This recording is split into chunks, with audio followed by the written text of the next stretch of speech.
Hello, hello. Can I hear myself on Twitch? I can. Can I hear myself on YouTube? I can as well, which means that everything is working, which means that I can get flashbanged by my webcam. Just give me a second to activate it. There you go, the flashbang has been, well, banging me in the eyes as usual. Let me place it a bit more down. There we go. Okay, we are good to start, I suppose. And there. Hello, hello, hello. And let me see. What do I need to do? I keep forgetting. Oh, maybe I should place this down a tiny bit. There we go. And, oh, for once my owl is actually in the frame. As I can see, my owl is actually on the frame. So if I move my shoulder up a tiny bit, then you can see it much as if it were my model, as if it were as usual. But that is not the point. The point is that I should probably grab this, grab my chat, and there we go. We are more or less ready to start. For starters, hello Decaf, welcome to the stream, and I hope you're doing well, and happy lurking to you. Okay, so for today's stream, we are going back to Genshin Impact, but actually, speaking of streams and games, I've mentioned it on the Discord server earlier, but I was randomly recommended by YouTube a live stream for the Duet Night Abyss launch announcement. I mean, I shouldn't say randomly, because I do consume gacha content on my personal YouTube account, so I suppose YouTube knows what I like. And so I decided to watch it, and honestly, the game looks quite interesting. I will say that much. The game looks quite interesting. Spada mentioned that the TLDR of that game is that it is basically anime Warframe, and I do agree with him. It is anime Warframe, and it is quite interesting. It looks good. I am curious about the story, because they didn't really say much about the story, and I have to look up more about the gameplay, but like I said, I am interested in the game. And hello Mihai, welcome to the stream. I hope you're doing well. I just realized something in Yidari's story. Yidari finally meets her mother and she has tentacles for hair. Does that mean that Yidari's huge tentacles is just her ass hair?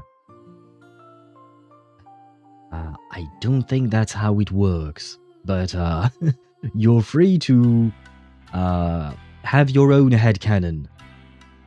Because Thyrans seem to be quite complicated in the way they appear and what they show in terms of animal traits.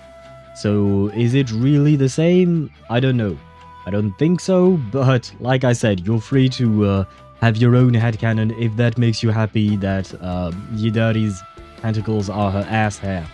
Although it is kind of a bit too up, like in terms of where her tentacles are placed to really call them ass hair. They're more like back hair, technically speaking. The tentacles, if I'm not mistaken, they come from her lower back, not from her actual ass. Otherwise, that would have been quite a complicated thing to what do you call that? To live with. Like, how do you sit if your tentacles are constantly, well, basically your ass? I guess you sit on your tentacles, but would that be comfortable? Huh. I mean, even where her tentacles are actually placed right now in the lower back portion of her body, I'm not sure how comfortable it is because she can't really seat herself back into the chair, right? So I suppose it is kind of... I mean, like I've said, Thyrans are complicated. Although the one thing I will commend the game devs for is that you can see on NPCs, when you look at their clothing, they have in the back of their pants, they often have a special hole that is usually closed when they are just regular humans, and that hole can be used to put through your tail if you're a Thyran. So I appreciate that little detail. I don't remember how I noticed that. I think it was a Reddit post or something. But it is kind of interesting that the devs thought of that, because I always ask questions about the logistics of how these people sleep or stuff like that. Like, for instance, I always ask myself how Dani can sleep properly with her horns. And it was somewhat shown, like she even has little covers that she can put on her horns. Though I don't really understand the purpose of them. They do look cute, but I don't really understand the purpose of them. Because I don't think you feel cold in your horns. I don't think that's how it works. But anyway, it is what it is. What a way to start the stream. I suppose so, but to be honest, I'm kind of used to people saying very strange things at the start of the stream. I mean, you've met Joel, you've met Tosh as viewers, right? I feel kind of jaded because of them and their constant nonsense. So I feel like your question is more valid than anything else. Well, valid. Kind of. But yeah, I suppose this is a stream. Let's call it that. This is a stream. That's how I'll put it, I guess. But to get back to what I was saying about Do It Night Abyss, I might actually try the game. We'll see. I'm not entirely sure because I have to look into the gameplay a bit deeper, but I don't think I will be able to really play the game constantly, like because it has dailies as well. But at the same time, the dailies in that game seem to not matter as much. They will give you shards or elements to get shards for the characters, because the good thing about Do It Night Abyss is that they got rid of the gacha system for characters and weapons. Everything can be grinded for free, just like in Warframe, actually. They have a similar monetization scheme where they intend to make their money off of skins. So I kind of really want them to succeed, because I feel like their way of doing things, like getting rid of the gacha aspect, is indeed a good thing for the players. Honestly, I wish that Genshin and our other games would do the same, but let's be honest, it's never getting rid of its gacha. It's raking in way too much money. There is no reason or no incentive for HoYoVerse or even Kuro Games to remove that. But you know, it would feel better, and I remember I had a lot of fun playing Warframe, so that's why I was kind of interested in Duet Night Abyss. Now the real question is, because the gameplay is one thing, and if the gameplay is somewhat similar to Warframe, I feel like I could have fun with this game as well. But one thing that really kept me going with Warframe was the story, the lore, and all of that. So I wonder how that compares in Duet Night Abyss. Now, to be fair, Duet Night Abyss is a new game. I mean, it's not released yet, so I don't know what potential it has. And the track record for Warframe, if I recall correctly, was not always the best. And I didn't start playing Warframe when it dropped. I started playing long after, so it had time to improve and stuff like that. Just like Wuthering Waves, for instance, I started playing it day one, and it was nice, but it wasn't great. Like, the launch of the game was definitely something that the devs could have improved. But over time, the game definitely improved massively, especially ever since 2.x started. So, we'll see. Maybe I'll give Duet Night Abyss a try on stream, probably, because it's a new release, and now that I have my new computer, I have more freedom to try new things. Because I don't think the game is going to break my PC. You know what? Let me check. Duet Night Abyss PC requirements. What does it require? AMD RX 5700 XT, 8GB of RAM. Okay, I have double that. 16GB of RAM. 8GB of VRAM, my bad. And I do have double that on my GPU. 16GB of RAM, I have double that, and a Ryzen 7 3700X. Okay, so I should be more than capable of handling this game and streaming at the same time. So we might actually get to try it on stream. Oh wait, the recommended on Steam is not the same. They recommend 32GB of RAM. Huh. But the rest doesn't really change all that much, so yeah, I should be able to try it out. But we'll see. It drops next Tuesday, and usually I don't stream on Tuesdays, but we'll see how things go. I will try to keep you updated on what do you call that? On the Discord server, for instance, with the schedule for next week. But we'll see about that. Everyone had that moment in their life where they had to endure the talk about the birds and the bees. For me, that didn't happen. My parents just told me they can see the porn I'm watching through the Wi-Fi bill. What? I'm just glad I got told that before becoming bi and started looking up fanboys. I see. How do you look up what website you went through the Wi-Fi? That sentence doesn't even make sense to me, because I mean, I don't know how things work in your country and all of that, because like on my bills, I do not see what websites I've been through or I've been to. I suppose you could request it, but I don't really see the point. And hello Sparta, welcome to the stream, I hope you're doing well. It is possible, just not through the Wi-Fi bill. Yeah, that's what made me... Well, I mean, the Wi-Fi bill for me, it's not just Wi-Fi, it's the entire internet connection, right? It's a common scare tactic. Oh, I see. I mean, my mom did not understand technology at all, so she never tried something like that. And I never had the talk about the birds and the bees with my parents. I just learned about it through science. And through porn, I suppose, as well.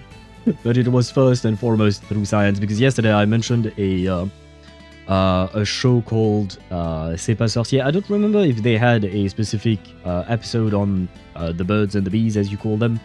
But yeah, general reproduction is something that I learned early on just because I was interested in science and how things worked. So I never really needed the talk, if you want to call it that. That being said, having advice on your own interpersonal relationship would have been nice, but that's just not the kind of family I grew up in. So it is what it is. Just not through the wire. It is a common scanning tactic. If you know domain name system, you can look it up. Every online site has a domain. Yeah, that much I understand. But not sure about... It's still the Wi-Fi bill that confuses me. Because, like, on your phone bill, you can see which number you dialed and which number called you, if I recall correctly. Even though that's something that I actually don't look at myself. But yeah, I'm just trying to figure out how the logistics of that works. For me, it's the other way around. I started watching porn at 12 and started learning about reproductive system and all that at 17? 17? That sounds way late. To learn about that. Like, I mean, did you not learn about it in school before that? Because I remember having classes about that when I was in junior high, so I was like 12 or something like that, 12, 13 or something like that. Nope. Holy shit. Okay, well, I mean, why... No, I shouldn't say why not, because I think, like, learning about the reproductive system, and more importantly, just sexual interactions and encounters should be taught earlier than 17, because nowadays kids have sex way earlier than 17, let's be honest. So, I mean, it would be nice if school would actually be useful for something, you know? We don't have sex ed in Romania. Oh, okay. I mean, to be honest, I had a sex ed class when I was in junior high, and it wasn't good. Like, everything they told us I already knew, and it was kind of useless. But at the very least, they tried, you know? And I assume since then they improved, because I was in junior high 20 years ago. So I assume they've improved their classes since then. But I do feel like it is kind of important, especially if you don't have the talk with your parents, and if you have no one to turn to ask for advice or stuff like that. You need somewhere to learn stuff, especially because porn is not a way to learn about things. I mean, you might learn a thing or two, but they definitely do not represent what real life is like. So, yeah, it's kind of a... I find it kind of sad that you don't have that opportunity. Learn about it in my first or second year of high school. God damn, wow, that is very late in my opinion. But I suppose different culture, maybe. I mean, given the education system I assume Mihai is in, I know why. Being a neighbor and all that. Yeah, that'll do it. Sorry, neighbor. But why? Because I don't know why. I've never been to Romania. I've never been to an Eastern European country. Period. I was supposed to go to Prague, but it didn't end up happening. But even then, it was just for a vacation. It was to visit a friend who was living there. So I don't think it would have really made me learn anything about the actual culture and education system. But yeah, I don't really know why that would be the case. I mean, I guess it must be cultural, right? Probably. But feel free to correct me if I'm wrong. You would know better because you guys live in your respective countries. So, from porn you learn about bad acting. Yeah, I suppose so. It is kind of sad, but hey, you know what? At least they try. Well, sometimes they tried. Not always, but sometimes they tried. And, well, it is kind of strange, you know, because I feel like over time you should improve your acting, right? Even though, technically speaking, for that specific category of movies, their main job is not to act like actual actors in regular movies, But I still feel like over time, as you keep doing movies after movies after movies, you should improve somewhat, right? And yet, they don't. So, I mean, I say they don't. Maybe it's just because I wasn't focused on that too much, because let's be honest. Who focuses truly on the acting in those moments? Central Europe / Balkans is the embodiment of clusterfuck, and they had to deal with the fallout of the 1990s and the Romania straight up having to execute their president. Ah, well. So education non-existent till very recently. I see. Well, I see you have a great country there, Mihai. I'm sorry to hear that, man. And hello, Swavy. Welcome to the stream. I hope you're doing well. Apparently, I still got a gift you. Really? Why? I genuinely don't know how it works, so I can't really help you there, Swavy, because, what you call that? Because I've never used that system. I mean, there was a friend who once offered me a game a long time ago. But yeah, he was the one offering me the game, so yeah. It was Divinity Original Sin 2. So I guess it is kind of like Baldur's Gate, right? Because it is the same type of game. And I remember it was kind of nice because basically when he bought the game gifted him a second copy of itself. I don't remember why. Maybe it was some kind of a sale tactic or something, but since he had a second copy, he said, "Hey, do you want to play with me?" I said, "Sure, why not?" And we barely played the game. We played it once for a few hours, and we never returned to it. Oh well, it is what it is. And by the way, Swevy, a happy birthday to you! With this magnificent song. I feel like this is a perfect song to wish you a happy birthday. But yes, a happy birthday to you. I sent you a message on Discord, though I was a bit confused, I must say, because on the Discord server, your name's Swevy, but in private messages, it's your other handle that I see. So at first I was like, am I sending this message to the right person? I hope so. Anyway, just in case you didn't receive my message and it was somebody else, which would be weird, but I do believe it was you. Just in case, a happy birthday to you. How does it feel to turn 24? I have to ask the stupid question, because everybody asks it. It makes no sense. I mean, at least to me. To me, it never made sense. When someone asked me, like, how does it feel to turn 29? Or how does it feel to turn this age? Just like, yeah, I'm a day older than before. What the fuck do you want? But yeah, it is what it is. Yeah, they brought him up on live television and executed him. Oh, wow. The execution is up on YouTube. Wow, that's something, I suppose.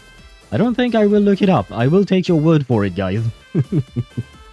24, one more year into uncle status. When will you join me in uncle status? In 1 year, you say?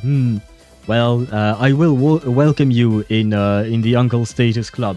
I promise we're nice, more or less. Yep, Heaven's Dominion is totally me, yeah. To be frank, I thought I was already 24. Completely forgot I was 20. I still 23. Yeah, you mentioned that yesterday. I mean, I suppose technically speaking, sometimes I also forget my own age. I'm just like, am I 31, 32? Who cares? But yeah, for me, age doesn't really matter in my mind. Like, I am just the age I am, and that's it, you know? Yeah, I keep forgetting I'm 26. I mean, like, I never understood why people made such a big deal about birthdays. I mean, when I was a kid, we celebrated my birthday, but as I grew older, we kind of stopped celebrating birthdays. And I started celebrating my birthday with my friends, but usually it wasn't of my own volition. I don't want to say my friends coerced me into celebrating my birthday, but yeah, usually it was my friends organizing something. I wasn't the one instigating it, and if no one said anything, I just wouldn't organize anything because, yeah, to me it's not really that special, it's just another day. So yeah, age, yeah, who knows what age I am in truth? Well, I guess the government knows, probably. I'm ancient enough. You're not ancient, brother. 26 is not ancient, come on. My friends always forgot. Oh, I mean, I suppose I've had friends who I've known for years upon years, and they kept messing up the day of my birthday, and I was like, brother, come on. I mean, when you just met a person, I can understand why you would forget about it. Or I myself, I am confused about the birthday of a friend's boyfriend. Well, can I call him her husband? They're not married, but they've been together for like, what, 8-10 years? Who knows? But I keep messing up with his birthday because it's the day before someone else's birthday, so I keep confusing the two of the two. But yeah, but I've still known them for years, so yeah, that's on me, I suppose. But it is kind of sad, man. Your friends should do better. They should do better. And speaking of that, that reminds me that my best friend's birthday is coming up in 2 days. And I think I should send her a message. It's been a while since I've sent her a message. Well, I will send her a message on the day of her birthday, of course, but on top of that, I need to reply to a message of hers. The only one who actively remembered was my ex, which was a what the fuck moment the first time she remembered. Really? I mean, thank God at least your ex remembered, because,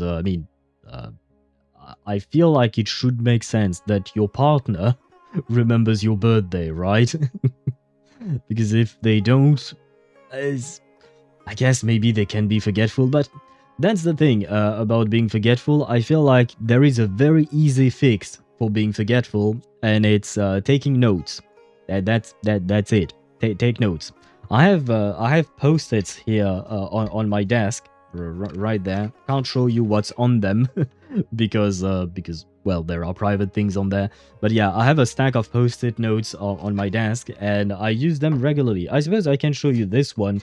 This is, you know what? This is quite simple. This is just a list of all the softwares that I used because I wasn't sure I was going to, you know, grab my old SSD with all of my softwares on them, on it, and put it in my new computer. So just in case, I just simply took a note of all the softwares I used, and as you can see, I even crossed each one of them once I had downloaded them, hence the colored parts and all of that.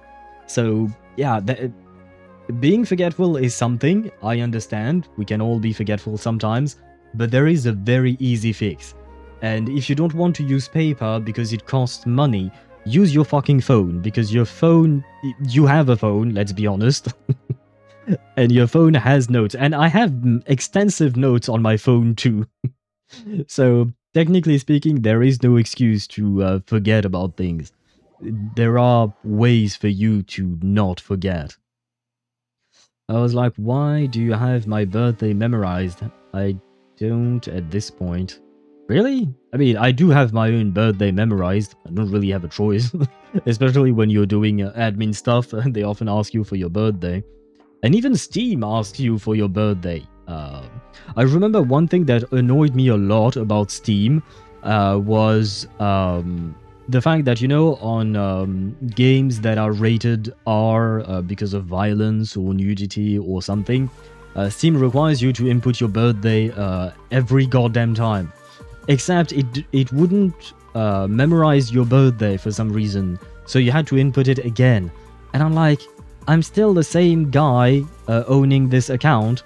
Why do you need me to input my birthday again and again and again? Like, I've had my Steam account for 17 years, I think. If I recall correctly, I created my Steam account when I was 15. Why do you need to keep asking me my birthday, Steam? What is wrong with you?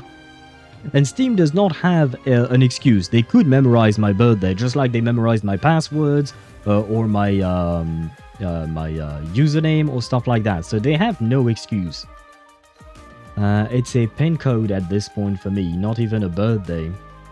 06/16/1999.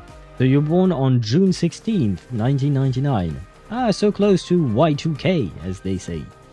Ah, well, I suppose you were like 6 months old on Y2K. And, well, since you don't remember, let me tell you, nothing happened.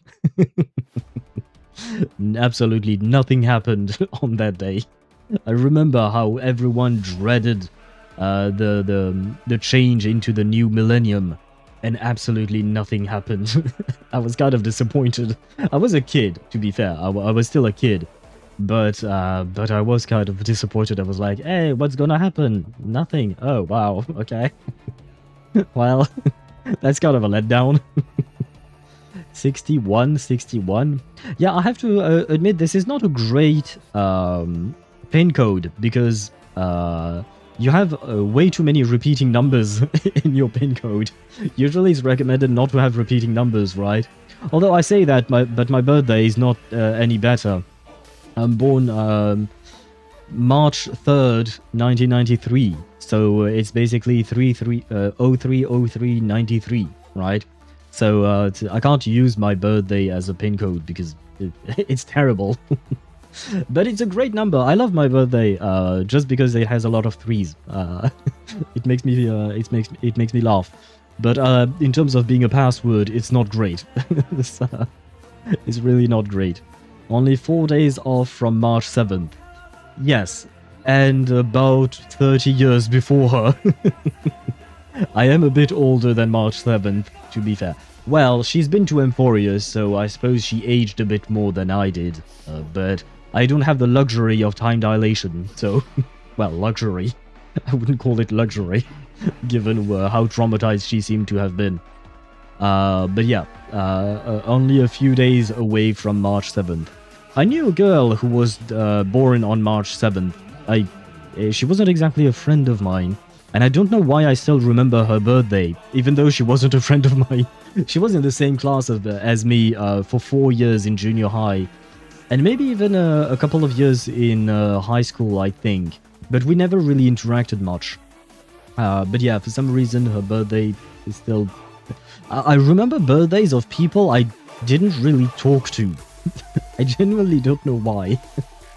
Why does my brain remember stuff that is utterly useless to me? Because I've like this girl who was born March 7th, I've never actually wished her her birthday because, like I said, we weren't interacting.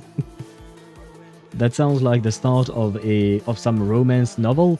Nah, that ain't happening because a couple of years ago, I don't remember exactly when, but I learned that girl apparently had passed away.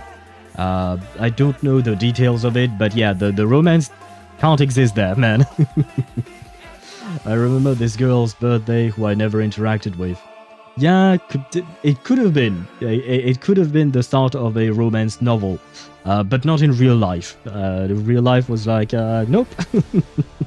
Real life is very different. And I kept not interacting with her up until the end of high school. And afterwards, we went to different universities. I don't even know what university she went through to, or what studies she did, or whatnot. Like, that, I never was in touch with her. Like, that's about it. But for some reason, her birthday stuck in my mind. And there are other birthdays that are still stuck in my mind, even though I don't talk to these people anymore. I mean, there are birthdays like such, my ex's birthdays. I remember most of them? Wait, do I remember all of them? Yeah. Yeah, okay, no, I remember all of them. But other than my exes, because I only keep in touch with one of them, the latest one, and the rest of them I have absolutely no contact with them anymore. But I still remember their birthday, but they were important to me at some point, so I figure it makes sense, right? Whereas there are other people, like I remember a girl who I met in junior high. We went to one party together, and that was about it. We talked a bit together, but for some reason, yeah, I still remember her birthday, and I'm just like, why though? I mean, she was nice, but like, I spent like 2 days with, well, no, a day at the party, and then that was about it. We never spoke again. So, why do I remember random shit like that? Who knows? I suppose my brain likes to clutter my mind with useless stuff. I forgot my ex's birthday, but you know, reasons. I mean, I suppose, if you want to forget, it's one thing, right? Especially because from what you told me, your experience with your ex was not exactly great, right? So I can understand why you would want to forget. In my case, I mean, my experiences were not always great, like some of these breakups hurt quite a lot, but I still remember it. I mean, I've moved on personally, so whether I remember those birthdays or not, I just like, part of life. Still, the plot is there. You could make money out of patenting that as a title. Oh god, don't give ideas to Japanese light novel writers. They will manage to extend the name of that of that title, man. What she was great. The rest, no. Wait, so she was great or wasn't she great? Because that sentence kind of confused me. Was she great or wasn't she great? And wait, I need to turn down my my heater. I put on a sweater because I was a bit cold earlier, and now I'm just too hot. So give me a second, and I shall. You know what? I might as well just turn it off completely for now. My computer can heat me. Although my computer is not really all that hot. Not anymore, at least. But at least there is that. There is a cutoff point, literally like banner 1 and banner 2 type situation. What? Do you mean like... What? I'm actually kind of confused by that explanation. It didn't help. But, you know what? We've only been yapping for 44 minutes, but I am going to launch the game because I realized that yesterday we barely did half of Act 3. So I'd like to progress a bit further today. maybe even finish, finish Act 3, that's for sure. But if I can manage to finish even Act 4 and finish everything, that could be nice, right? And you know what? Because next Thursday I'd like to go back to to Wuthering Waves for the what do you call that? For the for a Chiyu 1 and actually do the story because well, I still haven't done it.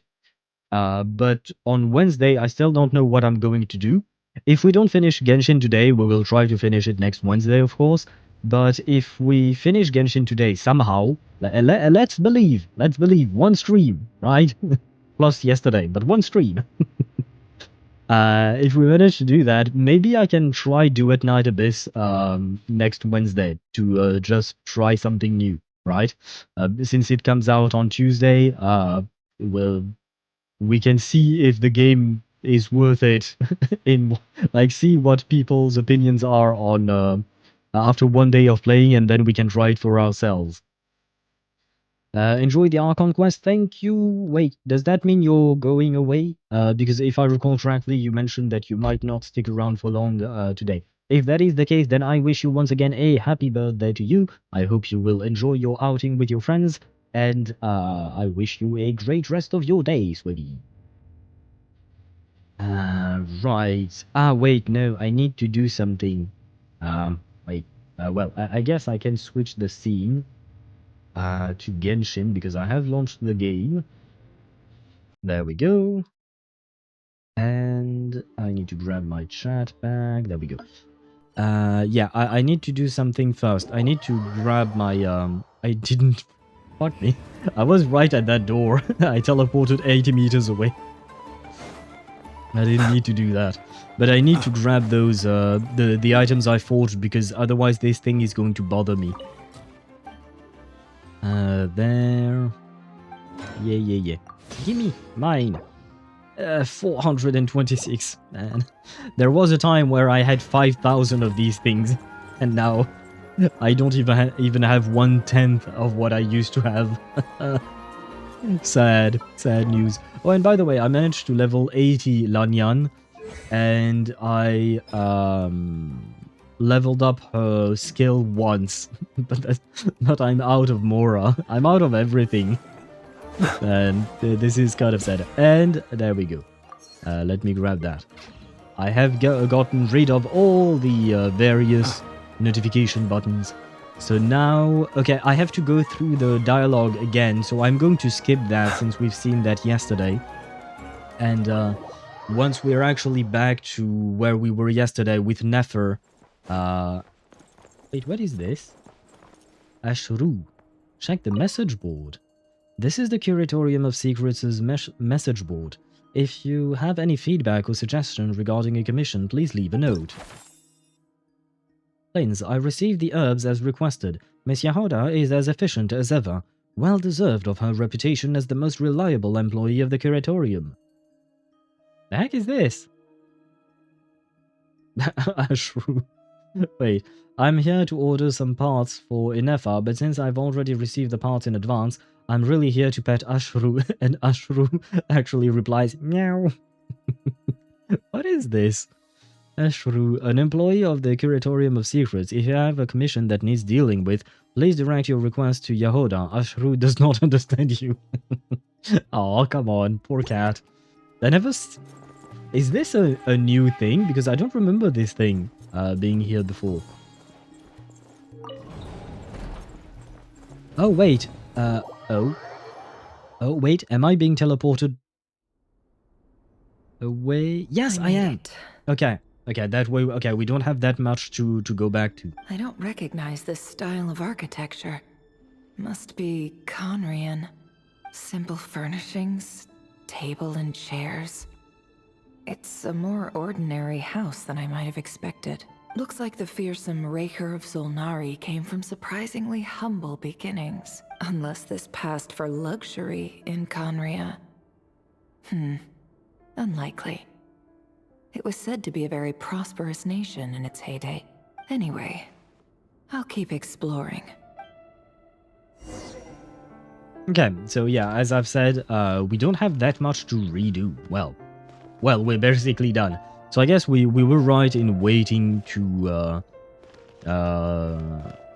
for today instead of continuing yesterday. That way we don't have to redo everything. Wait, I can't sprint? Oh yeah, no, I can't. Okay. Can I... Oh, okay, so I can just walk around. Very well.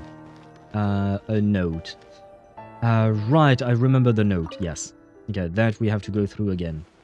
A handwritten note. Hi, Rerir. Since you're working extra hours tonight, I thought I'd keep myself busy by checking out that new kebab shop.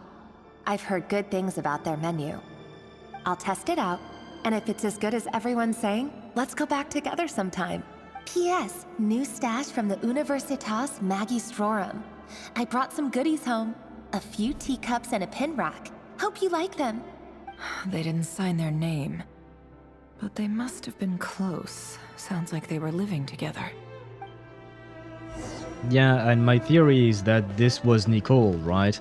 Teacups. Feel like there is only one person that reminds me of that. And this is where we left off yesterday. Okay, good. We didn't have to do that much. I love how Nefer is based on Egyptian stuff and her face is modeled after a snake. I suppose the face, why not, yeah. But, I mean, there are snakes in Egypt, so yeah. It hurts my ears how they say Universitas How did they say it? Well, I can't shake it again. But wait, how should I say it?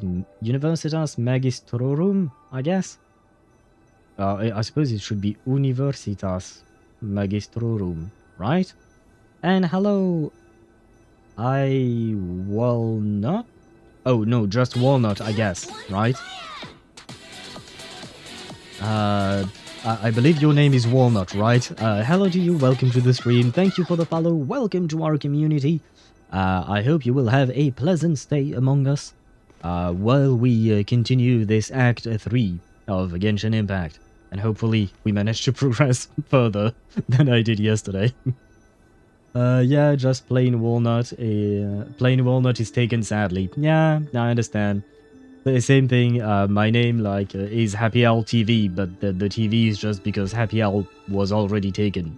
And I'm quite sad. If I recall correctly, when I looked it up, Happy Owl was taken by someone who does nothing with it. Like, the account is kind of like dead, or I don't remember exactly. But it kind of pissed me off. Why can't I call myself Happy Owl? Leave me alone. But oh well. Now that I know, I shall call you Walnut. Hello to you. Among Us? Yeah, no, not that one. Oh god. That game has ruined the English language, I feel like. Journal on the table. I went over to Joseph's for drinks today. They have a fine collection, but I went alone. Felindis was tied up with something and couldn't make it. Shit. At first, when he said, I went to Joseph's for the drinks today, I was like, wait, who is Joseph? I remember we talked about a Joseph yesterday. And then I remembered, the Joseph we talked about yesterday is Varka's VA, Joseph May, right? That was his name. So, for a second there, I was like, Rerir went to go for some drinks with Varka's VA? What? Anyway, my mind is something. And it seems like, I would say that maybe Tholendis and Rerir were friends, maybe. So maybe there was some kind of a betrayal, and that's why he's pissed at Tholendis now. Joseph asked why I came alone, but I didn't really have an answer. He then went on to ask about other things. If you ask me, someone who asks that many personal questions is too nosy for their own good. But if he invites me again, chances are I'd still go. Does that mean Rerir is also a tsundere just like Marionette? God damn it. You still haven't figured it out? Nope. Nope. The game didn't ruin the English dictionary as much as Brain Rot. Cambridge Dictionary legit added Skibidi and Sigma in their dictionary. Really? They did? Well. I mean, yeah, I suppose Brain Rot damaged our brains and our languages, but it is what it is. It is part of the culture, right? At the end of the day, whether we like it or not, the language will evolve, and it will become something. I still don't really understand the Skibidi thing. I've seen the video, I still don't understand how that is funny, but I suppose that is not my generation's humor or something. Tholendis. That's the same name Rerir mentioned. Crane imports keep falling. If things don't pick up, we'll soon be back to meat and mushrooms only. Oh, by the way, she said that this was Khaenri'ah, and I believe her. But is it me, or does it just look like the textures used in the buildings in Enkonomiya as well? This is still the same, right? Our generation will get skipped 100% in the future. No, you know what? No. We shouldn't forget about your generation, because it is important to learn from our mistakes. In order not to repeat them. Biggest thing ever is that Latin has died out as a widely spoken language. I mean, I don't really see it as a sin. It's just life. Every language evolves and dies, and then another one takes its place. It's just how it's always been, I guess. Very similar architecture across destroyed civilizations by Celestia. Okay, I wonder if this is done on purpose, like if there was some kind of a link between all of these civilizations, or if the devs just didn't want to make new models and decided to reuse them. Honestly, I'm not a huge fan of that new type of mushroom everyone's been into lately. Didn't it start out as a lab-grown variety? I heard it's even mildly corrosive. Seriously, why would you even eat something like that? I don't know, ask Veressa. She's very fond of mushrooms. I don't care if it's an impressive feat of alchemy. That just isn't the kind of thing I like to eat. Grain has to be imported, and they're eating a diet of mostly meat and mushrooms. Could it be because Conria is underground, so it doesn't get much sunlight? Okay. But wait. If they're eating mostly meat, in order to produce meat, you need to have an animal. Usually that animal will be one that eats plants. So are they importing grain to feed to their cows in order to make themselves burgers, instead of just eating the actual grain? Because that is a waste. You would... Because the cow, I'm taking the example of a cow, I don't know what animals lived in Kandria, but for instance with the cow is going to eat a shit ton of grain or whatever else you want to feed it, and it won't produce as much food with its body. Because, well, once you kill your cow, that's about it. That's all you get. It won't regrow. So it's not like a plant. You can't regrow it.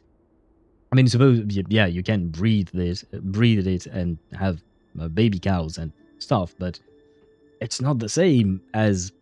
Yeah, I feel like there is something.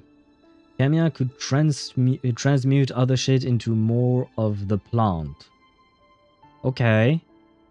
So wait, are they turning the grain into meat? Why not? I do like meat, so I'm not vegetarian or vegan, though I understand why people would choose that. Well, I suppose everyone has their own reason for that. But still, I question the economy of this thing and the how, why, or what. Really cool language died while India has 500 plus languages. Does it really have 500 plus? I know India has quite a lot of languages, but I don't know how many exactly. But I mean, like I said, there are a shit ton of languages that actually died and are no longer in use. And that's just life. And one day, maybe even English will die. Or maybe French will die. Who knows? At the moment, it does seem unlikely, given how a shit ton of people speak English, but it could happen in 1,000 years, or even a few hundred. Who knows? That would explain why they use so much stone in their buildings. What? Wait, how did we go from meat to stone? They don't get much sunlight. I mean, I guess if they are underground, it makes sense to use stone because it's readily available. Although, you can't build out of any kind of stone. But, okay, sure, why not? They even use alchemically modified strains for food. Seems like the people of Conria don't have many options when it comes to dining. So they produce GMOs? Wait, that's the word, right, in English? Genetically modified organisms, right? Interesting that they would manage to do that. I mean, good for them, I suppose. And they didn't really have much of a choice, apparently. And hello to you, Zenny. Welcome to the stream. Let me build a house using gravel. Devilish face emoji. LT_Mihai played text to speech. I suppose maybe in Minecraft you can do that, but in the real world, not so much. In Genshin, I don't know. You know what? Maybe you could try that in the new Meliastra Wonderland game mode. Maybe you could build out of well, is there gravel in the game in the first place? I don't really know how it works in Genshin. But well, gravel is kind of a fun thing to play around with in Minecraft. And wait, I was saying hello to Zenny, welcome to the stream. I just finished watching the Chainsaw Man movie, it was awesome. Oh, nice. I haven't watched it yet. I watched the first season, I enjoyed it. I mean, I'm gonna be honest, the story itself was okay-ish. I mostly watched it for the animation. The animation was great, but other than that, I didn't have that high of an opinion, because I know a lot of people have a very high opinion of Chainsaw Man. I didn't really see it myself, like, I didn't see it as being that great. Watch the first and the only season. LT_me. Well, yeah, it is the first and only season indeed, but I assume they are going to make more because, like I was saying, it is very popular, right? If it's popular, they are going to make something, right? And, you know, yesterday we were talking about the fact that Hoyo speaks money. Every company in the world speaks money. If they see that the product that they are, well, producing and selling is selling well, they are going to make more of it. That's just basic math. So I anticipate that they will make a second season, maybe even a third. I don't know how much source material there is, but they will. Come on. Let us be honest. But I'm glad you enjoyed it, Zenny. I'm glad you enjoyed the movie. Kamiya modified... Oh, well, basically GMOs, well, KMOs. Kamiya modified organisms. Well, I mean, they talk about strains of food, so I'm assuming it is about genetics, but instead of using crossbreeding like we did, or even modifying genes directly, they just used Kamiya. And, well, that is kind of vague, to be honest. But I suppose it is what it is. And now we have ads. God damn it, ads. Well, I suppose now it's time for me to wait. Let me plug in this, because I need to charge it. There we go. But yeah. Wait, speaking of anime, there was something I was thinking about, but I can't remember. Oh yeah, no, I started again watching Lord of Mysteries, but with the English voice acting, the English voiceover. And I have to say, I appreciate Lord of Mysteries much more with the English voiceover. No offense to the Chinese ones, it's just, it doesn't hit the same way for me. And on top of that, I have to give a shout out to our boy, Painon, who is the main character, Klein. He's the main character, oh, rather, the voice actor portraying Painon. If I recall correctly, his name is Joshua Waters. I don't know if there is an S at the end of his name. Water or Waters? Well, Joshua, our boy. He is the voice actor for Klein, and it's a pleasure to hear him again. Although I've only watched the first 4 episodes with the with the English voice acting. So I've seen a lot of him, but he didn't have a chance to, you know, portray some very powerful emotions the way he did with Painon, for instance. At least not yet. I'm assuming it might come along at some point, and I'm looking forward to it because, like I've mentioned before, I absolutely loved Joshua as Painon. He was amazing. I hope we see him more.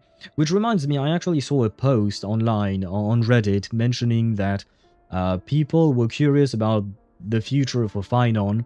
Some of them were thinking that he would leave Emphorius because he didn't really have anything that tied him to Emphorius anymore, since no one remembers him. And some people mentioned that maybe he could just become some kind of a wanderer like Acheron, or he could join the Astral Express like Sunday. And for all that is holy, I pray to all the gods that Painon joins the Astral Express.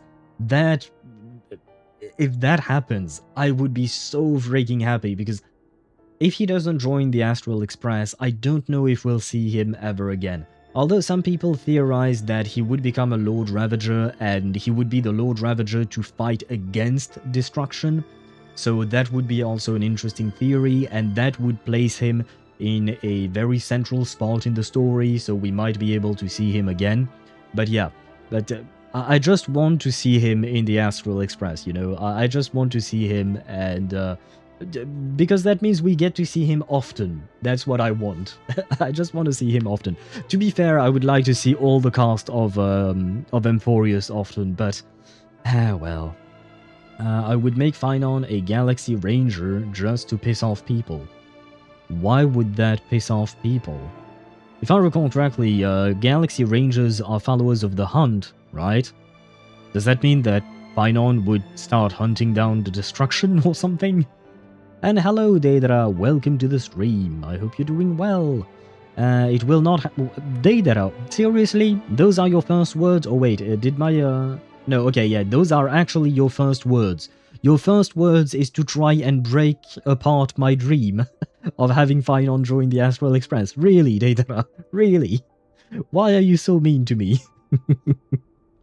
And time for me to go home. Well, if that's the case, then happy trip back home, I guess. I think. I hope you get home safe. I've just about saved up enough now. Time to buy it and keep it somewhere safe. Time to buy what? Wait, because of the ad break, I focused on chatting with you guys and I forgot what they said. Never mind. This is a completely different sentence, so we don't know what he's talking about. Thank you, Al. That means a lot from you. From me. I mean, I'm glad that means a lot to you. I mean, I don't know why it's so special because it's me, but I'm happy if you're happy, as usual. As long as other people are happy, I am happy for them. I'm half asleep. Oh, right, I forgot, Deidara. Good morning, I should say. I hope you slept well. Spent too much time on Reddit. On Reddit meltdowns. Oh, do you mean Reddit meltdowns about Cyrene? I've seen quite a few, and honestly, I decided to stop going on Reddit for the time being because I find it kind of annoying, not gonna lie, everyone melting down over Cyrene's kit, over the fact that they used her E6 in the livestream. I understand that they have a point, right? They have a point. Cyrene's kit is an issue, I'm not gonna lie. The paid skin for her bow or something, to be honest, I don't really give a fuck. I wish I could get it, but 20,000 Oneric shards is quite a lot. And like I've mentioned before, at the moment, I can't afford to buy something.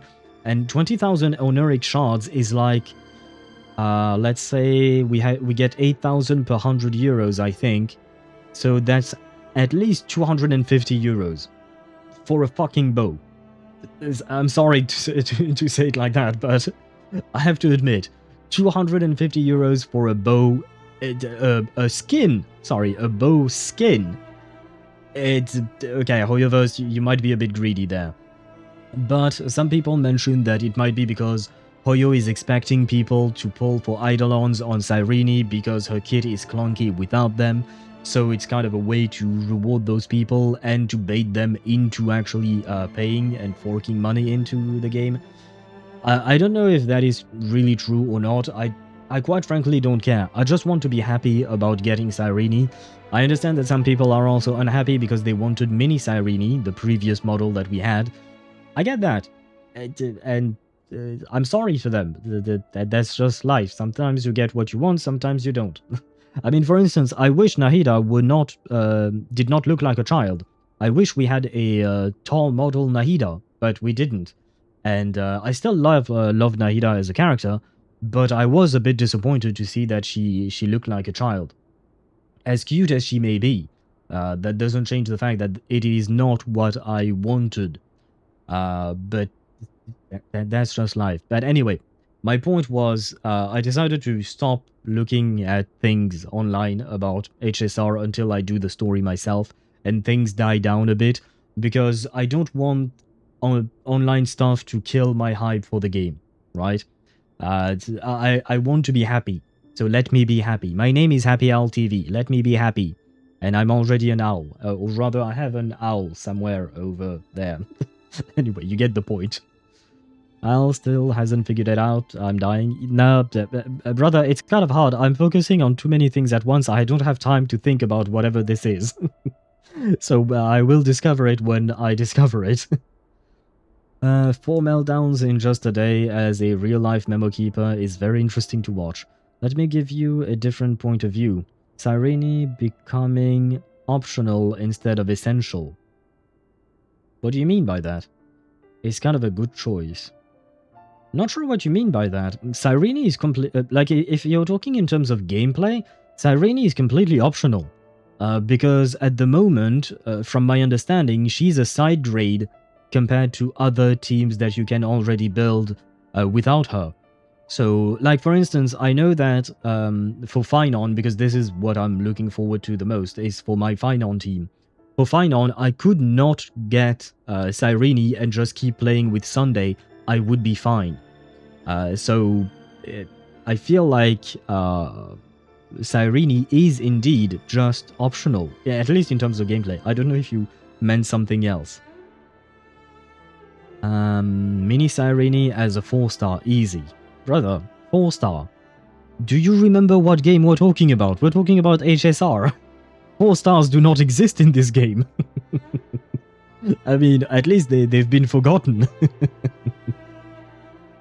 HSR cannot get me salty after the castrate situation. I mean, I know you were salty about it, and I understand why people were salty about it, and I just like, at some point the negativity just is overwhelming, and I just want to be happy about the game. I'm happy about the game, and that's it. For castrates, her global passive, I genuinely didn't give a shit. Like I understand that it opens the door to something more, but nothing happened. So everybody made a big deal out of it, and nothing happened. Will it happen in the future? Who knows? I have no idea. But I was just happy I got a girl with a dragon. Well, I was mostly happy about the dragon. The girl was optional for me. What I really wanted was the dragon puking on the enemies. That was my real goal. And I just wanted to be happy about my dragon. But people kept saying, oh no, castrate the global passive. Oh no, there is this, there is that. And I'm just like, shut the fuck up. Let me enjoy my game. Just let me enjoy my game. So I just stopped looking at things online until it died down again. Let's think about Sparda for an example. What? Sparda doesn't like Cyrene for XY reason, but if she becomes the last stone of Thanos' gauntlet in teams for Chrysos Heirs, you end up in a very bad situation. Yeah, but that's the thing. Cyrene is not. So you want your Finon to be way stronger. Yeah, but that's the thing. She is not the last piece of Thanos' gauntlet. She's not a major upgrade for teams. She's a side grade at best because she's clunky to work with unless you pull for Eidolons, which makes her case even worse, to be honest. But so you want your Finon to be way stronger, but if the game forces you to pull for Cyrene, but you don't like Cyrene, yeah, but that's the thing. The game does not force you to pull Cyrene because she's not good. The game, she's not essential at all. On the contrary, like I said, she is a side grade to the great supports that we already have. It would be much easier for you to just get Tribi or Sunday or Robin or something like that, and you could play without Cyrene completely. Yeah, but think in the otherwise situation. But why? Why think of something that does not exist? What is the point that you're trying to make here? I'm so negative, I draw in lightning. I mean, I know that you do have quite a negative point of view in general, Sparda. I try to see things the other way around. I try to see things with a better lighting. Well, lighting, yes, lighting, not lightning. Making a big purchase. I wonder what it is. Oh. Wait, I was drinking. Most of what's written in the diary are the mundane details of everyday life. It's clear that the author was an ordinary Khaenri'ahn, or at least that they were passing themselves off as one. The author's handwriting doesn't reveal anything. It's neither showy nor stiff.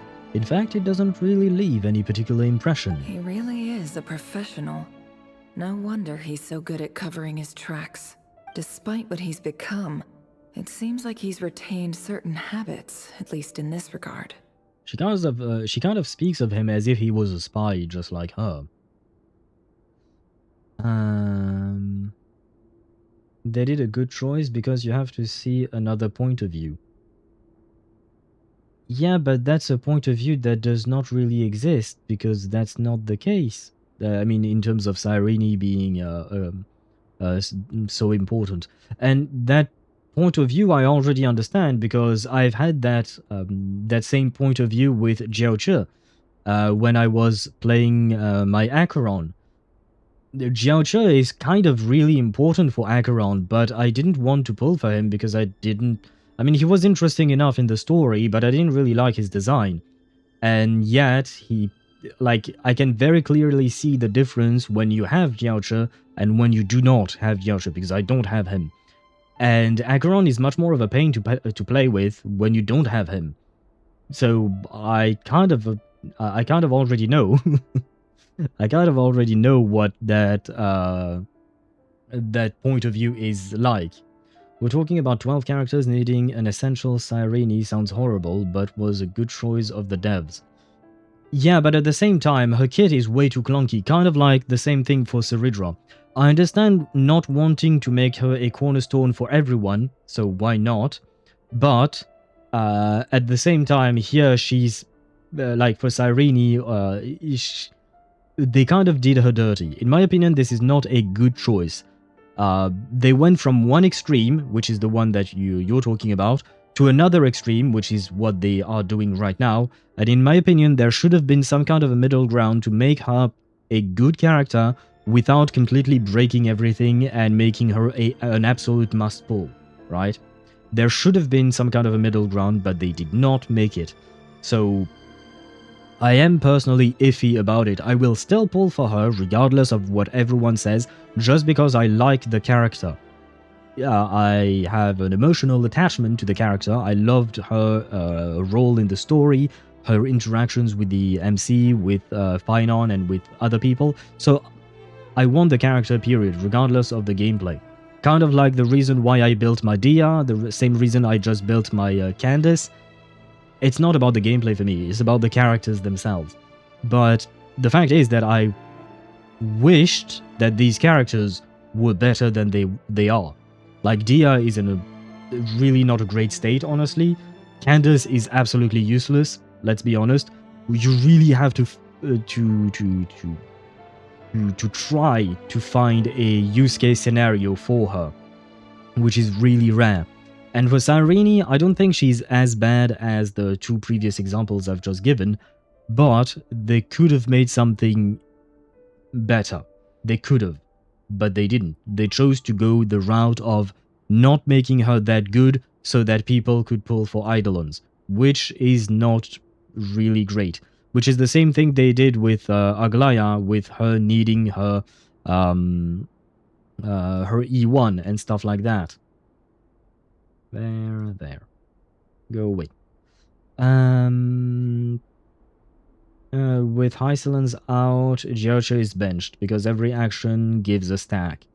I suppose, yeah, okay, now, but it's for over a year, because I don't remember exactly when Jiaoche came out, but for over a year, Jiaoche was kind of the only option, right?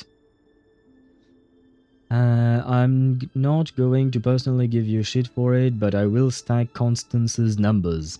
I mean, honestly, I would like to pull for Constance as well, but I just don't think I will have enough. Especially because apparently there will be a Finon rerun, and I was planning on trying to get some Eidolons for Finon whenever he get a rerun. I won't be able to, because my goal is to pull for Cyrene and her light cone, if at all possible.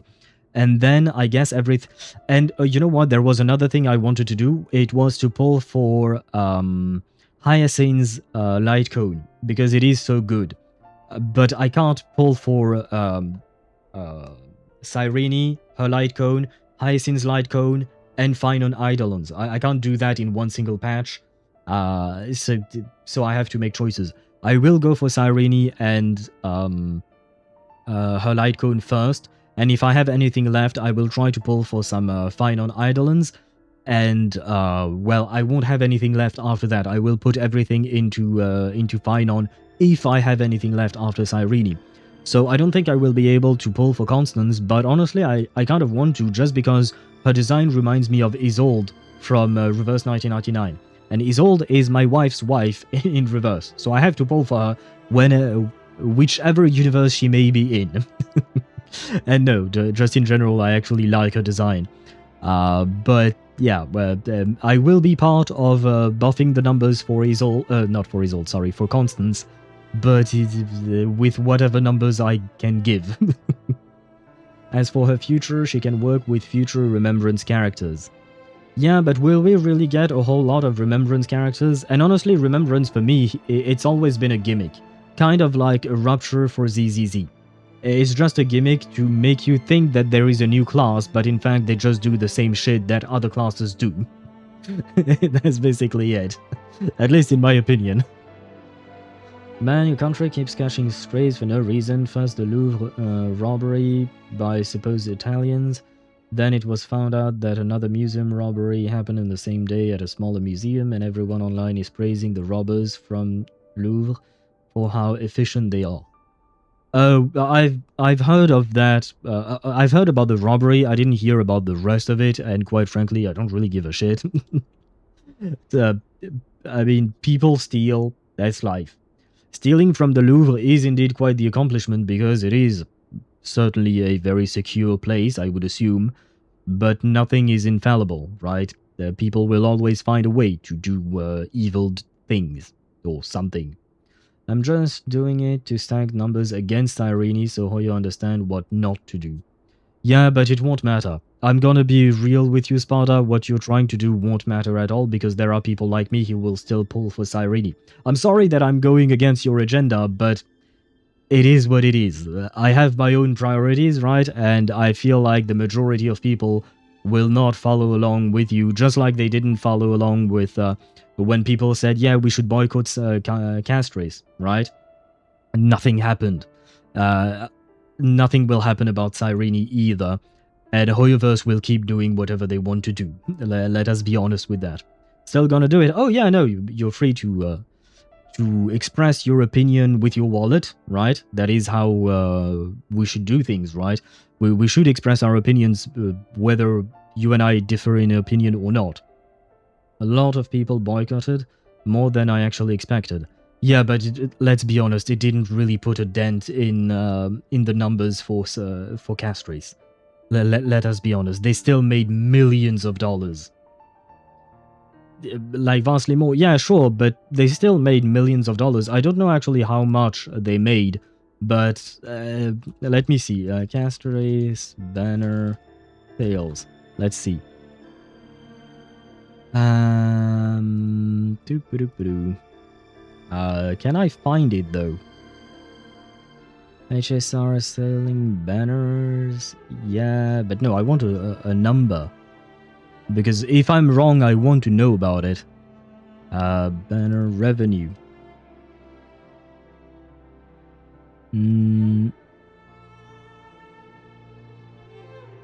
Oh, the post was deleted. Great. That's not very helpful. That's not helpful either.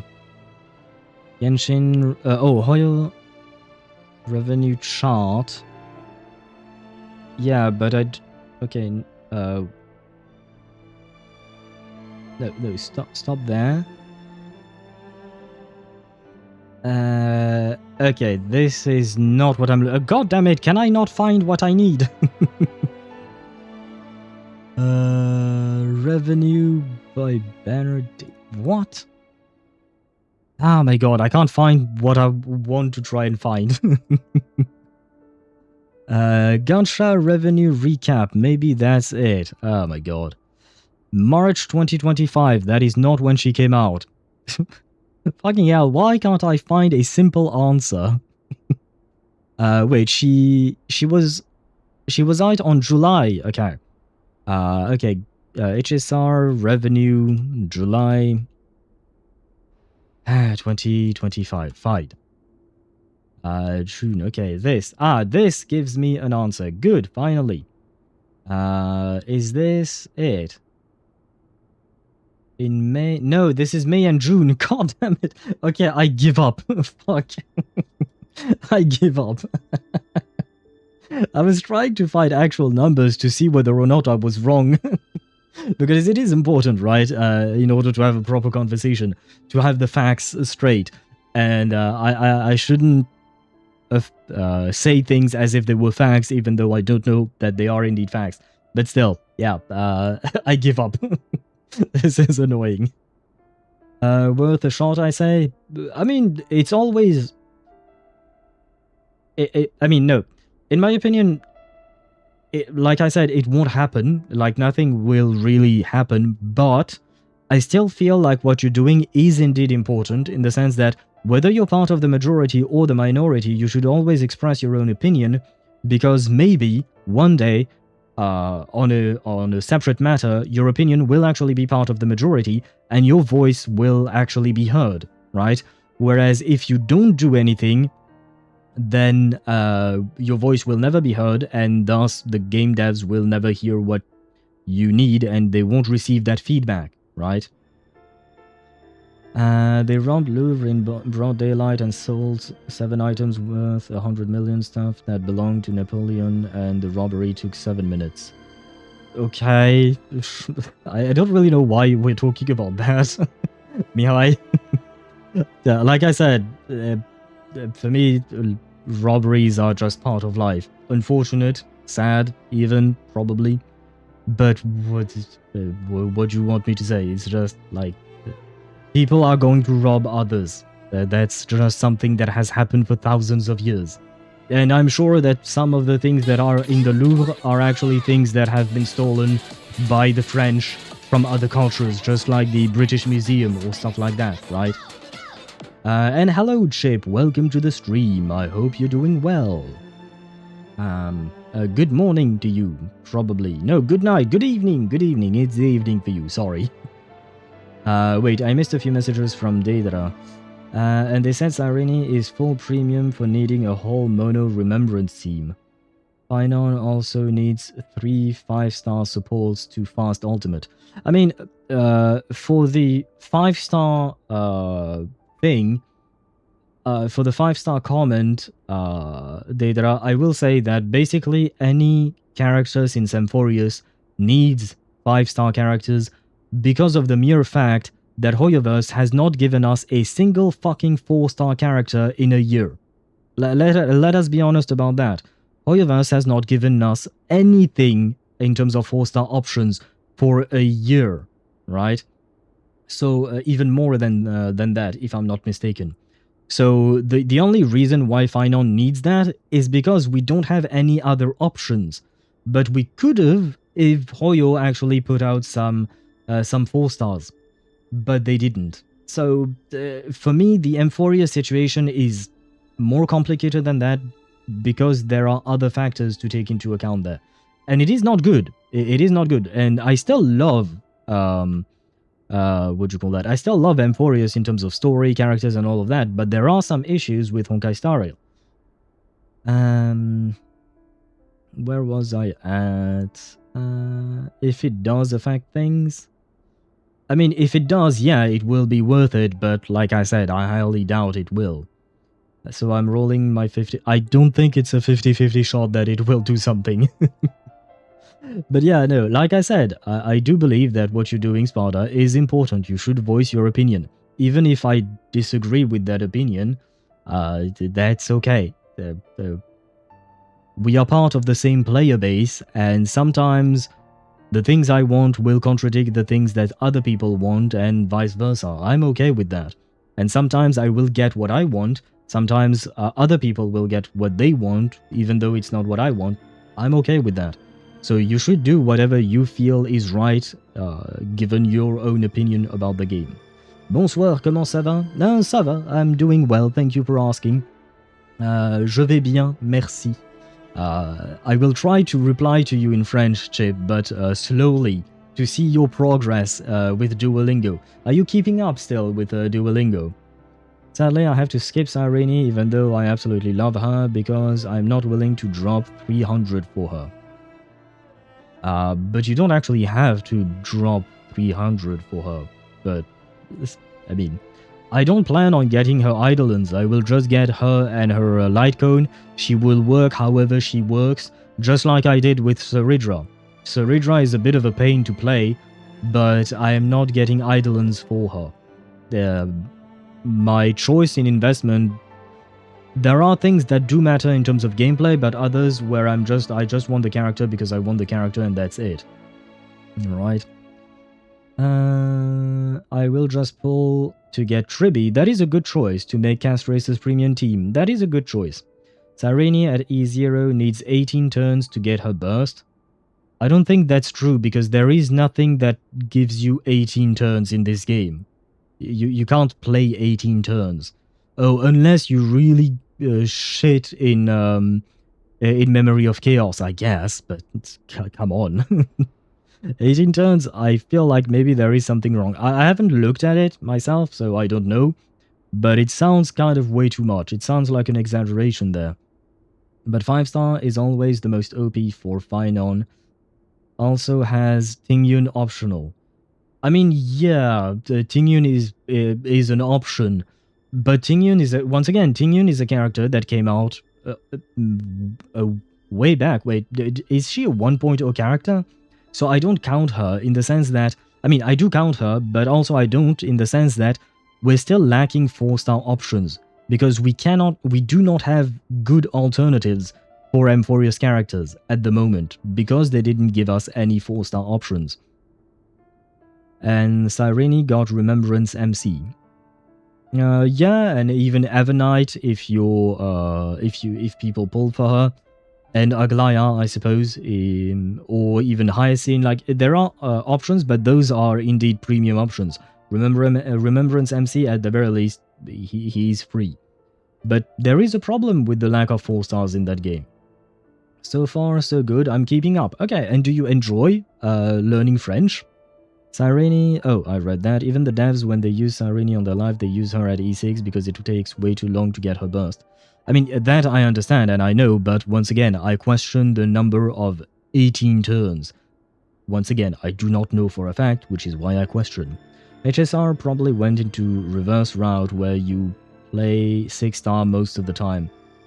Yeah, but you see, in reverse, I don't mind it as much because it is not that big of a deal. And, what would you call that? And, like, you still have alternatives, right? And there is a bigger cast of characters. And there isn't such power creep in reverse, in my opinion. So, while reverse's route is not bad, they didn't take everything from reverse's route in HSR, which makes it a bad decision, in my opinion. I repeat, I believe in Cyrene's success. Yeah, I do believe in Cyrene's success as well, but she does have problems. I do understand that she has problems. Let's not keep Nefer waiting. Yes, we've been yapping a lot and poor Nefer is there waiting for us to continue. Yes, Tingyun is 1.0. She came out with King Yuan. Yeah. It makes sense. But the fact is that she's great, don't get me wrong, Tingyun is great, but we need other options. Having to rely on a 1.0 character is good in the sense that that means the character is still great, but it also is because we don't have anything else to give our newest character. Near the end of the diary, you notice a page with a shallow indentation along the bottom. The previous page has been torn out, but now its contents remains a mystery. Did Rerir rip it out himself? But pen marks like these leave a trace. With something like charcoal to add some color, you just need to find the right angle. When Nefer looks around, she sees a fine charcoal pencil on the desk. Before long, she has restored the missing words. Compared with the forgettable handwriting from before, these lines have been scrawled in a rougher, more haphazard way, as if the person who wrote them was in an emotional state. Before I met you, I was convinced that my heart was nothing more than a stagnant pool. The burial place of a fallen moon. A withered, windless grove where the waters rested forever unrippled. It was you who helped me see that my heart hadn't entirely withered away. That it could still beat to the rhythm of love. Wait, is Tholandis a woman or a man? Because they're very clearly stating there is love here in the air, and usually Hoyo won't really confirm romantic relationships, especially not between two men. So, is Tholandis actually a woman, or does this is this not about them? Finally, I'll noticed. Well, yeah, but this is more confusing to me than anything else. Rerir is in love. Yeah, that much. I mean, that much I did notice. It is written white on well, whatever that transparent background is, but you know what I mean. So yeah, that I did notice, but the fact is that they, I assume Tholendis was a man up until now because it sounded more like a dude's name, but to be fair, I don't even know where that name comes from in terms of origins. It is crazy how in HSR it doesn't mean anything that you have a full team of 5 stars because of how little 4 stars we have. Yeah, you don't really have a choice about having a team full of 5 stars because we don't have an option to play 4 stars. We don't have them. They don't exist. And to be frank, the 4 stars that we have currently in the game cannot keep up with the power creep of the newest 5 stars. So even the currently existing 4 stars don't really exist. Also, goddammit, Mihai, I'm now on a Payday soundtrack binge. Oh right, because he mentioned Payday earlier about the robbery and shit. Rerir is in love. I'm inside your walls. That's how. Oh god. Mihai, are you turning into Mita from Me-Side? Because that is kind of scary. I might have to ban you if that's the case. I've said it. I played Me-Side once. I do not need to see this thing again. This is just trivial sentimentality from the looks of it. Why would he go to the trouble of hiding that? The burial place of a fallen moon. Burial place of a fallen moon?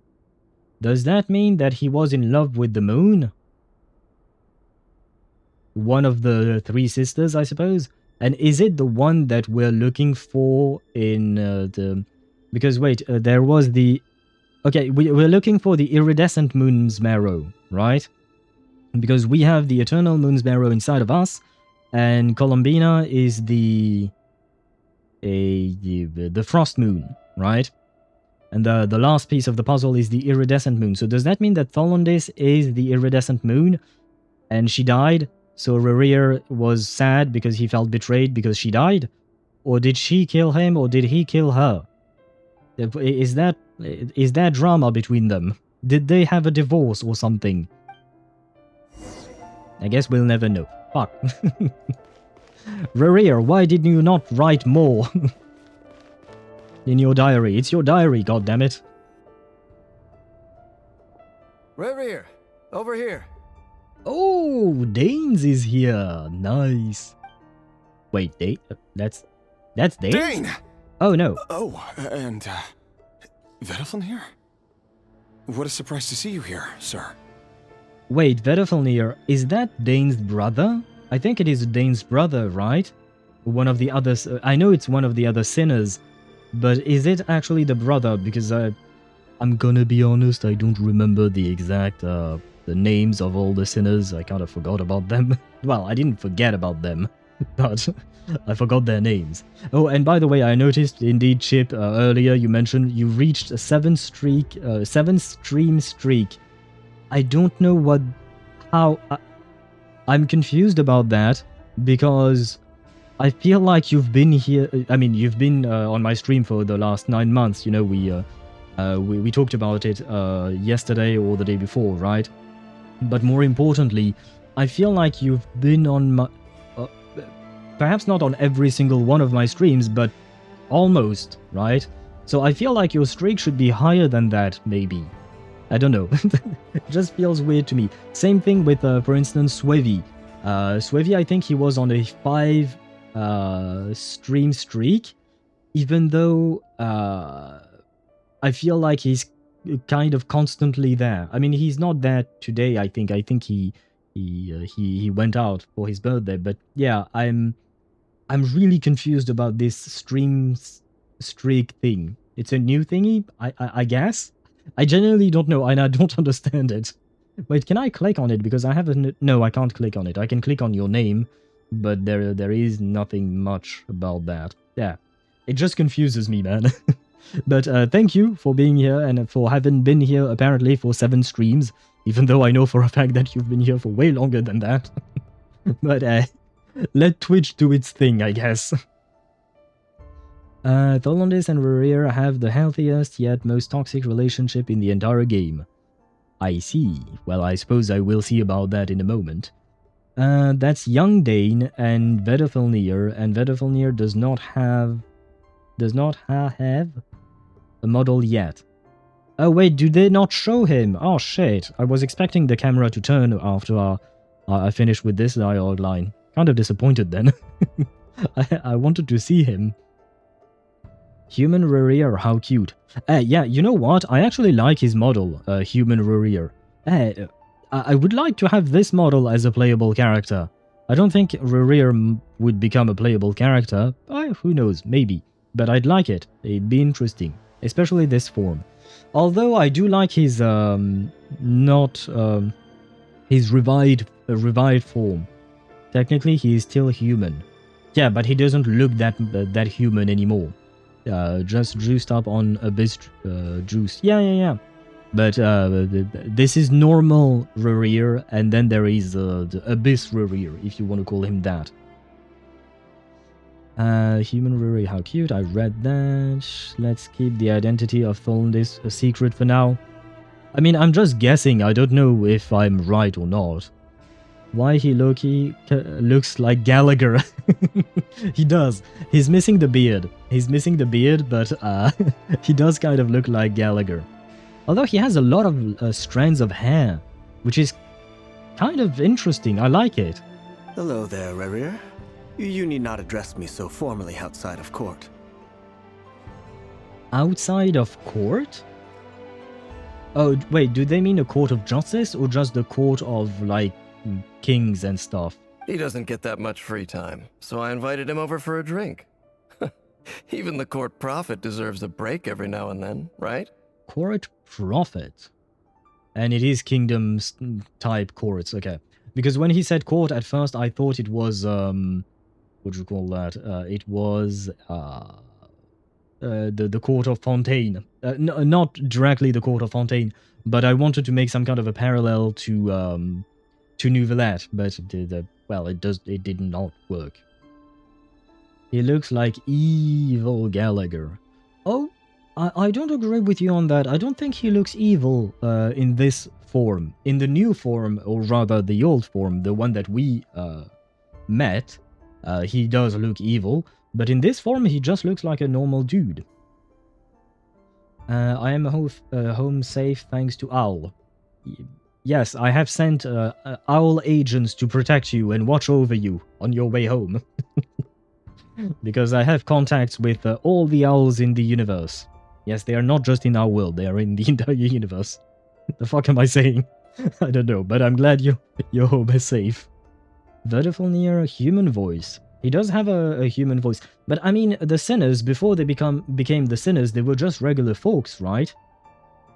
Vedafilnir is the right-hand man of Vinster King, aka Ermin, or Odin. Okay, security guard for me, thank you. You're welcome. Given Vedafilnir has future sight.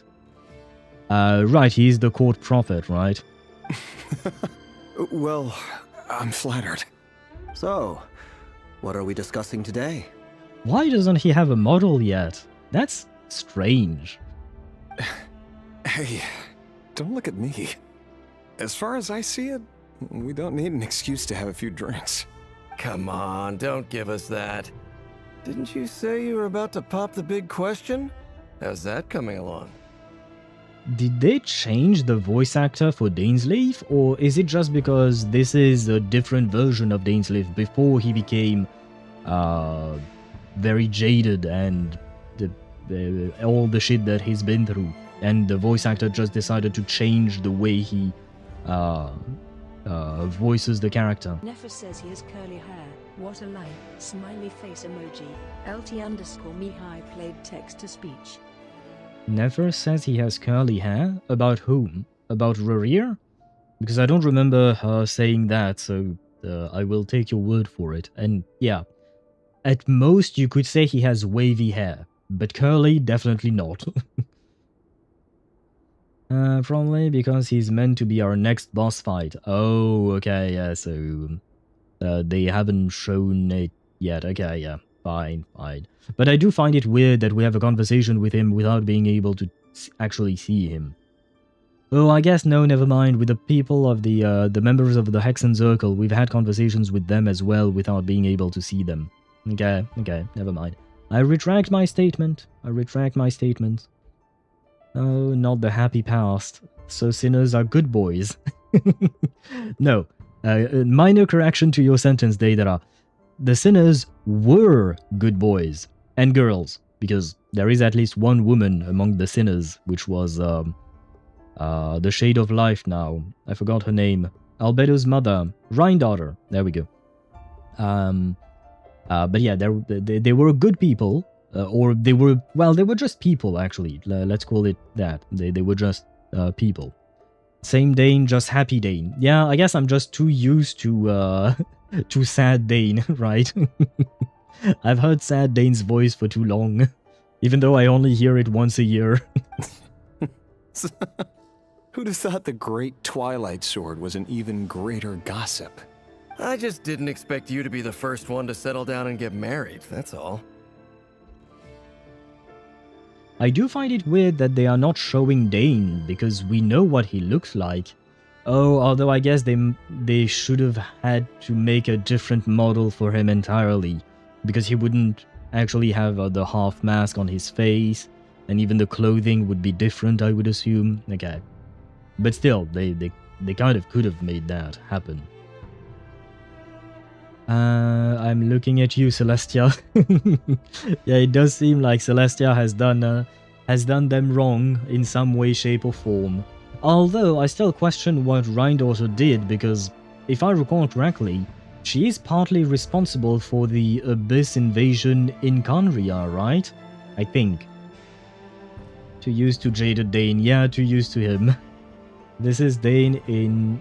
This Dane is semi-corrupted. Most likely because he is standing next to his brother who doesn't have a model. LT_me. Oh, is he actually standing next to his brother? Because well, given the fact that we can't see them, I didn't know. But they could have just made him stand next to Rerir. The table is big enough. That is not an excuse. Well, sitting. Well, who knows? But wait, this is Dane... This one is semi-corrupted? Already? Why would he be semi-corrupted already? He was a married happy man. Who do you mean, Deidara? Do you mean Rerir or Dainsleif? Our Dane. Oh, okay, you mean our Dane is semi-corrupted. Okay, yeah. And thus he looks different. So they would have had to make a different model. I mean, just take the same model as this guy and replace him with, give him blonde hair and blue eyes, and there you go. More or less. Just swap the heads. Yeah. If you told me that a few years ago, I wouldn't have believed you either. So, are you planning to come clean about your job then? I'm guessing you still haven't told her. Sure, I'll have to tell her at some point. But I'll need to pick the right time and place. To be honest, I have no idea how she'll take it. That never goes well. Keeping a secret from your partner and then trying to spring that secret and saying that you wanted to find the right time and place. It never goes well, brother. Please, read a book. Read novels. Watch anime. Watch TV shows. God damn it. This never goes well. Why Dane sounds like he has something in his throat? My mind went into a dark place and I do not wish to comment further on what you wrote, Chip. You may interpret my sentence however you wish. I will not say anything more. Come on, stop being such a pessimist. For all you know, she could be thrilled. I bet she'll be much more impressed by your actual job than the one she thinks you're doing now. A member of the King's Guard. Quite the cover story. Does the king himself even know? Of course he does. Anyway, enough about me. How have you been? Me? Same old, nothing much to... Huh? What's up, Fed? It's nothing. Vadafulnir, Dainslift's elder brother. Renowned throughout the court of Conria as the Visionary, and said to possess a wisdom far beyond the reach of any ordinary man. And yet, despite the gulf between us, he seems to have something to say about me. Does he even know me? Does he see me as a friend of his brother, or just another of the Vinster King's blades? Does that mean that Rerir was actually an assassin for the Vinster King, or was he like a, what do you call that, a spy just, or maybe a combination of both, I suppose. This secret is kinda out of Celestia's playbook. That is all I'm gonna say. What? You just made me more confused, man. Dunhung just did 40k damage alt. Yeah, I mean, Dunhung does, if you're talking about Permensor Terrae, the new one, dipped, as some call him. I will keep calling him Daniel, even though there is no L anymore. But I don't have a good nickname for the new one. Rock Daniel? Stone Daniel? It doesn't work. Anyway, my point is, he's not exactly meant to deal a whole lot of damage, honestly. He's already, that being said, he's a very good shielder. I will say that much. He is, well, very good might be a bit of an exaggeration, never mind. He's a good shielder. Like, listen, I will try to pay more attention, Chip. Not to sound rude, but is he barely built, or built with 4-star artifacts? I mean, it depends on what content you're doing, but 40k damage does not surprise me if you're talking about Permensor Terrae. If you're talking about Daniel in Barbitor Lunae, then yeah, I would be surprised if he only did 40k. Celestia and war crimes go hand in hand. Rerir's secret is out of Celestia's playbook in that regard. Yeah, but what's the connection between Rerir and Celestia right now? Because what we're seeing at the moment is just that Rerir is either an assassin or a spy for Conria. That's about it. And what I was talking about is just that you shouldn't keep a secret for from your spouse. That's about it. The war crime bit. Did he commit war crime? Because I don't know about that. Why did he react so strongly? Was it really to do with what we were talking about? Because I don't think I know what Rerir has done to become known as a sinner. The only thing I know about the sinners is that they, according to Dainsleif, they had the power to act in order to try and preserve Conria or save it from the calamity, but they didn't do shit. Rerir is effectively doing war crimes, you'll see. Okay. Sorry, my eyesight isn't too good after watching a 3D movie. Oh wait, was Chainsaw Man in 3D? Huh. They still make 3D movies? Huh, I thought they stopped. Brown, curly hair and brooding Oh, blue this eyes. is... okay. So this is what Rerir looked like back in the day. Okay, so this is where she says that he has curly hair. Guys, please wait until you tell me things like that. This is not any kind of a spoiler or anything like that. Don't worry, I'm not mad about that. It's just that when you guys tell me things that I haven't seen yet, and it just makes me confused for no reason, because I don't know if I just forgot about it, or if it just didn't happen, or whatnot.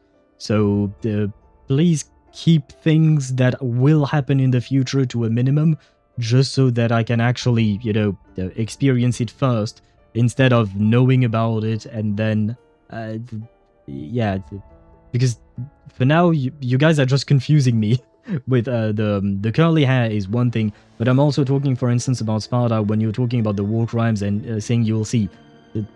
Leave that bit for now, I will see later.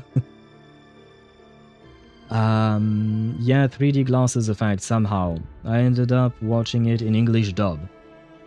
I don't remember what I watched Chainsaw Man with, English dub or like the season, I mean the anime season.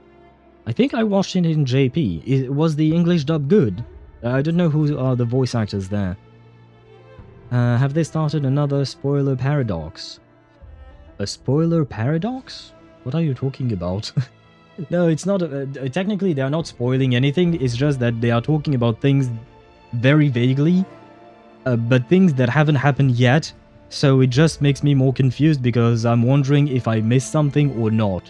So yeah, I'm asking just to keep that to a minimum because otherwise I have information that I'm not supposed to have, and there is no real point to it, right? Perfectly normal. No different from anyone else. That is one of the spoiler paradox. Ah, okay. I've never heard of the word, or rather the wording spoiler paradox, so I didn't know. I guess you have taught me something new. I'm not familiar with the voice actor in the anime, but they did a good job considering I watch it in JP. Okay, good, nice. Guess maybe I'll rewatch Chainsaw Man, but in English, just to try it out of curiosity. As frightening as this monster is in the present, there's something even more unsettling about seeing the human he used to be.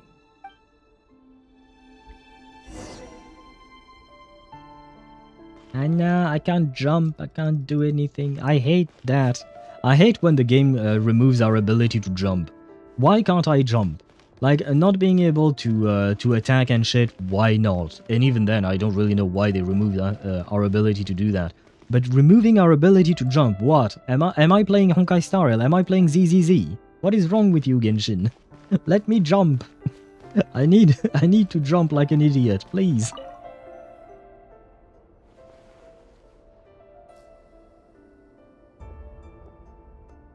Oh. Hello? Felindis?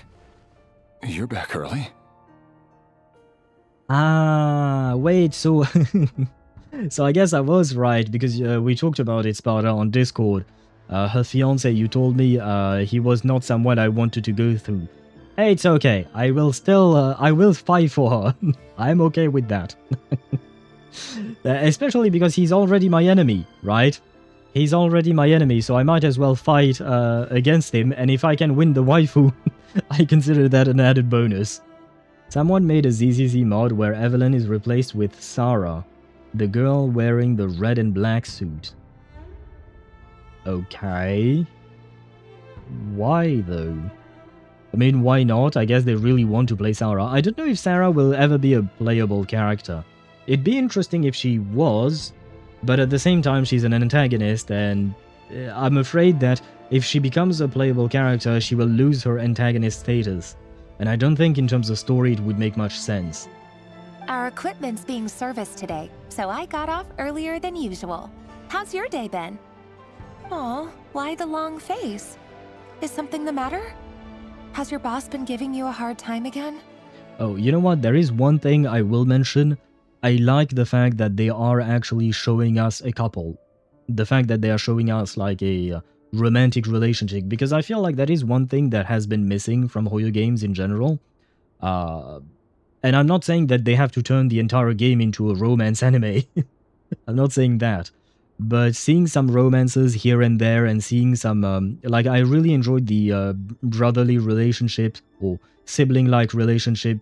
Not sibling-like, sibling relationship between Kamisato Ayato and Kamisato Ayaka, for instance.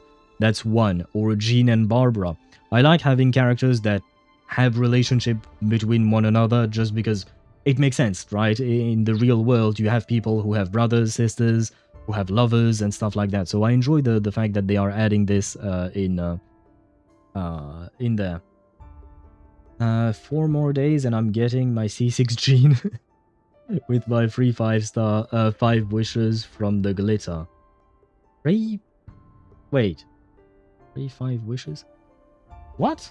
Oh, I thought you were talking about the fact about selecting gene for the constellation thingy that we get. What do you mean with your free 5 wishes? Do you mean like you will have enough wishes to pull on the standard banner? But if that's the case, you're not guaranteed to have gene, so I'm kind of confused about that. I'm so happy there is a straight relationship, even if it is an antagonist. I mean, sure. I mean, it's not like we have any other kind of relationship, really. Nothing has ever been confirmed. This is the only confirmed relationship I can think of Unless you're counting, like, for instance, the fact that Klee has a father, and thus that means that Alice has a relationship with someone, but we've never seen it on screen, right?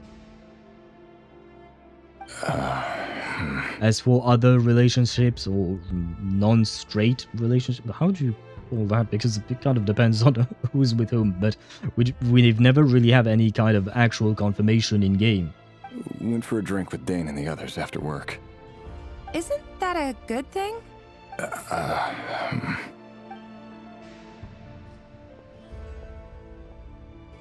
Vedifenir showed up today too. You know, Daneslif's older brother.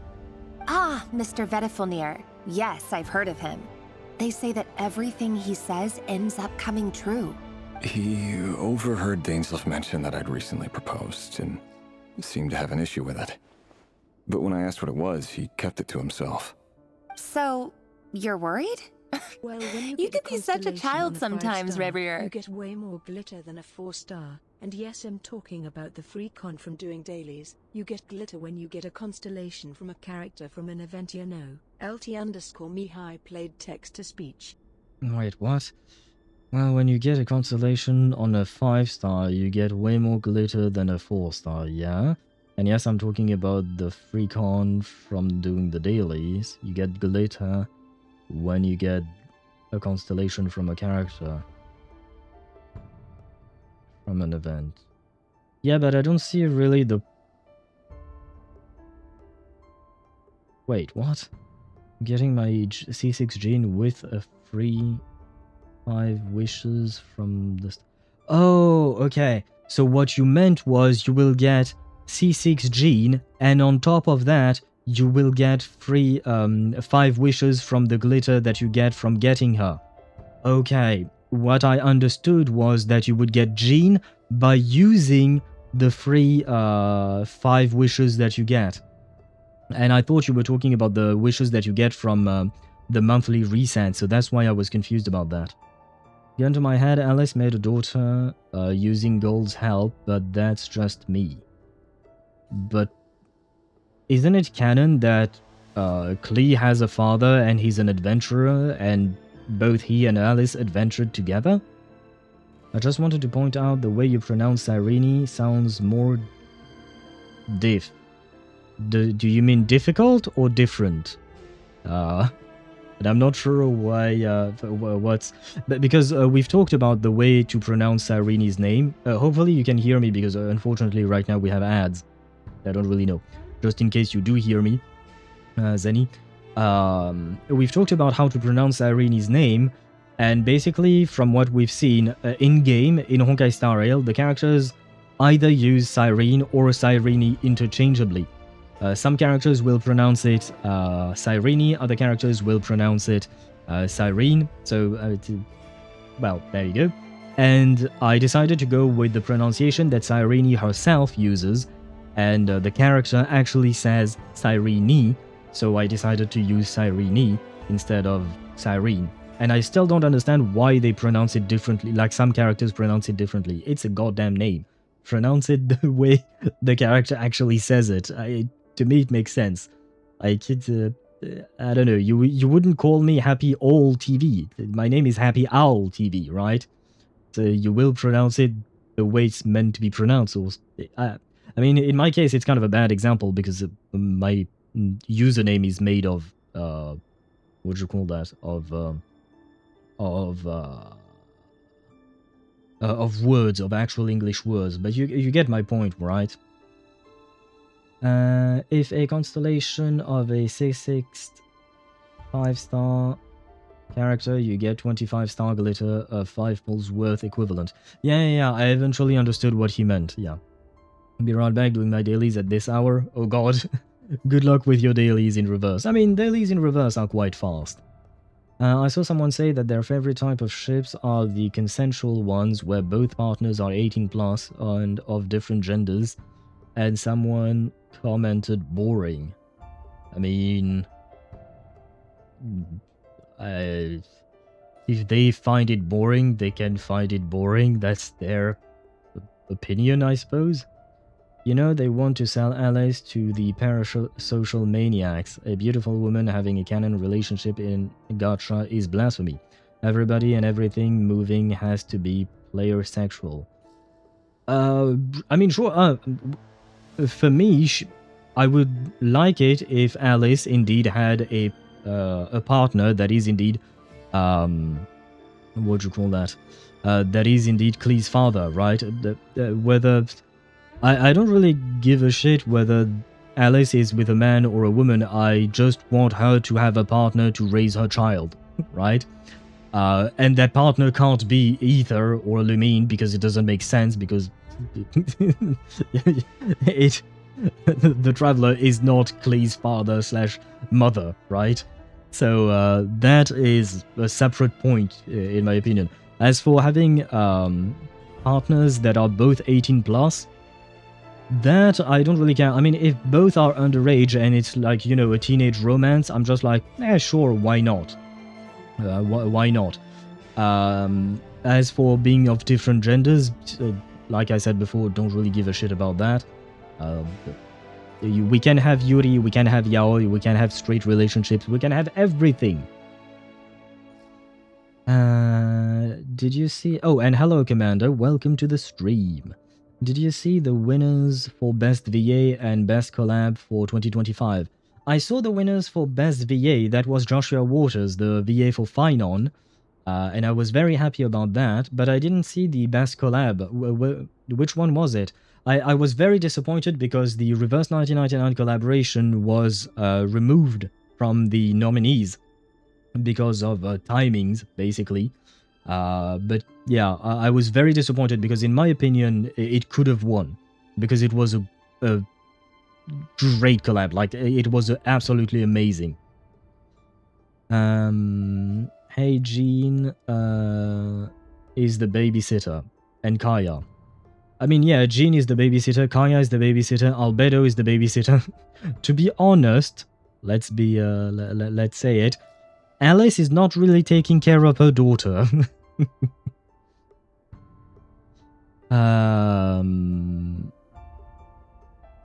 I want Alice to be a single mother so I can be her dad. Oh god, you have issues. Best VA won Finon and Best Collab won Clash of Clans x WWE. Oh wow, I had never heard of that. R99 collab wouldn't have won.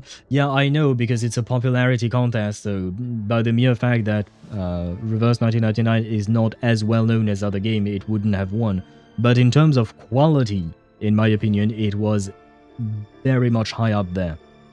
You can pronounce Cyrene as Cyrene without having to say the E at the end. Yes, I know, but like I said, the character herself pronounces it Cyrene.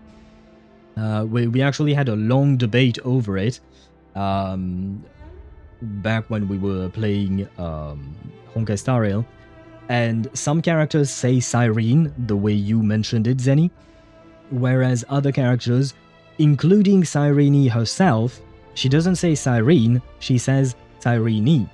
So I decided to go with the pronunciation that she goes with because it's her name.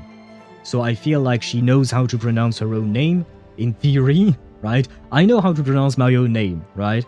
And I've had, like my real name, I've had some teachers mispronounce my name because they were, honestly, they were just idiots.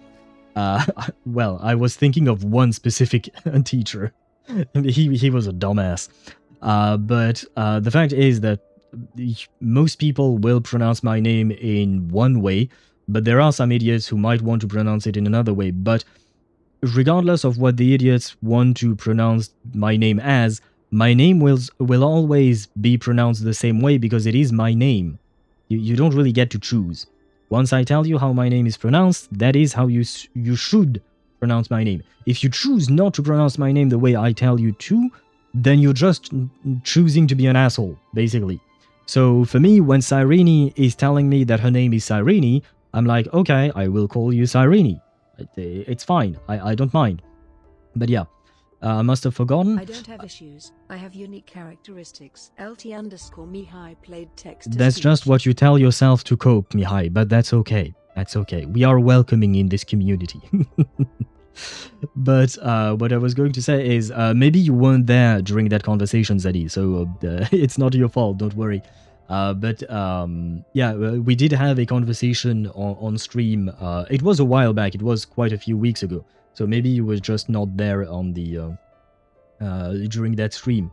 But yeah, we actually tried to figure out how to pronounce her name because I kept asking chat because some characters in game pronounce it Cyrene, and I'm just like, why? Why do you not pronounce her name the way she says it? Anyway, this was just, you know, something.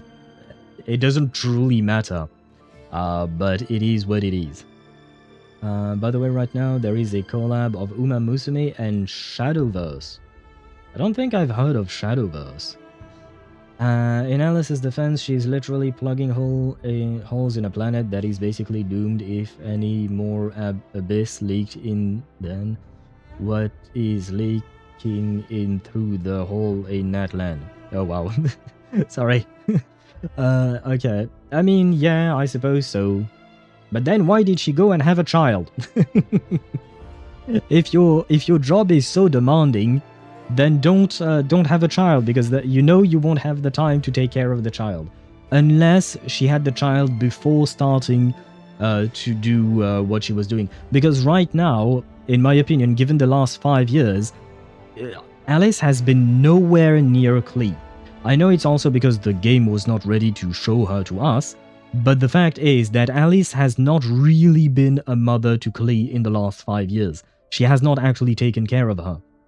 The real parents that Alice has at the moment are Albedo and Jean, and Kaya is the drunk uncle that cracks up jokes, basically.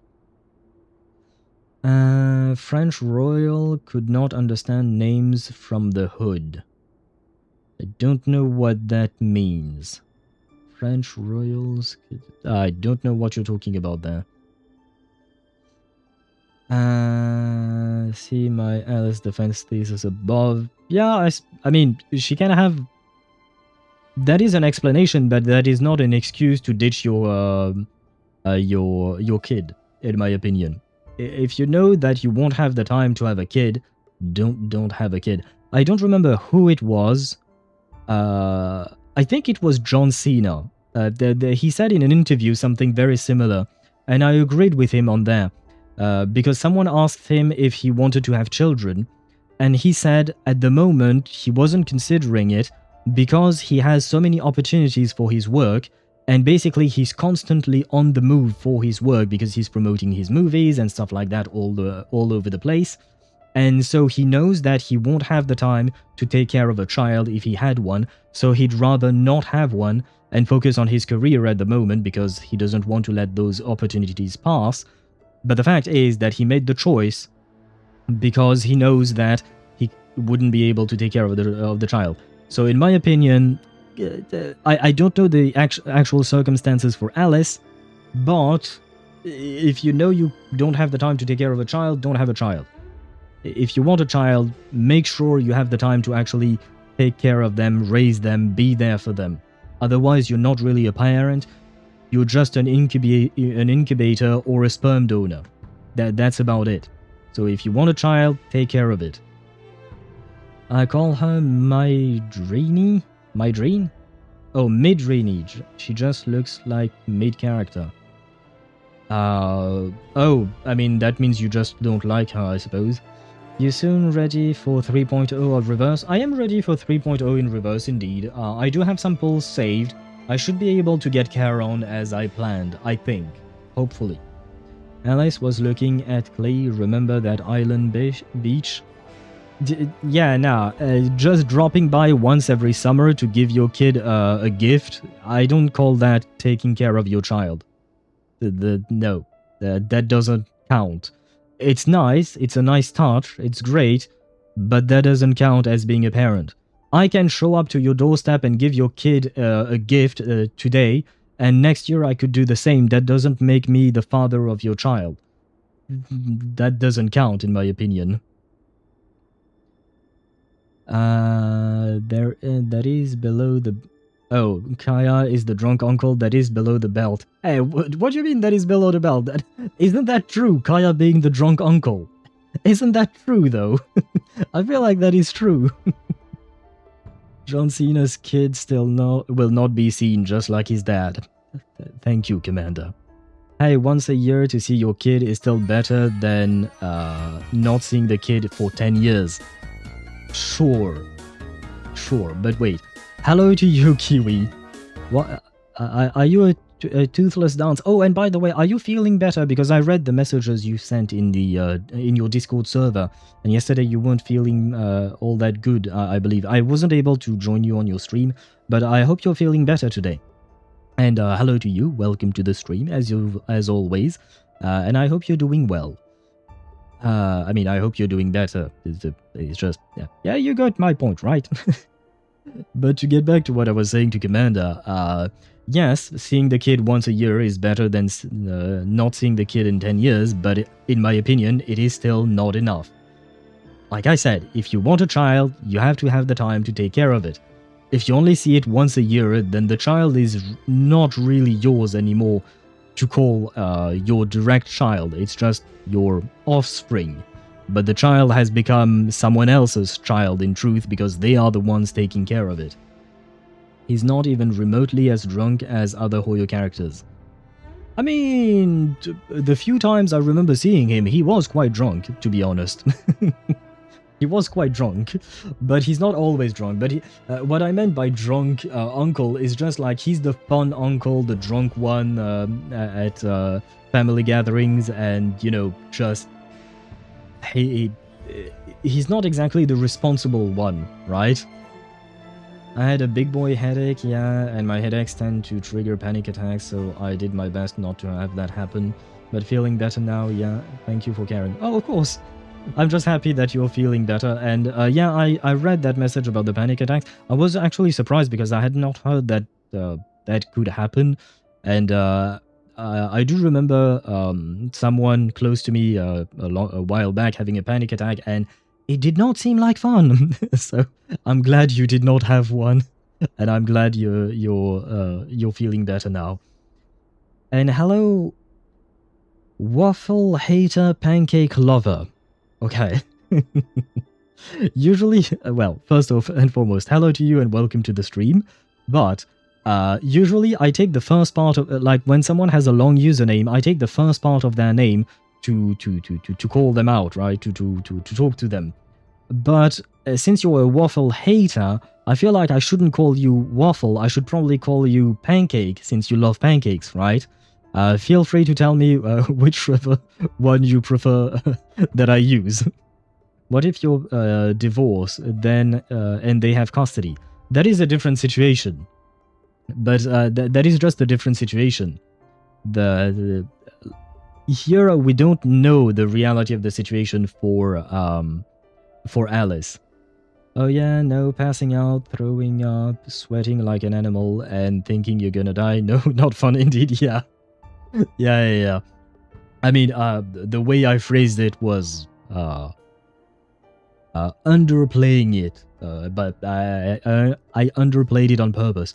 But yeah, I know that it's not fun at all. So, which is why I'm very happy that you did not have that, because yeah, I've never had a panic attack myself, but after seeing it happen to someone else, you're just like, I do not wish that on anyone. You can call me Cake.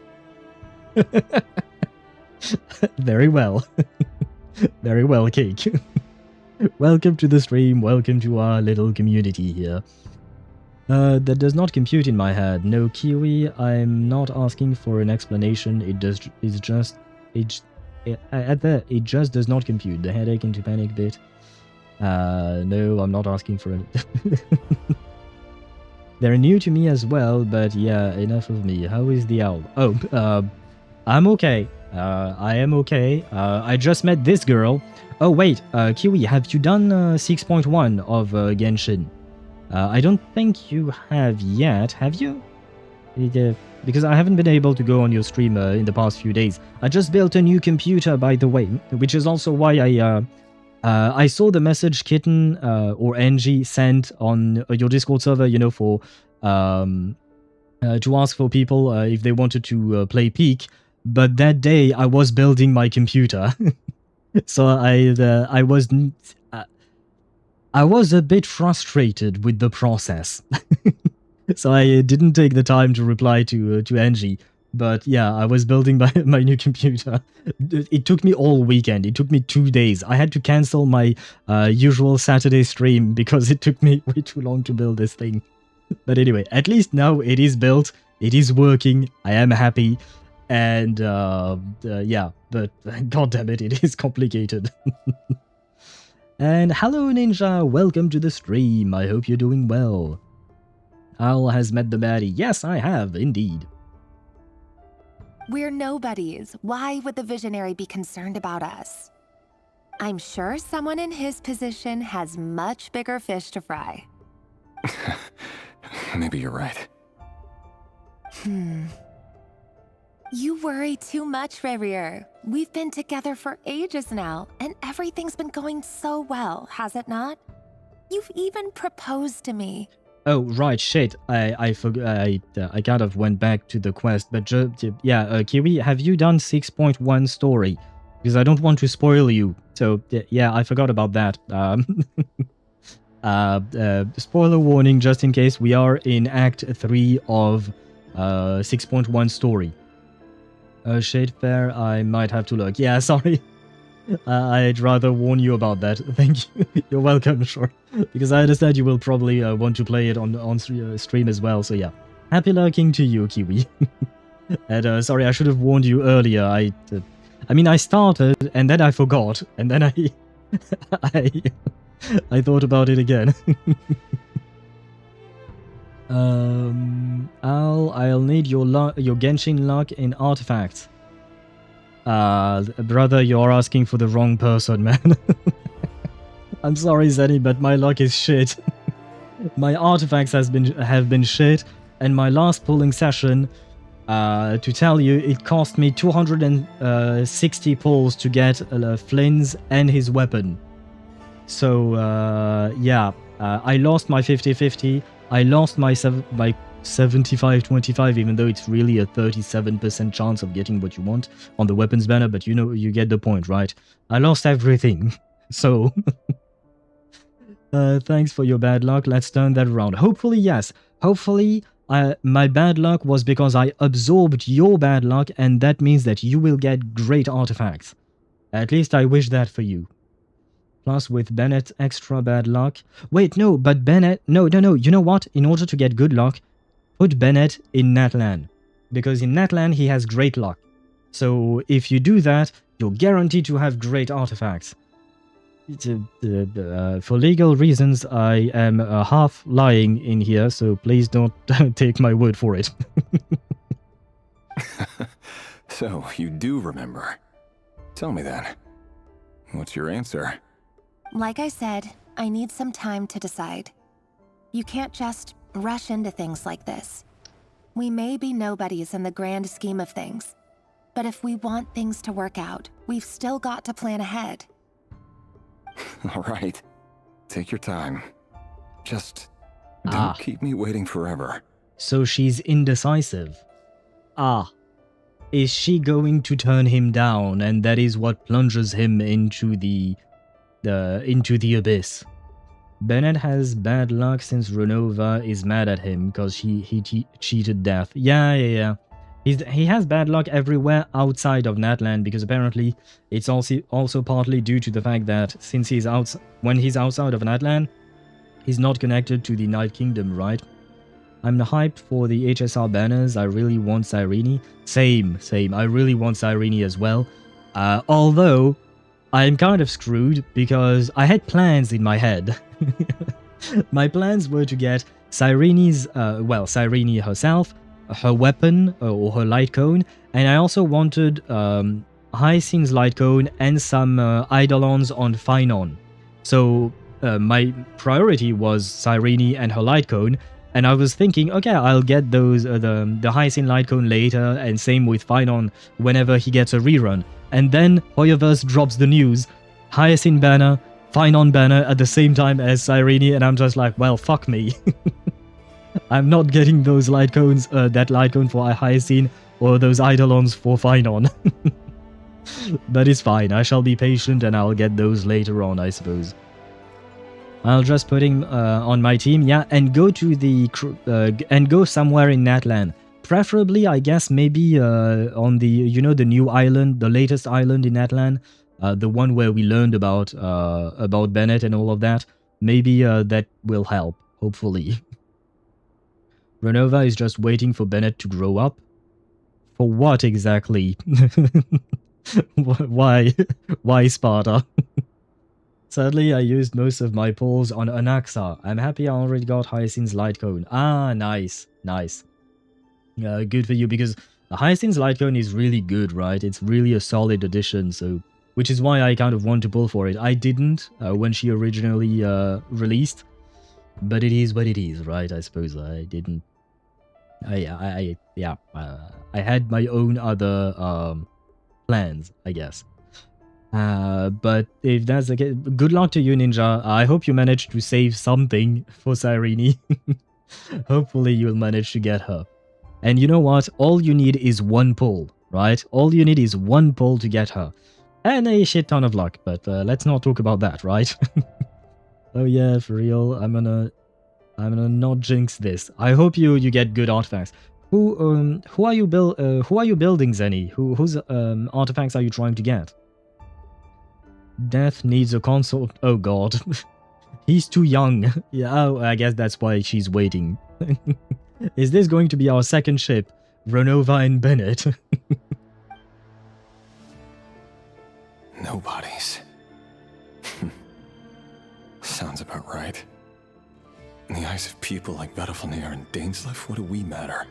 Can someone whose gaze is so fixed on a far-flung future even see the present clearly? Besides, the dynasty's fate rests with the king and his inner circle. Whatever I do, it won't make much difference. Is brother wearing eyeshadow or something? Is he wearing makeup? I feel like he's wearing eyeshadow. Meanwhile, every idea they come up with and every decision they make, it affects everything. These days, the king is lost in his research, and the purge of the Crimson Moon bloodline grows ever more intense. No. He's talking about the purge of Aurelichino's ancestors. How dare he? Damn you, Vince the King. But yeah, to get back to the makeup. He's wearing makeup, and brother, it works well on him. Just got Hyacinth light cone for my blade. Ah, makes sense. Yeah, it is a great light cone. I've gotten a 5-star character in less than 10 pity before in HSR. Hey! So that means you have some chances of getting Cyrene, right?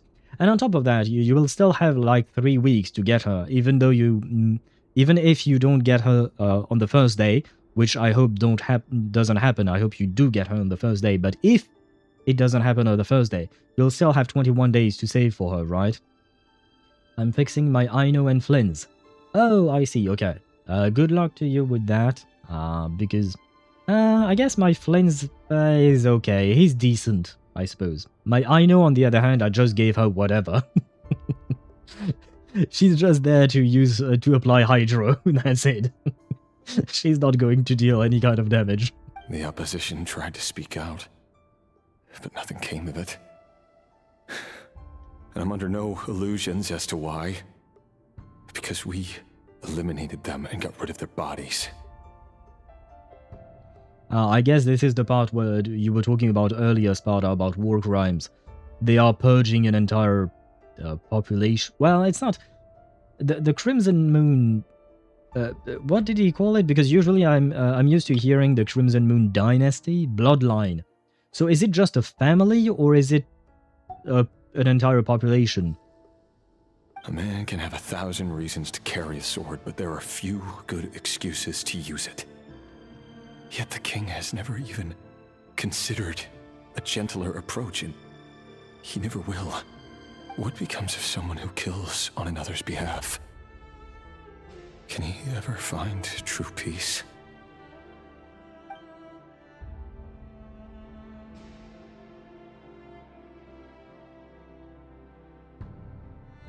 Excellentus.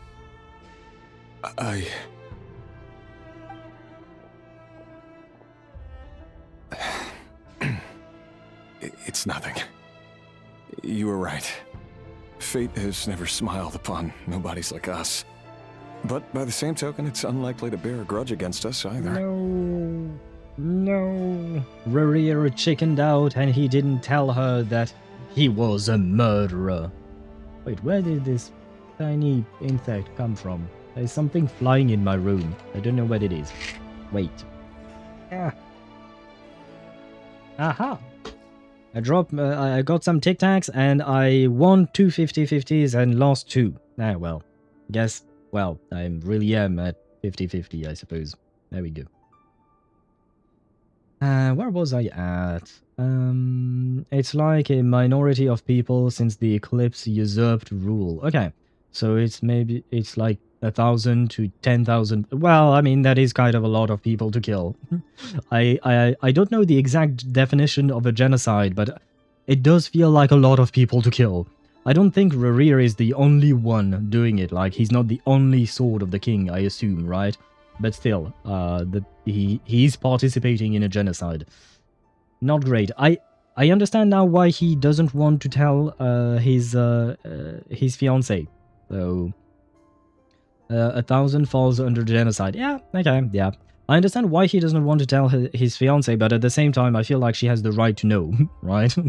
Like she does have the right to know that. I will add you on HSR so you can use my Seridra or Hyacine. I do have Seridra. I do have both. I actually have both Seridra and Hyacine, but neither of them have their light cones, and I don't have Seridra E1. Do you have Seridra E1 by any chance? That would be lovely. And hello, Sheriff. How are you? Welcome to the stream. OMG face reveal. Yes, I have revealed my face, and this is what I look like. Although this is a sweater that I'm wearing today because I was feeling kind of cold. But usually I wear my a shirt and a tie.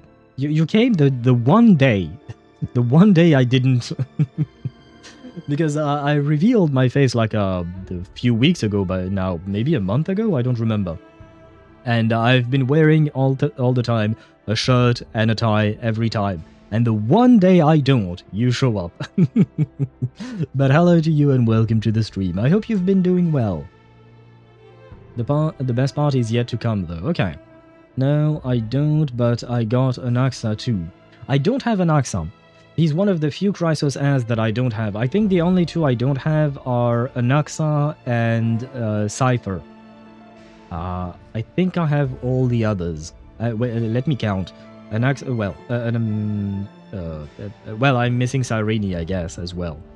I do have Evernight, Phynon, Tribi.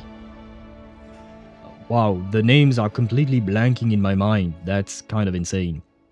Wait. Phynon, Tribi, Daniel, Evernight, Aglaya, Midemos. I guess I should count, so, Anaxa and Cypher. Hyacine then. Who am I missing? Oh, you got yes, I also have Hyacines, yes. I can't think of all of them, but if my memory, which is kind of shitty, but if my memory serves me well, I think the only ones I'm missing are Anaxa and Cypher. I don't think I will pull for Anaxa on a rerun, but I might pull for Cypher, because I actually kind of like him. I made him get her, Hyacines. I mean, yeah, you kind of convinced me, but at the same time, I kind of wanted her already. Like I've said before, I will sometimes get swayed by chat, but at the same time, it's because the desire to get her was already there, because I wanted to play my Kafka again. Let's be honest, I just wanted to play my Kafka again. The troubled couple is waiting. Yes, they're always waiting for my yapping. There's no reason we can't keep living happily together. It's cherishing the simple joys of each day as they come. Because I'm yapping like this, Daedra, we spend more time with happy Rerir and a happy couple, right? Whereas I know that at some point, as we move along with the story, they are no longer going to be happy. See? You just need to stay positive, Rerir. I can feel your warmth, your breath. You're right there, right by my side. Thanks for the hydrate, Sheriff. I kind of already did. But you know what? I'll hydrate again. Why not? Just seeing you makes me happy in a way I can't explain. And that's something that no one could ever take away from me. So smile, my love. Let go of that frown. You're right, Thelindis. I've just been overthinking things. That's better. Getting caught up about things like this will only ruin our evening. Speaking of which, all set for the ball tonight? I need to go get ready. I feel like I've heard Thelindis' voice before. Do we know who her voice actress is? You go ahead. I just have a few things to take care of, then I'll come join you. Even busier than the big shots, huh? Fine, I'll go get started. But don't be late. If you keep me waiting too long, I won't be a happy bunny. A happy bunny? Never mind. I am absolutely not imagining her in a bunny suit right now. That has not crossed my mind at all. Relax. I'll be there. Yeah, okay. With the zoom in like this, that means he's not going to be there. Let's be honest. Seriously, though, you drive a hard bargain. You're really gonna leave my proposal hanging and still expect me to take you to the ball? Well, that goes without saying. I already told everyone I'd be coming with a dance partner. Besides, they're two completely different things. Let's take it one thing at a time, all right? All right. White outfit it is. It seems like Rerir was deliberately hiding his ties to the intelligence services by giving the impression that he was just an ordinary member of the Finster King's Guard. He clearly doesn't want his would-be fiancée to know about his other life. Then again, that's hardly surprising. People in the intelligence trade rarely do. Does Nefer have a fiancé too? Who'd have thought we were in the same line of work? Why is she smiling? Is she looking at him like he could be her potential fiancé? I mean, we don't know what happened to Thelindis yet, I assume. So, who knows? Maybe Rerir is now single, right? God damn it, Thelindis, why you gotta say this shit? Wait, what did she say exactly? The happy bunny, the thing is another thing. Rabbits are known for having a lot of offspring. I don't think that's what she meant, but sure. But why are you bonking me, Ninja? You don't know if I was imagining her in a sexy bunny outfit, or you know those overall pajamas that look like bunnies and have a hood and stuff like that. You don't know which one of the two I was thinking about. Let's dig a little deeper.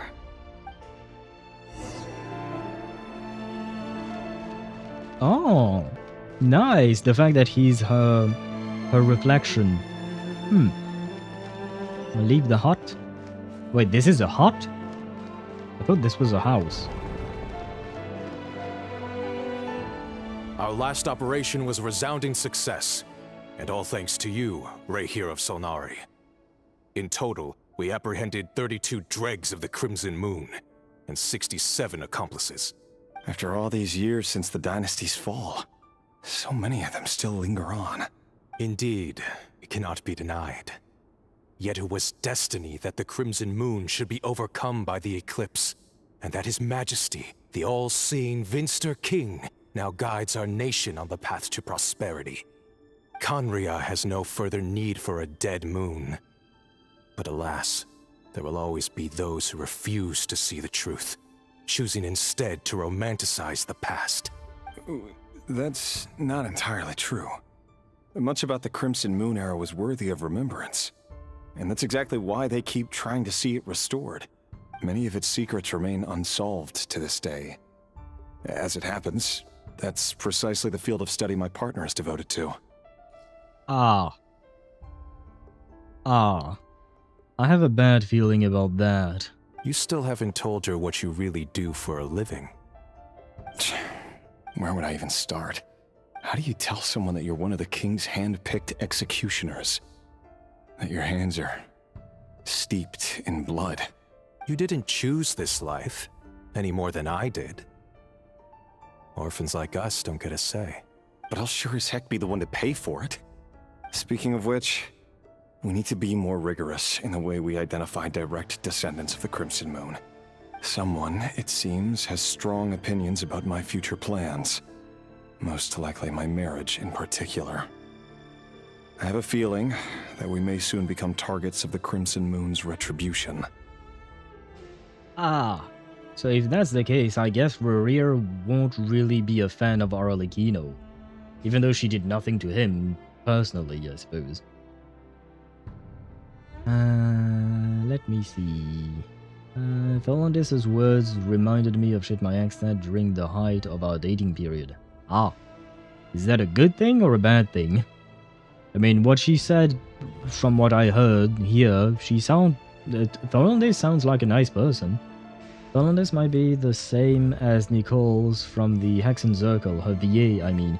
Yeah, I do feel like I've heard her voice before. I can't pinpoint exactly who it is. It could be Nicole, but I feel like I've heard Tholondis' voice before.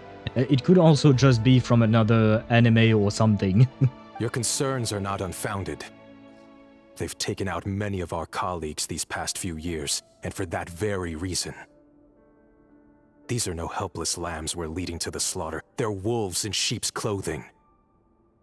I mean, to be fair to them, if you're hunting them down, they are bound to reply to that hunt, right? I mean, do you just expect them to let you arrest them and kill them all? I mean, not that I'm siding with either one of camp, because I don't really know the details.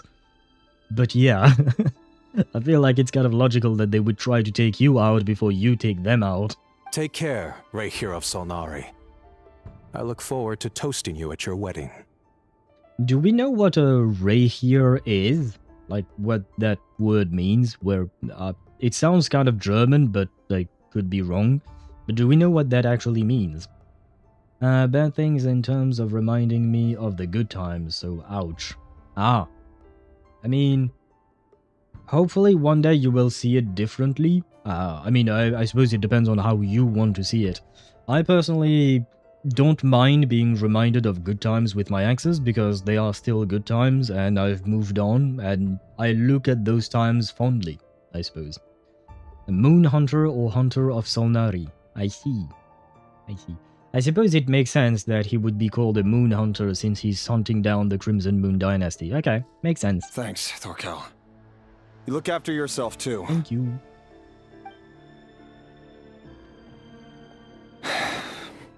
Tholondis, I never wanted to keep this from you. You're the last person I would ever want to lie to. Then you should have owned up to your life and told her the truth. But that's exactly why I can't tell you everything. There are things you shouldn't know. Things you cannot know. I mean, I suppose to be fair to him, his case is even worse because she's studying the Crimson Moon dynasty from my understanding, and he's murdering them. So, I suppose his case is kind of complicated, but at the end of the day, I still believe that she has the right to know and he should have told her. For me, the good times is me being single like I always have been. Do you mean that you've never had a partner before, or do you just mean that you prefer being single to being in a relationship?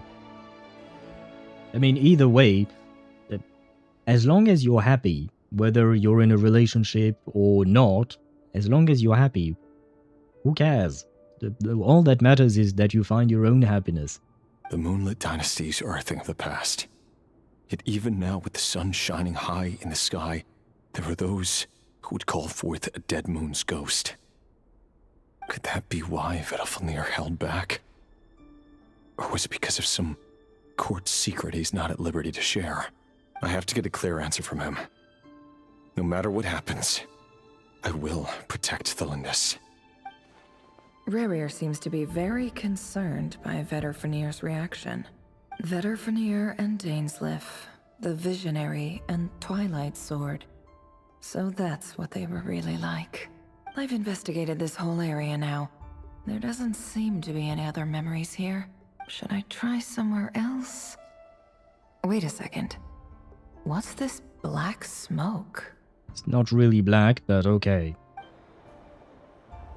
Just like his hair weren't curly. I think she has some eyesight issues. So, he's late after all. Just you wait, Rerir. You're in for it. Big time. Are you waiting for someone, ma'am? Could I tempt you into buying some flowers? Oh, sure. Pick me out a pretty bunch if you would. Thank you. But I'm afraid none of them are as pretty as you. Oh, the kid is already trying to rizz up Rerir's partner. For someone so young, you sure have a way with words, don't you? I'm only telling the truth. Look me in the eyes. You'll see I'm not lying. Aha! Is this Arlecchino's father? No, just kidding. I know he's not her father, but I suppose he's a distant relative of hers. Never had a partner before. For intel, you only need ears, not good eyes. I mean, eyes can sometimes help, even in intel and gathering. When you have to read a document, how do you read it? Do you just plop your... Because I know there are some apps on your phone that you can use to scan a document and it will read out what is written on the document. But I don't think she has access to that kind of technology. May we have a word in private? Who are you? And what do you want? Ah, shit. The kid is going to tell her about Rerir. See, this is why... See, this is why I told you, keeping a secret from your partner, waiting the so-called good moment to tell them, never ends well, because there is always one asshole somewhere who will tell... Well, I say asshole, but it's not really their fault. But who will tell your partner about your secret, and then it will blow up in your face. See? I've watched enough TV shows, I know. Just put on glasses, problem solved. I mean, I feel like the problems she has can't be solved easily with glasses, because she said Rerir had curly hair when at best he has wavy hair, at worst he actually has straight hair. And she said the smoke was black, even though it was green. So... she's colorblind and she can't see hair Yeah, I feel like she has way too many problems. She needs a new pair of eyes. Odds are he's a relative of Perinheri, aka the OG, or actually Peruer, Arlecchino's predecessor. Wait, isn't Peruer Arlecchino's name, or was her predecessor named the same thing as her, or was she named after her predecessor or something? Because I thought Peruer was her name. It doesn't matter who I am. Too many of her kind have fallen lately, so I decided to take the risk of reaching out. Not long ago, the Rerir of Solnari led an assault on one of our strongholds. We suffered many casualties, and many who came to our aid lost their lives as well. Sorry, I don't know why you're telling me this. And I don't want to get involved. Well, you kind of already are, without knowing. Wait, hear me out. This time we finally got a clear look at his face and learned his true identity. His name is Rerir, and he claims to be one of the King's guards. And there you go. I told you guys it wouldn't end well. Peruer is Arlecchino. Perinheri is the first of the Crimson Moon dynasty, allegedly. Okay. Actually, Peruer's predecessor. Oh, okay. I misread the first sentence. That's why I didn't understand. Okay, I misread it. Now I understand what you meant. What did you say? Yeah.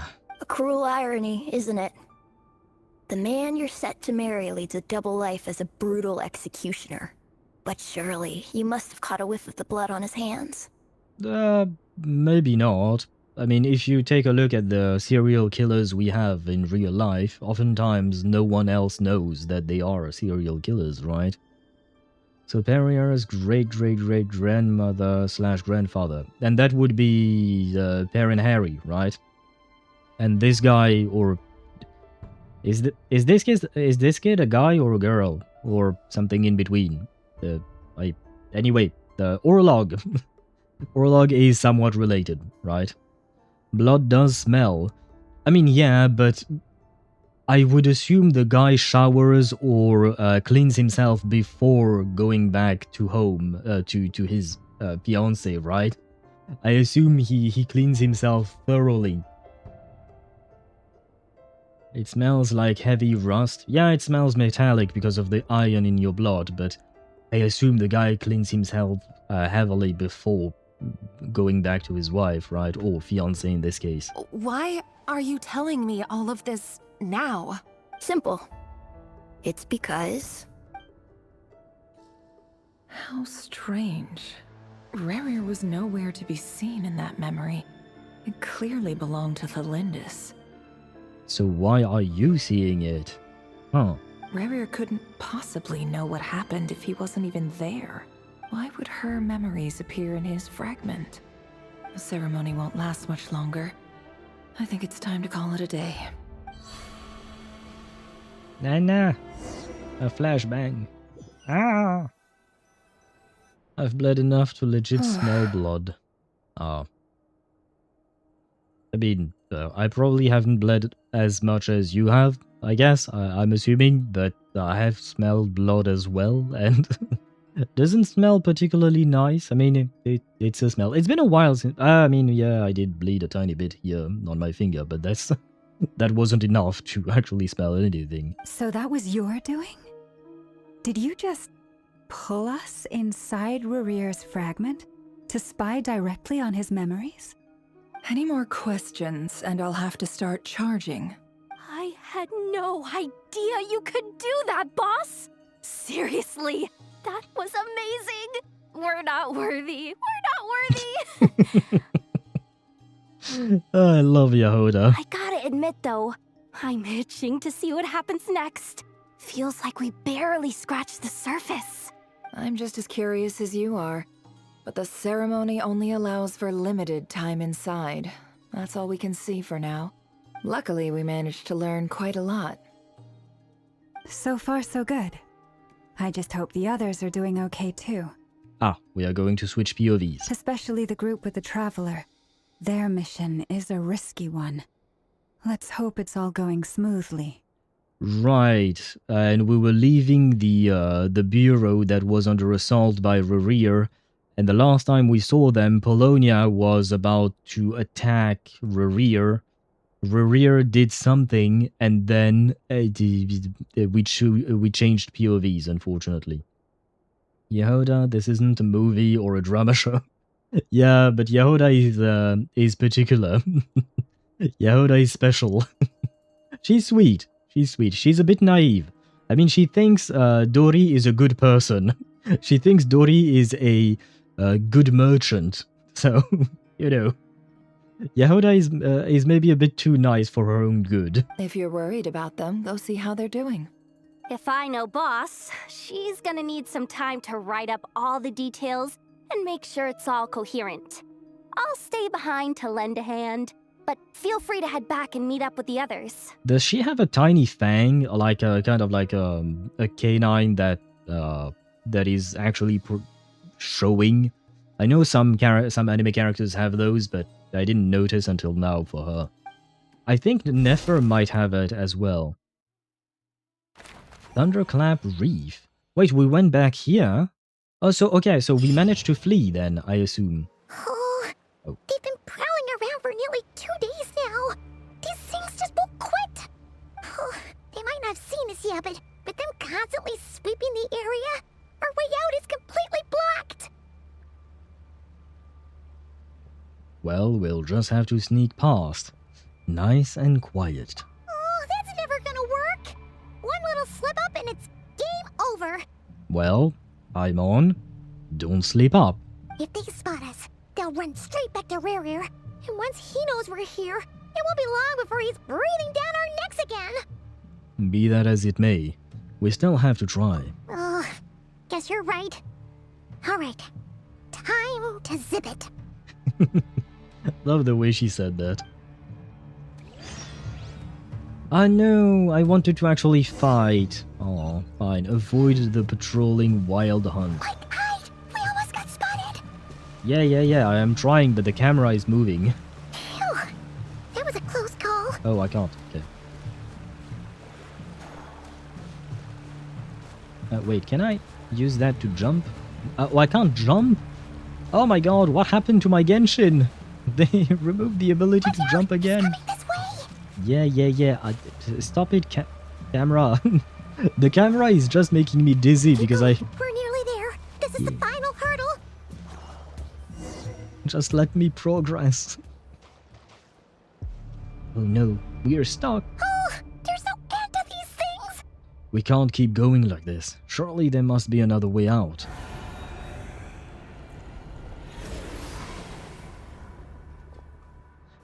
It'd be nice if Dainsleif were to show up and save us. Dane, we just saw you in the memory. Come on.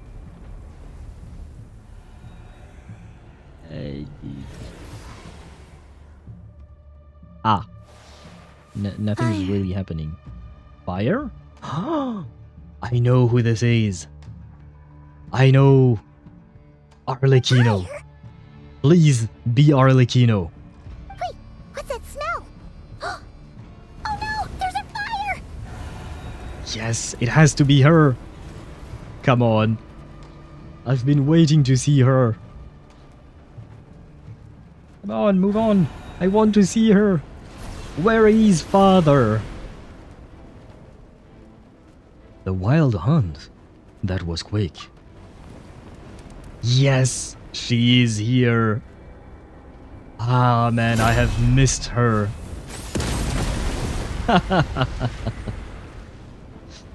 Ah, father is here to protect us. Sandrone was right. You look weak, Columbina. Those are your first words. Calling Columbina weak. Really? Really? Seriously? Where was I at? Paimon really needs some ninja training. Yeah, and we know Sayu, right? We talked about Sayu yesterday or the day before, I think. We know Sayu. Why is she not training Paimon? Because yeah, she definitely needs some training. Now you know why I was so excited? Indeed, I understand. Come on, she has to flex. Yes, she flexed by killing the enemies, right? But she didn't have to call Columbina weak. And hello, Joel. Welcome to the stream. I hope you're doing well. Pete Lady. Oh, you're talking about Columbina, I assume. And yes, the wild hunt is there. This truly was our Limbus company. The wild hunt has begun. A tear ran down my thigh. Oh god. Yeah, I am not reading further. She didn't even say hi to us. Yeah, the father bullying Columbina. Yeah. And I thought we were kind of friends, or we had a somewhat friendly relationship, right, with Arlecchino? She could have at least said hi first and then disrespected poor Columbina, right? But no, she decided to go for the jugular straight away. But you know what? Some ads are going to run, which is why I keep on yapping. And I'm going to take that as a moment to take a break because I need to go to the restroom. And I was really afraid that the ads would interrupt the knave's appearance, but we've managed to see her. But I will leave you with a bit of suspense as to whatever happens next. Just the time that the ads run for 3 minutes, and then the time that I need to go to the restroom as well, but I will be back before the ads are gone, I would assume, probably. We're allies of convenience. Yeah, but she didn't seem... It seemed a bit more than that. Not... I wouldn't say that we were actually friends. Not like we are friends. I feel like Child, for instance, he kind of is a friend to the Traveler. He's a weird friend, don't get me wrong, he's weird, but we're kind of friends with him. Arlecchino, on the other hand, I don't think we're friends with her, but I feel like it's kind of an in between being friends and being just allies of convenience, right? Arle is never hostile unless prompted. Yeah, and to be fair, we don't really have a reason to be hostile towards her, at least not up until now. Hopefully we won't. You don't give her a reason, she will be cordial. Yeah, hopefully we won't, because she has proven that if we gave her a reason, she would obliterate us. Anyway, the ads are going to run. I am going to go to the restroom. I shall be back in a few minutes. Let me switch scenes, give you a bit of music, taking a break scene, and I shall be right back.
And I am back. Let me switch scene. There we go. We are ready to... Well, we're not ready to restart quite yet. The ads will be gone in about 20 seconds. There. I have everything ready to go, and we can keep staring in Arlecchino's eyes in the meantime. Man, I'm so glad that they are bringing her back into the story. I mean, I knew about it because I watched the trailer, and she appeared in there, and she was even in the splash art of 6.1, so I knew she would come back. But when 6.0 started and we did the story and all of that, I did not expect her to show up again, not so soon, you know. But I'm very happy that she is. And the ads are gone, yay! We can continue. Ah, shit, wrong window. There. The old you would never have let such lowly creatures bar your way. Word has it that you did something for the Tsaritsa, and that's why you've lost most of your power. Freedom comes at a heavy price, doesn't it? It's Arlecchino! You came! Hello again, Columbina. And greetings, guests of the House of the Hearth. It's been a while, Arlecchino. No!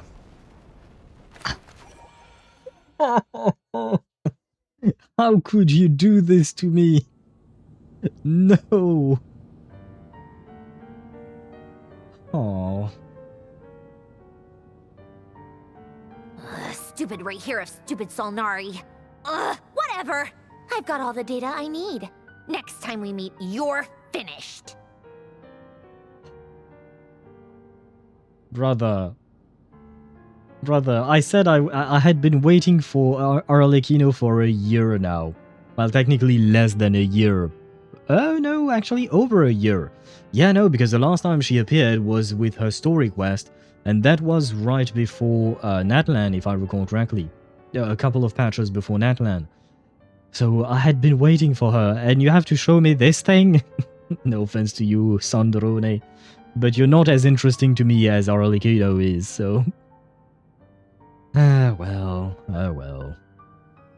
You said we never made her enemies, but we fought her before. Yes, but we weren't exactly her enemy at that point. When we fought her in her story quest that I just mentioned. We weren't exactly her enemies. Neither were Lyney, Lynette, and Fremine. They weren't actual real enemies. She was kind of testing them, and we happened to be there.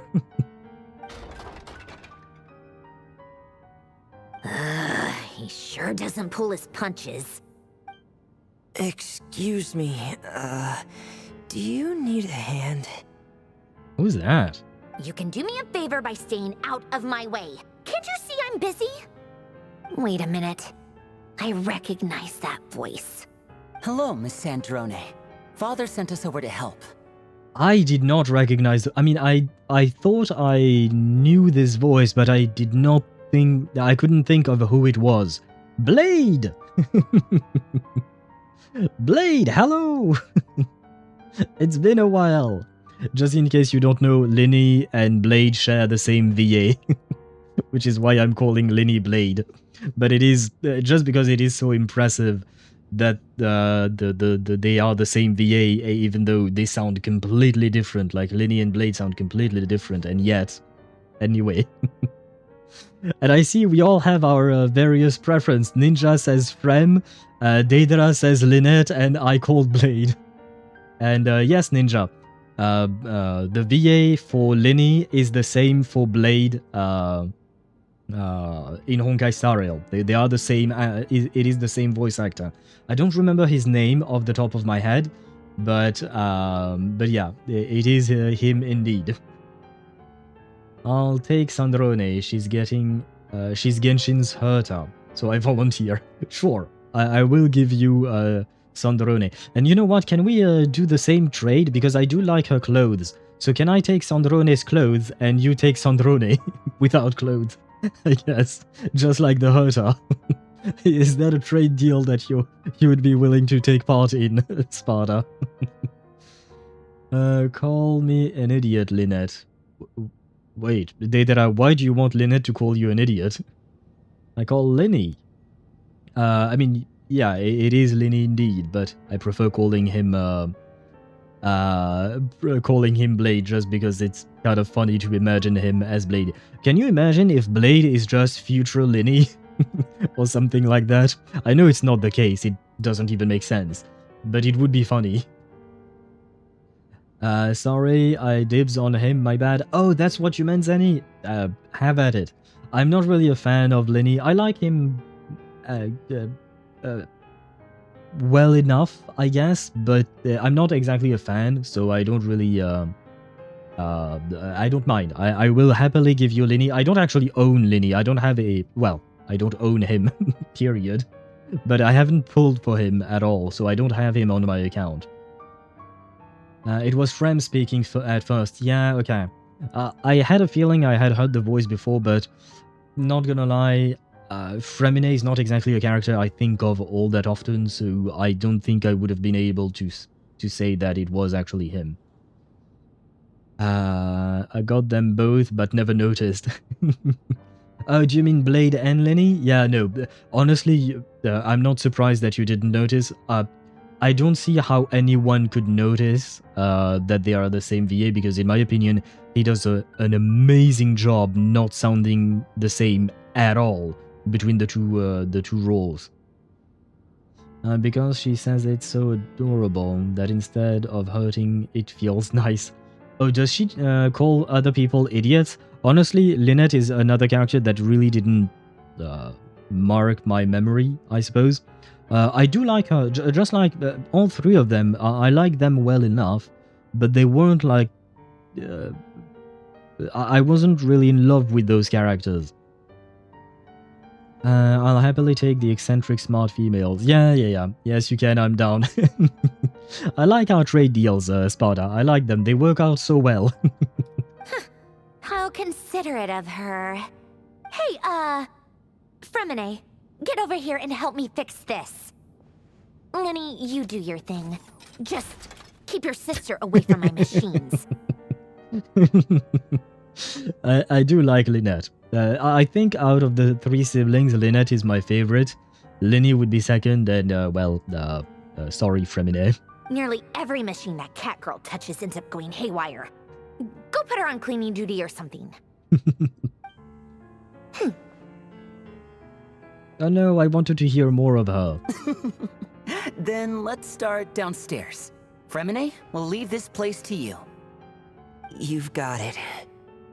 Wait a second. Pretty sure there's still some tea in the cupboard. If you want some, you'll have to make it yourselves. Okay. Oh, wait, and everyone is here. Does that mean... I want to see an interaction between Arlecchino and Varka. I want to see an interaction between... Oh, shit. I almost fell to my death. I was so excited about the interaction bit that I almost died. Yeah, okay, I guess I'll just fly there. Ah, shit, I need my motorcycle. My flying motorcycle. Marika, where are you? What is this thing? Oh, hello, you. Ah, you know what, let's have a bit of a fight. Closing in. Ills be gone. Observe. To dust. Ah, stop moving away from Aino's thing. Dust. You're a pain. He's free. Tell me what you see. No, and I forgot technically this thing has resistances. Close your eyes. Be silent. You may have resistances, but you will still die. Mwahaha. Arle plus Varka is not a good idea. I know, that's exactly why I want to see it. Because I don't know what exactly would happen, but I am very curious.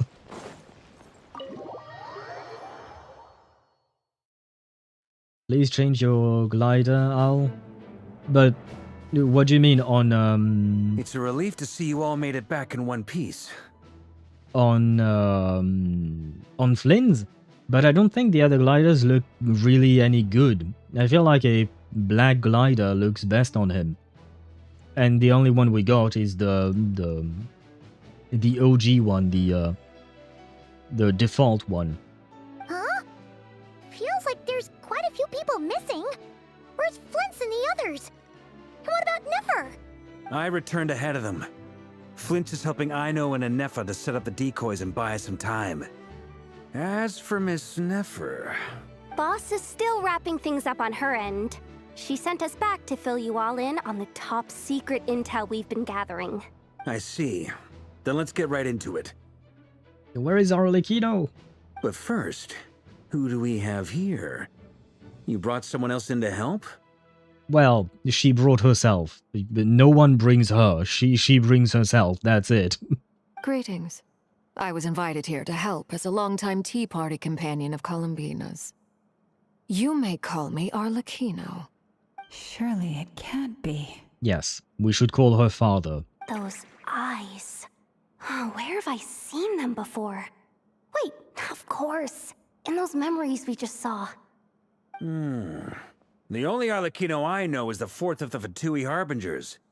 So either you share a pretty uncommon name, or you're more than just a Tea Party buddy. I don't think... Have we ever seen a real interaction between the Fatui and the Knights of Favonius? Or higher-ups, I mean? You are well informed, Grandmaster. A man from Mondstadt living all the way out here in Nod-Krai, and yet the people and affairs of Snezhnaya seem to hold a special place in your heart. Oh, the feeling's mutual. Sounds like you know all about who I am, too. A Fatui harbinger. You mean another one? Because technically Columbina is... well, she was one. The atmosphere in here just got really tense. Guess we can't just start trusting Fatui harbingers, even at a time like this. I must admit, though, I'm a little curious. Seeing as the moon goddess no longer belongs to the Fatui, what makes you so willing to put your neck on the line here? That is actually a good question.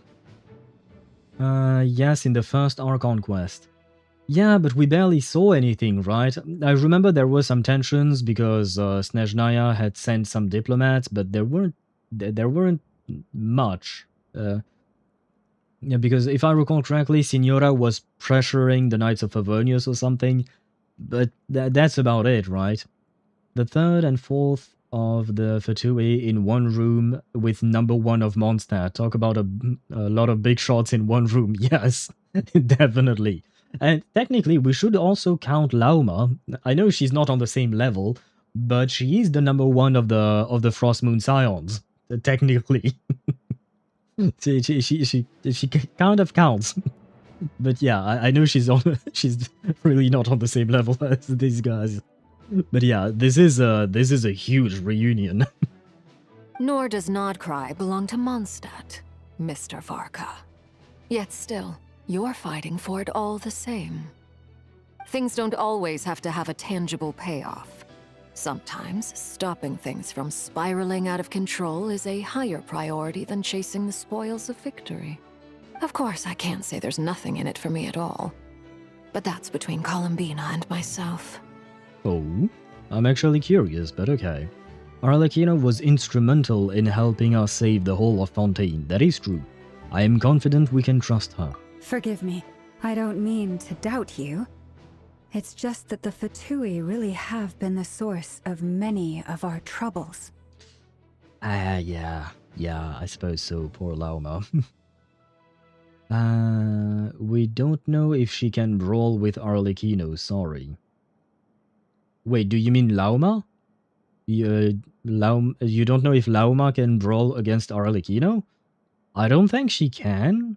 I know she is a powerful moon chantress, but I don't think she can go up against Arlecchino as far as I know. God damn it, that side profile again on Lauma. See, you've noticed it too. The game loves to give us her side profile.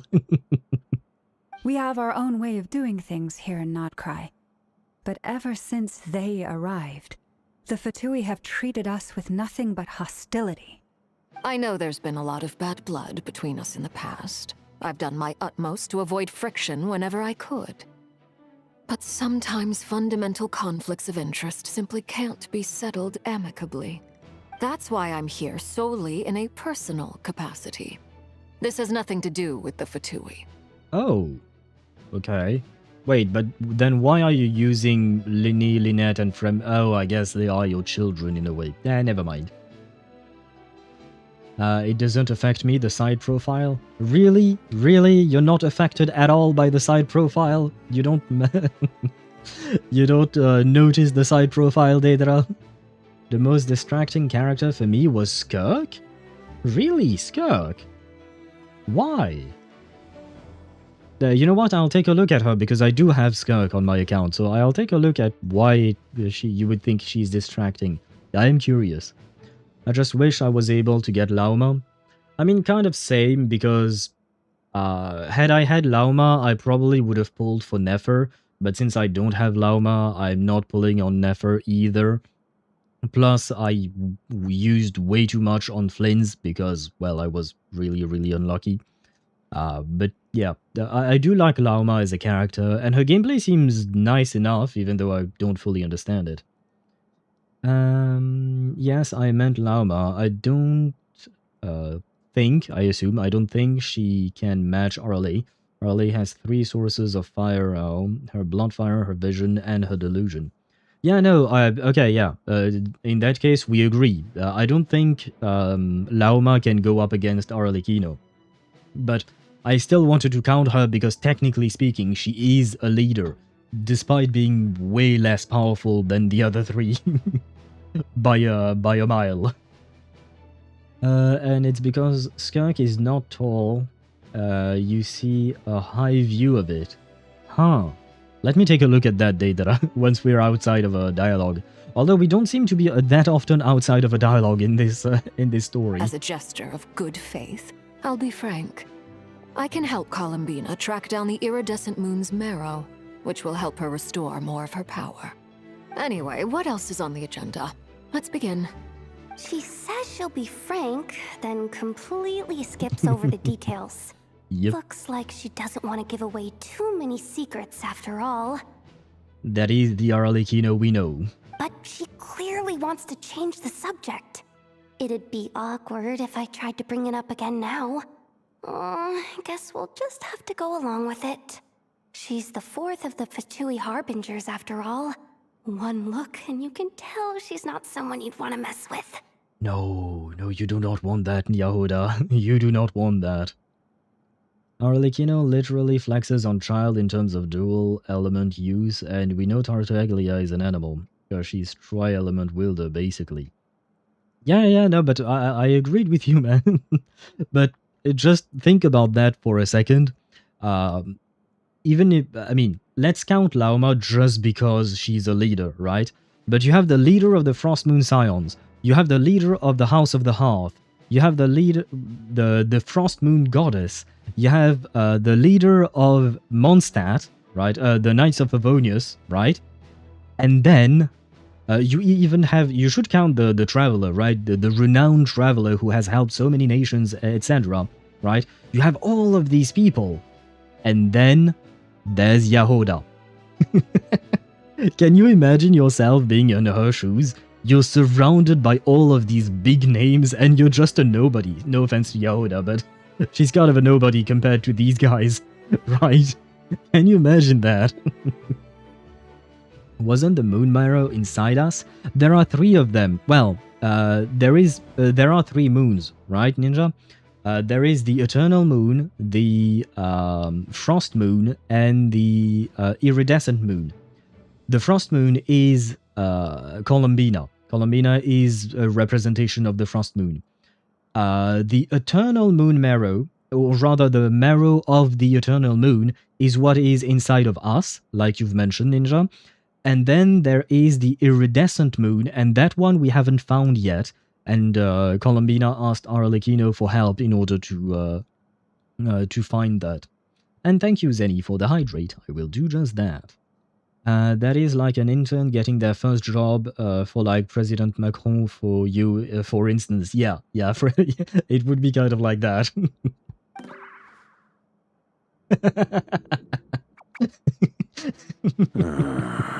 Poor Yehuda.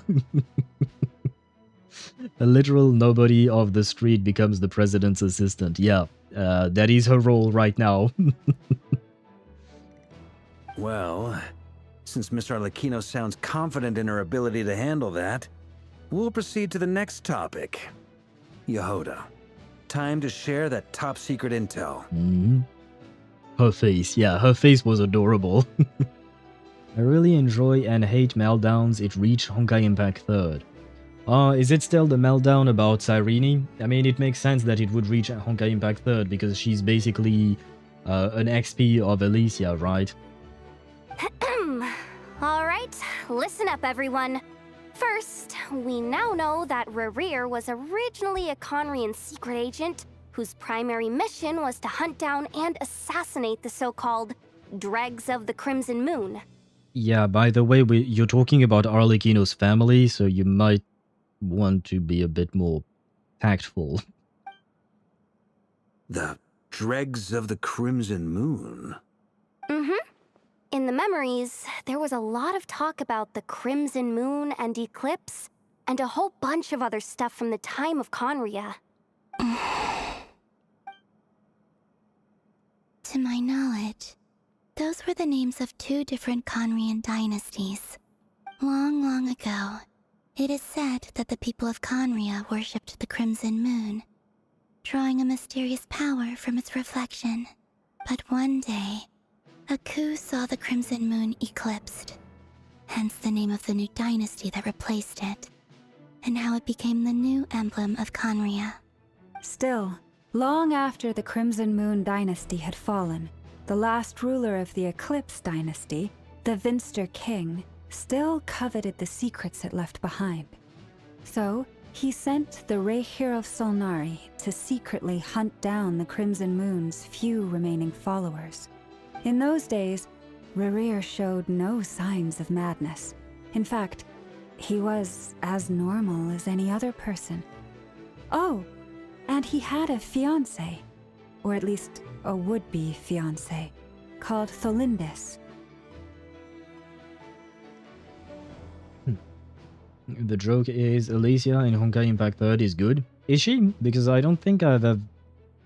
Well, I think I met her in the special game mode, but I've never actually played her, I think. I don't remember.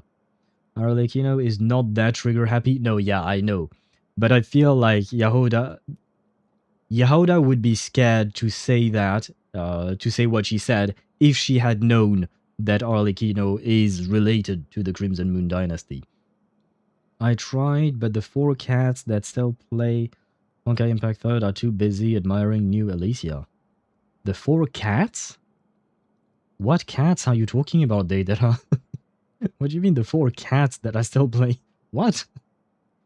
What's the matter? Oh yeah, right, Tholindis. Just after Rerir regained his body, he called out that name. Granddaughter! Tholindis! Tholindis! Interesting. Anything else? What about this would-be fiancé of his? Do we know anything about her? I really like his eyes. Well, she was a researcher at the Universitas Magistrorum, but it felt like she was hiding some kind of secret. Oh, and one more thing. For some reason, Rerir's fragment also contained some of Tholindis' memories, though only a very small portion. Well, no shortage of potential leads, I'll give you that. In any case, it sounds like we can conclude that while Tholindis was still around, Rerir appeared to be lucid and quite normal. Tholindis, it seems, must have been the one thing in this world that he couldn't let go of.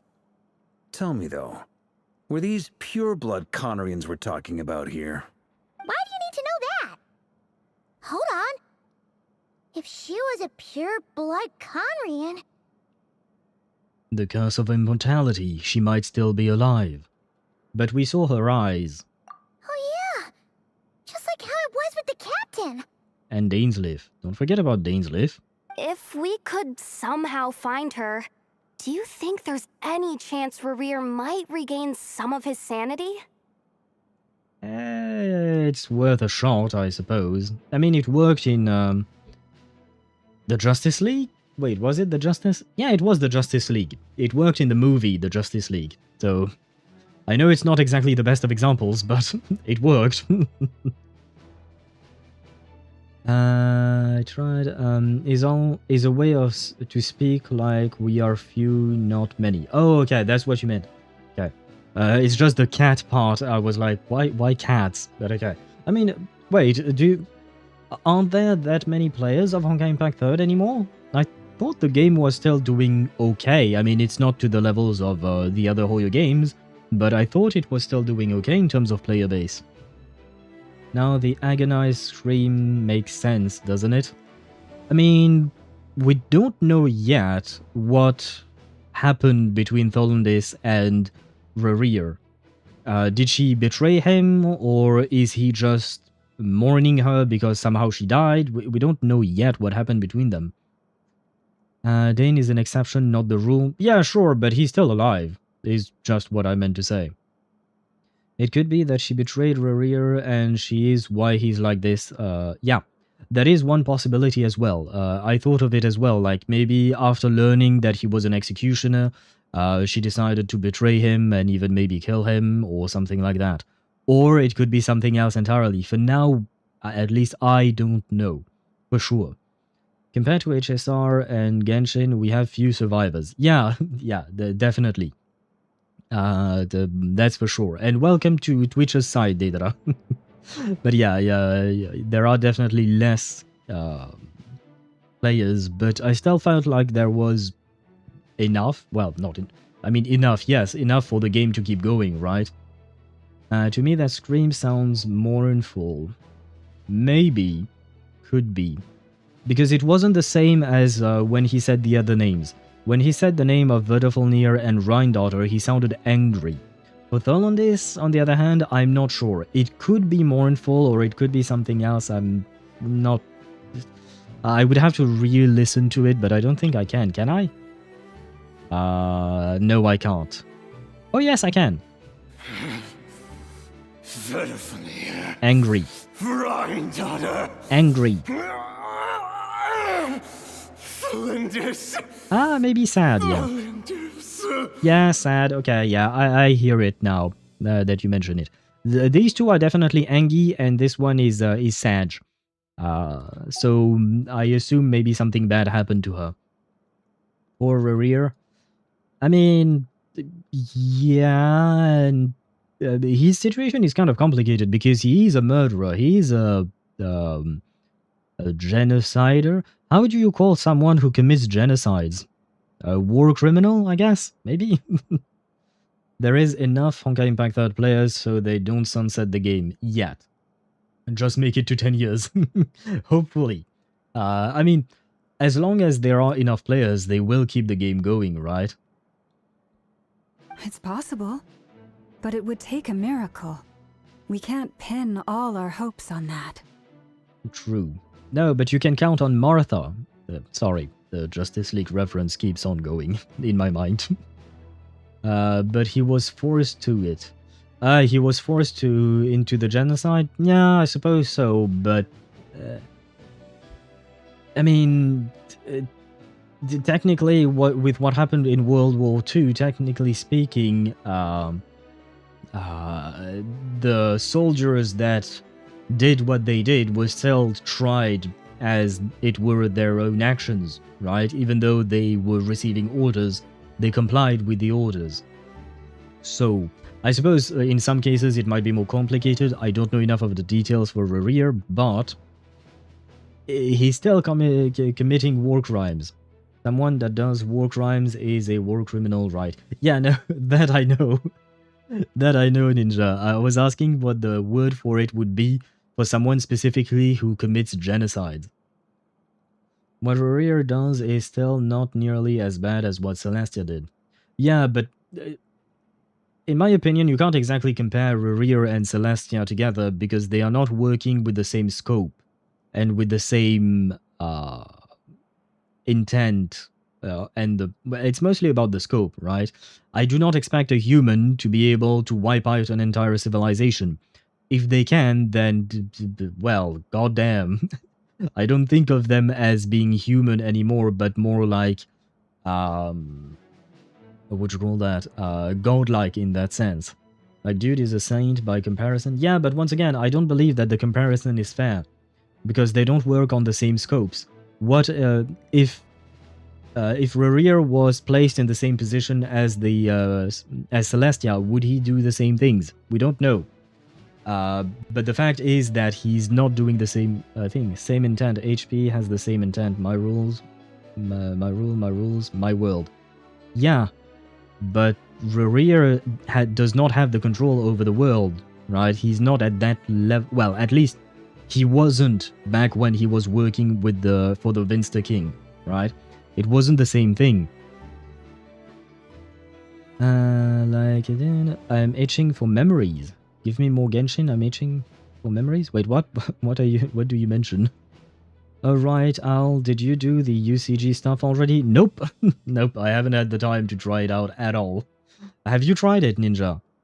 I haven't even looked at the tutorial or anything. I I haven't unlocked my mannequins or anything like that.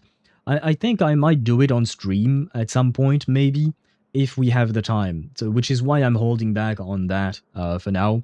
On the what do you call that? On the UCG, on the Miliastra Wonderland.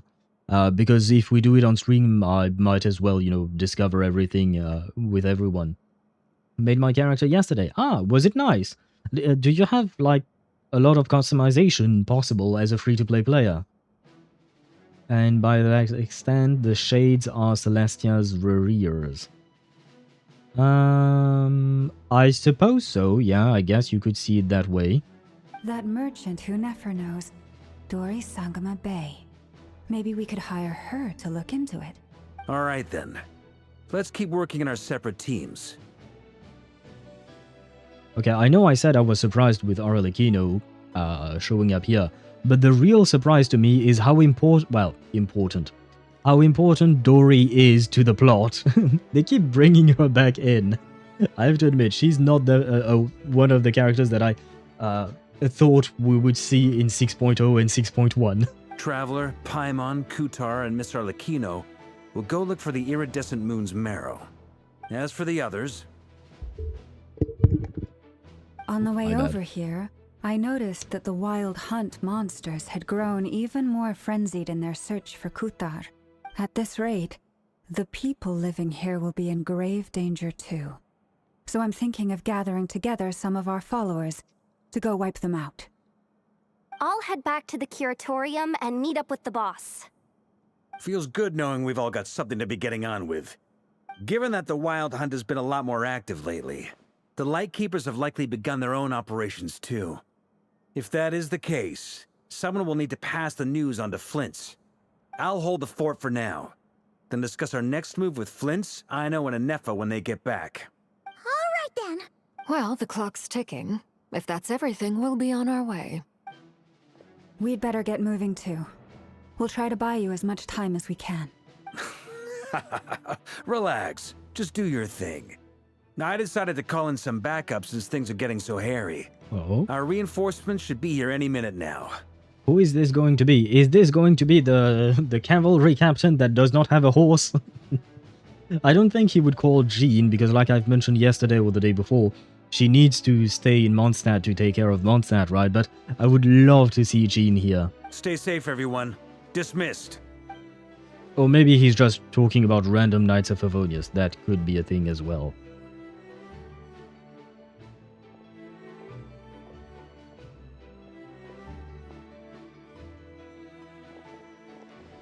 We're back. Did we get here a little early? Or a little late? A little late, technically speaking. Except in the Shades case, they're literally programmed to never rebel. I mean, they are part of the Primordial One who created Celestia / the Heavenly Principles, right? I'm gonna grab every opportunity to dunk on Celestia, okay? Yeah, no, I got that part. Varka, you're huge. It makes Laumal short, yes. Varka is huge, and I love it. The fact that he has a special model of some kind, I really like it. Runova did nothing wrong, only following orders. Well. That's certainly a debate. Kaya or Diluc? Oh, I like your theory, Ninja. I mean, I feel like Diluc would probably show up if Varka asked him to, if he knew how dire the situation was. Doctor, you're huge. Oh, yeah. I mean, he's not a doctor, but he is huge. Well done, Sparta. But to get back to what I was saying, I feel like Diluc would probably answer the call, but I don't think he would be the first one that Varka would think to call, given the past between Diluc and the Knights of Favonius. So, but I would really be happy if Diluc showed up. I will send you to Jesus. Wait, why do you send me to Jesus? Wait, what did I do? Diluc, hey, not my problem. Hey, come on, nah. He wouldn't be like that. Need I remind you, Diluc is Batman. He fights for the innocent, and very clearly, if we let Rerir do his thing, there are probably going to be innocent casualties. So, I think Batman would still act, despite his misgivings towards the Knights of Favonius. Ermin, and yes, Ermin was insane as fuck, but Fanes was a colonizer, so he's worse. Also, speaking of huge, all your fantasy will not come true, Owl. Yeah, I know. There are so many characters that I wish to see. I would love to see Neuvillette again. But he's not going to show up here, I know that. It's not on Mondstadt's jurisdiction, so now... I don't think that really matters in his case. I don't think Diluc would stop at Mondstadt, technically speaking. While we haven't seen him outside of Mondstadt, as a character, I don't think he would stop at that. I just think that the devs didn't give him the opportunity to be elsewhere because they don't have the time and they need to focus on other characters. I don't think Varka cares about these problems. Do you mean the problems that Diluc had with the Knights of Favonius? Maybe not, but it's always easier to work with someone who doesn't resent the organization you're with, right? Wish Diluc had more screen time? Same, man. Same. Varka is not calling in Venti. Varka knows you can't drink this guy under the table talking about Rerir. I mean, I think Venti can help more than just drinking himself to death. I think there is a bit more that Venti could do. But he doesn't. A tad late. The others have already set off. To summarize, our resident moon goddess has found us a new ally, and Boss Nefer has uncovered some promising info. Everything going smoothly on your end? Yeah, okay, so I think Varka is even taller than Flynn's, despite the fact that Flynn's is already a tall model, right? Or is it just the camera angle? Not great. I don't know how long we can stall them for. The decoys are getting taken out way faster than we imagined. I'm gonna make some more later, but I need a timeout first. I'm so tired right now. Oh, right! Inefa, could you fill in Uncle Varka on what we just discussed with Flynn's? Sure. Uncle Varka, you previously told us about how when you went to investigate a source of the Wild Hunt in Amsvartnir, you discovered that it was just a diversion. I really do love the fact that Inefa calls him Uncle Varka. I find it adorable. But according to Flynn's intel, several outbreaks of the Wild Hunt had already occurred in Nod-Krai in the period leading up to that. That was before Rerir had regained his body, when he was far from regaining his full strength. In other words, in theory at least, he still lacked the means to act in two places at once. So someone else was helping him in a way. Flynn's, with everything that's been happening, the Lightkeepers across Nod-Krai are rallying to fight back against the Wild Hunt. They're gonna need your help. I know, I'm sure you're capable of coming up with something far more effective than decoys. But for now, you should stay here and get some rest. And Efa and I will head back over to Amsvartnir to see if there's anything I missed. Wait, but I thought we didn't have a new map, so I guess we're not seeing Amsvartnir yet, right? I told you Uncle Varka would say that, didn't I? A deal's a deal. Not a word about my snack intake for the next week. Database updated. Reliability of Aino's predictions increased. Sure. What does that mean? Never mind, Varka. Don't worry about it, man. They were betting on how you'd respond after hearing their intel. It's the obvious choice, isn't it? That's hardly worth betting on. We already decided that Inefa should go investigate the situation over at Amsvartnir on her own. You might as well stay here and keep watch. Someone needs to hang back and oversee our strategy meetings.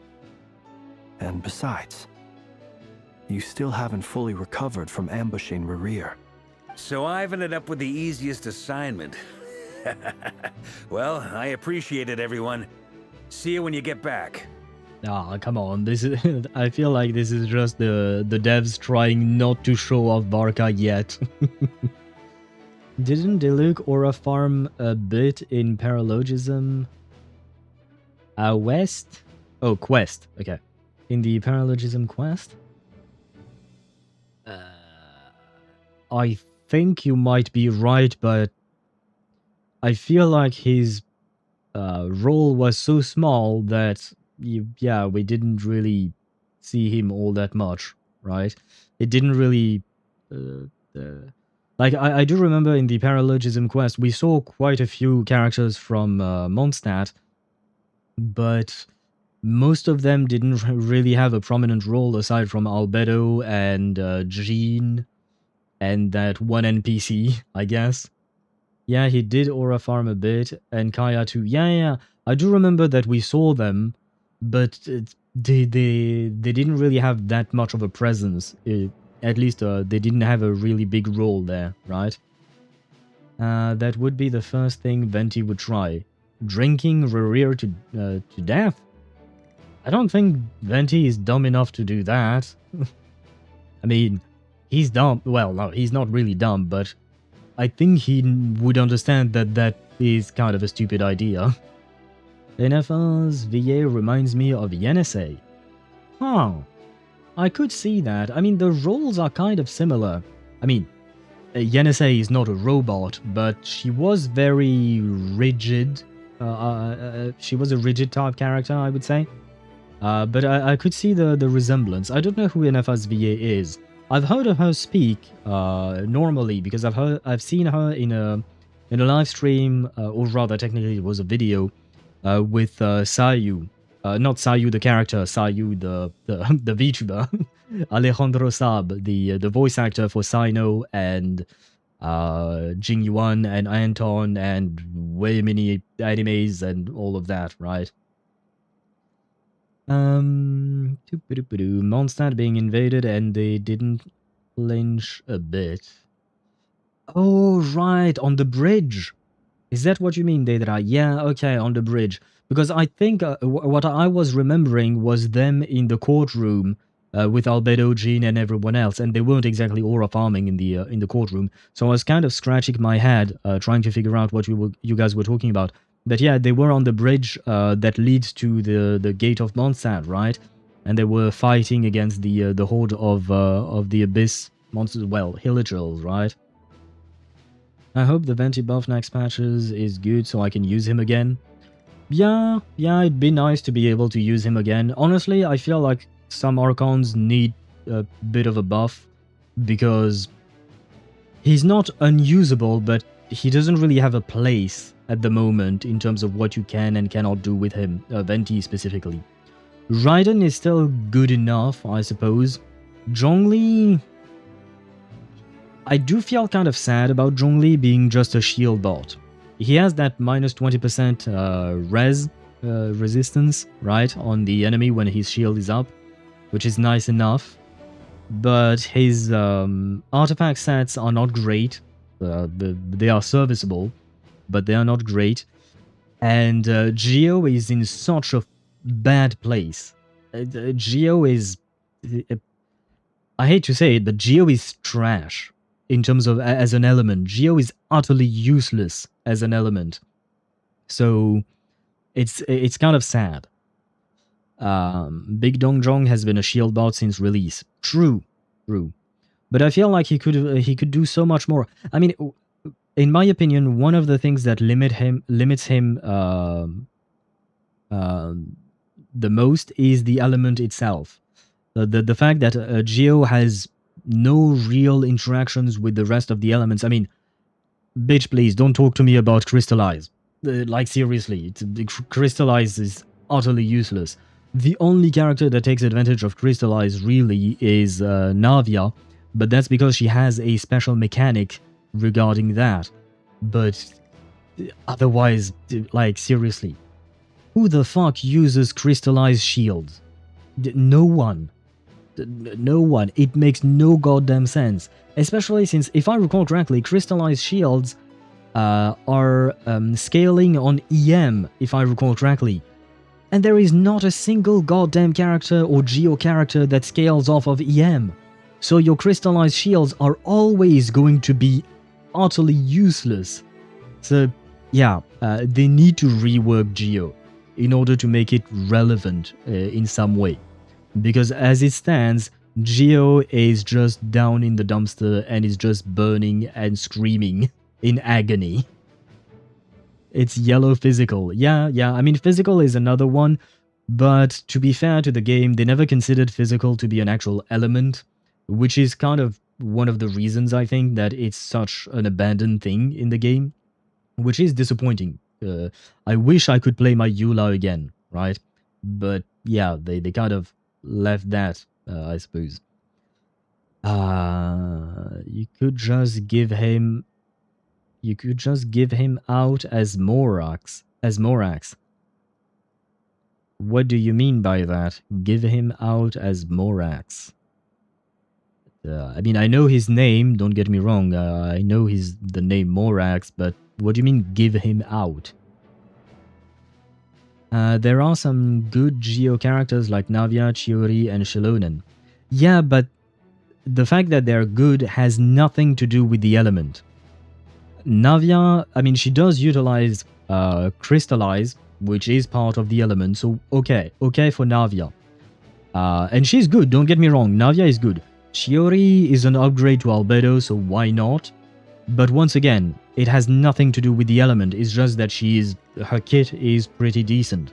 Shilonen is a great support, but once again, it has nothing to do with the actual reactions that Geo are able to do. All of these Geo characters don't utilize Geo. They utilize their own kit, sure, but it has nothing to do with the actual element that they use. I think they mean the dragon form. Oh, okay. Big Dongjong as Morax, so like Prime Zhongli, make him a DPS. Oh, okay, yeah, okay, that's what you meant.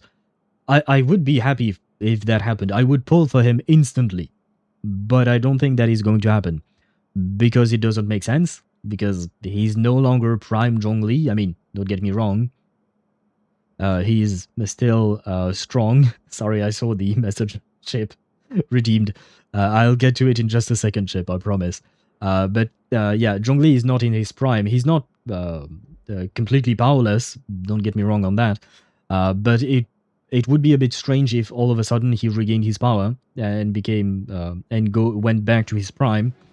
And on top of that, thus far, Genshin has been unwilling to create duplicates or variants of their characters. Why wouldn't it make sense? He doesn't need the Gnosis. Yeah, but his prime is already gone. He's being corroded at the moment, right?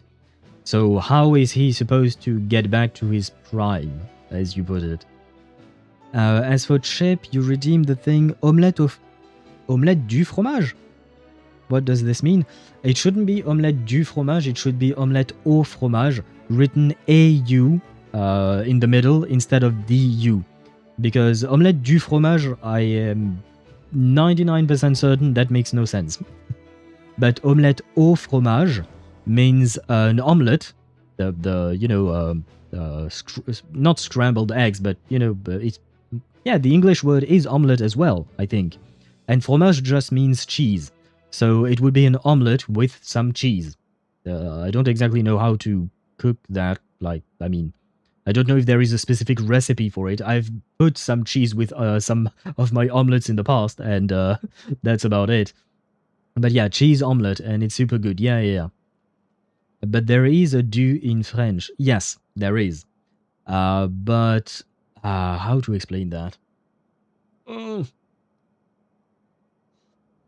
Okay, in this phrase, omelette au fromage, the O symbolizes that the cheese is accompanying the omelette in a way. The main thing is the omelette, and it is accompanied by some cheese, which makes it special. The omelette is special because it has some cheese. Du, on the other hand, comes from de, D-E. And how to explain this? Du and O are used in different situations. Yes, exactly. I'm trying to specify the actual situations though, but it is kind of complicated because I never have to think about that usually. I just use them naturally, But the Du. I don't have a good example. I can't think of a proper explanation to tell you how to use du. Because for me it's just, yeah, this, because it makes sense. You would say du pain, but you don't know. Like, I don't have a good example off the top of my head to make you understand how to use the du properly.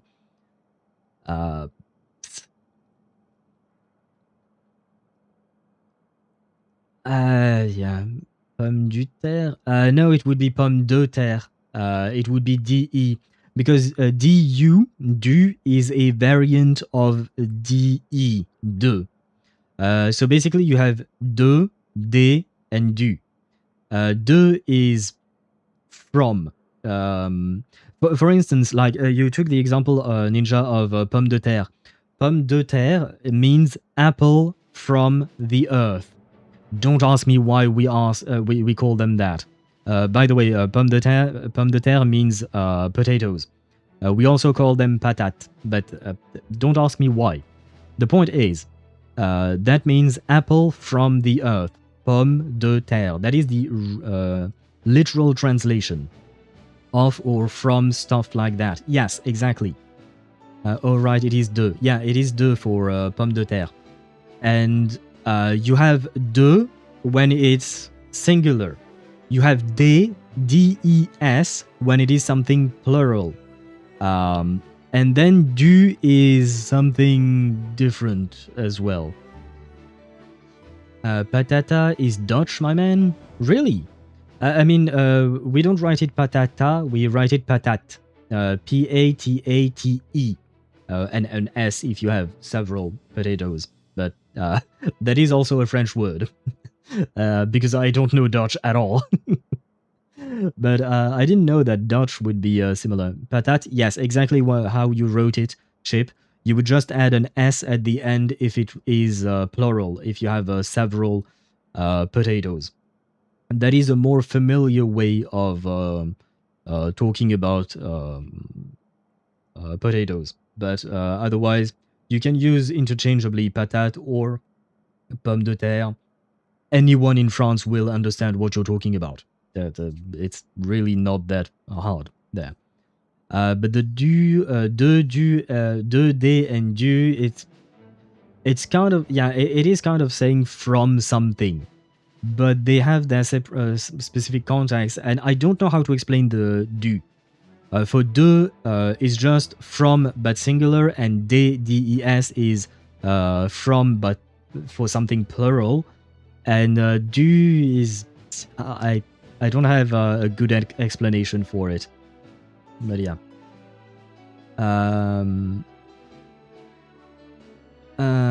What the fuck do you guys call French fries? You know, fried potatoes. We call them frites. F-R-I-T-E-S. Well, the S is when it's singular, when it's plural, but usually you don't eat one French fry, right? Usually you have several of them. But we call them frites. We just, it just means fried, basically. It just means fried. Du is de plus le. Yes, that is true. That is true. It is a contraction indeed. But in what like, I don't have a good example to use it in a specific context to explain the thing.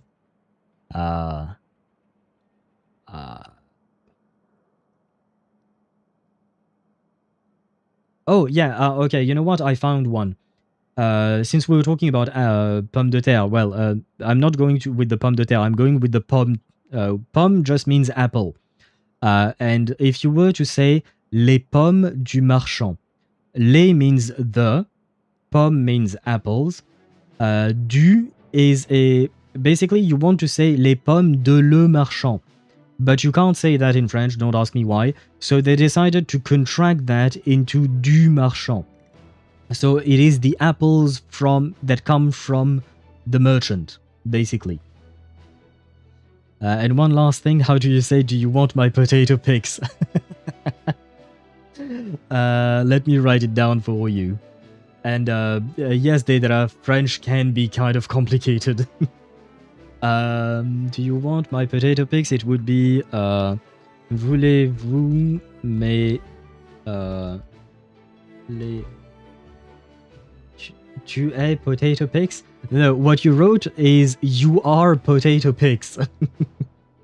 Tu es means you are. Voulez-vous les des photos de mes pommes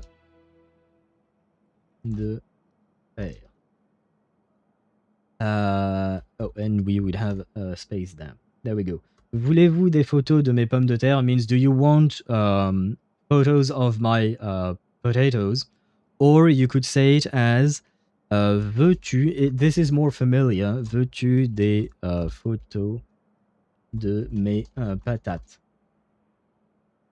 Veux-tu and voulez-vous are two different ways of saying do you, right? Do you want, sorry. It's two different ways of saying do you want.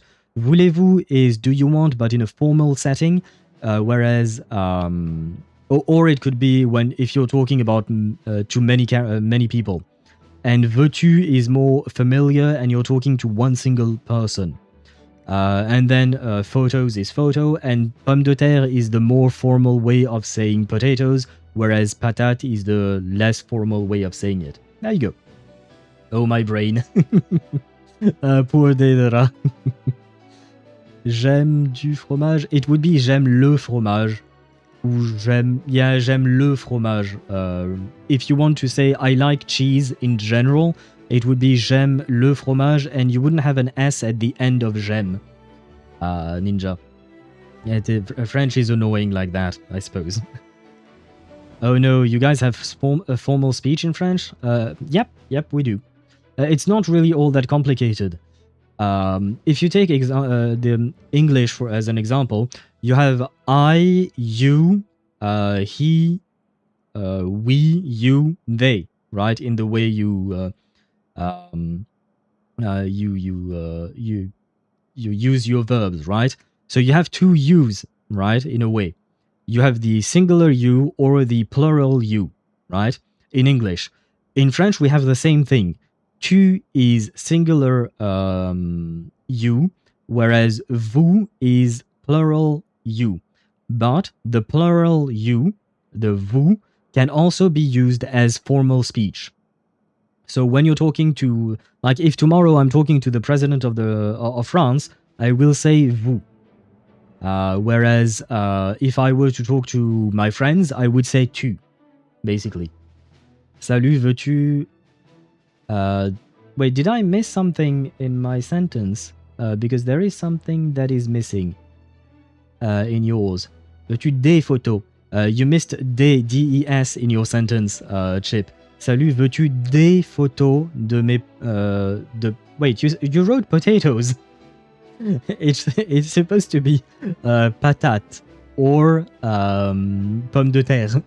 But there you wrote it as it is in English. So basically you added an O in potato. Remove the O in potatoes and you will be fine.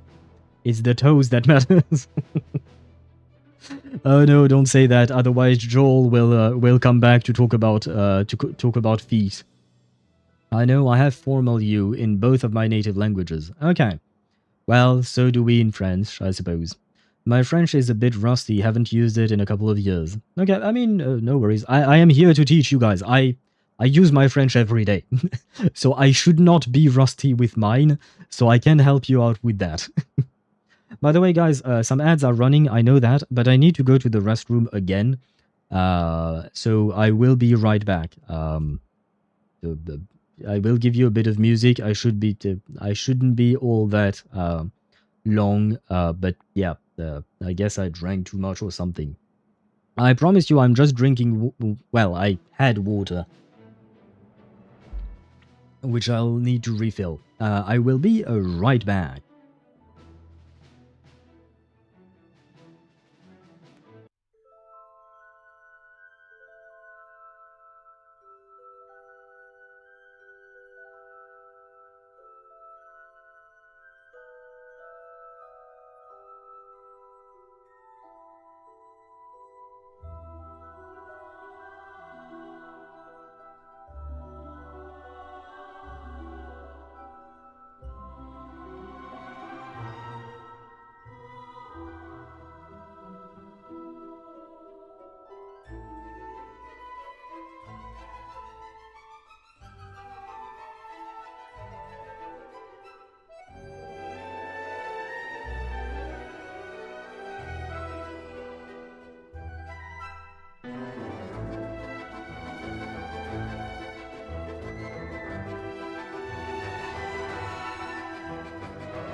And I am back.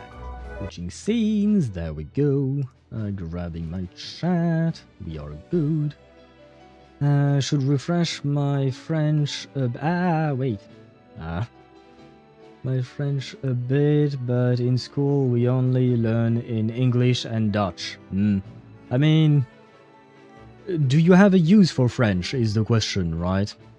That's why French doesn't sound complicated to me, because I'm familiar with the structure system.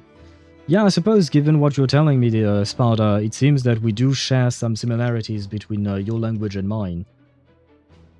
Wait, I'm trying to catch up to chat. I believe that one day any bots will respond that they want potatoes. Oh god, and your name makes me hungry.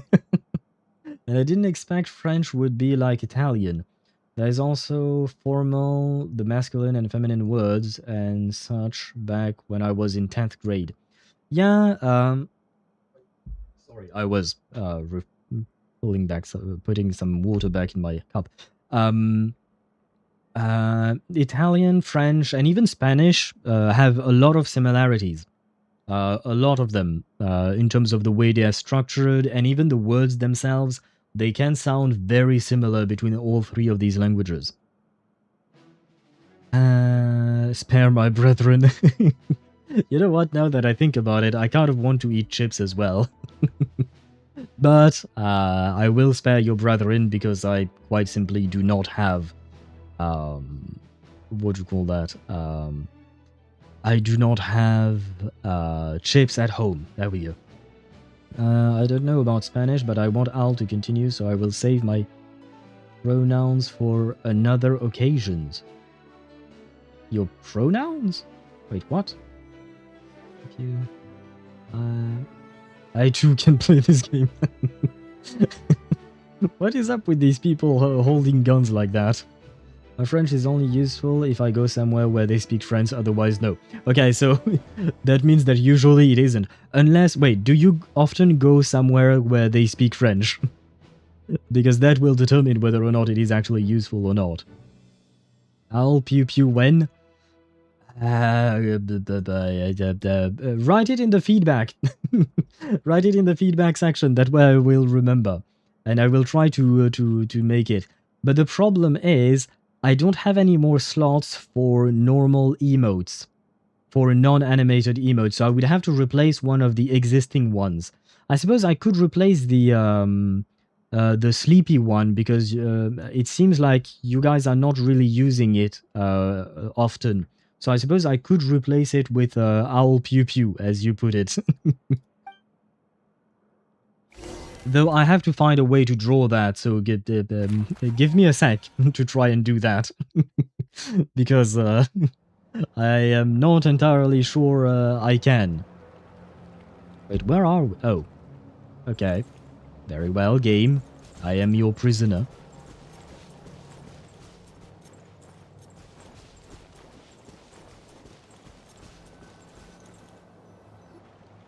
Here. This will serve as a good spot to cross over. Cross over? The heck are you talking about? Arlecchino, hold up a second. Since you brought us all this way, would you mind telling us what you've got planned? We still haven't got the slightest idea what's going on here. And if even Columbina doesn't know where the iridescent moon's marrow is, how do you? Simple. Because I am an inheritor of the royal bloodline of the Crimson Moon. And one of the last surviving embers of the two worlds' flames. Huh? Are you serious? Isn't you're a descendant of that Crimson Moon dynasty we were just talking about? The one from ancient Conria? Your surprise is understandable. I was also taken aback when I first learned of it.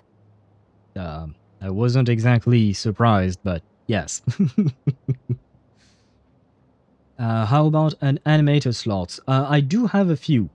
I don't remember exactly how many. I can check that real soon. Yeah, for followers, I'm at 5 out of 5 standard emotes. For tier 1 subscribers, I'm at 6 out of 6 standard emotes. And 4 out of 6 animated emotes. So I could add another couple of animated emotes.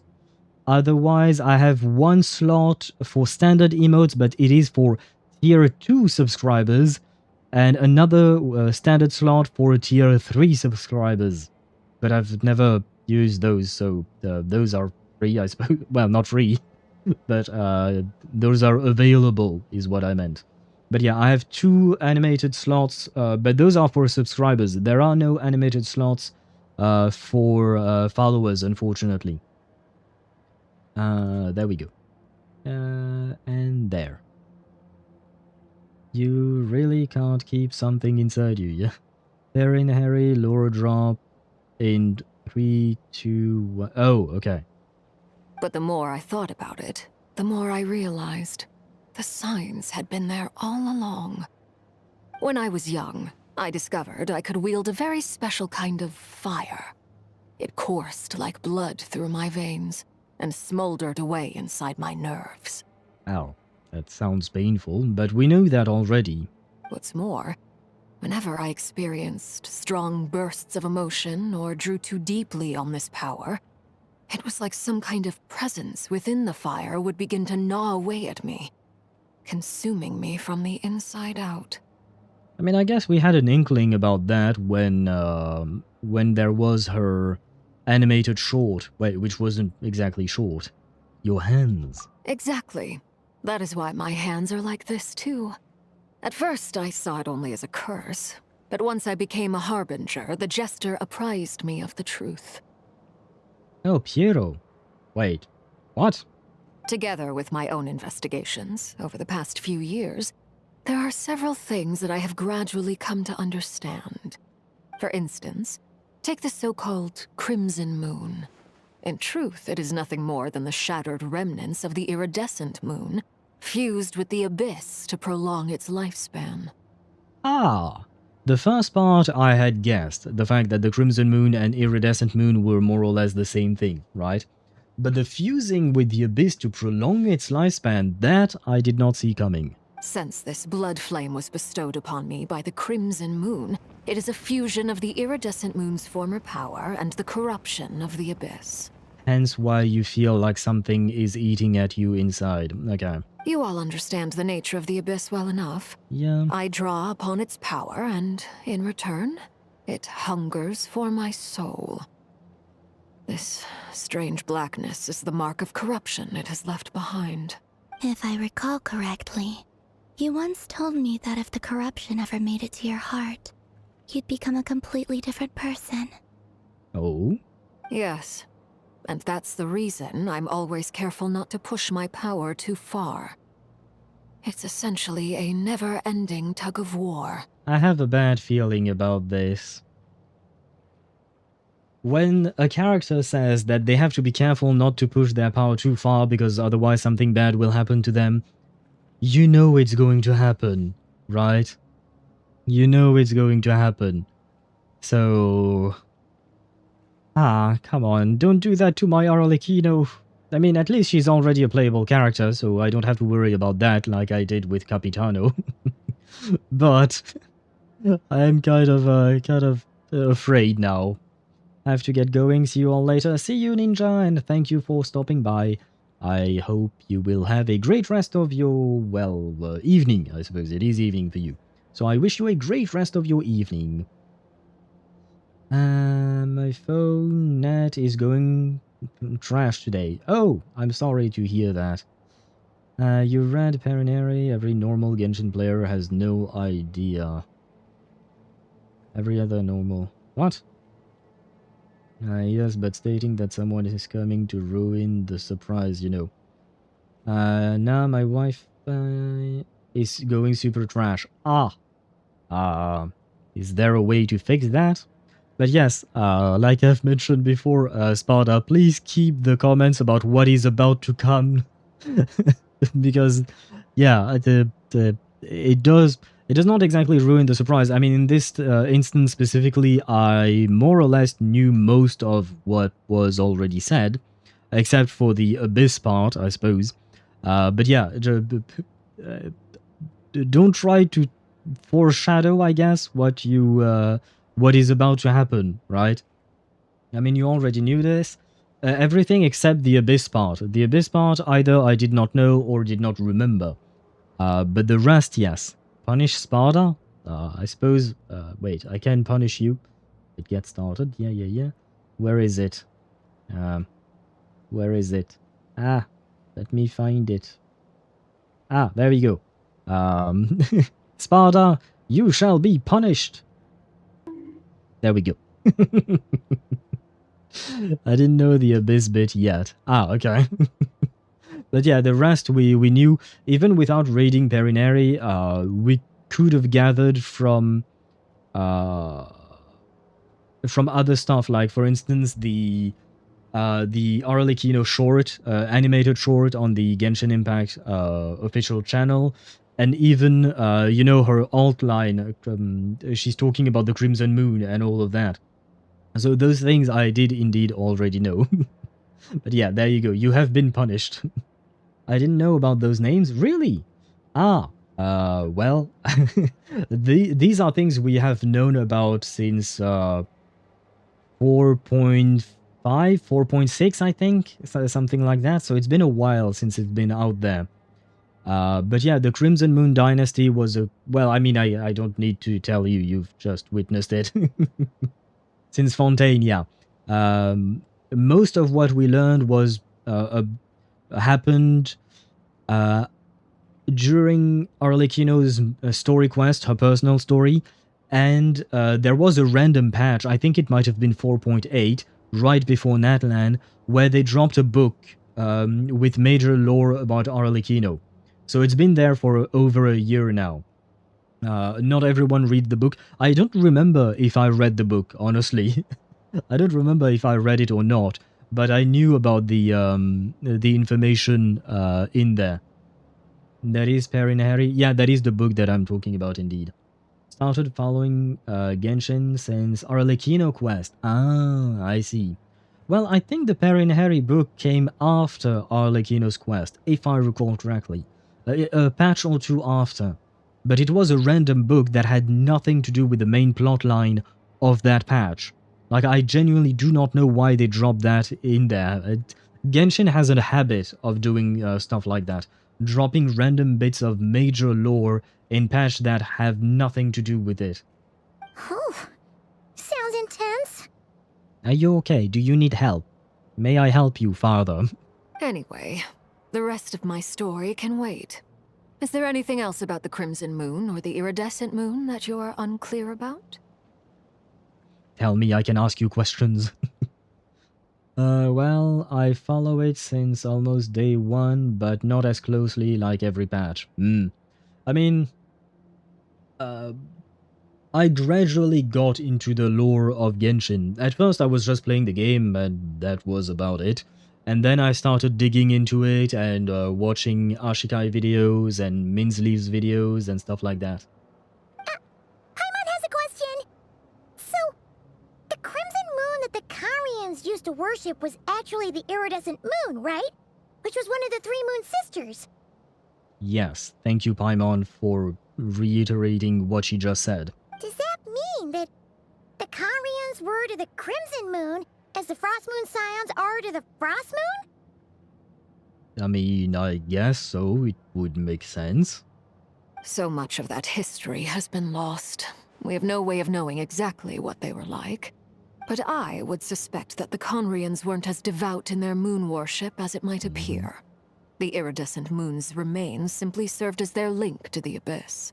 Okay. Later on, perhaps someone discovered a way to make direct contact with the Abyss. Or maybe there was some kind of ideological divide. Either way, a dissenting faction staged a coup and drove out the royal heirs of the Crimson Moon dynasty. Still, even with the dark sun looming high overhead, the Crimson Moon's glow never truly faded. If you want living proof, it's standing right before you. And what a proof you are. The first time we met, I sensed something familiar in your presence. Does that mean that technically speaking, Arlecchino and Columbina are family? Very distantly related, but Arlecchino is a descendant of... Columbina's sister, technically speaking. I know I'm reaching a bit, but technically speaking, we could say that they are family, right? When I looked at you, I felt I could see that mysterious red moon in the corner of my eye. In your flames, I saw its broken image, surrounded by a strange black aura. Well, I appreciate that you kept it to yourself. Much about the Crimson Moon is still a mystery, and I'd prefer not to end up as the object of an insane research project. Ah, are you referring to Il Dottore? Because yeah, you probably don't want to end up his research project. By the way, stupid question maybe, but do we know which moon we saw in Natlan? You know, when Mawika punched a hole in the sky, we saw the remnants of the moon. Do we know which one that was? Anyway, time is against us here, so if there's any other questions, they'll have to wait. I just want to make sure I've got one thing straight. In her letters, Sandrone mentioned that since you are unable to contain the iridescent moon's marrow yourself, you intend to leave it in my custody, correct? Very technically, they are related. That is Columbina's by process of elimination. But wasn't it half destroyed? Wait, which one is the moon that we actually see? It's a fake one, right? The one that we see, not in the hole, but the one that we see in Teyvat, generally speaking. That one is a fake one, I think. No, because no, there is one moon that survived. It's the fake frost moon, okay? But the moon that we saw was also partially destroyed, but wasn't there one of the moons that survived, I guess? And I guess that is Columbina, because the others are just moon marrows, whereas she is... well, she exists, right? That's right. For now, it's the only way I can pay you back for your help. That was the frost moon proper by process of elimination. But it looked really destroyed. It didn't look too good. So I suppose Columbina's moon is... that I will not finish that sentence, because I just remembered what a moon can signify or mean. Anyway, it has a huge... it has a chunk blown out of it, so it's dead super loosely. Okay, okay. The iridescent moon is already part of who you are. So with its marrow in your possession, you'll be even more powerful than before. I have another stupid thing to say. So, Arlecchino has the blood of the Crimson Moon dynasty, which is related to the iridescent moon, and the iridescent moon is Columbina's sister because she's the frost moon, but right now we, the Traveler, have the eternal moon marrow inside of us. Does that mean that the Traveler has just become Columbina's sister? I warned you guys it was stupid, but technically speaking... Deal. Never mind. Then let's get started. Get what started? What does this place have to do with the Crimson Moon? I mean, the ruins definitely look like ancient Khaenri'ah or something, right? In a very technical and weird sense, yes. Yeah, I know. I'm stretching my technicalities very far. When I first became a Harbinger, the Jester gave me a book called Paranhari, also known as Leobranto Innamorato. You should be able to buy a copy next time you're in Fontaine. It's a love story set in the Crimson Moon era, but setting aside the tangled romances of its characters, it also records a few interesting details. In the Crimson Moon era, or so the story goes, there was an orphanage that received children from beyond the bounds of this world, and subjected them to a peculiar induction ceremony. Beyond the bounds of this world? For real? And what kind of induction ceremony? The Crimson Moon sages looked beyond this world for beings with powers that surpassed the gods. But fearing they might lose control, they subjected these children to a process of refinement. Yeah, that doesn't sound too great. Also, remember what Arlecchino said at the start of the cutscene? Look back. At the start? Here, this will serve as a good spot to cross over. Is that what am I looking for exactly? I am an inheritor of the royal bloodline of the Crimson Moon and one of the last surviving embers of the two worlds' flames. Is that the part, maybe? Crossover. Yes. Crossover. Yeah, but I asked that as well when I heard the line, crossover to where? Are we going to the moon? Oh, wait. Are we Neil Armstrong? Do we get to say a small step for me and and all of that? Well, not for me, but I don't remember the exact line. But you know what I mean. They made these children crawl up a fireplace and kept asking them, "Have you died? Did you see it?" Until they finally admitted to having died and seen a crimson moon. Okay, I will say that I'm not a fan of the Khaenri'ahns. Not great people. Well, not all of them. Some of them were just regular folks, of course, but the guys who took care of this orphanage, not great people. Where is that phrasing used usually by people crossing over? Well, I don't know, crossing over a bridge, crossing over to the other side where dead people are, because she keeps talking about dead people, but you can cross over to many places. The adults embraced the children who passed the ritual, telling them, "Within the fireplace, you have traversed the flames between two worlds. Here and now, you are born anew." Okay. The book leaves much unsaid, but I suspect that this was their way of branding the children they had enrolled, leaving an indelible mark upon them so that they would forever live in the Crimson Moon's light. I think I understand. That explains why I can't sense the Crimson Moon's marrow in this world. It makes sense that it would be sealed in a special space that can only be accessed temporarily through some kind of ritual.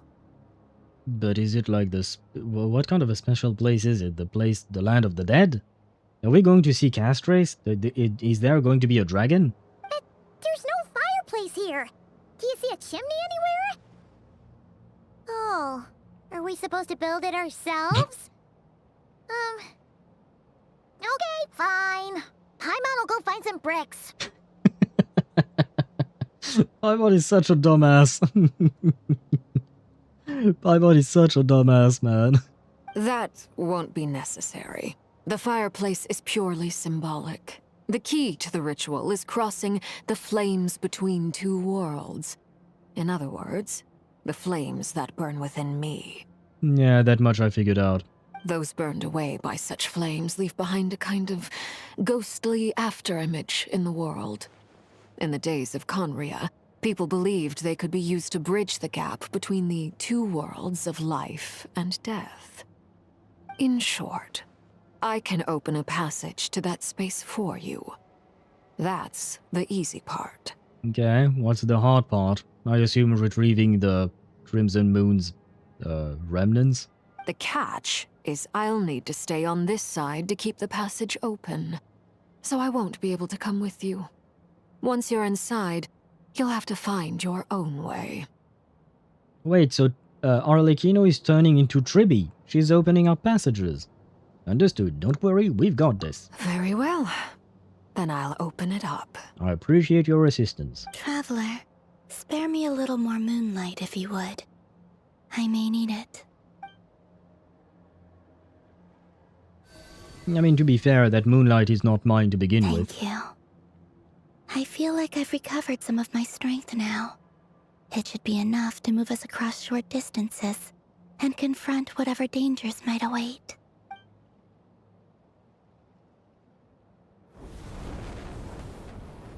Mistress of the seven hues of ages past, great mother of the present, crimson-clad sovereign of the two realms, by fire severed, by fire renewed, I offer myself now and beseech your descent.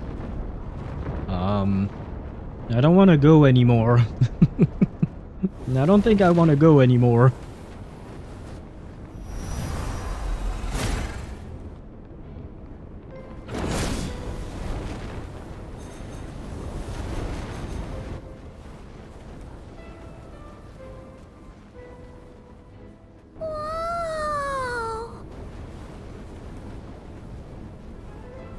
But you know what? At least this answers a question, because I was always wondering about this place when I was exploring the area.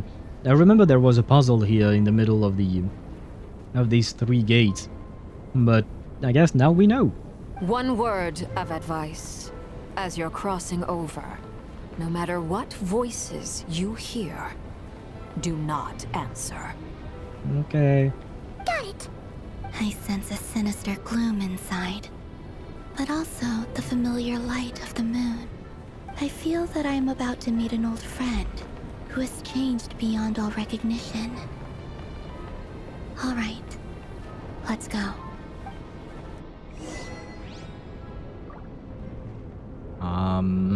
Do we have to go? Kind of looks scary, not gonna lie. Well, now we know that Arlecchino has big balls. I mean, I suppose we knew that already.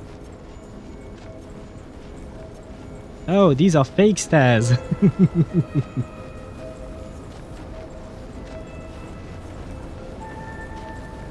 But I will say this is very pretty. Thank you, Arlecchino, for offering us such a sight.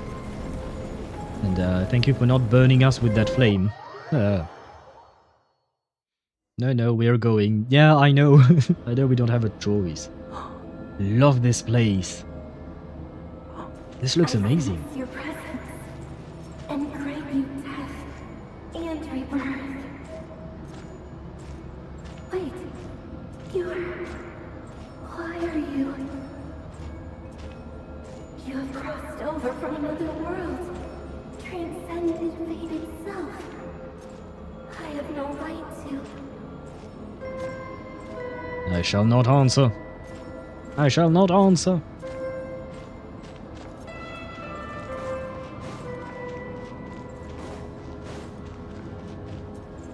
Oh, whoa, God. Ah, shoot. Give me a sec, guys. Appuyez 5 fois sur la main. Voulez-vous activer les touches Non, leave me alone. Okay. Can I? Okay. I forgot, since this is a new computer, you know when you press shift too many times, Windows will give you a pop-up warning of some kind? Yeah, I forgot about that. I have to deactivate it. I think I just did, but we'll see. Hey! Look up at the sky! A red moon! This must be the spot, right? Well, yeah, I would assume so. Oh yeah, sticky keys, yeah, that's what I meant. Yeah, I completely forgot about that because I had deactivated that shit long time ago on my old computer. I'd never thought about it in this computer. Go inside the fire owl, but I don't want to burn. You know, feathers and a fire don't go well together. Is that the abyss? It's practically filled the entire place. What now? Not really. It's not that big. I've seen bigger balls. What a tragic sight. Fragments of your broken body, seized by the abyss, and hung up aloft like mummified remains. Iridescent moon. Was this truly what you wished for? Looks like there is only one way through here. Let's keep going and see what's ahead. Careful! There's something spooky about this place. Feels like something is lurking in the fog. Well, probably, yeah. Haimon's right behind you. Whatever you do, don't run off without her. Ah, no worries. I will keep you safe, Paimon. By the way, Columbina, didn't you tell us that the iridescent moon had shattered into pieces? The moon up there looks pretty whole to Paimon. How is that possible?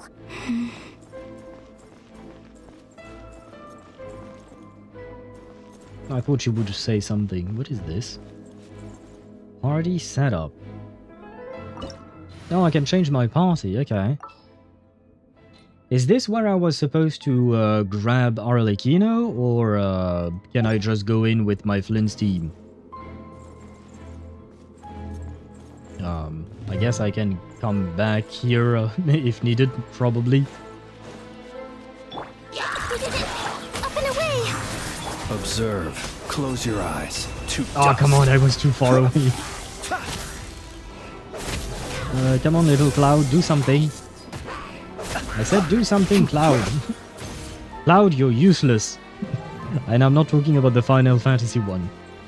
I mean, Paimon, we're literally running into the corpse of a god stitched together with abyssal power. Yeah, but you've said it, I think it was yesterday, that Paimon is kind of an airhead, right? Oh! Oh, we did not see the other side. Just okay. like I thought. It was only a facade. No, hello. Would you mind fighting me, please? Farewell. No! Oh my god. I wanted to switch character. Observe. Be silent. Night falls. Well, that might have been a bit overkill, but... They hurt my poor little Aino. Eat some chicken. There we go.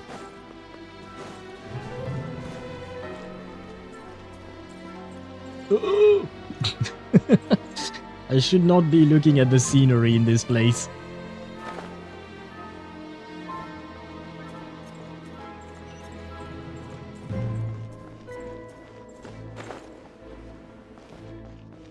Oh, I see a chest. Give me Mora. Well, Mora and Primogems, I suppose. Hello, would you mind fighting me, please? Time to say hello. Not good. Closing in. I thought I would have enough time. Do you fear the dark? Be silent. Auroron, eat some chicken. You need it. I thought I would have enough time to do my proper rotation and get back to Lanyan for the shield, but... oh god, poor Auroron.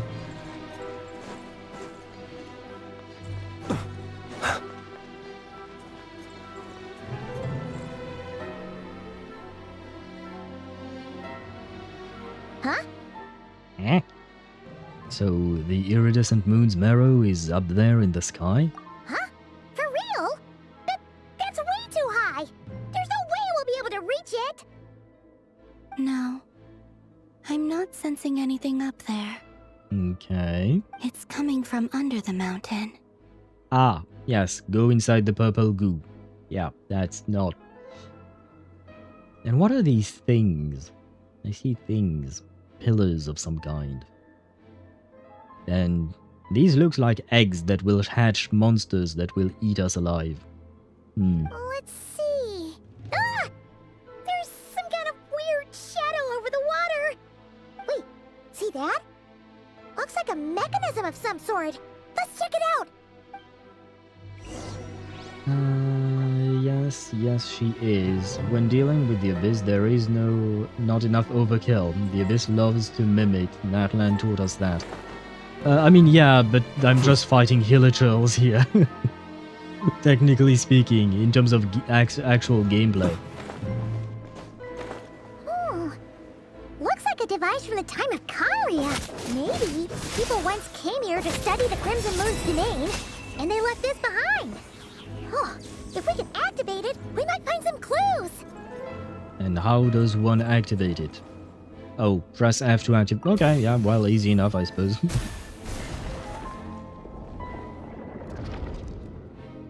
Ah, it did not like it. Okay. Hey, look at that! Now that the mechanism's running, the shadow in the water looks different. Do you think these mechanisms might be the key to unlocking the secret? Let's try to find more of them! Well, that ain't that hard. We saw them when we were up there. Thelindis, we'll leave the rest of the research in your hands. We'll be heading back now. Oh ho ho ho! Hello, you. I hope this isn't ruining date night. Wait, what? Wait, what?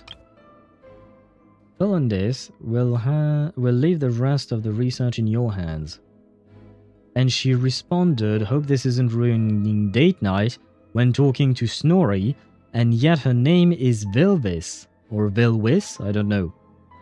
What? Ugh. Mind your own business. Oh, okay. Just leave me some snacks on the table. It was another woman replying, it wasn't her. Okay, my bad. Thelindis? Is that Rerir's girlfriend? How come we're hearing her voice here? Didn't Nefer previously mention that she was a researcher at the Universitas Magistrorum? Oh yeah! So, do you think she was studying this strange space all along? Could be. I mean, if she was studying the Crimson Moon, there is nothing more Crimson Moony than this place. The Abyss has made this space extremely unstable. Maybe that's why some of the things she said and did were preserved here. Like echoes. Or after images. It still doesn't explain why Nefer was able to see some of these things. Whenever I see this view, it takes me back to a poem from my childhood. Waning moon, oh lifeless damsel, weeping on the mountain crest. Mourning still in wistful tone, her fragile soul now laid to rest. For me, of all people, to be here investigating the mysteries of the Crimson Moon space. Is it a coincidence? Or something more? Why you of all people? What do you mean by that, ladies? Hello? Observe, be silent. Goodbye. It was nice knowing you.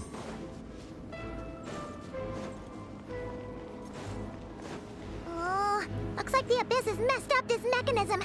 We need to find a way to get it working again. Let's see if there are any other devices nearby. Ah, that's why there are more than what I thought. Okay. Hello, please join me. All of you, come on. Come on! Not too far now. Observe, be silent. Please don't be shielded. Oh, fuck you. I hate these enemies. Do you fear Come on, the die. dark? Yes, thank you. I should have grabbed Arlecchino just to burn the shields away. Well... Oh, wait, what? I missed a few messages. This place is flooded with abyssal energy. The other guy's date. Oh, the other guy's date, yeah, okay. And, well, she is Conrian. Oh, about the fact that she's learning about these things, okay. There's random battles and you don't mind? Yeah, because they're very quick, to be frank, and it's like, I don't mind a battle from time to time, and I've been streaming for like 4 hours now, and this is the first time we've had a real battle. There was once I fought something, but it was because I decided to go and fight it. So one battle every 4 hours, even if you take into account all of my yapping, I'm okay with that.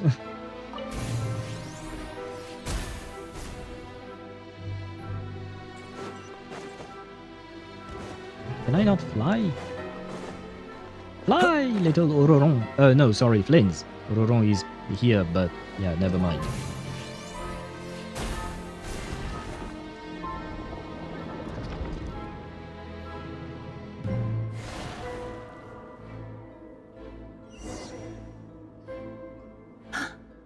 I see. So the moon marrow, or rather the power of the 3 moons, is the key to unlocking... Ah, shoot.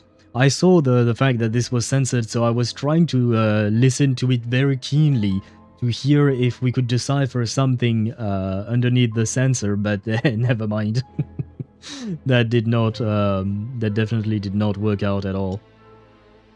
HSR 3.5 had 1 battle in 6 hours? Yeah, but that's because they changed things.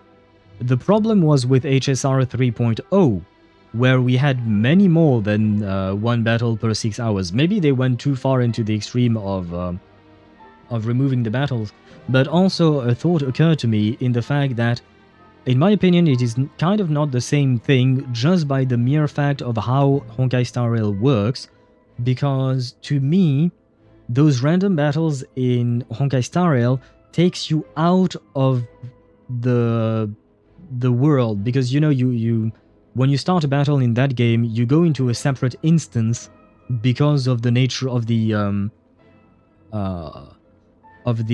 turn-based nature of the gameplay, right? It's inherently part of the game. You don't really have a choice. Whereas in Genshin, you just go in one motion from one fight to the next scene because it's still part of the world. It doesn't rip you out of the world with a broken glass and put you into an instance dungeon, etc. So there was that thought too, but like I've mentioned, the problem was not with 3.5, it was with what came before, and the devs changed it for a reason. It is seamless, yeah, just like Sparta said. With open world games like this, it is seamless, whereas in Honkai Star Rail's case, it's not the game's fault, it is built like that. You can't blame the game for that, but it is different. This is a nice change from the cutscenes. What do you mean by that, though? So far it's been movie night. Kind of, yeah, I suppose so. It has been movie night with this. Although I would appreciate more breaks in the story. I don't like when the game holds me prisoner. I've said it before, I've said it yesterday for instance, but I've also mentioned it in Honkai Star Rail. I don't like when the game just holds me prisoner and I can't go away. I have to complete long quest lines and long dialogue lines and stuff like that. Let me take a break when I decide to take a break. It should not be up to the game to tell me. Even though I understand that maybe some things would be better appreciated in one long sitting, not everyone can do that. No, I don't approve. The world feels so empty. What, do you mean in Honkai Star Rail? I don't explore the world of Honkai Star Rail all that often, so I wouldn't be able to tell you. I don't mind it breaking up some from time to time, thinking HSR. I don't mind battles from time to time in HSR, but like I said, it's kind of different, and more importantly, I prefer the fact that we can take breaks whenever we want. Also, if I got a fight, I'm paying attention to the fight and not to the lore. That is true. That's one thing I will mention for either game. I don't like when there are dialogue lines in the middle of fighting. In the middle of fighting, I'm focused on the fight. I'm not focused on listening to whatever the character is saying, because I'm trying not to die. So, I really don't like having voice lines in the middle of a fight, because I can't fully pay attention to what the characters are saying, so I miss out on stuff. I didn't count those random battles. Oh, do you mean the ones that I just did? I think I did 3 or 4, I guess, something like that. But like I said, it was seamless, it was really quick. Whereas in Honkai Star Rail, it won't be as seamless, and it won't be as quick, by the mere nature of the turn-based game that it is. If I'm listening to fucking exposition, I want to listen to the exposition. Yeah, I agree with you on that. Well, in open world, you have to read or listen while fighting. Yeah, but I don't like that. Reading or listening while fighting, I'm not capable of doing that. I'm sorry. I'm sorry if you want to call it skill issue, but I'm mostly focused on my rotation and the fight and dodging the enemy and stuff like that. I'm not focused on what the character is saying, because my priority is to stay alive, not to, what do you call that? To listen to what they have to say. If it really does exist, then maybe this madness can finally be put to an end. I do wonder what she's talking about, of course. But the one close to the pillar, it may count. The one that was up there? I mean, sure, but like I said, it was a tiny... Oh, shit, I shouldn't have done that. Oh, no, never mind. There is ground. Saved ground. Wait, what happens if I go in the water? Oh, fuck. Goddamn, I lost 6,000 HP in the while I was just dipping my toes in. Oh, God. Eat some chicken, boy. Yeah, very well. Oh, God. Aha! But if I go around, you can't target me. What the fuck is wrong with you, Flins? Aha! I win, stupid machine.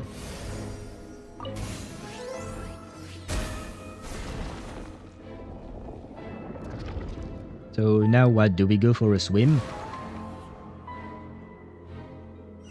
Oh, Oh, so are we supposed to take the moon marrow from the reflection of the moon on the With water? the abyss inhibitors in place, I should be able to access the chamber with the moon marrow. Oh, interesting. What are you doing, dear Thol, on this? Oh, Rerir. With every step you take, you're drifting further from what you truly desire. But you're not the root of the problem. Ever since that outsider set foot in Conria, the Vinster King has sunken deeper into madness. Is she talking about my sister? She's an outsider and she set foot in Conria. So could it be because of our sister? I am, but I'm not a fan of important lore bits being screamed at me while I'm trying to dodge a 20-ton axe coming at my face at Mach 5. I agree with you on that. It is what it is. In fact, that makes the boss way more interesting. When you fight a silent boss, it feels boring. It doesn't have to be silent. It can say things, but not important things. I'm sure you can play some, you can write some filler dialogue that is powerful enough to be said and be useful in the dialogue, but not lore exposition bits. Like, imagine if what Arlecchino told us about herself earlier, you know, all the stuff about the Crimson Moon and all of that. Imagine if she started spouting all of that, but while we were fighting her.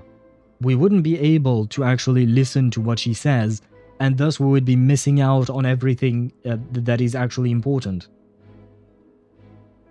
Oh dear, the time, I need to clock out. Right, it is probably quite late for you, but it is the weekend, so hopefully you will be able to sleep well and sleep in tomorrow morning. A good night to you, Chip, and thank you for joining us as always. And congratulations to you for your 7-stream streak, I think it was. Au revoir, à bientôt, and bonne nuit. Bonne nuit to you indeed. Yeah, she is talking about the Abyss sibling. Yeah, I mean, it makes sense. Well, boss dialogues are fillers. Not always. That's the thing, not always, which is why I'm complaining. Sometimes some, not boss fights, but just fights in general, some fights contain important bits and pieces that I miss out completely. The boss doesn't have to be silent, just doesn't have to scream relevant information. Like, imagine Arlie narrating all... Yeah, I guess you and I thought exactly the same thing. Sparta. I can't remember a boss that threw lore in the middle of the fight. I can't think of one either off the top of my head right now, but I know that there were things that that were said, but the fact is that I don't know what was said because I was busy fighting. If only I could get my hands on that outsider. Hey, what do you plan on doing to my sister? I mean, you're hot, but you're taken. So, you can't be part of my harem, so my sister wins. I shall protect my sister.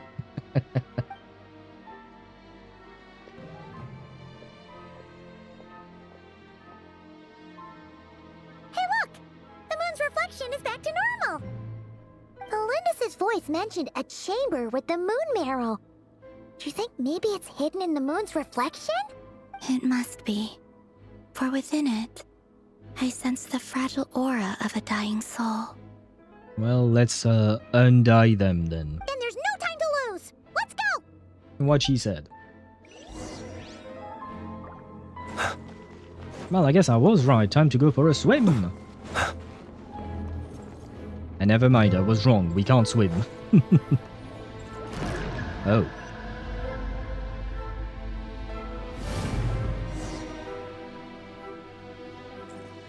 Sever the abyssal fetters. These things are so creepy! Looks like we'll have to destroy them if we want to get to the iridescent moon's marrow. Okay, easy enough, I suppose. I was wondering if there was some kind of a special mechanic, but I suppose not. Aha, I can change my party setup again. I mean, it doesn't really make sense to choose Arlecchino here because she... I saw that thing. I do not like that thing. Okay, fine, we choose Arlecchino. because she's not supposed to be here, but I saw the thing. You, I suppose, and who else could I grab? I don't want to grab Bennett. I don't really like playing Bennett. I do play him when I really need to, but... Well, I forgot to look at Skirk, but I can't really look at her right now. I can't move the camera in this menu. Who should I pick?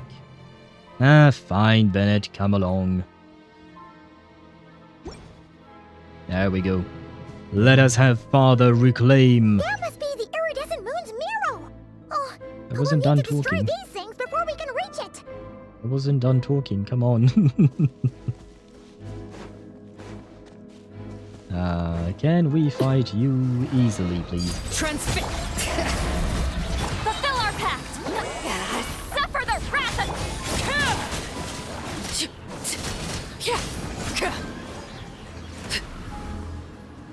How does one destroy this?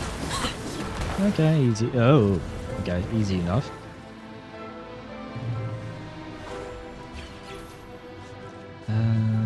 Guess I have to go through here. And bring it.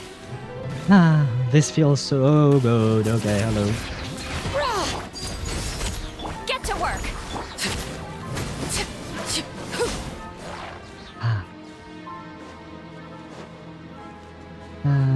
Look it up. Not at the moment. I'm tired. Oh god, wait. More of you guys. Please die.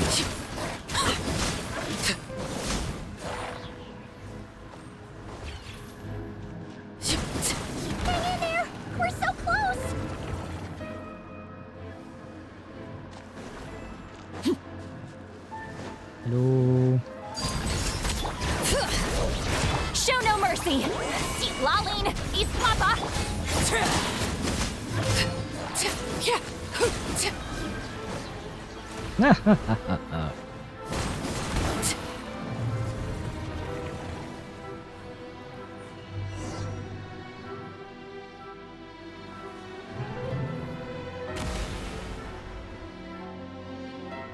Oh, the moon marrow does not look too good.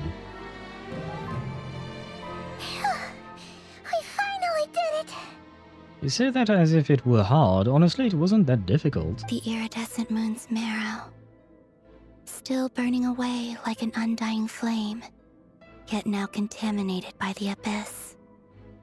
It has taken on a new form entirely. If we can purify the abyssal power within, we should be able to obtain its untainted essence. Leave it to me. I'm very good at doing that.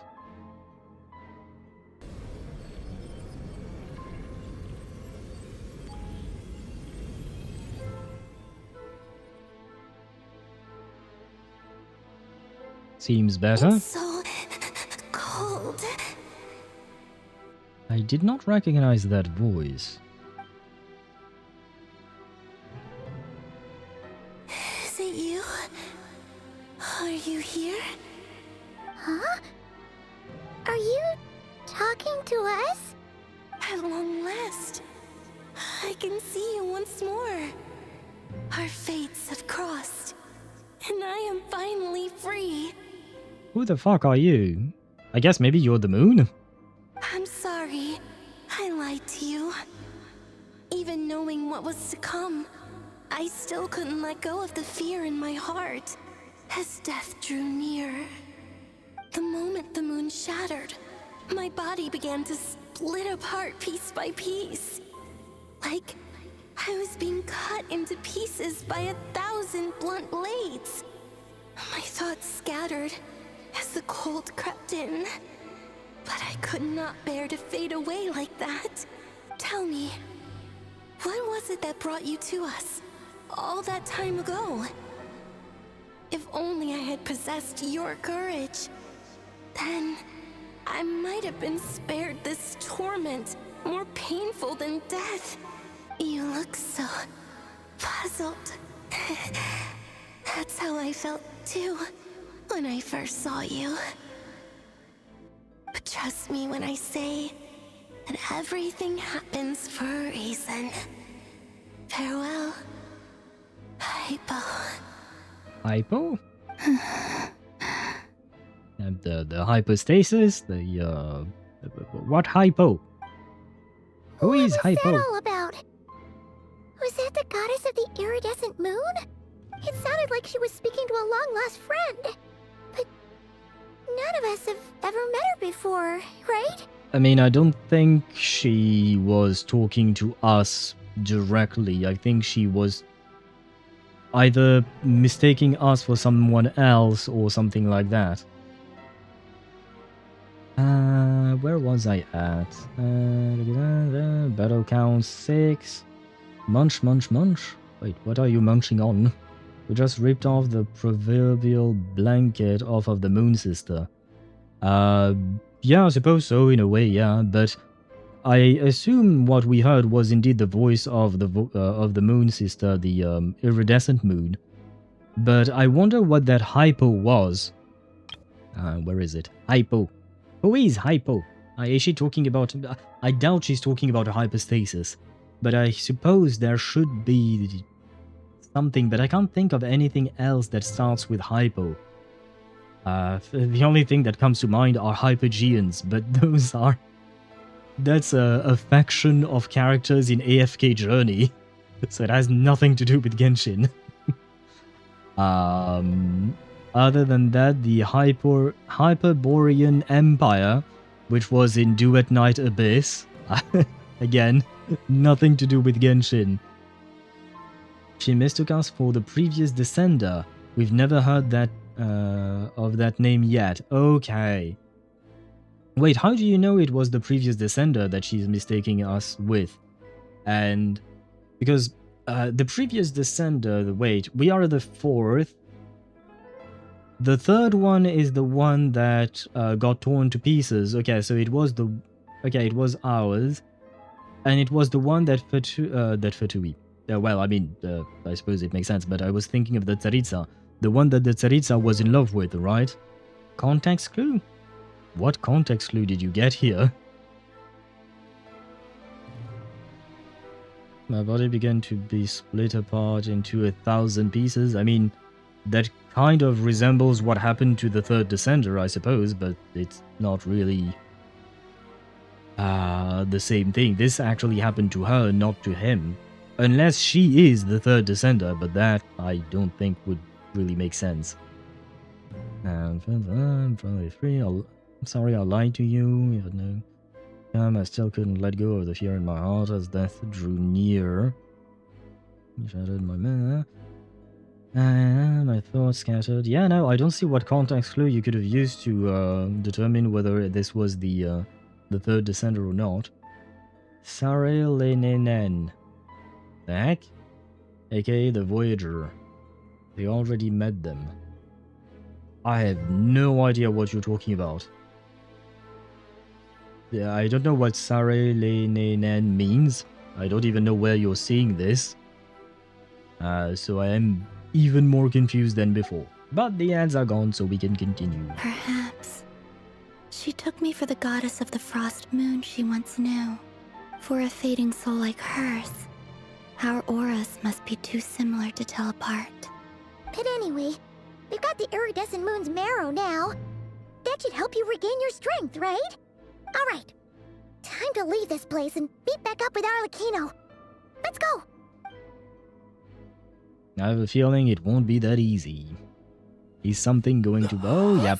Okay. This place looks different than when we came in. Waning moon. Huh? Oh, lifeless damsel. Oh.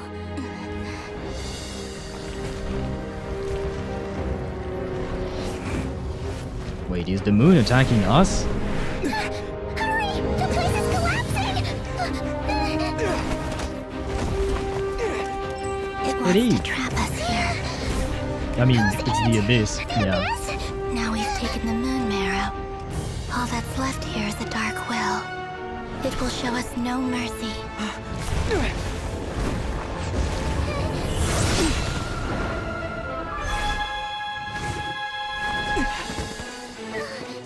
Give it back! The crimson moons! My marrow! My heart!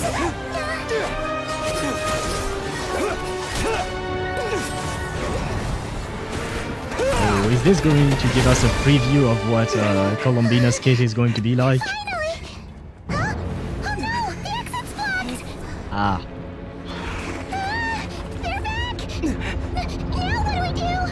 This is where you fall. Witness my rise. I love her What are you theme. waiting for? Thank you, Father.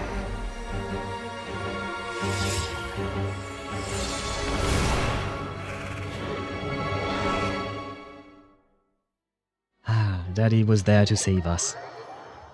Father did not go to buy some milk and abandoned us. Thank you. Oh,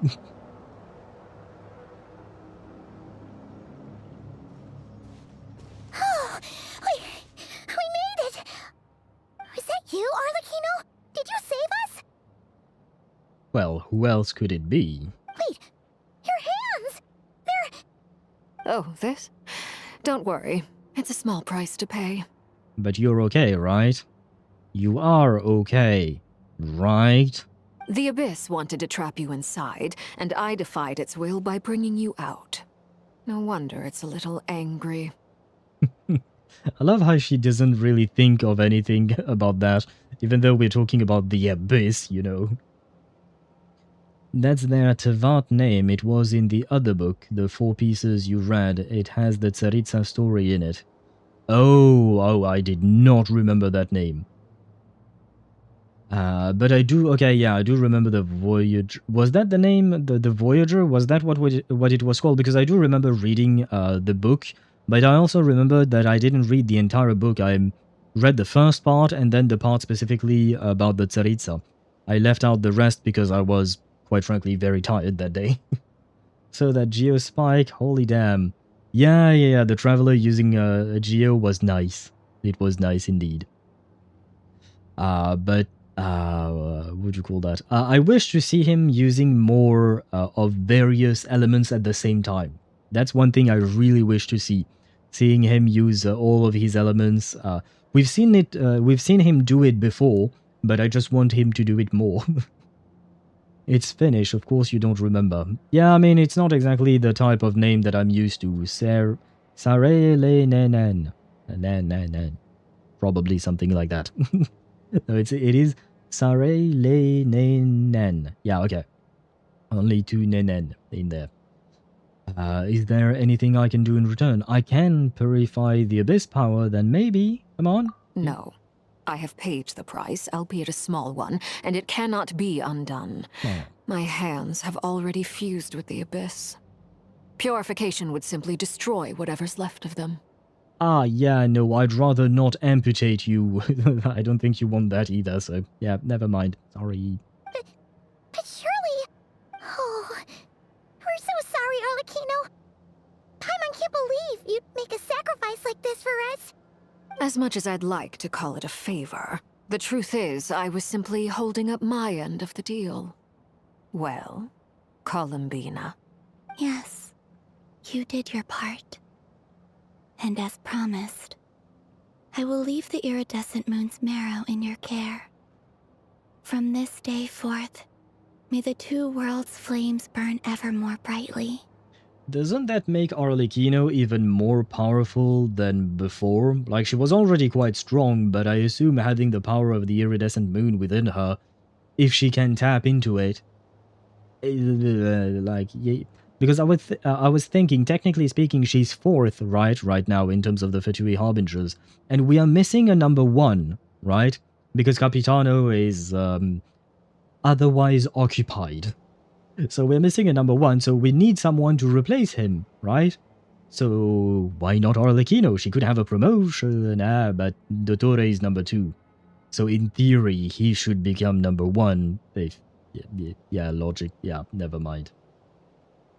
Should be 3, cause Dottore still outbrains her, raw power or not.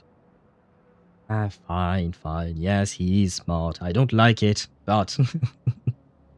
But yeah, and to be fair, it would make sense that he would jump to the number 1 spot instead. A lot of Nod-Krai's lore is based off of Levala, aka Finnish folklore. Oh yeah, no, I know nothing about that.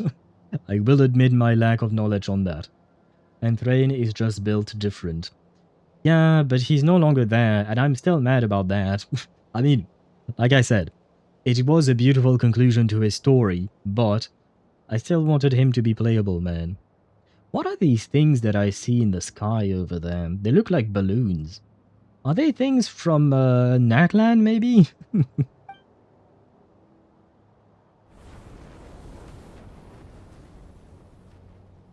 I'll take that as a blessing. Now, Columbina, give me your hand.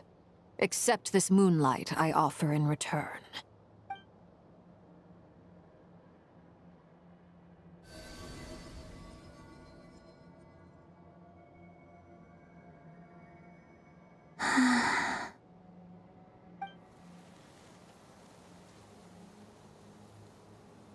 Feeling stronger? Yes, very much so. The flowers are happy. Never mind. Hey, Columbina, are you okay? I'm fine. Our powers are a little at odds, that's all. By the Frost Moon's authority alone, wielding the power of the other moons was always going to be a stretch. Still, I think it's fair to say that your strength has returned. At least to the level it was at as Third Harbinger. No. It's still not enough. Oh. There's no way I can hope to challenge Rerir like this. Just one more ray of moonlight, if you would. Please, Columbina, don't push yourself too hard. It's okay. I can take it.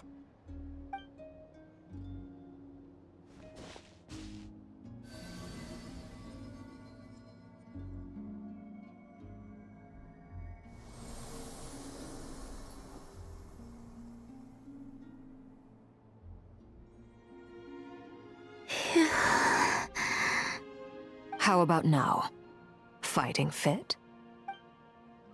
At the very least, I won't have to stay hidden like before. Can I see you two train together, like a little sparring session, you know? I know it would be kind of a waste of both of your powers, but I kind of think it would be epic. I want to see him gone from Nod-Krai. The Rerir of Solnari and his wild hunt must be sent back where they belong.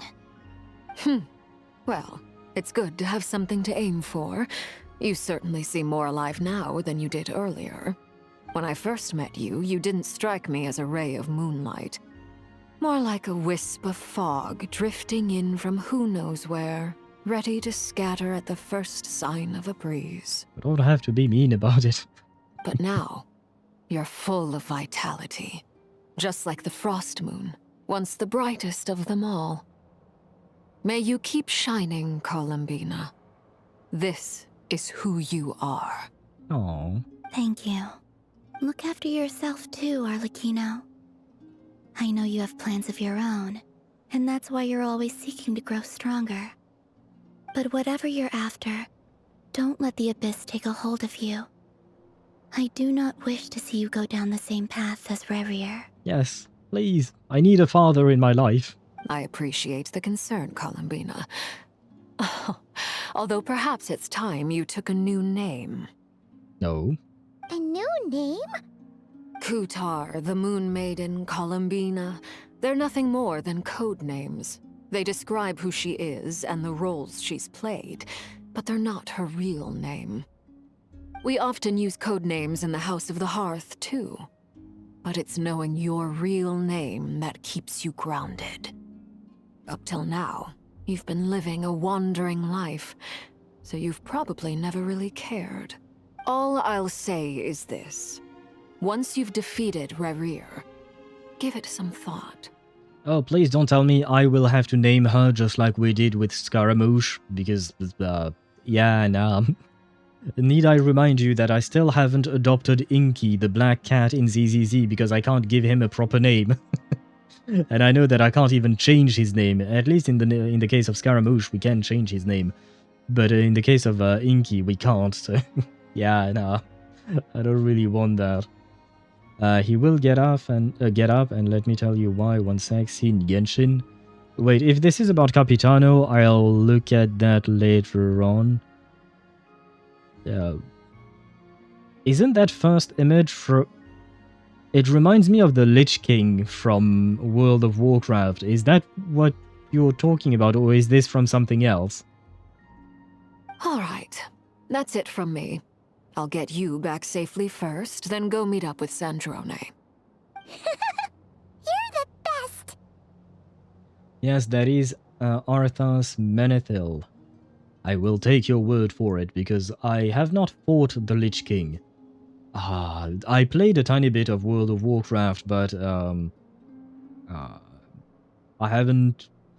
don't think I've reached that point in the story. I mean, I don't even remember if the Lich King's expansion was out when I was playing it. So yeah, I know very little about him. They will call her my wife.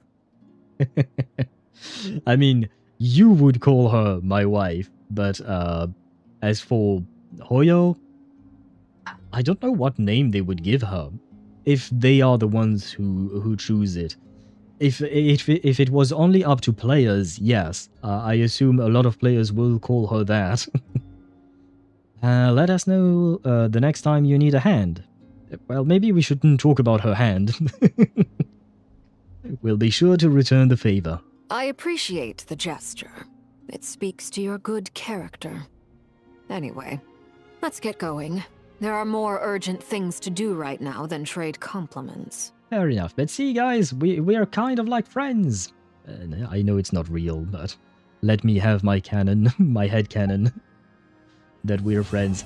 Holy shit, we just finished Act 3. Wow. We still have Act 4. It was a close call, but we got the iridescent moon's marrow and restored Columbina's strength, and that's all that matters. In other words, mission accomplished. Paimon wonders how everyone else is doing. Yeah, I mean, we have a lot more to do, but yes, I suppose mission accomplished. Oh no, I can't go back. Yeah, no, I remember the puzzles I've... Oh god, what are you doing, bro? Yeah, no, I can't go back. Oh, well, too bad. Isn't there a way to teleport myself there? No, I suppose not. Very well. No, I don't. Wait, what do you mean, no you don't? You won't call her my wife? Basically, it's the same pose, so Capitano will get up with an army of I mean, I would love to see that, but is it truly going to happen? I don't know. I need a little help here. I'm doing the boot camp in Z... Oh, wait. Oh, do you think the others are making good progress? Hope it's all going smoothly. Bootcamp in ZZZ, and it shows 34 out of 40 events completed. But I don't see any other events I have to do. All are completed. Is the bootcamp like... you know when you go to the HIA club, the HIA club, when you're facing the two receptionists, you go to the right, and there is this little menu there. Is that what you're talking about? And in there, there are some fights, if I recall correctly, because it's been a long time. Yes, okay. I believe, if I'm not mistaken, that you can put your characters... you can put characters in that menu in order for them to gain XP, like level up experience points. And these are the events that you're missing, if I'm not mistaken. So I do believe that is what you're missing. There are like 3 or 4 menus, if I recall correctly, in that specific thing. There are 3 or 4 events where you can choose to select a character, and when you put them in there, they will stay in there for whoever how long, I don't remember exactly, but they will gain some EXP. You can still use those characters outside of this thing, if I recall correctly, but yeah, they will gain some experience points, and you can do that multiple times per little event, and basically the little event will tell you how much XP your character will gain and how much experience is left from this event, and you can give it to the same character or a different character if you want to. And this should be should complete the 34 out of 40, it will become 40 out of 40, if I recall correctly. That wouldn't be a They wouldn't reference the most legendary undead necromancer in gaming history and not shoot that Chekhov's gun. I refuse to believe that. I mean, don't get me wrong, I wish to, what do you call that? I wish to, for Capitano to return. I would sincerely want that. But will it actually happen? Who knows? People have been saying that, Signora would return, and they've been saying it for years, and we have yet to see it, right? The Tsaritsa will bring Fimbulveta. I remember that name, but I don't remember what it stands for. All spaces are occupied, but it still didn't change. But by occupied, do you mean like you have characters in there? If so, then your characters need to complete the event multiple times. What do you call that? Yeah, you need to complete the event multiple times up until there is no experience point left for those characters or for those events. Huh!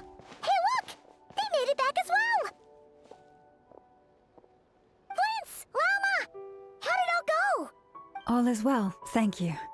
Nefer and Yehoda had to stay at the curatorium to wrap things up, so they won't be joining us for now.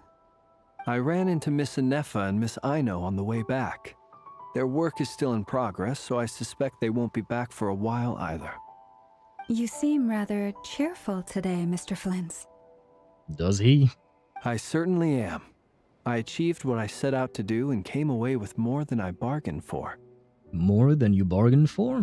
Fighting alone can get quite tedious, but I had the good fortune to run into a pair of brave young warriors.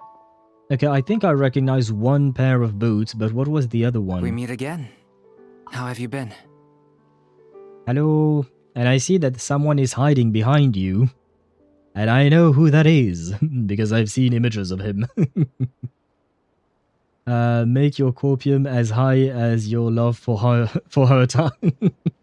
Deidara, don't be mean to poor Sparta. I'm in the same boat as he is, not about Herta, but about Capitano. I really wish to be able to play him, but I have half accepted my fate, or his fate, I suppose. Albedo! What are you doing here? It's been too long. I'm guessing you're here to see Varka? That would be a natural assumption to make. It's also the correct one. These two courageously lent me a hand while I was fighting the Wild Hunt. When they told me they were Sir Varka's colleagues, it all made sense. And given how people of outstanding talent tend to cross paths, it's no wonder you're already acquainted. I mean, I kind of know everyone, it seems, so yeah. So? Who's your travel buddy, Albedo? Why don't you come and introduce yourself?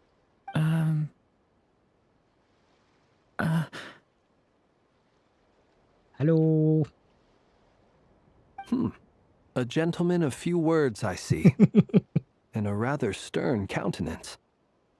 I presumed you were acquainted with him. Is that not the case? A gentleman of few words. Brother, he did not say a few words. He didn't say shit. Wait, those horns. You must be our friend from last summer. Wait, was it last summer? I think it was last summer, right? It's nice to meet you. Again. We've technically met before. Wait a sec! You're Mini Durin! I think we should scrap the mini part at this point. It feels kind of wrong to call him just Mini Durin. It made sense back then, but yeah. My love for Herta is higher than any drugs. Fuck, well, I guess this will give me the motivation to build Paltra. So wait, can you add other characters? If you can still add characters into that menu, that means you're not done with that menu yet. Or with that event, I suppose. The Traveler kind of knows everybody who's anybody important. Yeah, that's more or less what I meant. We don't know every goddamn NPC in the game, but we do know most of the important people. Well, he certainly isn't Durin Prime, so Durin will work. Yeah. I mean, we don't want him to be Durin Prime because that guy, he had some issues. Well, guy, I suppose. The XP isn't drained from the levels, if that's what you meant. But it should, if I recall correctly. Wait, but you have to... Like, if your character is... Like, for instance, you know, you have limit breaks in ZZZ, but ascensions, right? You can ascend them from level 20 to up, and then 30, and then 40, etc., right? If your character is at max ascension, unless you ascend them, they can't gain more XP. So you have to go at it with a level that is under 20. For instance, a level 19, they could be used for that. Or a level 21, or a level 25, etc. You know that, okay. So then I don't know. I can't help you more than that. That was my only idea. Durin gives shy fanboy vibes. Yeah, oh well.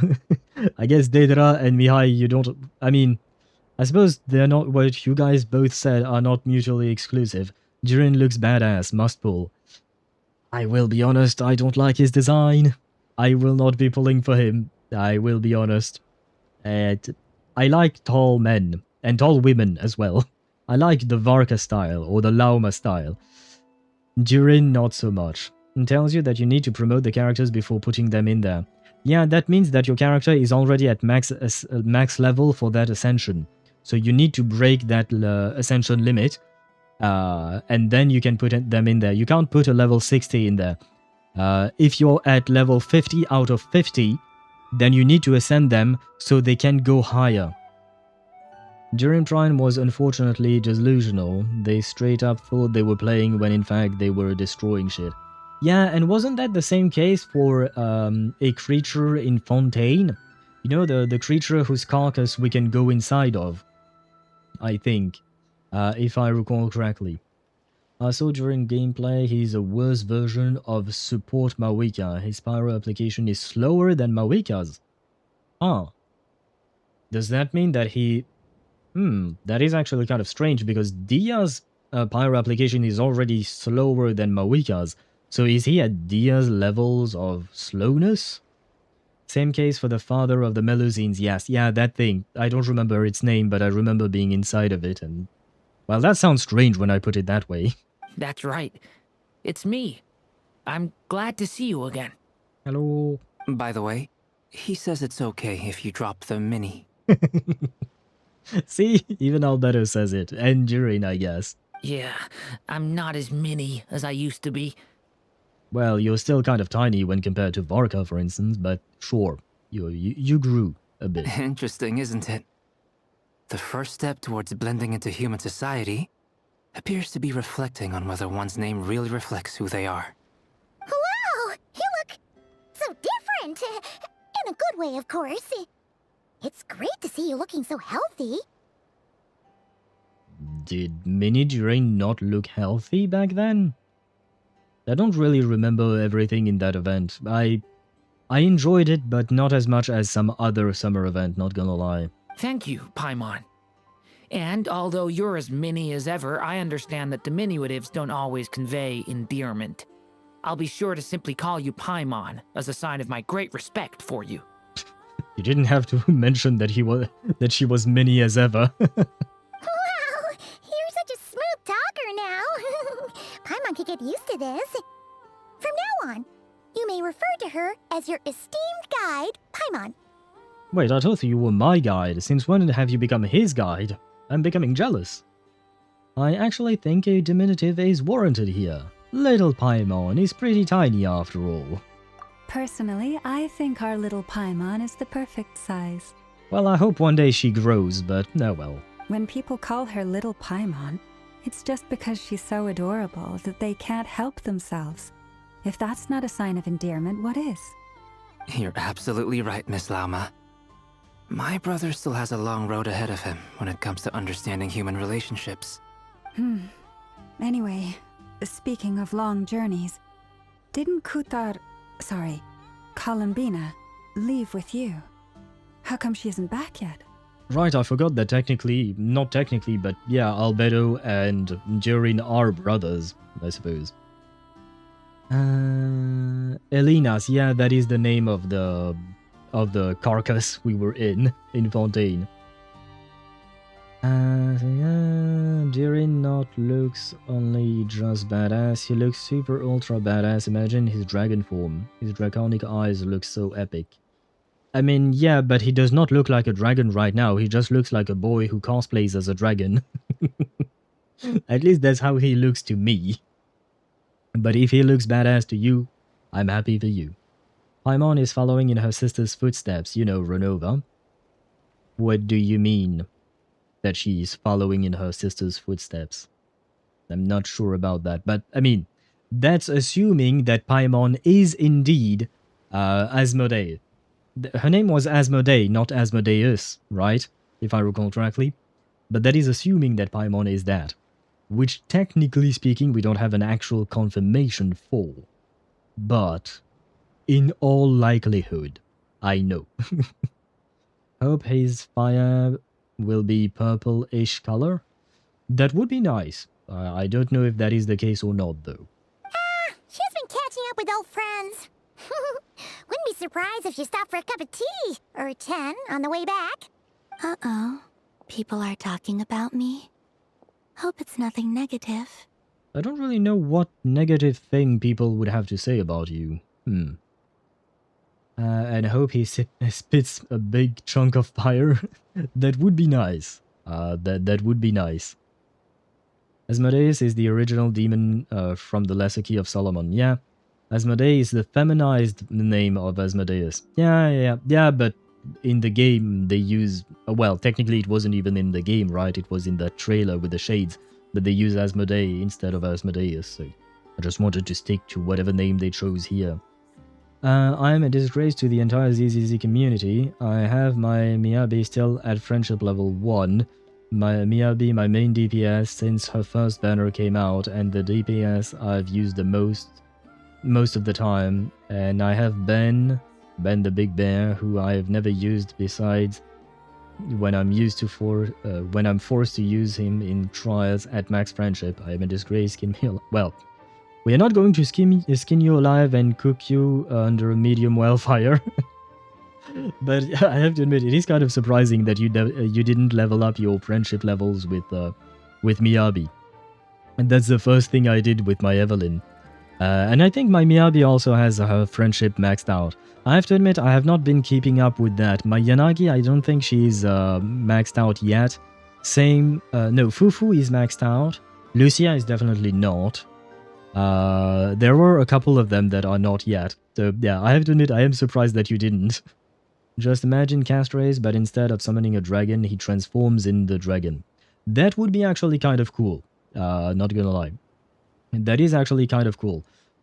But I don't think that is really what will happen. Have we ever seen any kind of transform? Oh, never mind. We have Lauma, who transforms into a half-deer person, right? So maybe it could happen. I don't know.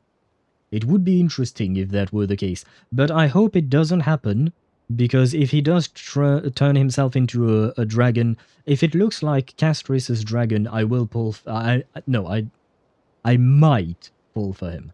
But right now, my personal priority is Columbina and Nefer and Varka.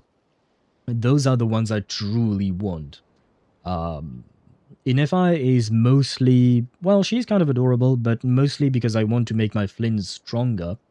And I want to be able to use him properly, because Lanyan is not it. Sorry.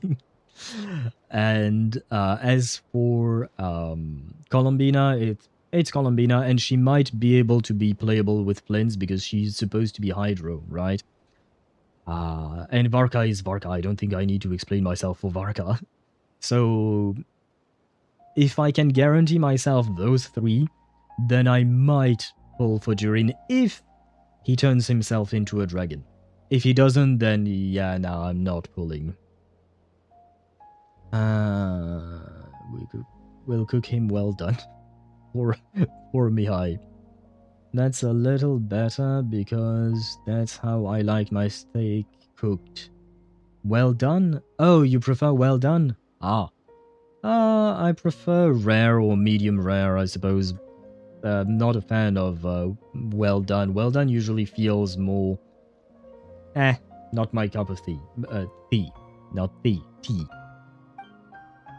Seems like she's in much better spirits after meeting her old colleagues. Judging from your expressions, I'm guessing it all went well?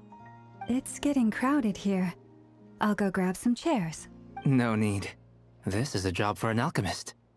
I'll whip some up momentarily. Thank you for your hospitality, ladies and gentlemen, but I was merely escorting my friends back. I'll be meeting Sandrone shortly, as we still have some things to discuss. It's been a pleasure, everyone. But this is where I'll say goodbye. No. Please stay with me, father. Don't go buy some milk. I need you in my life. We really appreciate your help. Thanks for standing by us. Oh, come on. Spare the formalities.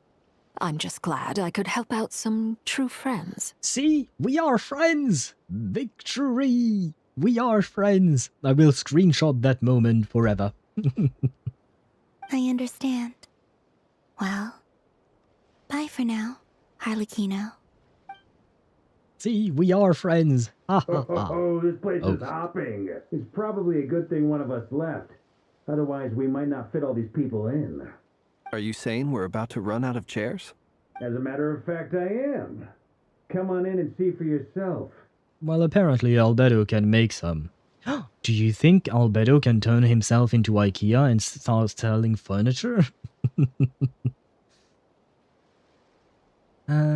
Spider, what do you think of the sudden Rerir drip marketing? What? Was there drip marketing for Rerir? Really? Wait, is it? Are you joking or is this serious, Deidara? I don't like the chewy or gummy meat. That's why I don't like pork or squid. I like it when the meat is rough. That's one way of saying things. As I said, Genshin is trying so hard to bring me back. Oh, wait. So, wait, is there actually drip marketing for Rerir? Because I haven't been on Twitter or Instagram or anything like that recently. Let me check, because I didn't see that. And I am very curious. It looks like drip marketing. Ah, okay, so it might not be. Let me just check the medias. Okay, yeah, I see, yeah.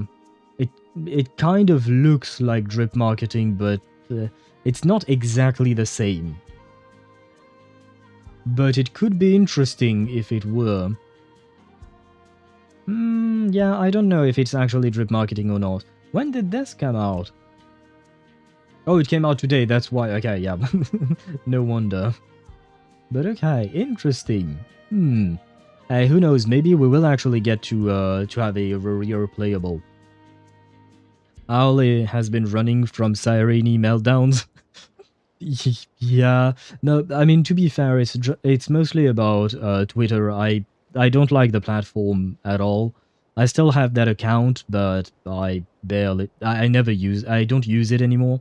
And from time to time, I will look into drip marketing and stuff like that. But usually, yeah, I just don't like the platform for what it is and what it has become. But I am also trying to run away from the Sirene meltdowns. I've had enough. It's only been a day and I've already had enough. But the normal... oh, it looks like drip marketing, but not the normal drip marketing. Yeah, it does look kind of different. Oh, we barely started this. Yay. The characters I have max friendship are Ambi. I get that. Miyabi is one of my favorite. Oh, wait. Miyabi is one of my favorite characters personality-wise. Nicole.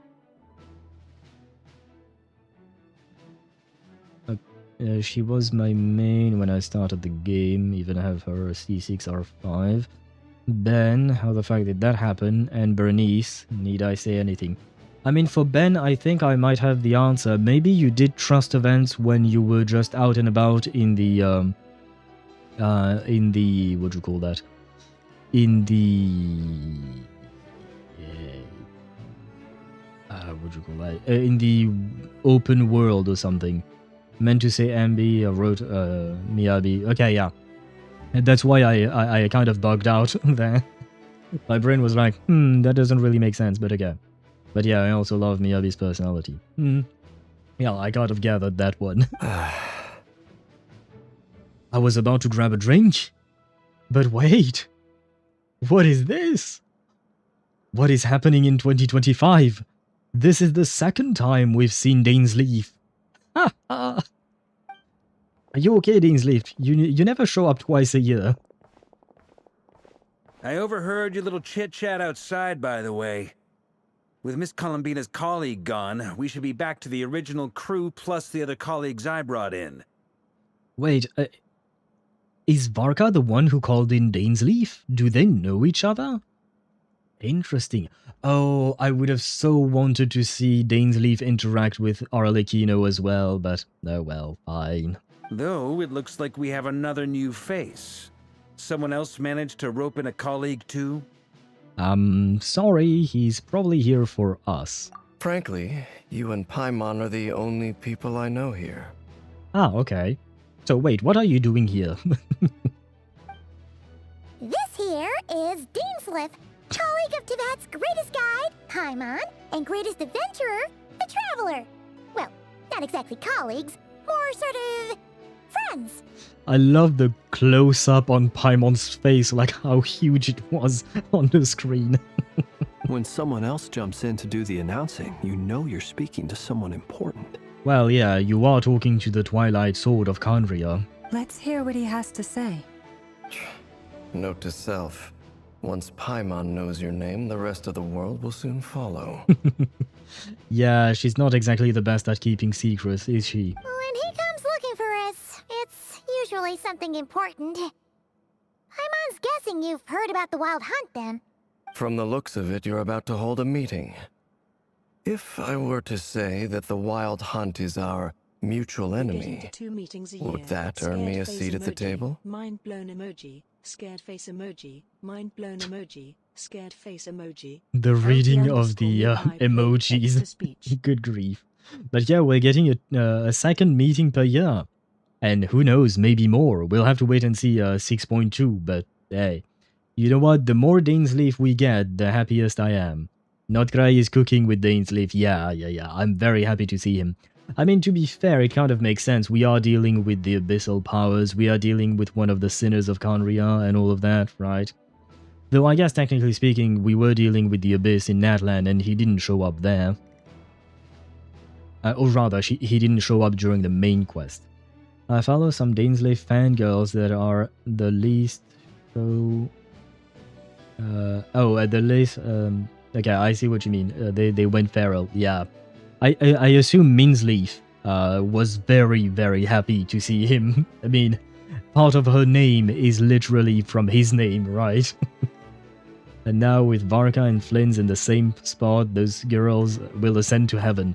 Yeah, if you're into men, this is amazing, right?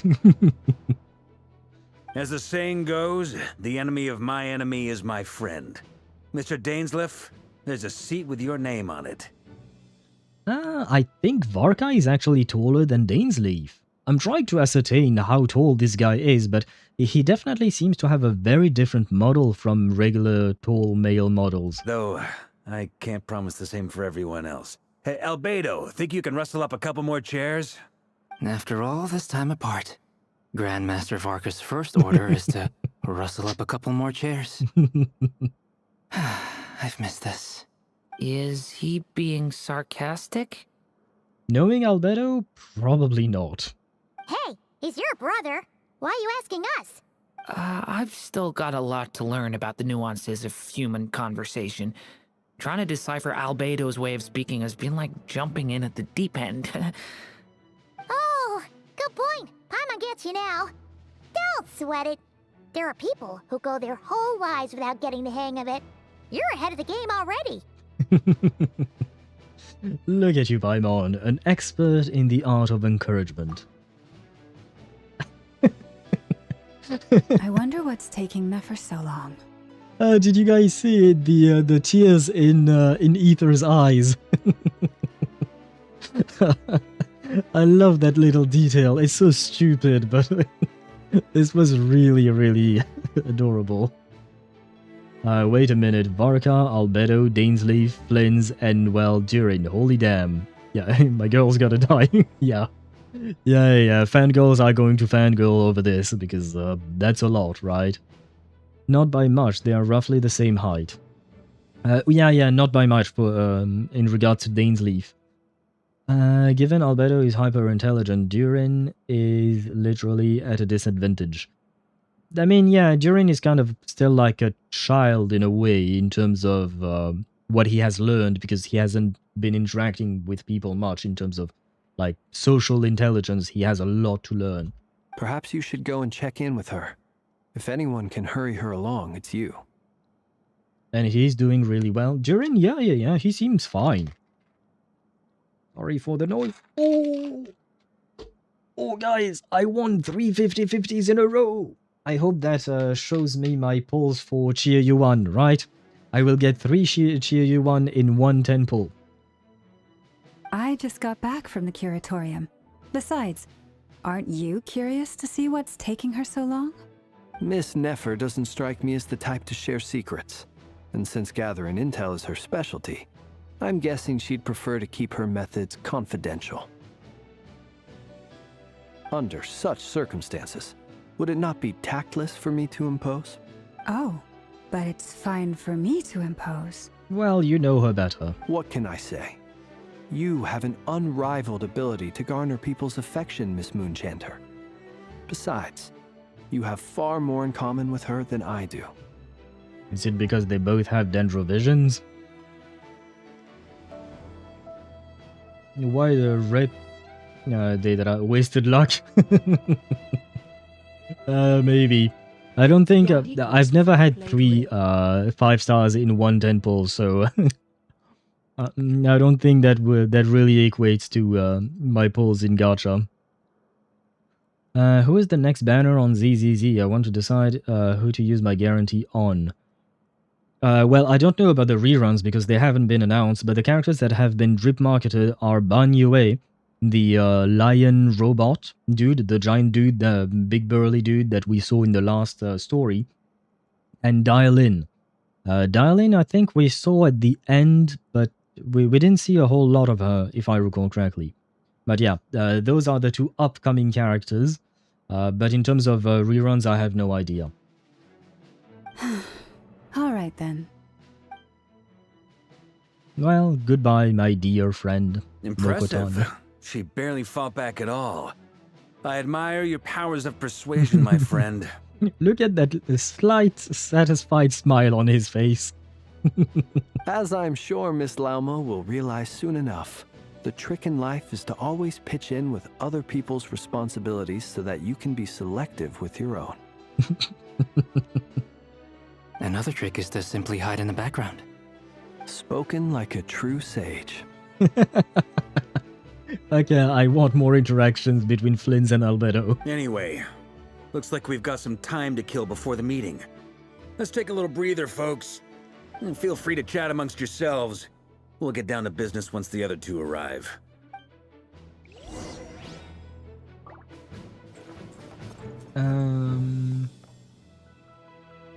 Sorry, Lauma. Wait, Flynn's raising up Lauma to do his bidding, and sorry, Lauma is too busy with Nefer, and they have a past.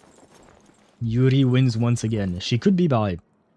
True, and it doesn't have to be a couple. It could be a throuple, right?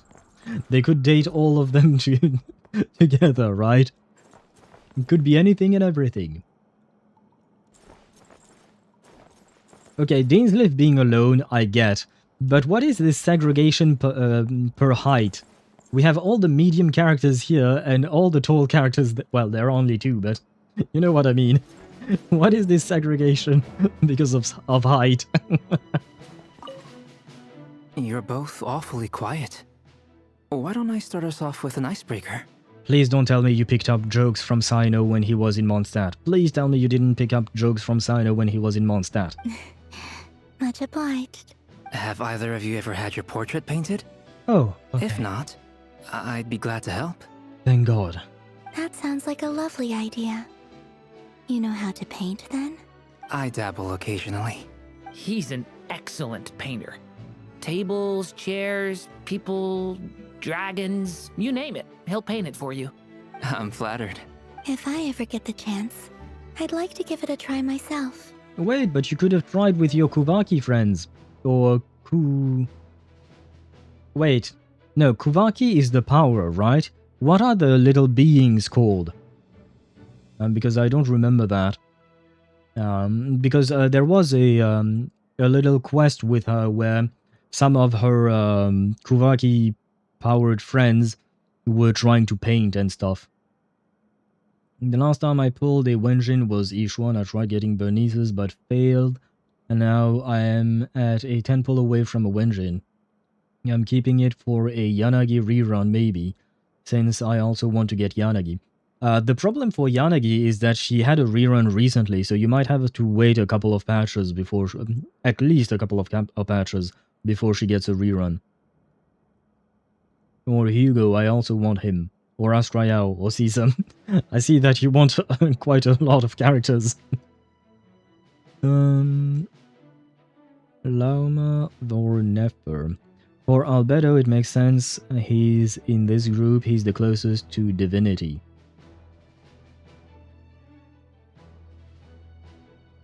Oh, do you mean like my comment about medium size? I was just joking. I'll bear that in mind. But anyway, I suppose your explanation makes sense. How about you, Durin? What sort of portrait would you prefer? Oh, I'd be fine with anything. No, I didn't notice. He actually has a tail. Whatever style feels best to you. That is clipping through the box behind him. Very well. Then I'll play it by ear. You can replicate any style I want? I can try. If you show me a sample, I'll do my best to match it. Thank you. In that case, I'll dig up some reference material for you. Oh, look at this. Columbina is making friends. Yay! As much as I like Nicole, baby girl, I would prefer if you didn't look in my head and see the debauchery my mind comes up looking at Nicole. So Lauma it is. I mean, that's the thing. Nicole... oh, wait, you were talking about Nicole from Genshin. I thought you were talking about Nicole from ZZZ because Mihai mentioned ZZZ earlier. Alice is taken, obviously. Right, Daedra and his choices that he asks you. Hello, Dane. It's been a while. Is there something you'd like to say to me? Well, hello. I've heard your brother's voice. Well, I guess I wasn't there. Well, the traveler wasn't there. Yeah. For starters, why'd you just show up here without even giving us a heads up? If you think back to our previous interactions, you may recall that that's hardly out of character for me. Yeah, but that doesn't mean you shouldn't change, brother. You do have a point there. Sorted out your accommodation yet? Oh yeah, you'll need to find somewhere to stay the night too, right? Want to tag along with us? You never know. We might get a group discount. Sure, let's do that. Okay, I'm actually kind of surprised, but I will take that. Great! Paimon will handle it! And in return, we can get Dainslift to be our very own personal bodyguard. Paimon, you're thinking out loud again. If that's what you had in mind, you should have said so sooner. I'd be happy to help. Oh, okay then. Paimon was only kidding, but good to know. Anyway, since we're all here together, we might as well watch each other's backs. That's just what friends do, right? Text to speech. Wait, I didn't hear anything because she was talking in the, what do you call that, the... Text-to-speech was talking at the same time. Funny how this entire group, Varka is the youngest there.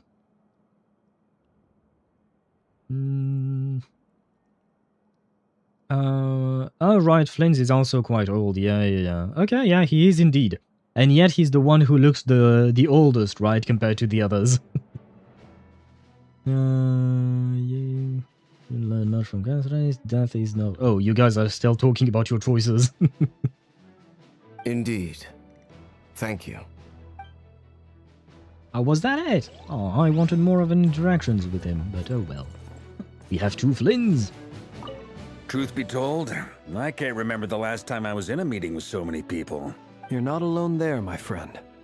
The Lightkeepers also struggle to bring everyone together for a serious discussion. I don't doubt that.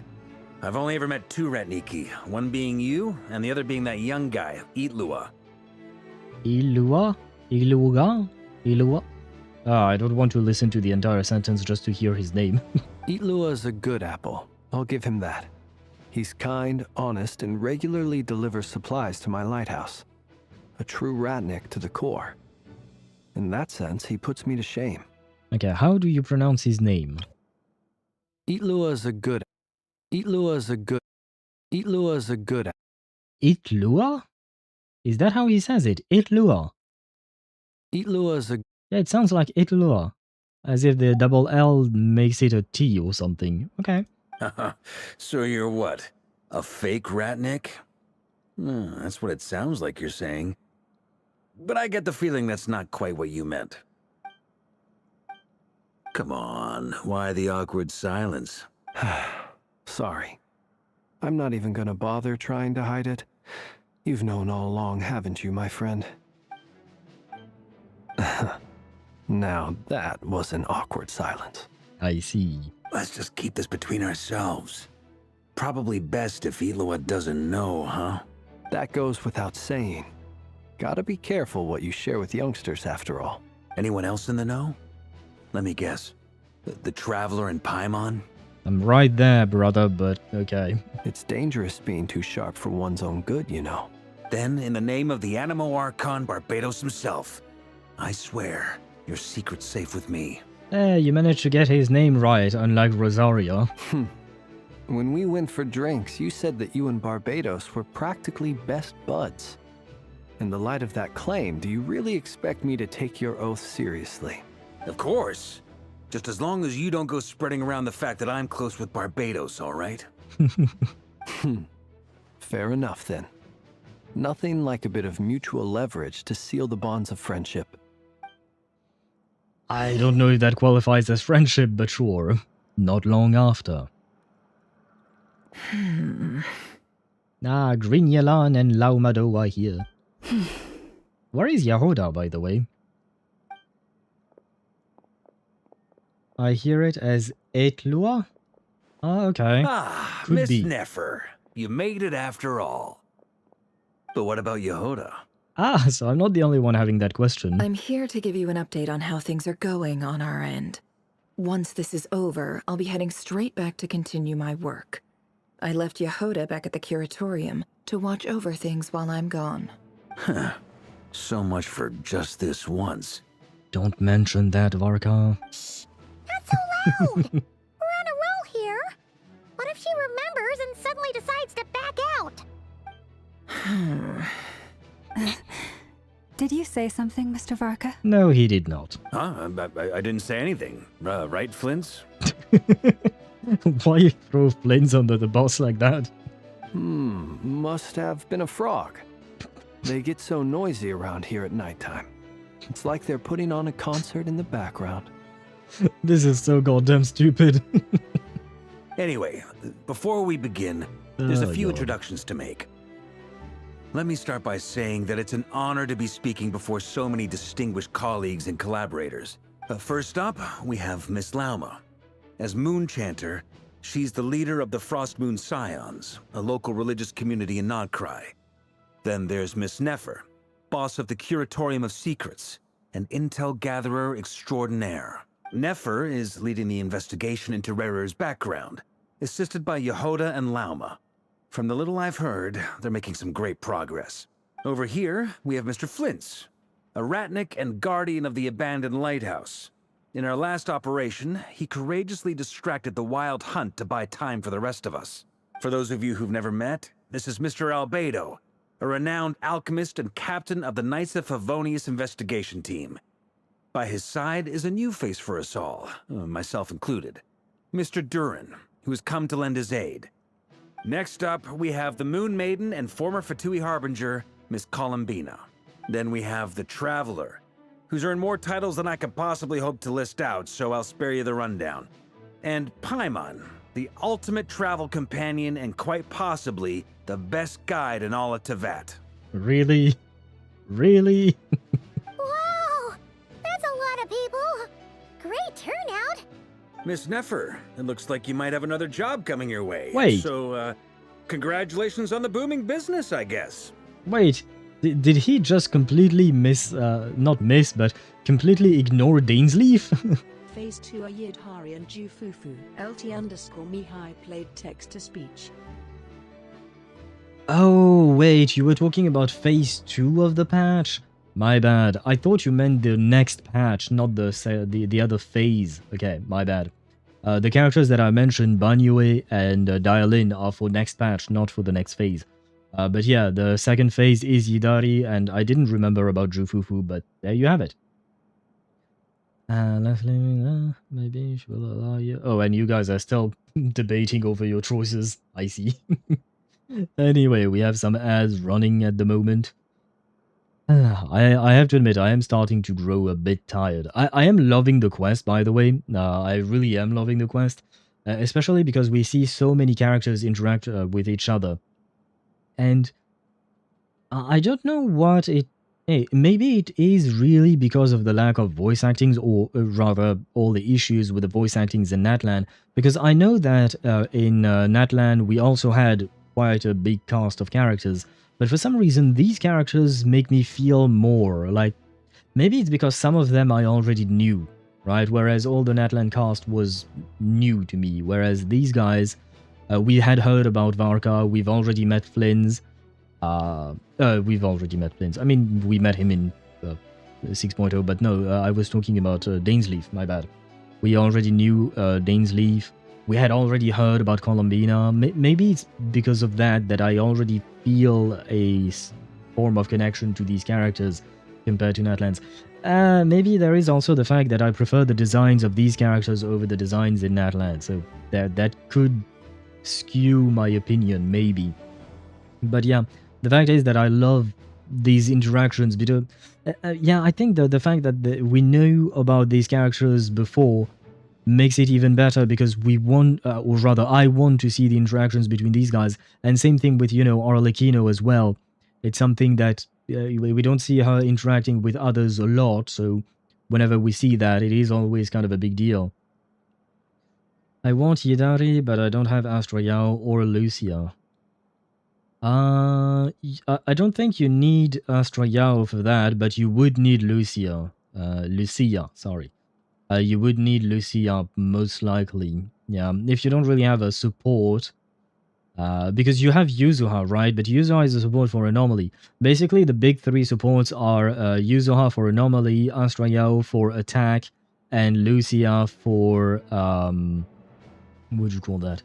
For Rupture. Doesn't Astra Yao heal? Yeah, she does. She does. And she has some good buffs, but if you want really specific buffs for Rupture agents, you would want Lucia. Otherwise, you can use Panin Hu, which I know you do not like, but he does have some buff for Sheer Force, and he heals. Not a whole lot. I don't know if he heals enough compared to how much HP Yidari loses, but he does heal, and I know you have him, I think. But yeah, the fact is that we don't have that many healers in the game, to be fair. In ZZZ, I mean. Great drinking buddy with Granny Itzli. So still Lauma. Oh, you were answering that. Half of the cast here are all drinking buddies, basically, Al. Yeah, that's why it feels so good. It's a known main cast. Yes, I agree with you on that. The fact that we knew these characters beforehand makes a big difference. At least to me, and it seems to Sparta as well. But yeah, I do really like the fact that we get to see all of these characters interact together, and I don't know, this feels less like the power of friendship and more just like a group of people trying to come up with some kind of a plan. You know what I mean? Like in Natlan, there was a lot of the power of friendship, in my opinion, which is not bad, but it's been used and reused in terms of storytelling quite a lot, and I've never really been a fan of it. Whereas here it just seems like a group of people facing a problem and trying to figure out solutions to said problem, right? You don't like a burning like sun passion? Okay, I think... Oh, if I want a burning passionate sun, I got Augusta already. True. I've said it before, but I do prefer Augusta's design in Wuthering Waves over Mawika's design. I wish Mawika looked like Augusta. Not gonna lie. I wish that were the case. But oh well, Hoyo made their choice. I still pulled for her C1R1. I don't regret it. I like play. Well, I don't exactly like her gameplay. The motorcycle, not my thing, but I still like the character. You think I haven't got enough on my hands as it is? Who's looking for me now? That would be me, Miss Nefer. I have a commission for you. And you are? Who I am doesn't matter right now. What does matter is that I'd like you to gather more intelligence about the Rerir of Solnari. Well, that's kind of what she has already been doing. Well, it's not as if we never take on anonymous commissions. But in your case, I'll have to decline. I'm gonna take a wild guess and say your job's probably more hassle than it's worth. Something about you seems like bad news. Well, she's not exactly wrong, honestly. ZZZ needs to add more healers. We only have Lucia, Panda, Lucia. I think one of the Lucias meant to be Astraeo, right? While there are 42 characters, 39 excluding the healers. Yeah, I mean, up until now, healers were not exactly needed because that's not how the game is supposed to be played, right? You're supposed to dodge and parry the enemy. That was how the game was meant to be played. But nowadays, we have HP consumption characters, so they need healing unless they can heal themselves through their kit, kind of like what Manato can do. You can't sustain your character if it's constantly at low HP. So, you do need more healers now that they've introduced that. I do agree with you on that. Something about you is bad news. Close up of the Conria eyeballs. Yeah. I don't think they were very subtle with that one. It's my eyes, isn't it? He even points it out. Conrian, I assume. And what's with the mask? Are you trying to hide your identity? In any case, the fact that you're even still alive raises an awful lot of questions for me. My name is Dainsleif. And yes, I am from Conria. As I'm sure you're aware, the Rerir of Solnari's real name is Rerir. He was once an acquaintance of mine. Really? Then you must have been quite an influential figure yourself. He is. You flatter me, but none of that matters anymore.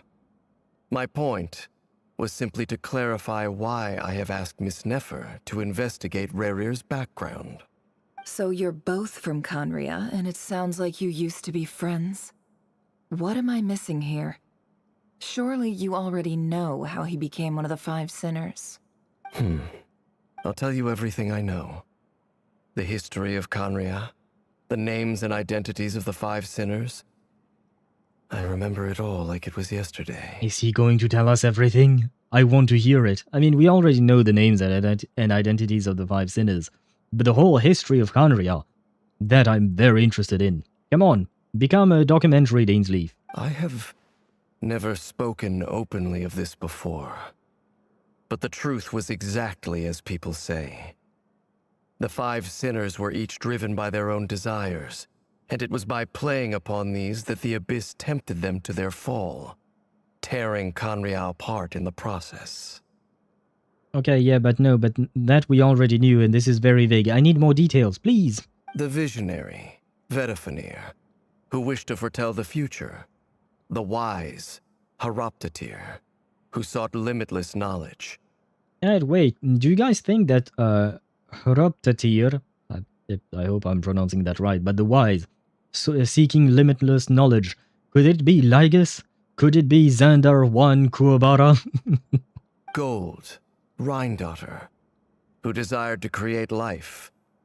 The foul, Sertologi, who pursued supreme strength. And last, but not least, Rerir of Solnari, Rerir, Ravager of the Moon.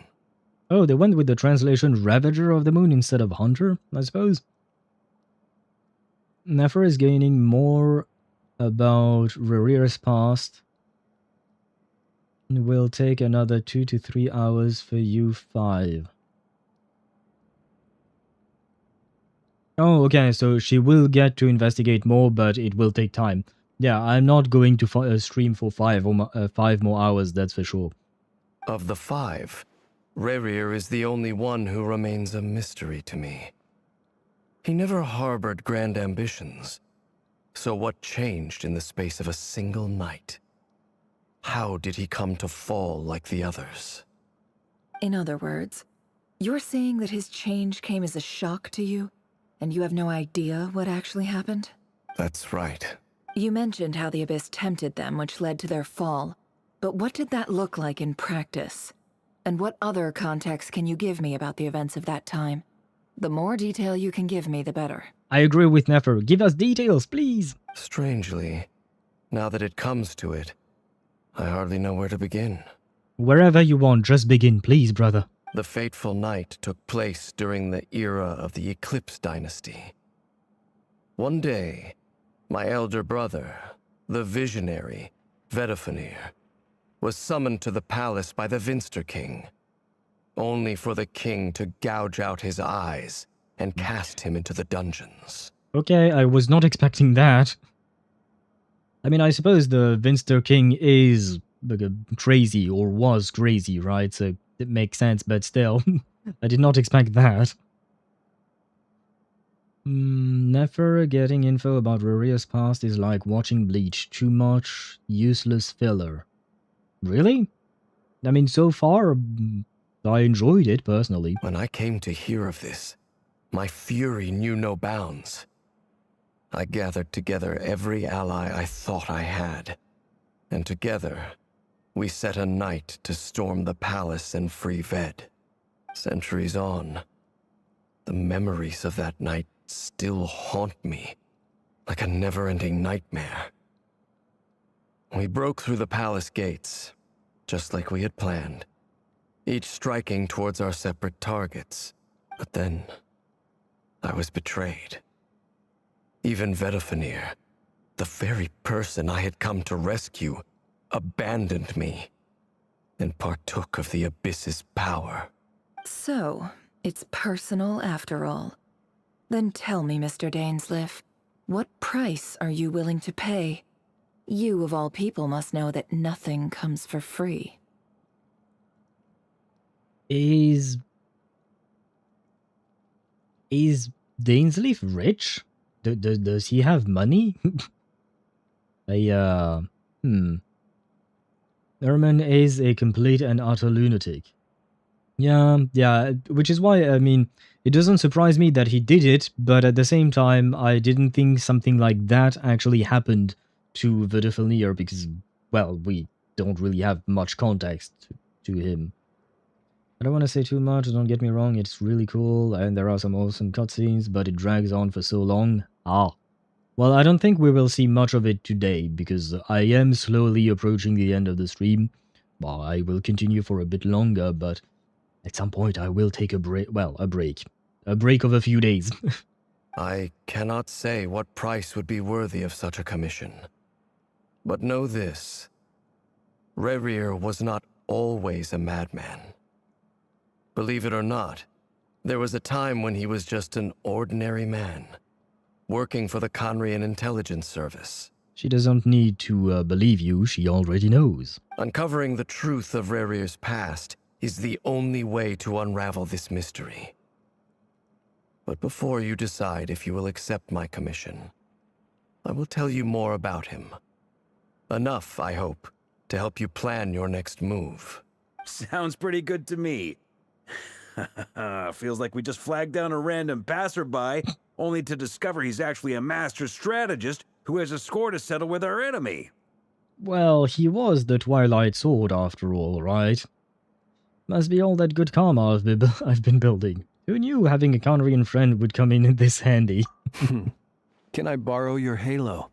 It could be useful in the lighthouse. That is not what I chose as an answer, but fine. Hey, enough with the wisecracks! Besides, isn't that lamp of yours bright enough already? Relax. It was meant to be a compliment. If that was a little over the top for your liking, I'll make sure to tone it down next time. Don't worry, it's just Paimon. She has issues. I'll give your proposal some serious thought, Mr. Dainsleif. Let's speak in private once the meeting is over. Before that, there's a few things I'd like to share.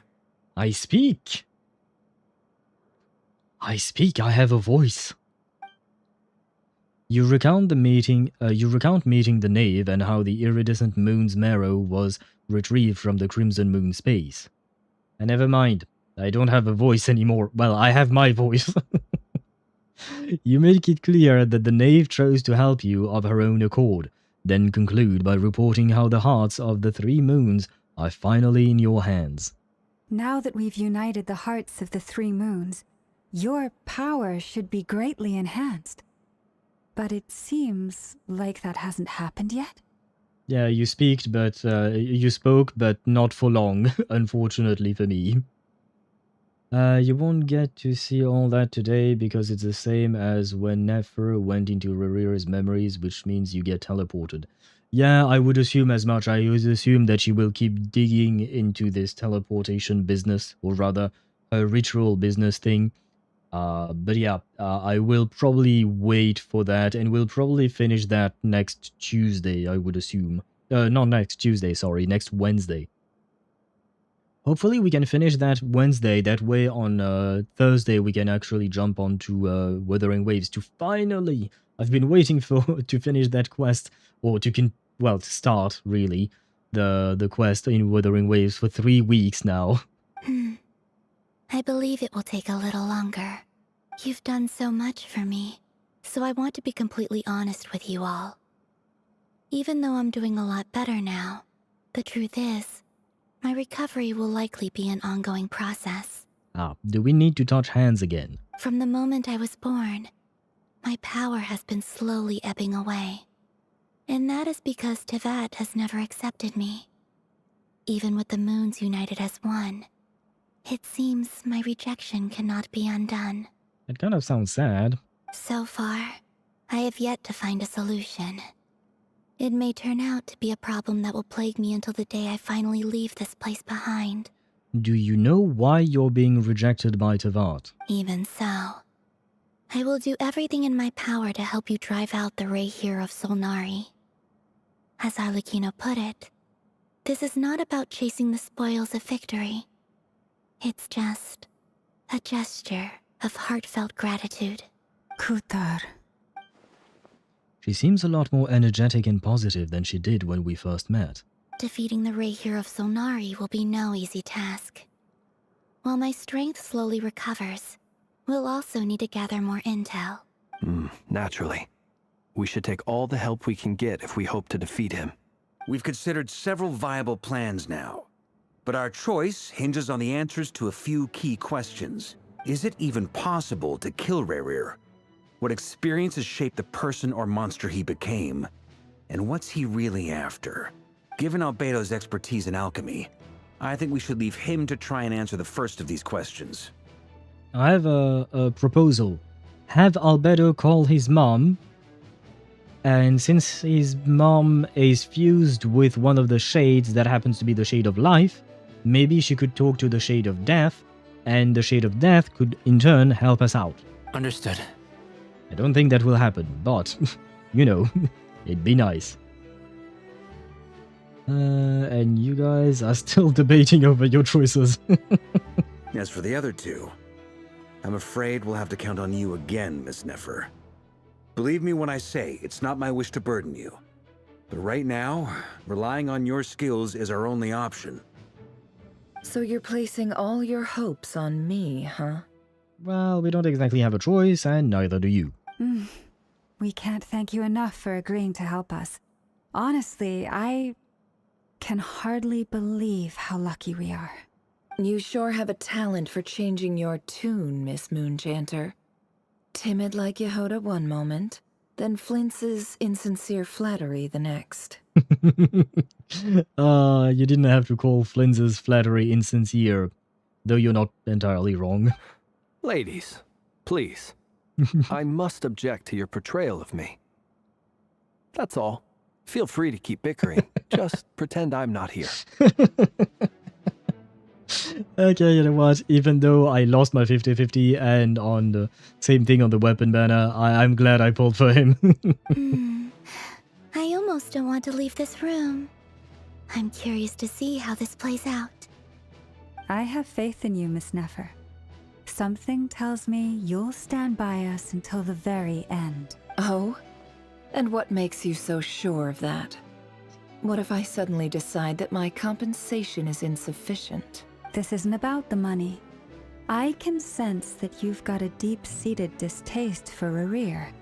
And knowing you, that alone is motive enough. Look at them getting along so well. Like two peas in a pod. And I'm the one they accuse of insincere flattery. There is no justice. Oh boy. Now, Renova is forbidden from removing the curse, and Rerir also has the immortality curse, so dude is a nuclear bomb on 2 legs. Ah, right, I forgot about that.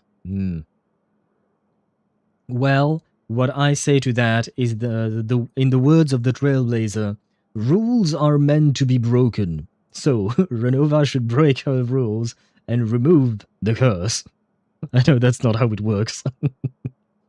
Yuri is reinforcing. It seems so, yes, the Yuri between Lauma and Nefer. You know what? I'm all for it. Miss Lauma, you have to understand something. Unlike you, I don't actually enjoy having everyone's hopes on my shoulders.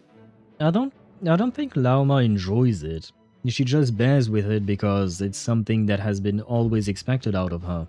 Is that right? Well, maybe the fact that I'm willing to put my hopes in other people says more about me than you. But the fact is, I also trust you. And that's because I know that you're someone we can count on. She would get deleted if Fanes wakes up. I'm pissed. Well, I mean, yeah, but when will he wake up? Brother has been asleep for 500 years. No, I don't want Daddy Fanes killing my future wife. And if Fanes wakes up pissed, Teyvat is getting genocided is the best outcome. Yeah, probably.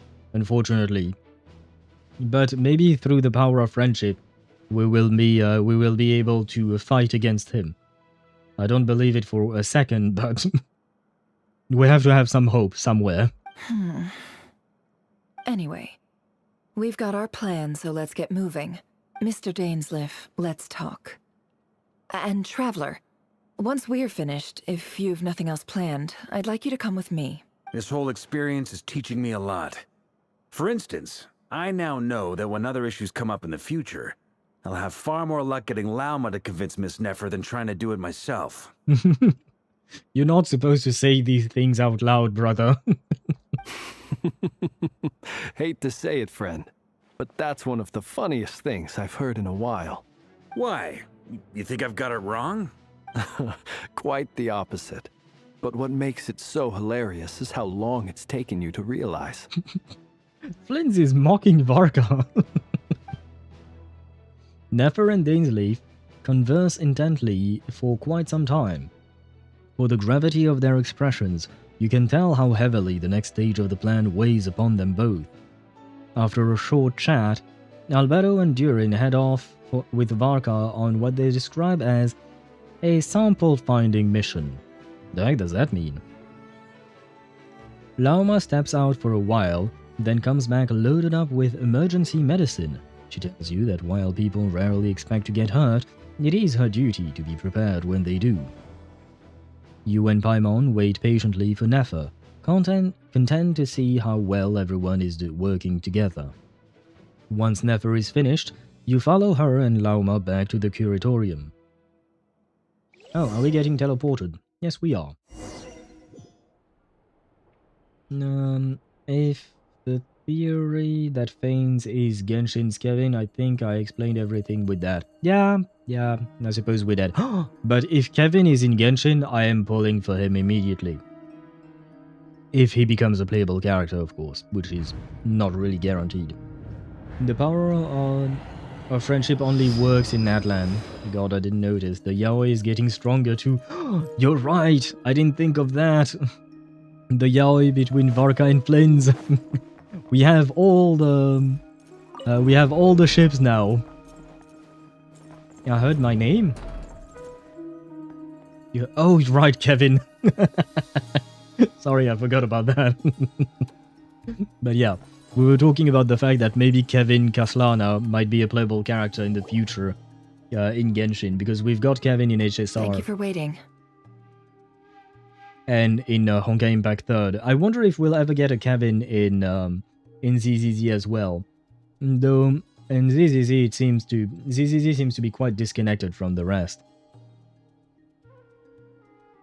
I made Yehoda robophobic? How did you make her robophobic? Because I remember seeing this interface, Mihai. I'm accompanying, I know to pet, I know. Oh, it's because Nefer tried to pet Yehoda's head. Okay. I mean, that's something else different. Yeah, I mean, if I were Yehoda, I wouldn't take it too well either. I'll see what I can do for you, Owl. Thank you, Zeni. Please become a playable character in Genshin as well. So like Renova breaking the rules is a no-go. Yeah, no, I knew about that already. I was merely joking. Renova may be seen, I assume, as a scary entity, but she is the only shade working at the shade department. Well, I mean, I suppose Asmodee is in an indefinite vacation mode, but I don't really know what the other two are doing, right? Wait, who else am I missing? Life, death, space? Oh, time. Time, okay. We don't really know what the other two are doing, because that's a complete and utter death sentence. Well, it would be fitting, after all, she is death incarnate. I need to be heard by the Hoyo company first. Yeah, that might be a big challenge. But hey, like we said yesterday, if you don't give a shot, there is no possibility that it will happen, so you have to try. It's okay. We actually used the time to help Dainsleif get a room at the hotel. That's very considerate of you. Now, I trust you share my curiosity about Rerir's past, and you seem fairly familiar with Mr. Dainsleif already. That is right. We have known each other for quite some time now. We spoke at some length after the meeting. He was the one who suggested I should invite you to join this operation. He feels confident that these secrets will be safe with you. Oh. Dane has a lot of faith in us, that's for sure. Thanks for your trust too, Nefer. Likewise. I appreciate that you got right on board without interrogating me about why I invited you. It shows that you trust me to explain everything in due course. Well, yeah, that is more or less what you've shown us to be like, so sure, why wouldn't we trust you? Asmodee gone, disappeared, Rindaughter causing trouble with bizarre creations, and Astaroth doing whatever she pleases because he's bored. She's regulating time and fucking with Ace Tree? Wait, is she actually fucking with Ace Tree? Why is she doing that? And probably whispering all the rumors from up into her son's ear. Is her son? Are you talking about Venti? Because I know there is a connection between Istaroth and Venti, but is she actually considered her son? Obviously she's bored. She's supposed to be bored as the time manipulator. Why would she supposed to be bored? I feel like I would have fun manipulating time. Nobody asked for it, she just did it because she was bored. Oh god. Venti is technically Istaroth's son? Really? How's that? Because I thought he was just a wind sprite or a wind spirit. But I never quite understood the connection between the two of them. The only thing that I do remember is that Mondstadt used to revere time, Istaroth, and then it switched to Venti at some point. A wisp of 1,000 winds of time. That is kind of vague, but okay, I suppose I understand. Is like a damn single mother with 3 chaotic children. 3 chaotic children? Wait, who are you talking about, Daedra? Are you still talking about Istaroth? Who are the other 3 children? Istaroth is the 1,000 winds of time. Okay. So he's just a wisp. I see. Okay. Well, I suppose in that case he is indeed her son, in a way. But I did not remember that detail. Now that you're mentioning it, it vaguely rings a bell, but I wouldn't have thought about it myself. That's because we know what you're capable of. We appreciate you too, Nefer. You might have been forced to help in the beginning, but this time, it was your choice. That's one way to put it. Another is this, that once a decision's been made, it's set in stone. After that, my only goal is to see it through. Alright, so here's how it is. I'm going to access Rerir's thoughts again using my confidential method. Now, I'm sure you've seen things like this before on your travels, so you're surely well aware of how dangerous it can be. The reason I've gathered you all here is to ensure my safety during the proceedings. Okay. I plan for us to enter the fragment of his consciousness together, and once inside, I will focus on searching for information.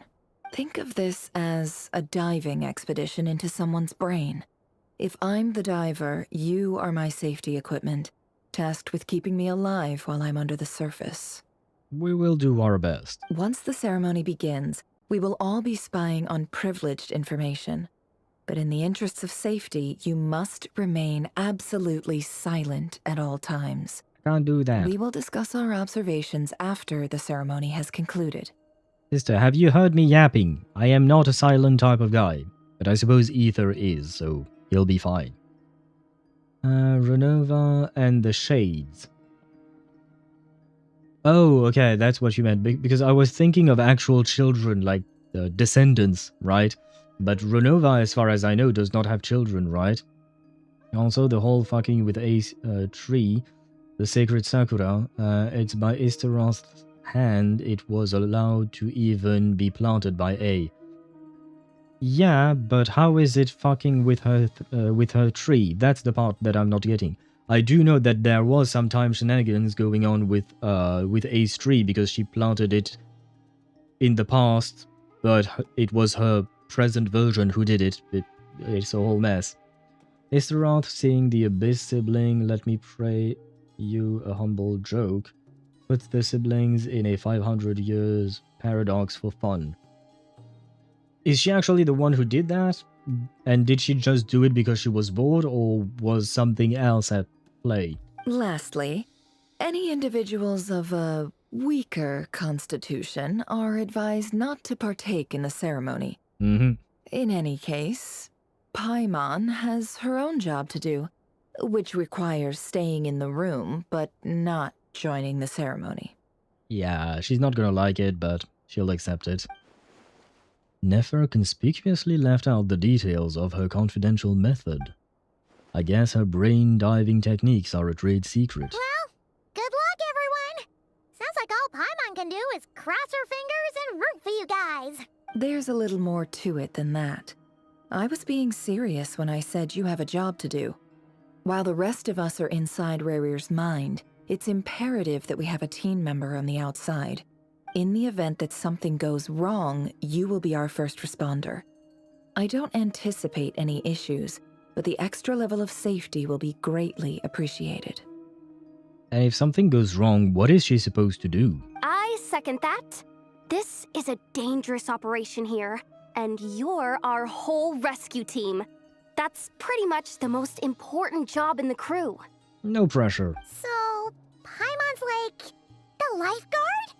Yeah, that makes sense. All right, got it. And it makes even more sense because she's floating constantly, right? So if we take the diving equipment type of analogy, well, we need something that floats in order to bring us back to to the surface, right? Because she couldn't have planted in the tree in the first place if Istaroth didn't help. Yeah, yeah, but I don't see it. I don't see that as fucking with the tree. I feel like it's more like giving a helping hand or something. Meant to yank us out. Yeah, that was also my thought, in all seriousness, about what Paimon was supposed to do. I'm 1000% sure we will get more Nod-Krai map, because when you go to the market you can't access it. That started happening in Inazuma with offering sigils. When you reach max level of the tree, level 50, the market unlocks. The same with Sumeru, Fontaine and Atlan. Oh yeah, no, of course we're getting more of Nod-Krai. I mean, in my opinion, that was just a given. Because we don't have enough to max out the Statue of the Seven. There is what you've mentioned as well with the market and the sigils. There is way too much going on to me. That means that we will get more Nod-Krai. It actually just makes sense. So we still have stuff to spend our sigils on to unlock the market stuff, which we will get with new areas. Yeah. Like I said, we also missed the max level for the, what do you call that? For the Statue of the Seven, right? So we will get more of the, what do you call that? We will get more of the map, yeah, definitely. Did we literally get nothing from the Statue of Columbina? Do you mean the giant statue? The giant statue does not give anything, as far as I know. I know there is an NPC that is next to the statue that offers a world quest, but I haven't done it yet, so I have no idea if it involves the statue or if it's just a coincidence. But no. The Statue of the Seven equivalent. Oh, okay, so you mean like the one that you use to unlock the map? If you're talking about that, yeah, it does give us stuff.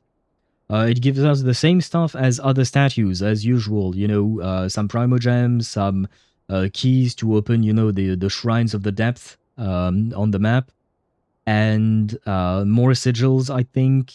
And I don't remember exactly what, but it gives us the same usual things as other statues of the Seven. Good. Please, take a seat. We'll get started momentarily. I'm glad I have all of Nod-Krai explored so far, because I only have 226 sigils to spend. Did Mr. Dainsleif tell you anything else? For upcoming stuff?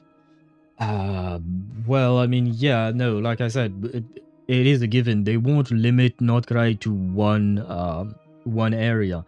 I mean, I assume that Nod-Krai is going to be the region for 6.0 or 6.x, right?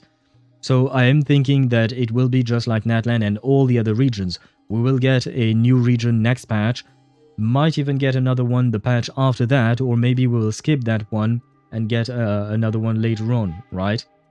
So, yeah, it will be just like any other region, in my opinion. What about resonance, because we don't have a new element yet? I don't think the resonance menu pops up in there, but I've never tried.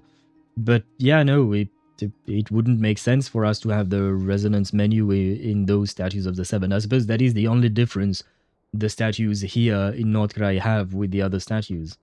He told me that he believes Rerir kept some big secrets in his life. He's not sure that they were the cause of his eventual downfall, but he's asked me to uncover what those secrets were all the same. But surely you're not planning to go through with this, no matter the cost. If you think that, you'd be overestimating me. I'm a businesswoman, not a mercenary. But I do have my own professional reasons for taking this job. You think I'd turn down the opportunity to get a first-hand glimpse into Conrian history? No chance. I was wondering what Yehoda was doing over there, and it seemed like she was lighting the candles, but she missed one of the candles. So, Yehoda, you're not doing your job right. I'm disappointed. Quantum for 8.0, trust me. We don't know when Quantum might come out, but I'm assuming maybe when Conria comes out, we might get Quantum / Abyssal powers or something like that. Oh yeah, Al, what do you think? Why Rerir went down this path? No idea. Either he just focused too much on the reaction that Vedofilnir had, because it felt weird. It felt, weird to me how focused that Rerir was about Vedofilnir's reaction to his marriage proposal of all the things. Like, it was kind of strange that he kept focusing on that. So maybe he will start or he started obsessing over that, and then something happened to make him completely snap. Like maybe the death of his waifu. What was her name? Tholindis, I think. Tholindis, I think. But yeah, I mean, I don't really know why at the moment. I don't think we have enough clues to wonder why. Legit, he does... Oh, he stands out of all the sinners. He legit does look like he wanted more power like this, doesn't he? Oh, he doesn't look like he wanted the power. No, I don't think he did. I don't think he wanted... Which is why Dainsleif mentions that it is... what you call that? Surprising that he made the choices that he made. But maybe he decided to grab more power because something bad happened to Tholindis, and he wanted to either resurrect her, or maybe he knew that something would happen to her, so he wanted to protect her in advance, or it could be any number of things at this point. It is weird, isn't it? Yeah. What do you want me to say about that? It is weird, yes, but I don't have any other clues at the moment. Maybe it has nothing to do with Tholindis as well, but I can run any number of scenarios in my mind at the moment. Sucks we don't have Honkai Impact III on PlayStation. I would have loved to have a 6th gacha. I mean, you don't need Honkai Impact III to have a 6th gacha in your life. But I suppose, yeah, it might be a shame indeed. I don't know what game are on PlayStation or not. The best part, we will know in 2 versions or more, or so. We will know what in 2 versions? Do you mean the thing about Rerir, or are you talking about something else, Deidara? Well, as long as you don't let morbid curiosity get in the way of safety concerns, we're good. We'll do whatever we can to help you. You're such a killjoy. If we get a new statue element, I think. Probably. Rerir's whole past. I don't see what the statue has to do with that, but I mean, we are going to learn part of his past right now. Why would we wait 2 more versions? I mean, I suppose technically, I don't think we are going to defeat him in this version. It would be too early, unless he's going to be replaced by some other antagonist, which I don't think I would like, because I prefer my antagonist to be a bit more long-standing and not just be a casual villain of the week type of deal, you know? She's got incense, candles, almost feels like a summoning ritual. Seems like Nefer still has no intention of sharing her trade secrets, but now's not exactly the moment to pry. I see there is a chess on the a chess set on the table. Could that have anything to do with her intel gathering methods? All right, I'm good to go. I feel like the traveler is very focused on her methods, strangely enough. Maybe she could help him revisit some of his own memories that he might have lost. Could be a way. If he's playable, I'd be down. Really down. It'd be interesting if Rerir became playable. But it depends if he just becomes a good guy or not, right? We've had that conversation before. All set over here too. I am ready as well. Well, kind of. I kind of need to go to the restroom, but I suppose I'll go to the restroom when the next ad break will start. Promise, Paimon, you'll be extra careful. Pinky promise. All right. Let your whole body relax. We're about to begin. I am relaxed. I am a leaf on the wind. Close your eyes. Ah, well. I was wondering what was going on. Phew. Could this be his office? Pretty standard setup. Bookshelves, paperwork, files. According to Dainsliff, Rerir used to be an intelligence operative. Chances are there's plenty of top-secret intel stashed away in this room. Is this where you keep your secrets, Rerir? Can't say I'm not looking forward to this.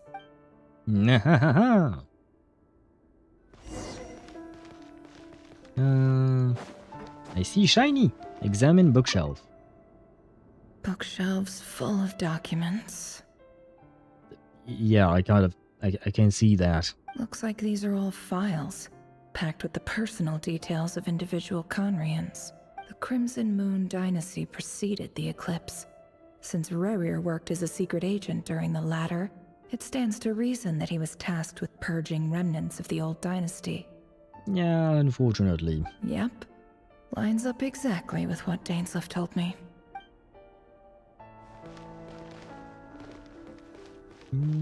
Another shiny. Wonder what kind of encryption technique this is. Seems like it has to be inserted into that camouflage device nearby. Aha! It's an audio recording. Please, hear me out. I can't shake this feeling that someone's been spying on our house. No, I'm not being paranoid. It's true. I saw someone dressed in all black. It was a couple of days back, but that was on another street, not near my house. I swear, I know what I saw! There's a note in the margin. Surveillance of the run for their residence has concluded. We apprehended the target and filed the mission report last night. Could the voice in the recording belong to one of Rerir's targets? I don't think I've ever heard that name before. Oh, wait. Documents. A file tucked inside a folder. The title reads, Dear Breakfast Shop Owner. It's a list of names, but at this stage I have no idea who any of them even are. Okay. Villain, playable, I'd be down as the nucleus of the Earth. I mean, we haven't seen that really yet because we've had changes of heart for villains that have become playables in Genshin. I'm at 42 pity for Saber. Maybe I'll manage to get her before Christmas. You know what? As long as you get her, right? So there's nothing here? Very well. Was this the thing that... Oh, no. Wait, I see something else. Examine box. A box containing a ring inlaid with a precious gem. Yeah, could it be his fiance's ring? Must be for his girlfriend. Well, okay, fine. I didn't miss out on much. I think I've spotted all the shinies, right? He looks even gloomier than last time. I wonder what's changed. He added more eyeshadow. But was that it? Oh, no, sit. Okay.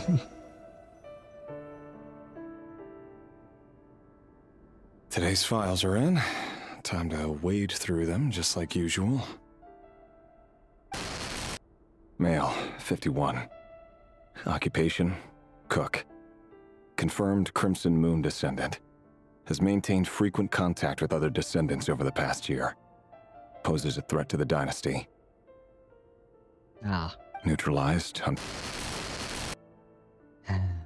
Well, poor cook.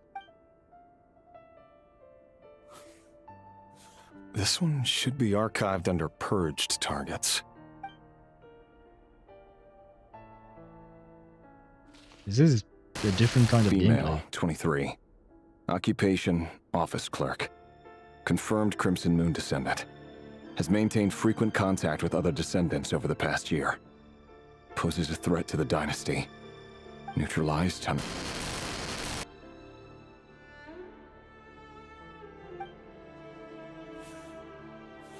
Another one for purged targets. Sounds like she was that other man's daughter. Well, that's great. We're purging families. Never mind. What's it got to do with me? Well, aren't you the one doing the purging? I mean, maybe not for these guys specifically, but...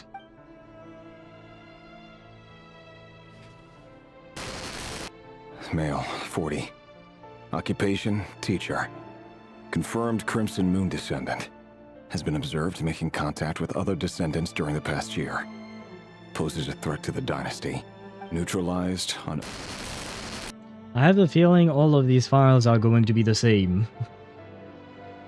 Thanks, but I'm imagine rummaging inside his files, she found some private photo. Who knows, maybe that could happen. I never thought about that, but it could happen. I don't think they even had time for bedroom activities. I bet they got the time for it. I mean, we don't know. Was sex before marriage a thing in Khaenri'ah, or did they wait for marriage or something? We don't really know about that. This part made me sad, not gonna lie. Yeah, same. Because these poor chaps, they didn't seem to do anything. I mean, sure, they were in contact with other members of the dynasty, the Crimson Moon dynasty, I mean, but they were just a teacher, a cook, and I don't remember what the woman's job was, but you know, they were, in my opinion, I think they were just regular folks who unfortunately were descendant of the wrong dynasty, so they were just purged. Well, that's just... well. I mean, this shit was normal during the era of dynasties. Yeah, but just because it was normal back then doesn't mean that it was a good thing. Just another nobody for the archive. Come to think of it, I remember surveilling this man. A case like his never would have been considered a priority in the past. Huh.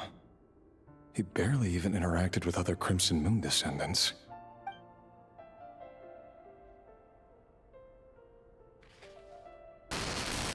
Female, 16. Occupation, none. Orphan and confirmed Crimson Moon descendant. Has been observed making contact with other descendants during the past year. Poses a threat to the dynasty. Yeah, of course, the 16-year-old orphan is going to pose a threat to the dynasty. Oh my god. Seeing things, oh yeah, every 30, so yes. God, we live in a bit more free era. I mean, it depends on the country, purges like these still happen, well, maybe not right now today, but in the last century, I suppose. Well, I mean, to be fair, there was the whole World War II happening, so there is that. Neutralized on... And really, you're gonna consider the 16-year-old a threat? I mean, I suppose technically speaking she could have been, but I highly doubt that is actually the case. Filed. By the logic of kings, yeah. Oh, Ermin, what is wrong with you? By the logic of kings, yes, they could aim their blade at the ruling class at any time. At the ruling class? Don't you mean at the populace? Because the kings are the ruling class. I have no recollection of this girl. None whatsoever. She doesn't seem to be anyone important, but then again, how many of them really are? So he realized that he was killing people that did not really deserve to be killed. She might not have now, but maybe in 10 years, if the king/nobility killed off her family. Yeah, so don't kill her family, don't do the purge. Don't do the purge in the first place, that way you don't create more discontent people. Or I suppose you could go their route and purge everyone. Female, 13. Occupation, none. Orphan and confirmed Crimson Moon descendant. Has been observed making contact with other descendants during the past year. Poses a threat to the dynasty. Neutralized on... Filed.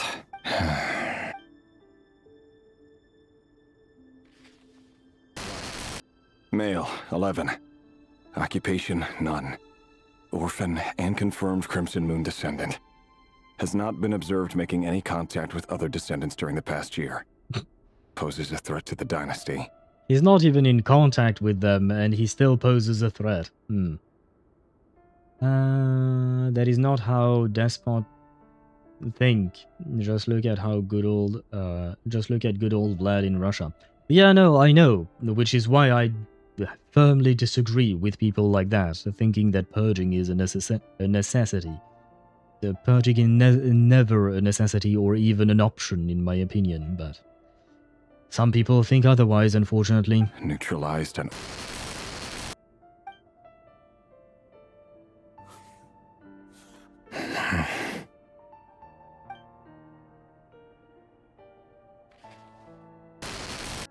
Male. 6. Occupation, none. Orphan and confirmed Crimson Moon descendant. Poses a threat to the dynasty. Also, if you notice, he personally never lifted a finger. He just gathered intel. So he didn't kill them personally? Okay, because, I mean, it doesn't seem like he killed these specific people, but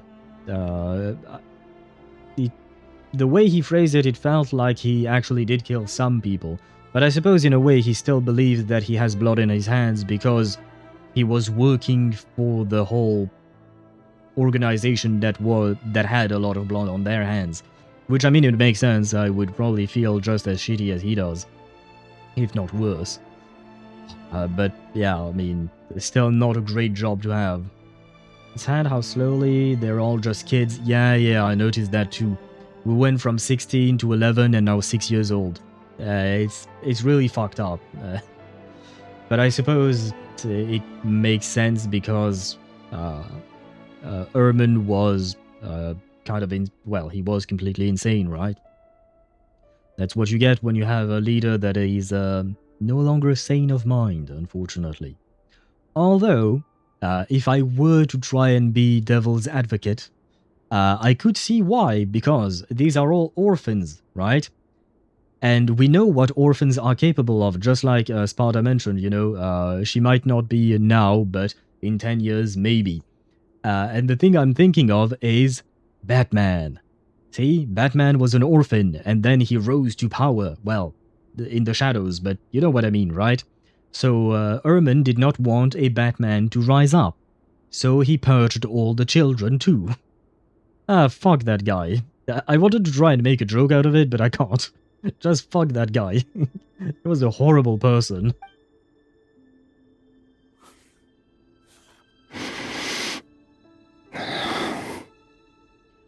Maybe Rerir wanted to gain power in order to stop Ermin from his, what would you call that? From his folly? Kind of like, what was it? I think it was Jaime Lannister who was the Oath Breaker or something like that because he murdered a crazy king in Westeros or something. God damn it, I barely remember. Even though it's been only a few years. You can't let a child's rage fester into rebellion, especially rebellion against the kingdom. Yeah, otherwise you end up with Batman. Something went really wrong with Ermin. Yeah, well, I mean, I would assume so. I don't know exactly what went wrong with him, but I hope he wasn't born a genocidal maniac. It's funny, isn't it? Your job is becoming both harder and easier at the same time, depending on how you look at it. Sooner or later, the Crimson Moon descendants will be completely wiped out. But as their numbers dwindle, they become harder and harder to track down. That's not how it is. Fortunately, however, most of the able-bodied adults have already been taken care of. The remaining weaklings will be increasingly easy to deal with. No! It's kind of horrible to say. No. My job is to ensure the survival of the Eclipse Dynasty. And the only way to do that is by eliminating any and all potential threats. It's a perfectly legitimate line of work. Every single one of my colleagues can attest to my fairness. And if my friends were aware of the facts, I know they'd back me up too. Assuming, of course, that they were aware of all the facts. Oh, wait, I wasn't done with my job. Not that I really wanted to do that, but oh well. Vedafilnir, get out of our head. Oh, was that Vedafilnir? Because I did not recognize the voice. I just saw the purple background on the text, And I was wondering if that was maybe something to do with the Abyss, because usually purple color is related to the Abyss, right? Ah, maybe Vedothalnir fell to the Abyss. Well, by fell, I mean he... where am I supposed... Oh, there we go. Maybe he got corrupted by the Abyss, and he decided to mess around with Rerir's head. That was Ved. Ved was fucking with Rerir already at this point. Ah, so maybe he was trying to fuck with him when he reacted strangely to to Rerir's marriage proposal, in order to implant the idea in his head that something was wrong with his marriage or something like that, right? Could have been that. But we are going to have some ads on Twitch. I am going to take a slight break just to go to the restroom. I will leave that there for now. But yeah, I will take a break really quickly, and we shall be right back.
And I am back.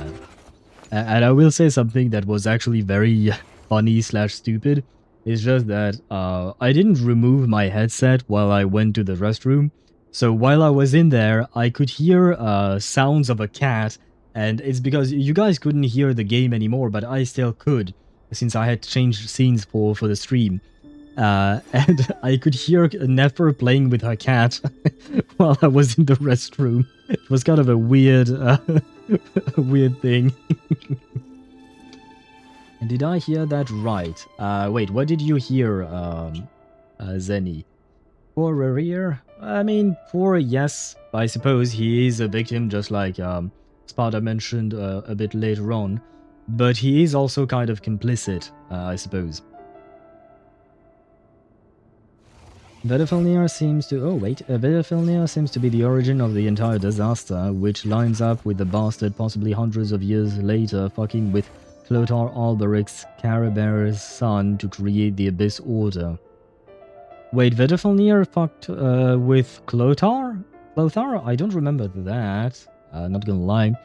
But doesn't Rhindaughter have also a part to play in the disaster?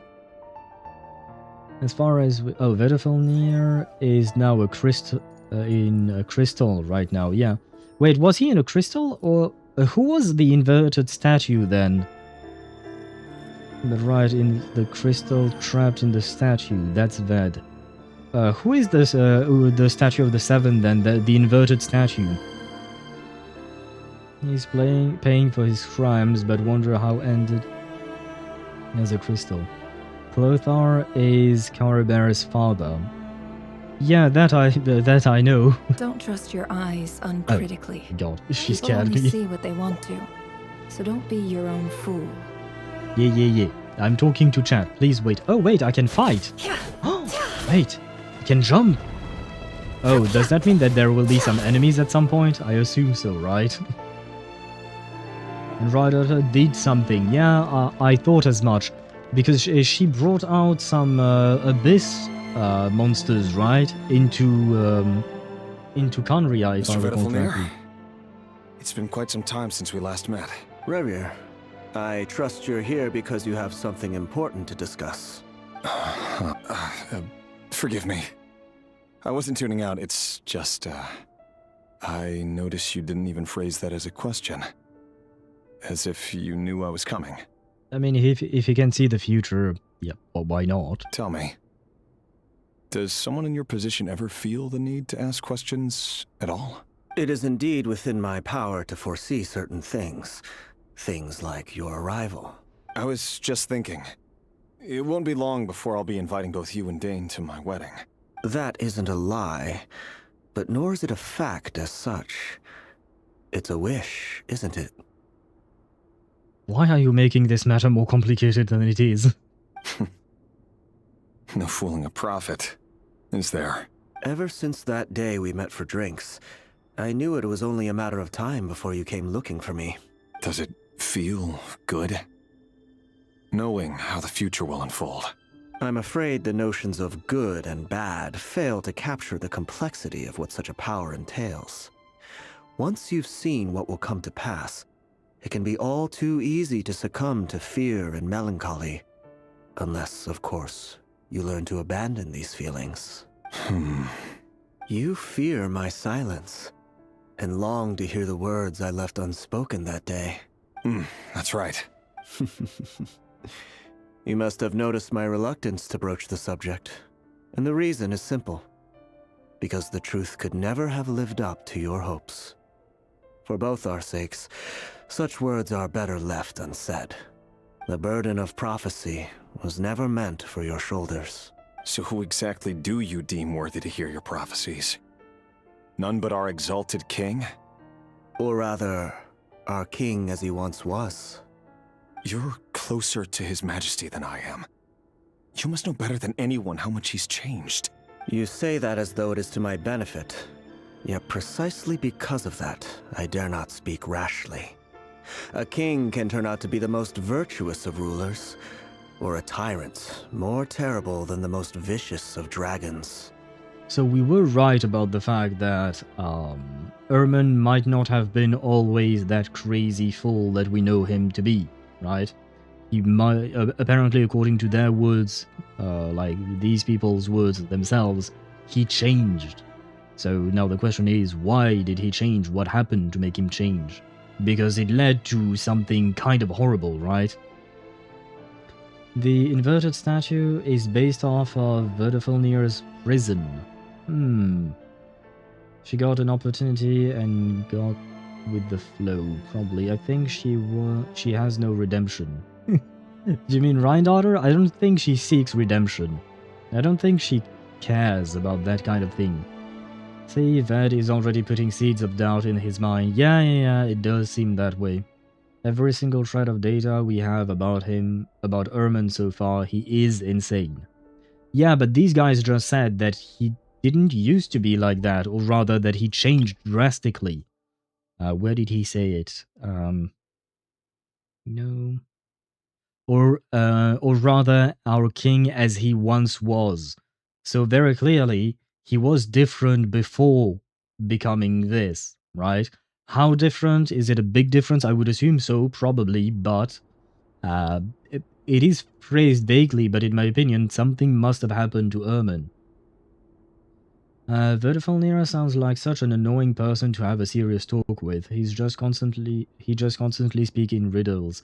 I agree with you on that, Mihai. I don't like the way he speaks. It's just annoying. And also, not just that, but he also sounds kind of high and mighty. Like, I mean, I understand he has a power that most don't, and it is a very important power, sure. But the way he speaks makes it feel like everything is beneath him. And I don't like that at all. 7 hours already? Damn. I mean, we are Saturday. On Saturdays, I do tend to stream a bit longer than the usual, which is why I start the stream earlier. It's for the ability to stream for longer. But we will reach the ending soon, of the stream, I mean. As for the ending of the story, I think we will have to wait next Wednesday to finish that. Vertifolnir, what got wrong with you? I don't know. I don't know if it's just the Abyss that corrupted him or if it's something else. But there is definitely something wrong with Vertifolnir as well. That sounds like he's got a pole up his ass. Maybe that too a bit, yeah. You are so wise and far-sighted, yet still you would have me live in fear of the unknown? You make a fair point. Especially given my silence alone was all it took to send you spiraling downwards.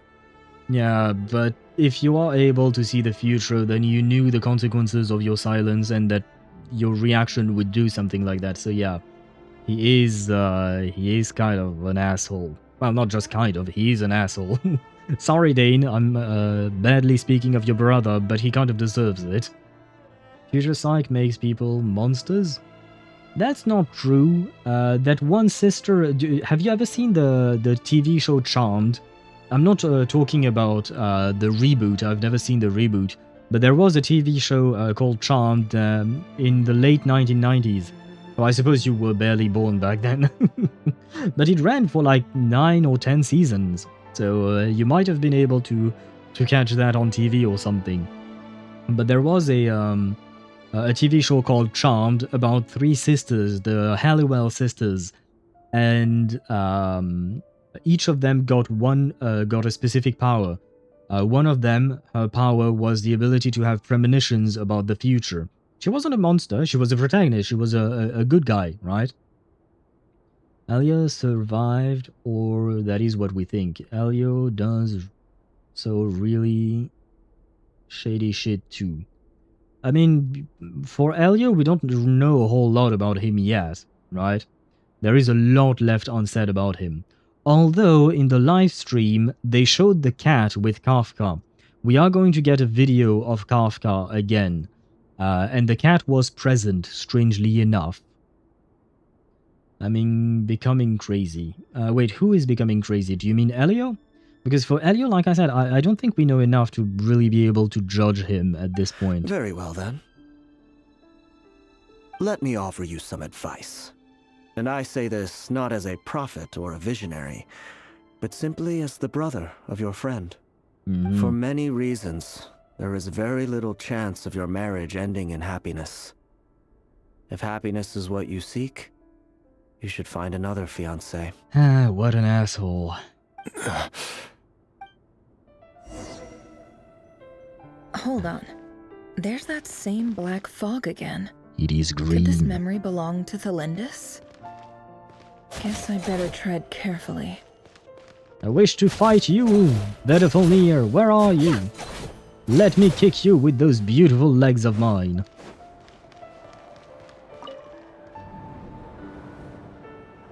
Wait. Hear me out. This time we finally got a clear look at his face and learned his true identity.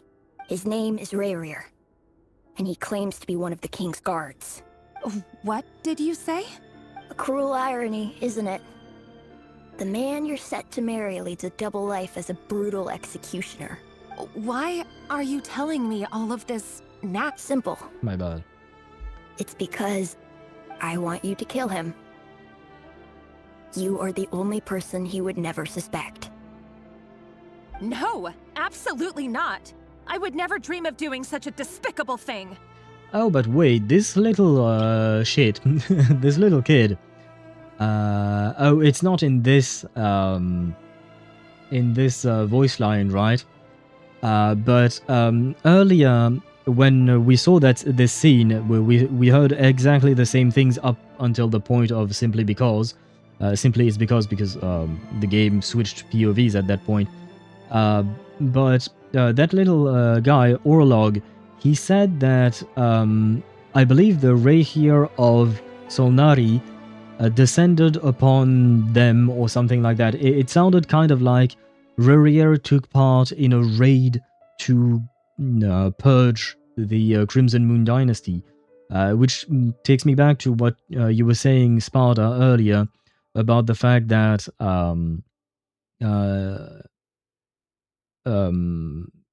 Rerir did not actually kill people, but this guy, the Orlog, made it sound like he did. He likely has had to. Okay, so he did. Okay. Odds are he's killed somebody. Okay, so he did indeed participate in the murder. Okay.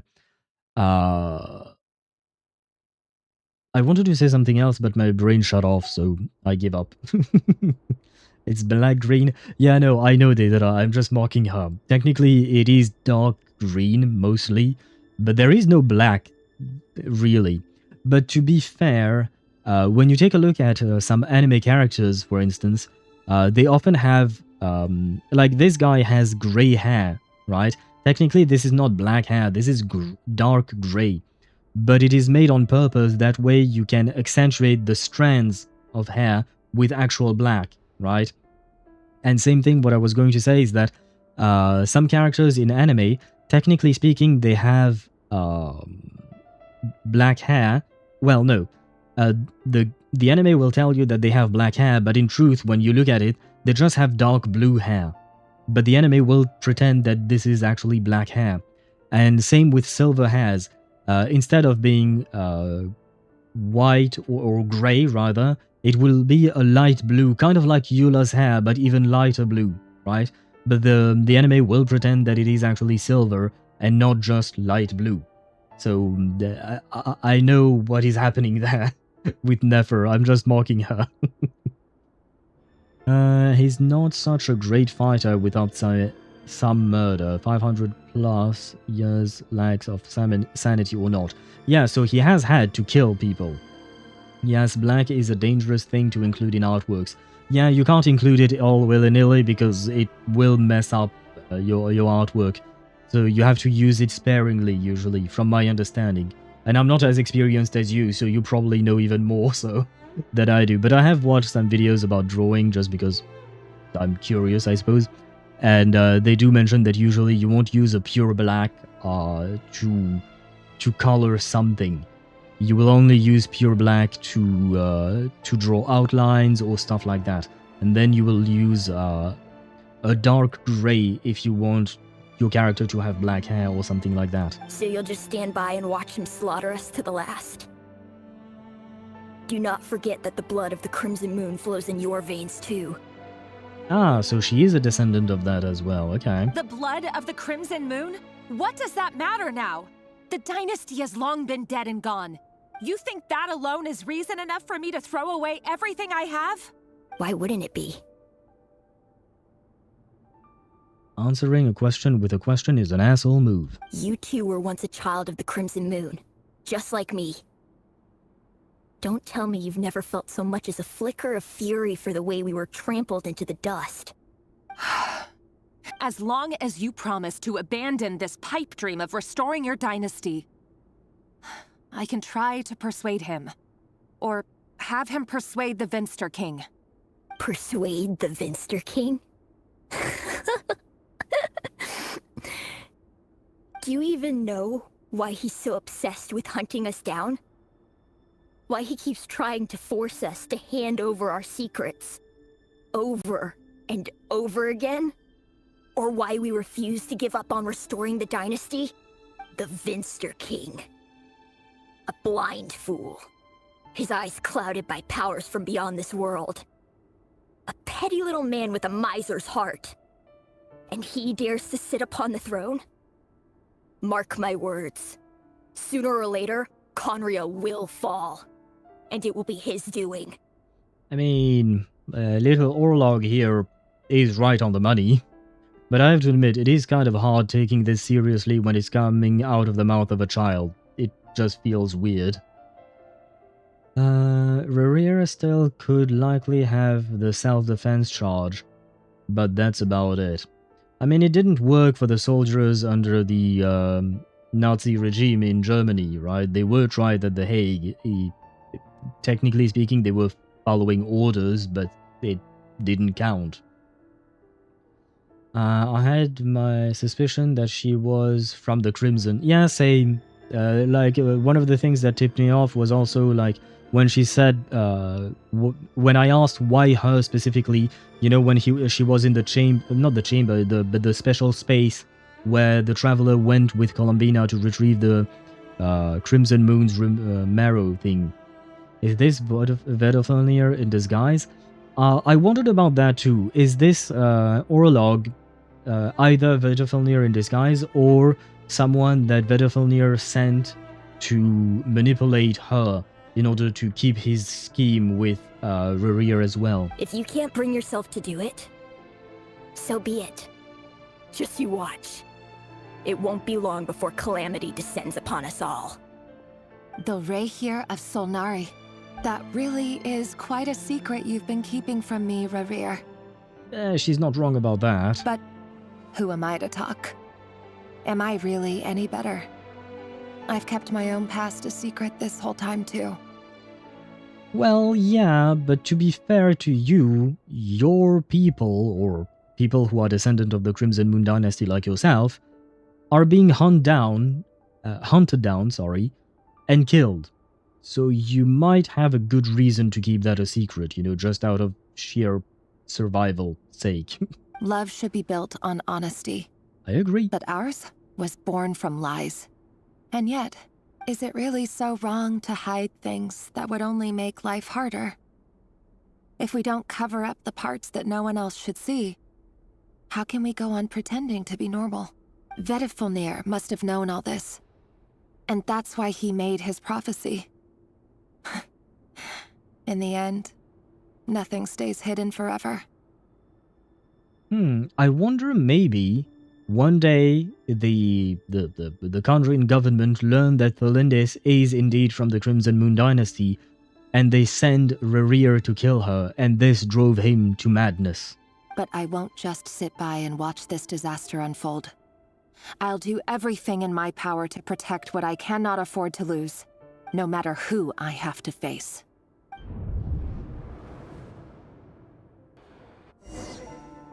Return to the office. Very well. Here's the best option is to run away. They either die together or live together. Yeah, I had the same thought with Rerir. He seemed to be very unhappy with his work, right? So why not just take his bride and elope and just go to Sumeru, go to someplace else, right?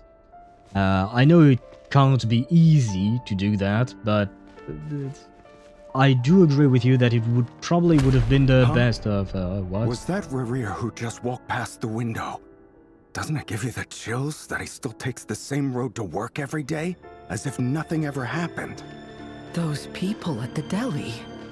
Enough already. They're clearly pretty taken by their own disguises, so just smile and play along. Pull the rug from under beasts like that, and you'll risk having your throat torn out. Deli? Oh. They're talking about those people from the opposition. Right. I'd almost forgotten they used to run a deli. People of no consequence always vanish so easily. And no one even remembers them. Well, I feel like that's not true, because the people that we just heard speaking, they remembered the people from the deli, so... technically they are they eloping if they are doing it willingly? What do you mean by that? Isn't eloping the act of going somewhere else to get married without any family and without anyone without telling anyone? Damn, that scared me. Yeah, same. The door closing like that scared me as well. Just finished Divergent Universe Ordinary Why does Extrapolation Difficulty Ashrew sit up on 3. the counter? And To welcome our clients, of course. A kitty's gotta earn his kibble somehow. really? You make the poor cat work as well. And it was so hard, and it was so weird seeing my characters do basically no damage against bosses and having to rely on the buffs and effects and powers to do damage. I mean, that's the whole thing about Divergent Universe, Simulated Universe, whatever you want to call it, depending on which game mode you're in. The whole shtick is about the buffs that the game mode gives you, because otherwise you're just fucked. Your characters will never do enough damage because the enemies will have much higher HP pulls and higher resistances and stuff like that. I assume their families are dead, so they're not really eloping. Doesn't friends count as well? Like, for instance, Rerir wanted to invite Dainsleif and his brother to the wedding. Doesn't that count as well? Go, Rerir, take your wife and get far away, live together in a field of wheat. I wish he did that, but unfortunately, as we saw, he did not. Because we already know that this is not going to end well. We don't know how it ended yet, but it didn't end well, that's for sure. But surely you can see he's not the man he pretends to be. So many have died already, and they say that the king's madness grows with each passing day. We're not going to survive this, are we? But why does it have to be this way? Do we really deserve to die just because of the blood that runs through our veins? I wonder if, what do you call that?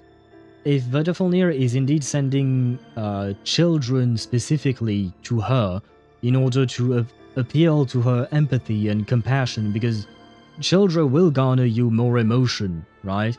It will make you feel more sad for them because they are just children and stuff like that. So this could indeed just be part of Vedafilnir's manipulation techniques. To elope is to run away secretly to get married, often without parental consent. Yeah, but that just makes what I said true then, because it's to run away secretly to get married. And that would be what I suggested. It doesn't have to do anything with family and friends then.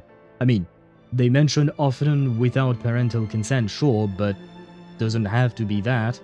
It's mostly about the fact of running away to get married, right? Valendis! Are you even listening? Sorry, Freether. My mind was off wandering. Her name is Freether, and it reminds me of the word for french fries in French, which is frites. It's not that far off. I heard you, though. You're talking about what Rerir said. I guess I'm just hungry because it's 11:30 p.m. and I still haven't had dinner. He's just following the king's orders.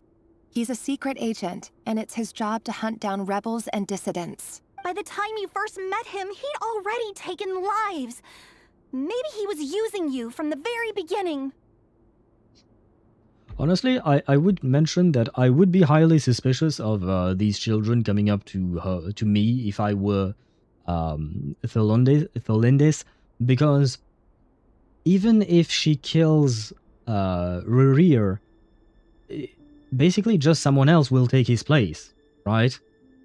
Like, Rerir is not an indispensable cog in the machine. No, do not... The children? We do not eat children, that's the Abyss's job. Oh, because of the fries. I was wondering what you were talking about.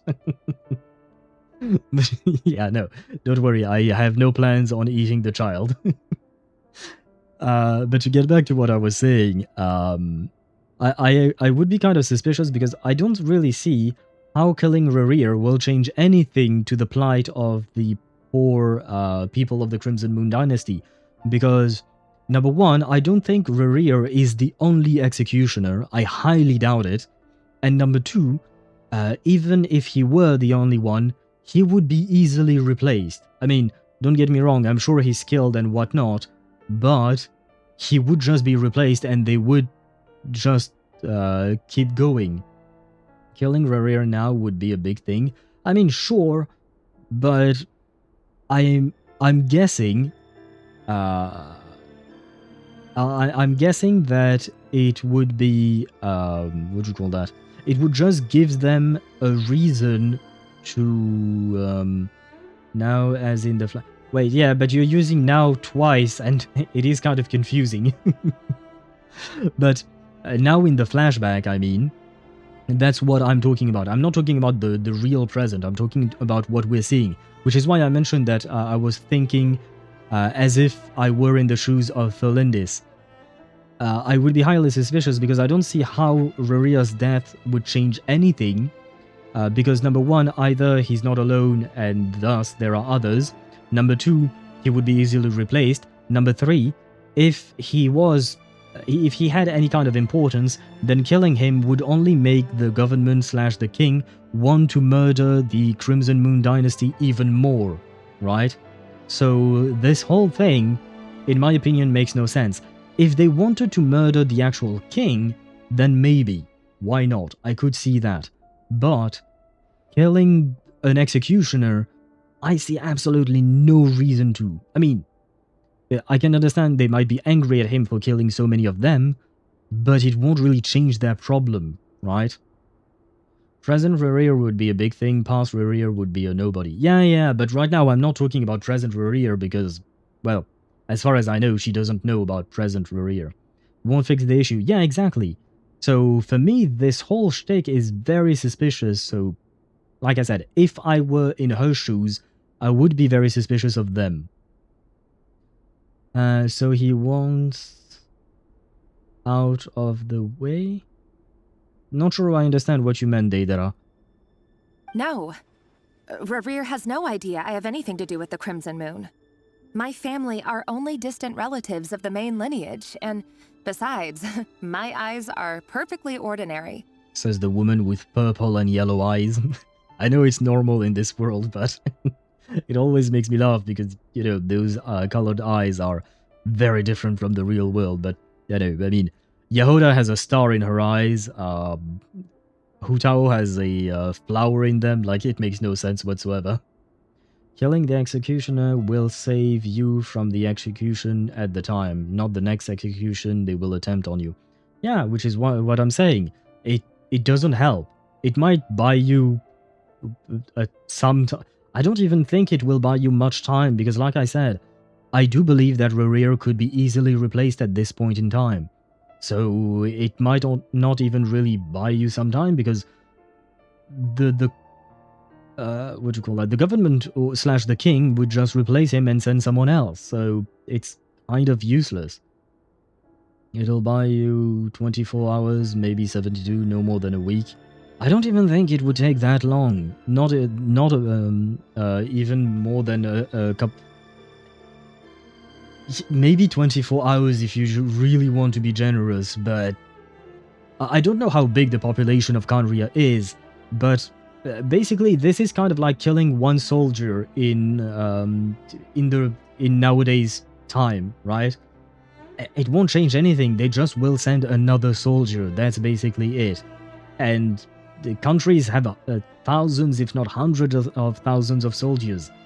And I mean, just look at what Russia is doing in Ukraine right now. They threw bodies at the problem for the first year of the war, right? They sacrificed thousands of people there. The soldiers are very easily replaceable. I'm not saying that it is right to think that way. Please don't get me wrong on that. But that's, I think, how Erman would probably think. So, yeah. This is completely useless. They're still throwing bodies at the problem. Oh, do you mean in the Russians? Yeah, sure. Technically, yes. But it was particularly bad at the start of the war. But, yeah. Erman would do exactly the same shit. Yeah, which is why, in my opinion, it wouldn't even really buy 24 hours. Because you just take another soldier and send in place of Rerir, and that's it. That's done. I blame this on Vedafilnir. Could be. The manipulation of the couple, I think we can blame Vedafilnir for it. For Erman, I think we are still lacking in terms of an understanding of what happened to him exactly. Truth be told, apart from my teacher, pretty much no one knows I have any connection to any of it. It's been a long time since my family severed ties. Well, I mean, she knows, and the other kid, Orlog, knows. But as Orlog said, who could possibly talk sense into that raving lunatic of a king? No one.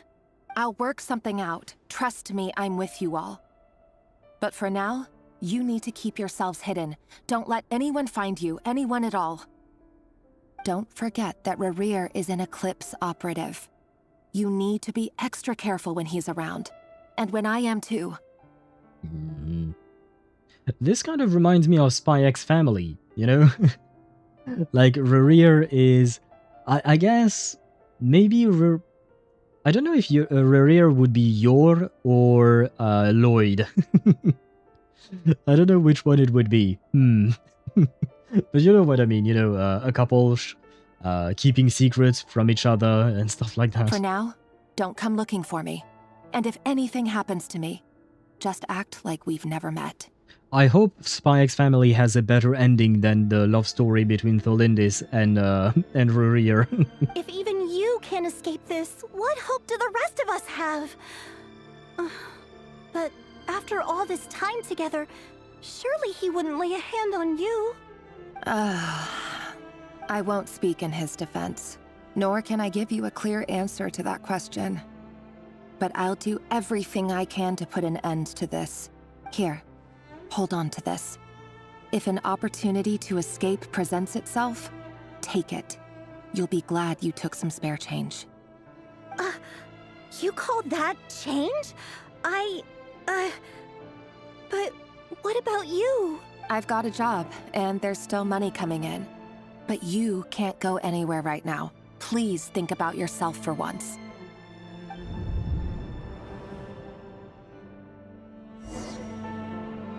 Go to the training room.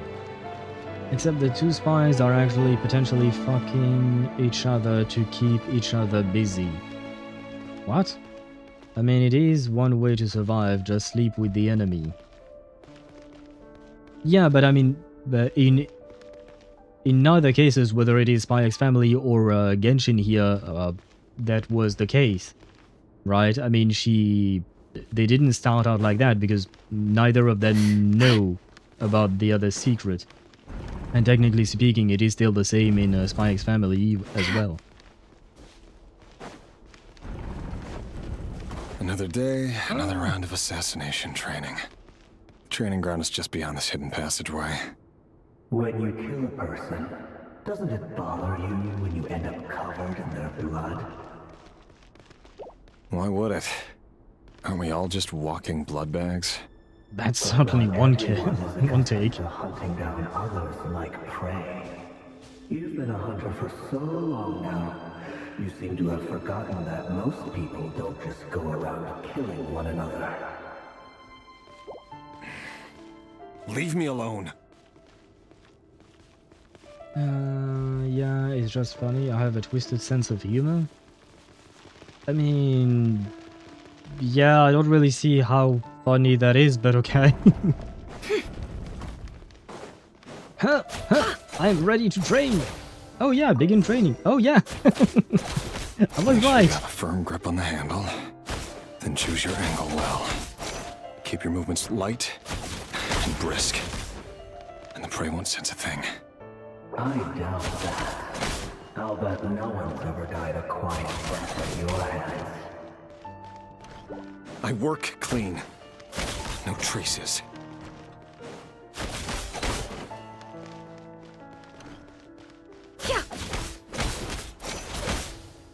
That doesn't make it open with a board, though. The king just happens to need you right now. What if someday he doesn't? That won't happen. He's changed. Ever since you fell under the spell of that power. In the beginning, he only had to take out a handful of the guilty. But now... The ones I've dealt with have always been guilty. And I've carried out my work flawlessly.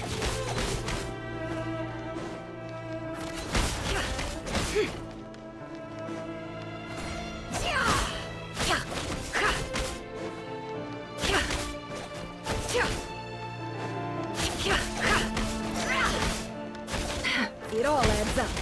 You know why I wouldn't accept your proposal, don't you?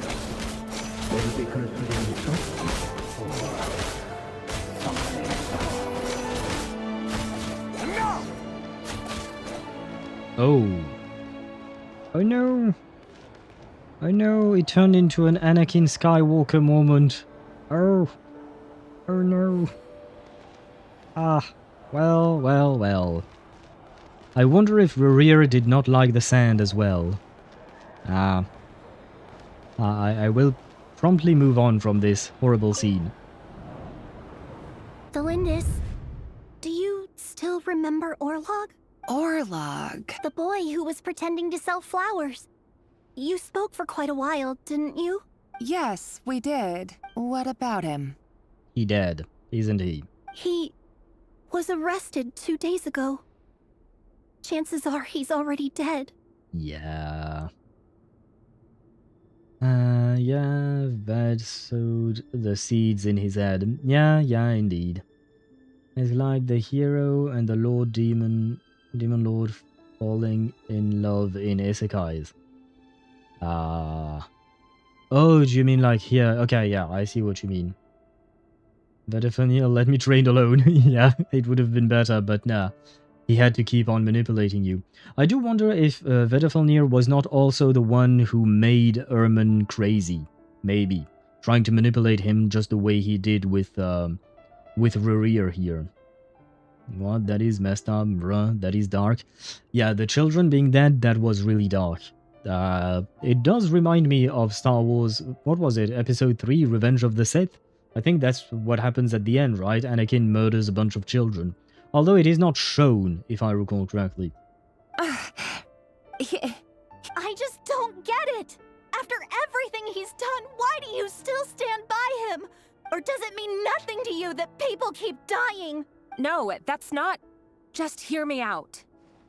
Those kids are just a bunch of assholes. I'm sorry to say this, but trying to put Thelindis in this kind of a situation only to gain absolutely nothing, which is why I feel like this is entirely a plot from Vedafalnir, because any kind of resistance from the actual Crimson Moon Dynasty, I feel like they would be smart enough to think that targeting a random executioner is utterly useless. Now Lord Lygus really is looking like a good guy. Well, I wouldn't go that far, Deidara. But yeah, I suppose, yeah. Yeah, no, still Lord Lygus is still a bad guy, but yeah. It's a different kind of bad guys, I suppose. Anakin murdered them out of choice. This looks like he was under a spell. I mean, yeah, but at the same time, wasn't Anakin kind of manipulated by the Emperor? Because, in my opinion, it's been a while since I've watched these, especially the prequels, but I felt like Anakin was a very immature person, and he was easily taken advantage of and manipulated by the dark side. There is an old joke, 10 is a tragedy, a million is a statistic. Yes, I suppose so. I don't really see the point of saying that, but I have heard of that. At least he doesn't invade your mind that much and doesn't make you have illusions. Well, I mean, he created an entire illusion where he created people. I mean, technically speaking, he's not the one who did that, it was the Scepter, but still. And need I remind you that we don't know what Rerir's goal is, we don't know what Vedafalnir's goal is, so I can't speak about that. But I can speak about Lygus's goal, and his goal is to destroy the entire universe in Honkai Star Rail.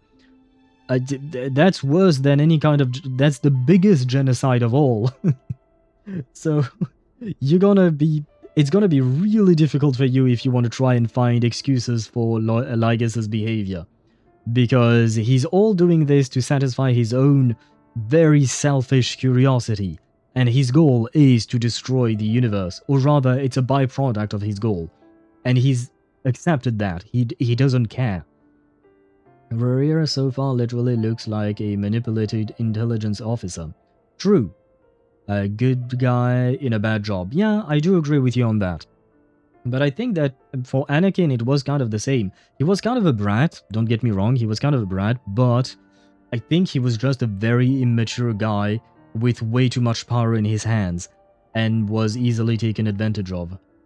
No, he wants to kill Noose. Humanity in the middle is just Crossfire. Yeah, but that's horrible. Like, imagine, I don't know, you want to buy a car, and you see a rich guy with a watch that is worth enough to buy yourself a car, and instead of going to take a loan at the bank, you decide to go and stab the guy and steal his watch in order to buy yourself a car. Sure, the goal of buying yourself a car seems innocent, but the way you do it is absolutely horrible. It's the same thing for Lygus. Brother is willing to sacrifice humanity and sacrifice the entire universe to achieve his goal. That is despicable, I'm sorry, but there is no other way of saying it. Anakin was full of himself because he just has that much juice. Yeah, but I feel like I do blame the Jedi Council for that, partially. I think they should have raised him better, they should have raised him differently to make sure that he wouldn't let all of that power go to his head. Because not everyone with power is corrupted in stories, right? Like, look at the Traveler. He has a shit ton of power compared to a lot of people, and yet he is relatively a nice person, and he's not trying to conquer the world or anything like that. That's just who he is, right? And I don't know about his past, how he was raised and whatnot, but I do feel like the Jedi Council should have done a better job. They are partially responsible. Maybe, even if they tried to do better, maybe it wouldn't have changed a single thing. I do not know. We'll never know, right? But it could have. I know, I'm joking. Okay. To be fair, the Traveler odds are fought or horrors beyond Teyvat's comprehension. Yeah, maybe that too. I mean, the Traveler also has some issues with his memories, right? So there is that to take into account. But there are plenty of powerful characters in video games, anime, TV shows, movies, and whatnot, who have a shit ton of power and don't let that corrupt them. I do believe that it does take strength from within, but having help from outside can prevent you from getting corrupted. And I don't think Anakin had the right help. Defeat humbles you. I suppose so as well. Yeah, that too. But not everyone has been defeated in terms of the powerful characters that I'm thinking of, and that are still good guys, I suppose. Like, even if you want to take it as an example, All Might in the My Hero Academia story. He has been defeated, sure, but he's always been kind of like a good-hearted man, despite the fact that he literally just stumbled upon the best power in the world, right? He was handed that power to him, right? You have to have a really strong character to be a good person. Yeah, I suppose so, but you don't have to do it alone. Once again, I do feel like your environment will play a role.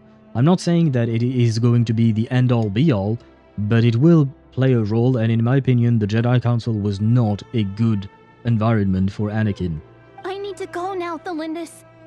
They're looking for us. You take care too. And don't get me wrong, I'm not trying to excuse what Anakin did. He has to own up to his own mistakes, but he has his own circumstances as well. If you ever need a place to hide, come find us.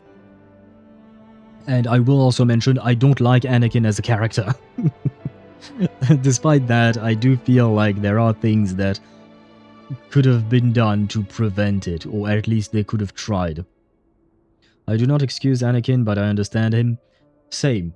I understand what led him to this path. I don't think I agree with the choices he made, but at least I understand the logic he followed, even though I don't find it that logical, but that's another point.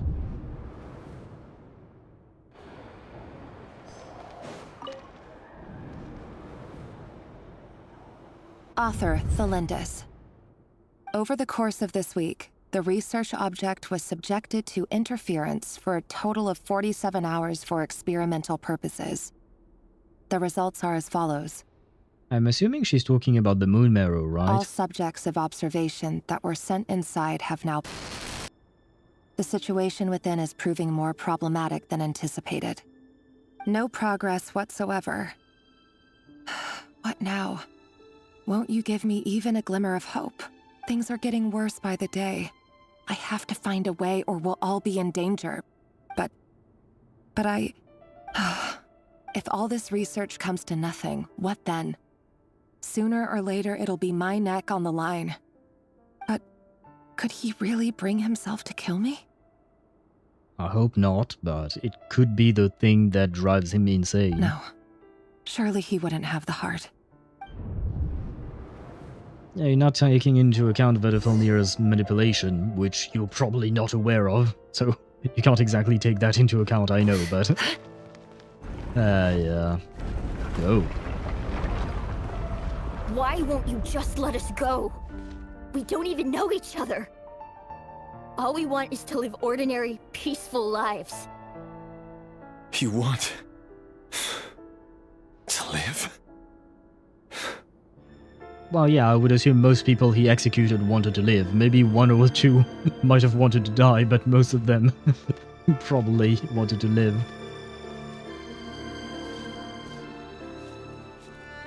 Yes. I just want to go on living. Is that really such an unforgivable crime?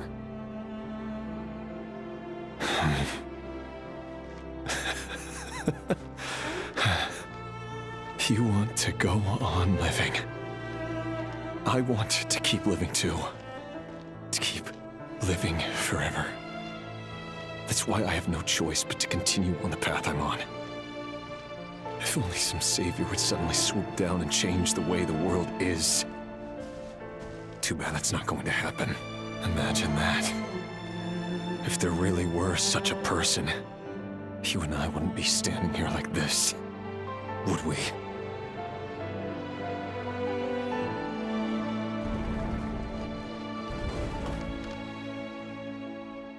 Today's files are in. Time to wade through them just like usual. No, I don't get tired of it. It's my job. And not only am I lucky to have it, I'm good at it too. Yeah, you shouldn't brag about being good at executing children. I don't think that's that's something you should brag about. Please, not a Betelgeuse? Betelgeuse, please? Not sure what you mean by that. My quality on my phone is so low. Ours look like beers. Oh god. You can tell he's starting to crack. Yeah, we can definitely tell. Slowly but surely, the manipulation of Vedifilnir is working. 3 minutes until midnight, let's go.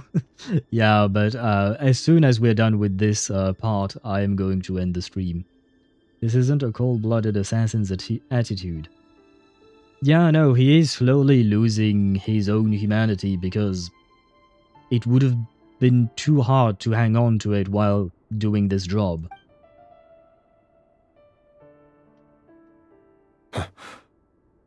Wait. That's... It's going to be Thelindis, isn't it? Thelindis. I keep mispronouncing her name, but it's going to be Thelindis, isn't it? Thelindis? Yeah, that wasn't that hard to see. Coming, I mean. Buddy pal, you won't be done with this anytime soon. I'm telling you that much. Lol. LT_Mihai played text to speech. We'll see about that. But he is cracking. Oh, he kind of already lost his humanity, but he's cracking, yeah. Now the question is... No. Will he kill her? Or will he seek power to protect her? Why? But you bear no mark of the Crimson Moon. How could you possibly have anything to do with them? It cannot be. A diluted bloodline. Carefully concealed. I see it now. You've been living in the shadows just like me. What a fool I've been. Numbing myself with talk of justice. Even imagining my friends would back me up. But in the end, Irminsul. Finster King! How far are you going to take this? From the direct bloodline to secondary offshoots? And then what? Today it's the descendants of the Crimson Moon. Who will it be tomorrow? Will you not rest until everyone down here is dead? No. This cannot go on. This is where it ends.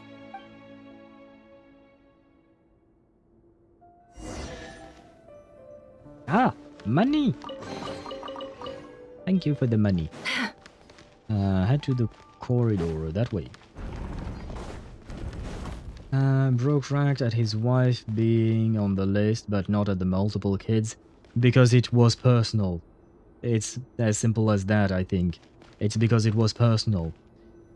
Up until now, it was just people he didn't know, so he was okay with that. They were just kind of faceless to him, but here he had an emotional attachment to it. You're really letting me go? I am. As long as you can guarantee that no one will find you. Don't worry, I'll be extra careful. No one will know I was here. But what about you? Me? If you let me go, you won't be able to complete your mission, will you? Good point. In that case, maybe you should stay. Wait, what? No, please! I just want to see the outside world again. To... Go on living? Yes. I know you're a man of your word. So please, just let me go. If I let you leave, what will become of me? Yeah, she shouldn't have asked that question. She's an idiot. Just kidding. Go, now. But remember, don't let anyone know you were caught. We'll be seeing each other again very soon if you do. Even shadows in the dark must live by a code. But you can't save everyone. You've been whispering in my ear for days now, Vedifilnir. What are you trying to do? Break me down? So he does realize that it is Vedifilnir. Interesting. I only say this because you long for an answer to your problems. Let her go, Rerir, or you risk losing everything. But letting her go... I will not abandon Thelindis. Isn't it the same as losing everything to him? Then you'll need a little more vigilance and a lot more power. The world is changing, Rerir. Keep your eyes peeled for your moment of opportunity. So he might... That voice used to be so unclear, but now I know exactly whose it is. It's Vedifilnir. Yeah, and please tell me you think he's an asshole too. But so I may be right. Maybe he was Rerir was trying to gather power to protect her. I hope it's that, because it would be very romantic and it would be kind of a good ending to their story, even though I know the ending of their story is bad. I'm trying to have a sliver of hope for them. A lot more vigilance and a lot more power. Yeah, so I guess it is Vedifilnir who is pushing him to grab power somehow. Let me live alone, Vedifilnir. He will not. He enjoys manipulating you, apparently. He won't tell me how to actually resolve any of this, but he keeps trying to manipulate me like a puppet. What's his game here? Tell me then. What will this moment of opportunity look like? Would he truly answer the question? And... Yep. No answer. He's like a ghost. Always disturbing me when I'm on edge, but never answering when I need him most. So, the Eclipse dynasty was purging, well, massacring the descendants of the Crimson Moon. And it seems like it was all connected to the Vinster King's research. The King's obsession with abyssal power left the future of Khaenri'ah hanging in the balance. No wonder every aspect of Rerir's life was so unstable. And it looks like this Thelindis, Rerir's would-be fiancée herself belonged to a sub-branch of the Crimson Moon Dynasty's descendants. Thank you for the summary, Nefer. You almost sounded like Paimon there. It almost defies belief that a couple like them could hide the truth from each other for so long. If the Vinster King hadn't intervened in such a drastic way, they might have gone on deceiving each other for the rest of their lives. Yeah, it is sad. _Mihai played Rip. And by the way, to her question, how can a couple like them hide the truth from each other for so long? Have you watched Spy X Family, Nefer? And why does Vedderfanir, Daneslif's older brother, keep talking in Rerir's head? This guy kept more secrets than I ever imagined. The human mind is like a vast desert of shifting sands.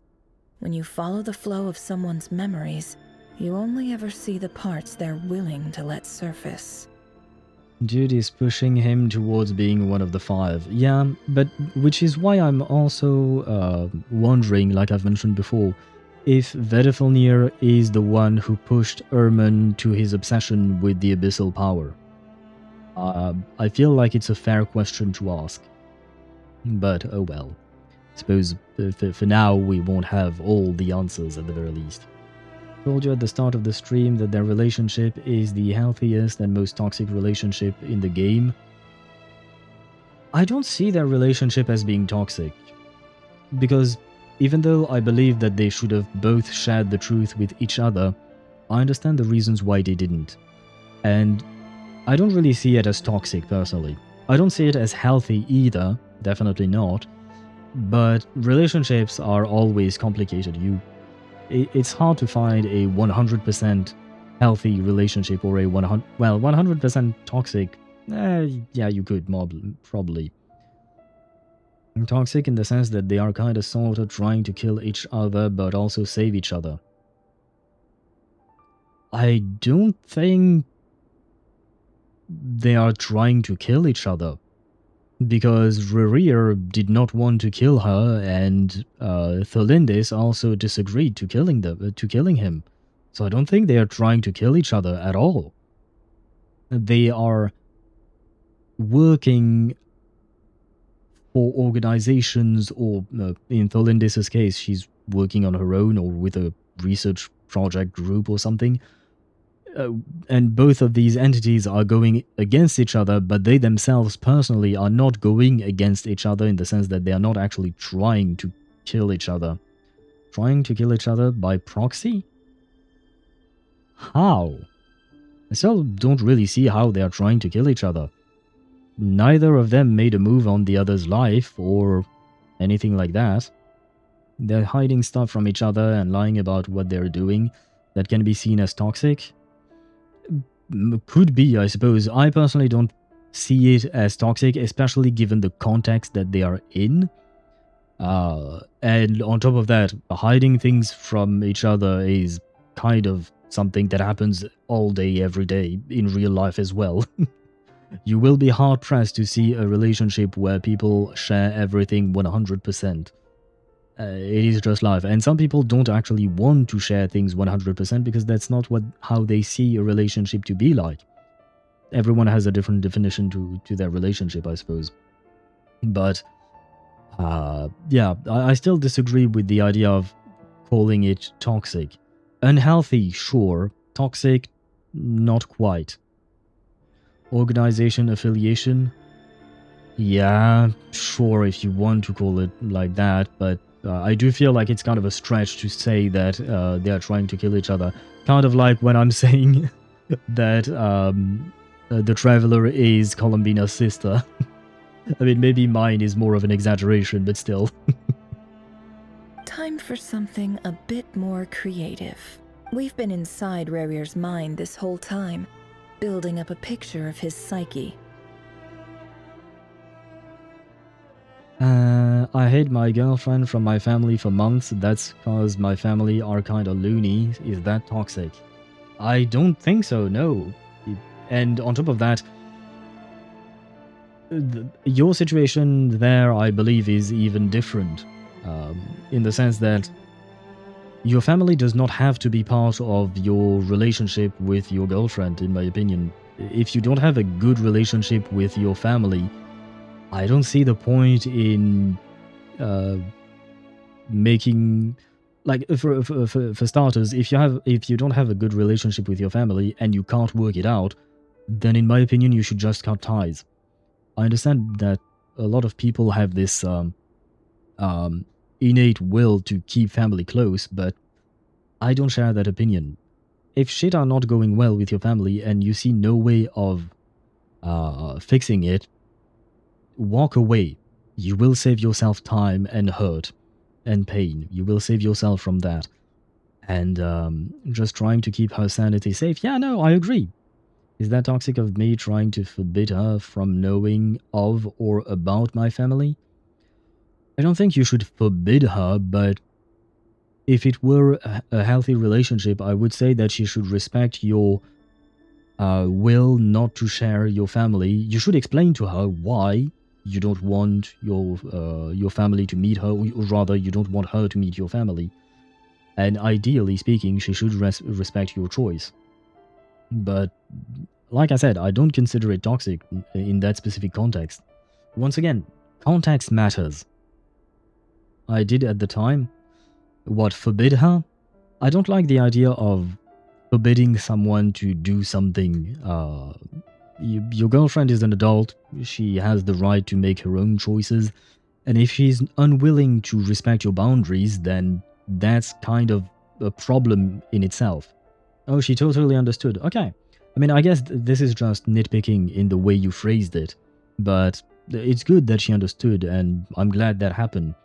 But yeah, no, I don't consider that toxic at all.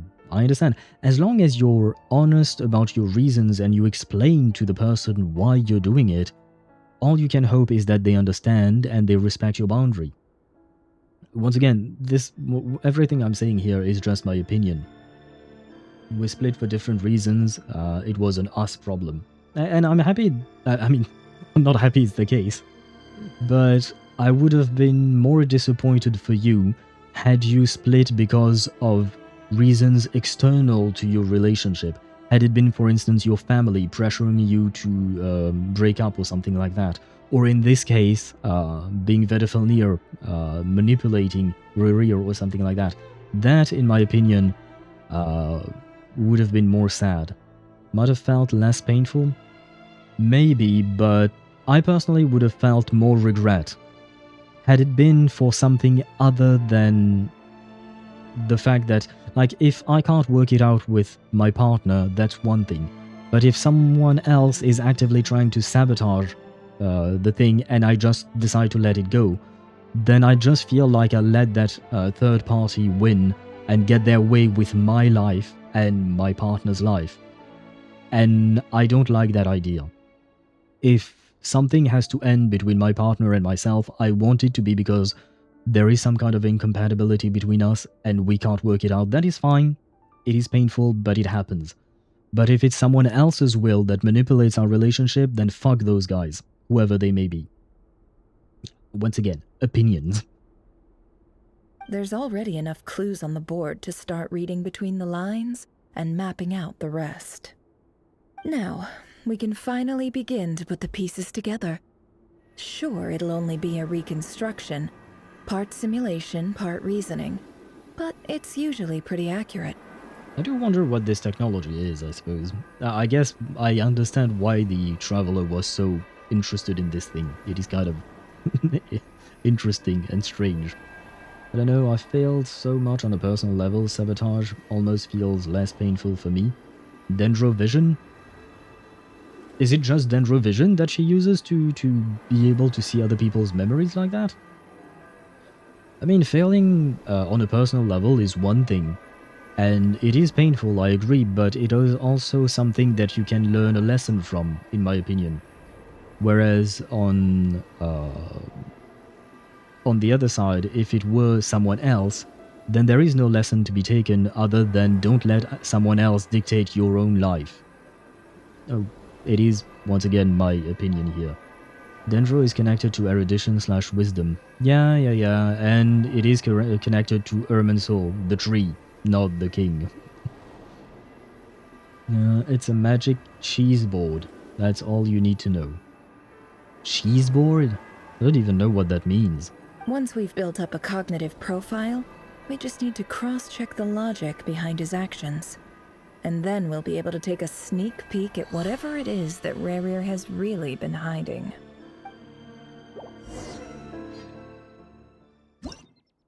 Chessboard. Oh! Okay, that makes more sense.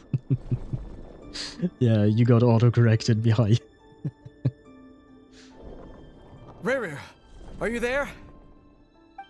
I guess I am getting tired, so I didn't even think of that. Move pieces consume action points. When all your action points are used up, you will be returned to the previous save points. Okay. One piece move with this marking. The square will become the last save point, okay.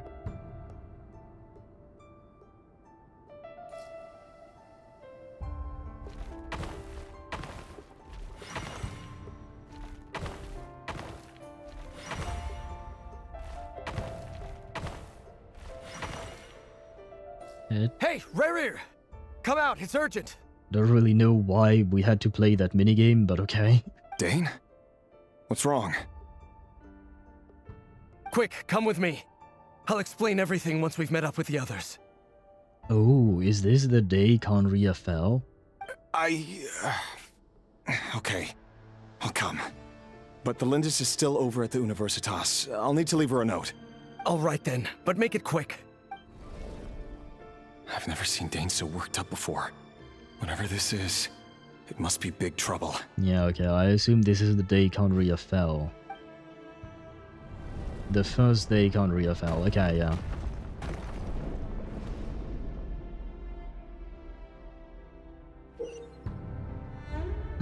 Squares to move pieces in the marked direction. Does not consume action points, okay. Oh, wait, there was a... Okay, wow.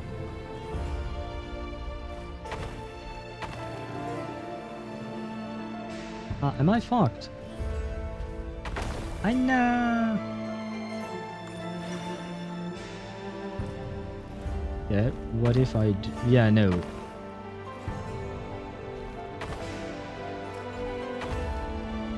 Okay, yeah. Wait, what? Oh, okay. Oh shoot, my bad, I didn't mean to do that. Wait, no, I need more points. Oh, I should have pressed U to return to the save point. What did I want to do? This, I think. And this, okay. I still have only 3 points. I don't think that will be enough to get me to my destination. Unless... Can I... Yeah, okay. Yeah, no. Oh, never mind, that worked! Oh, okay.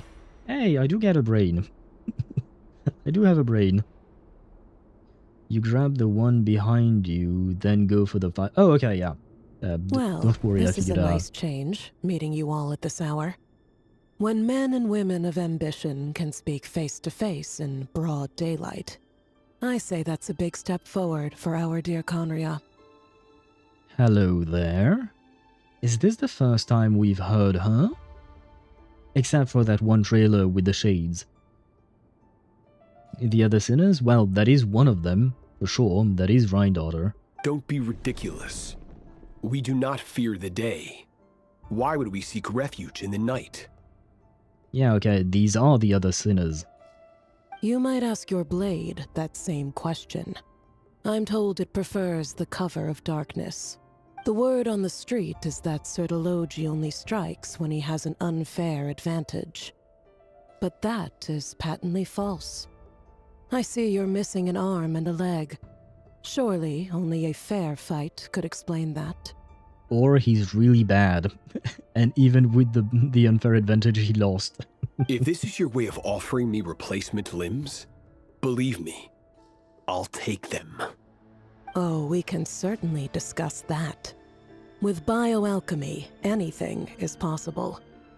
Assuming I have your full support in my research. Lunatic. Roptatir, what brings you here? Why, Dainsleif, of course. He invited me. I don't think we've ever heard him before. We've heard his name, for sure, but I don't think we've ever heard his voice. This Reindotter Prime, not Reindotter Shade form. Yeah, I know. She hasn't turned into that yet. Look at the mask. I mean, it makes me think of Aha. Please, cast aside your apprehensions, Miss Reindotter. Whatever the rumors may say, I am but a humble servant of the king, and I can assure you he affords me no greater convenience than he does you. Well, the Universitas Magistrorum won't stop fawning over you. So at least some of the rumors must be true. You're clearly doing well for yourself, so drop the humble servant act. It endears you to no one. You're president of the Universitas Magistrorum, the chief royal mage known as the Wise by royal appointment, and by far the most favored among the 4 pillars of Conria. Vice President Veit doesn't even try to hide his envy when he sees you. My success is the product of hard work and good luck. It's as simple as that. Were the king not such an extremist, I hardly think I would have received a senior post at my age. Of course, no job is without its gripes. Serving a king like ours can be a challenging task, as I'm sure you can imagine. And as for Veit, in missing out on the presidency, he's dodged a mountain of stress. Like everything else in life, it comes with pros and cons. You're all here. I apologize for the short notice, but it was an emergency.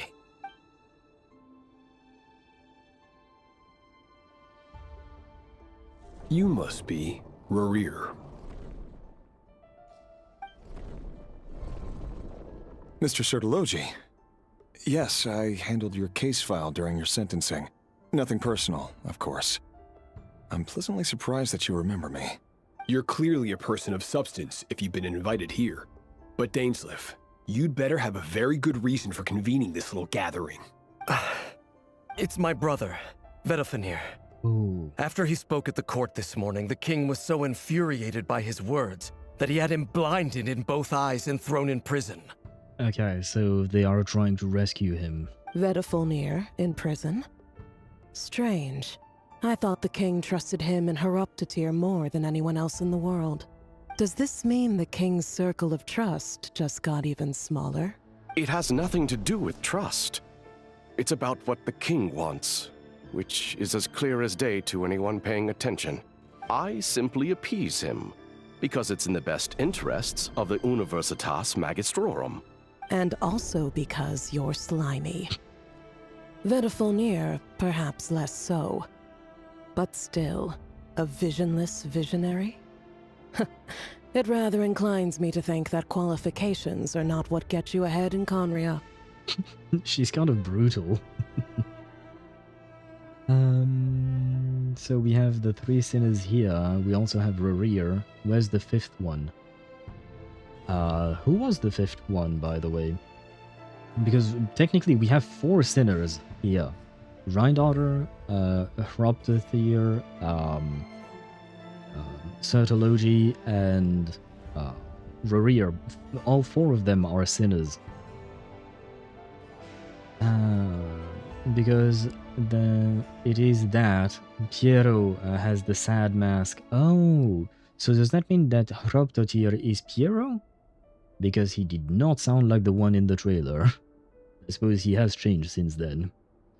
Horoptatir is the wise, Piero is the fool. I suppose that denotes the change in her. In him, sorry. Vedalfenir is in oh yeah, you're right. Deidara. Yeah. As you can see, my brain is not braining anymore. You're right, Deidara. Vedalfenir is in prison. He is the 5th one we've been missing. Do you honestly think this is an important discussion to be having right now? Dane, what are you planning to do? Rescue Vedalfenir, I assume. Correct. It will mean storming the palace by force. Tonight. I need all of you on my side. That's far too dangerous. And don't forget, Dainsleif, you're captain of the Royal Guard. You swore an oath to the throne. You've been planning this for a while, haven't you? I have no desire to commit treason. But whatever critique the king may have of Vetifanir, disfiguring your most loyal subject for putting the best interests of his court and nation first, this is not the conduct of a wise ruler. My blade will force the king to see the error of his ways. So, Vetifanir's prophecy enraged the king. I'm sure it wasn't what he wanted to hear, but if he won't take counsel even from the visionary, that is deeply troubling news. The extent of His Majesty's madness is now all too clear. The question is, how does a man like me get out of this situation unscathed? The answer is, you don't. You have noble ambitions, Dane. But I'm afraid they don't do much for a guy like me. I'm not interested in saving the world. All I want is a letter of pardon. Do you really expect to get a letter of pardon from the king? Really? Really? So if Hrobtatyr is Piero, I just had an aneurysm hearing that. Why? No, the guy who Hrobtatyr second in command is Piero. I am now even more confused than before. And hello, Trinity. Welcome to the stream. I hope you are doing well. Sorry, I am not doing well. I am very tired. I've been streaming for 8.5 hours almost. I'm trying to find a point where to leave this. A letter of pardon? For whom? Thelindis? The chances of the Vinster King issuing a pardon for anyone connected to the Crimson Moon seem vanishingly slim. Yeah, I don't think that will happen.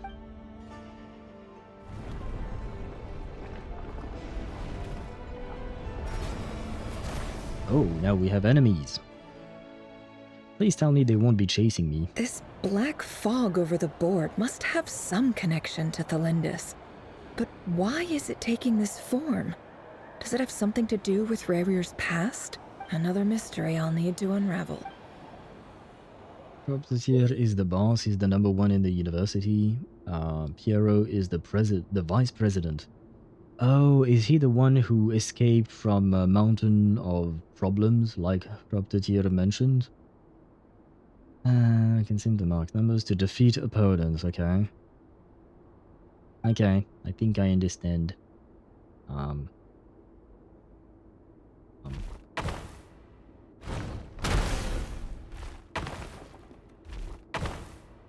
I screwed myself up, didn't I? Yeah, I knew about that. Oh, I can drag the thing around. Okay, good. Oh god. That won't be enough.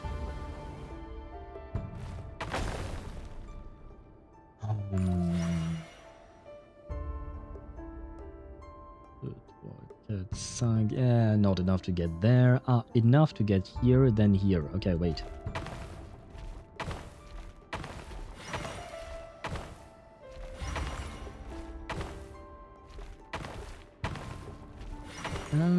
One, two, three.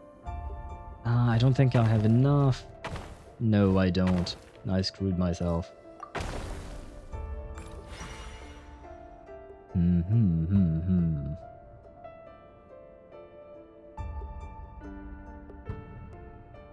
If I go here, 4, 3, 2, there.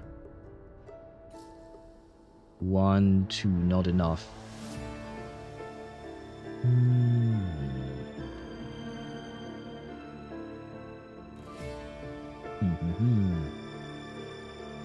Oh wait, can I? Oh, okay.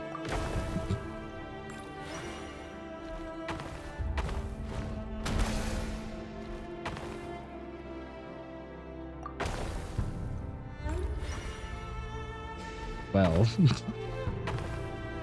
I don't know if this was the way I was supposed to do this.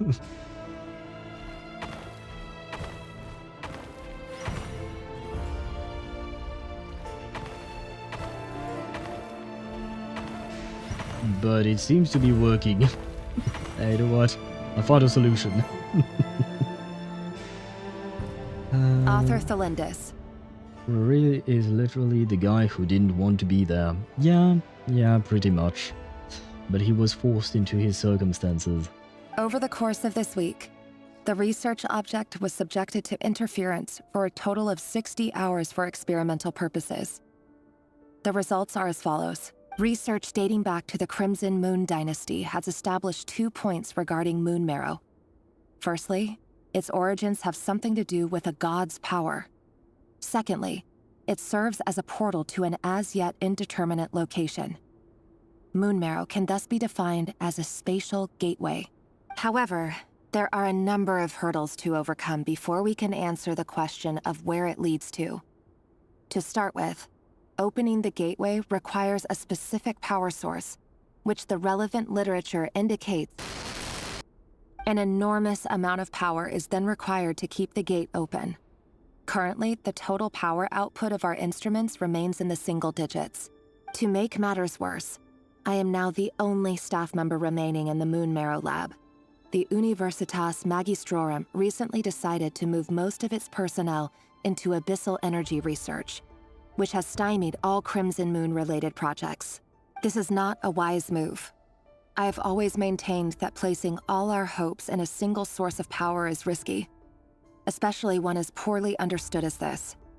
As well as making ourselves overly reliant on a single resource, we are neglecting other promising technologies. I apologize if this comes across as disrespectful. But as a Moon Marrow researcher, I desperately want to see the world beyond the gateway. If we really made it there one day, what would we find? And how would we go about taming the unknown? My imagination is endlessly fueled by questions such as these. You would be kind of disappointed. It wasn't pretty in there.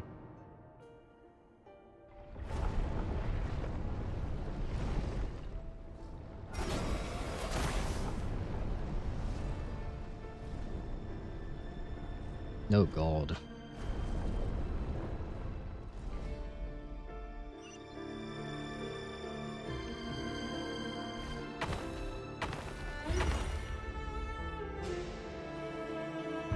One, 2, 3, 4. Right. Yes. Okay. Well, I don't really have a choice. Nah, I screwed up. Oh, I have to go back here? Hi.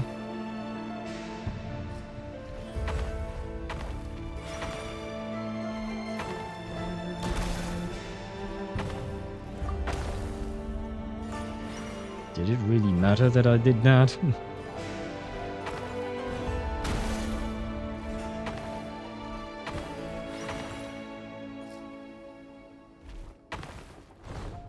Just in case. Oh, I could have gone here. My bad. Well, I guess we win.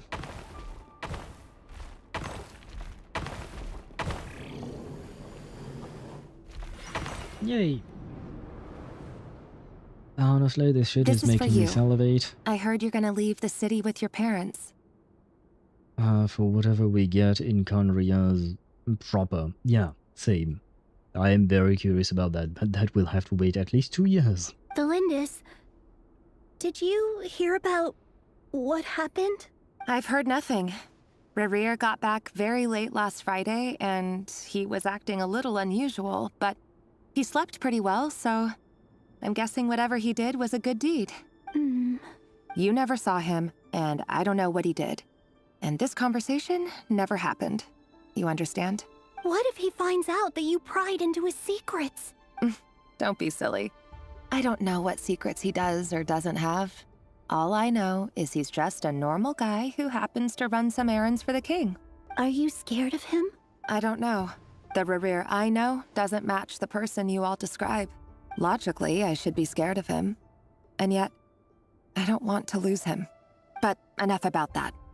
You should get going, and be careful with the package I gave you. Keep it secret. Keep it safe. What's in it? A piece of the moon. All you need to know is that as long as you keep it safe, then in the future, everyone will be able to see a red moon. A red moon? You mean our moon? That's right. Our moon. Promise me you'll look after it? I promise, Thelindis. The Crimson Moon bloodline will never die out. Its light, the color of blood, will become like a fire that flows in our veins, no matter how long it takes. She kind of changed her tune there.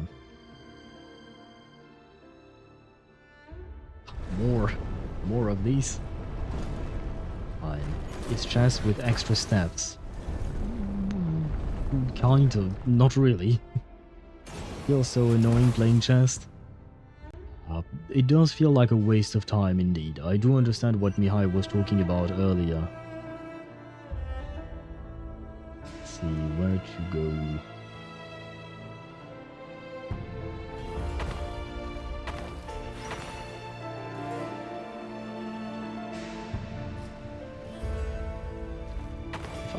Oh, I can't. Okay, very well.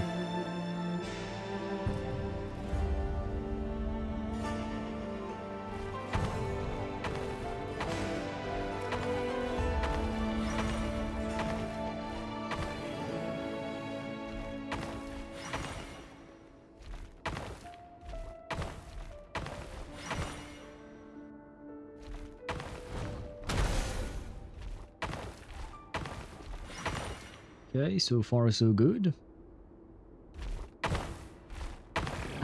I won't have enough actions. I know. No.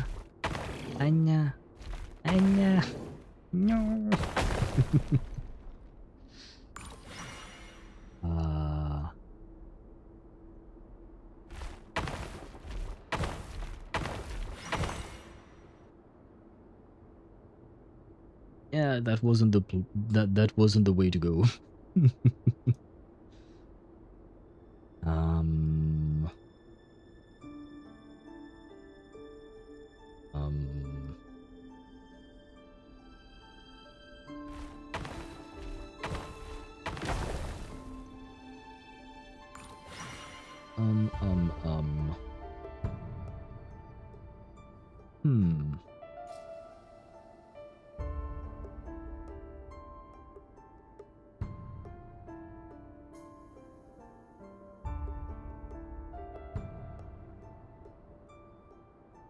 Maybe the play was to go here.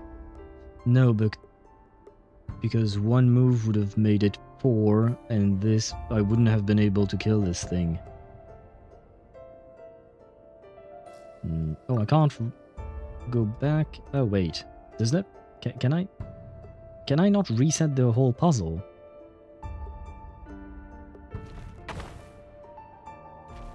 Let me... Oh, I can't even murder you. I see.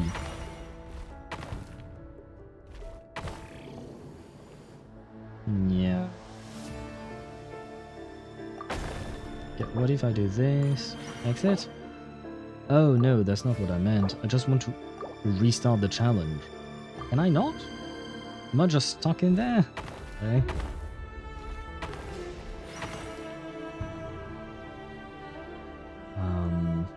Go backwards? Or I guess I could do that, yeah.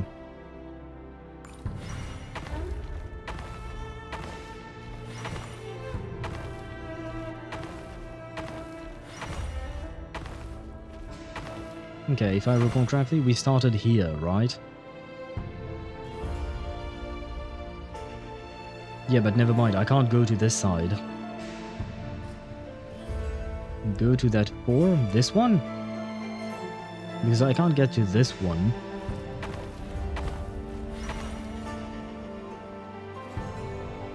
But then what? The only place I can go is here. I can't go down that path. I'm sure I started playing WoW at the start of this year. Checked my Sanhua build. I just had the main 3 cost while she has 4 cost under it. And is the one she's actually meant to use. We all make mistakes behind. Don't get me wrong, I enjoyed this, but brother looking like he about to kiss his keyboard. Who, me? I am tired, yes. and you were on the right track before. Going up, I mean, it's the only thing that makes sense, but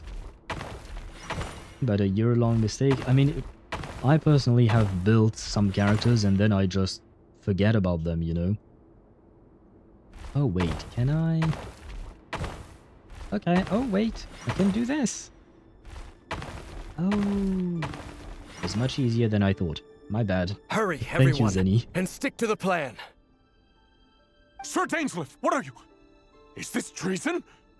No, I'm making crepes. You know what happens to those who betray the throne. Please, don't do this! It is the king himself who has betrayed the throne. He has betrayed all of Conria. If you have any love left for justice in your heart, you should join me. It's showtime. Dane and his group will handle the troops in the palace. Then Hraptatir and Rhindaughter will disarm the security measures. My job is to enter the prison and rescue Vedifalnir. Stay safe. Wish me luck. Look after my brother. Draw your blade. It is time for justice to prevail. Oh, can I fight? Can I fight? Not as chess pieces, though. Ah, shit, they're gonna make me fight as chess pieces, aren't they? Fine.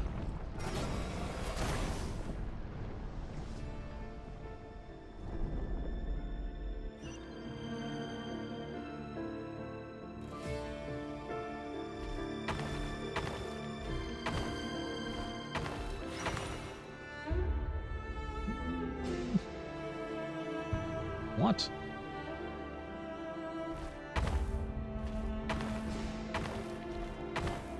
That sounds like death. Yeah. Oh, wait. That still sounds like I'm going to die, but... never mind. It worked. 1, 2, 3, 4.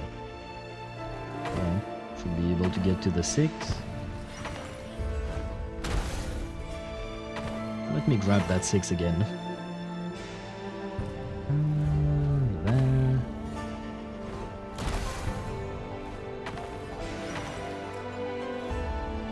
Ah. That ain't enough. That's a bit of a problem.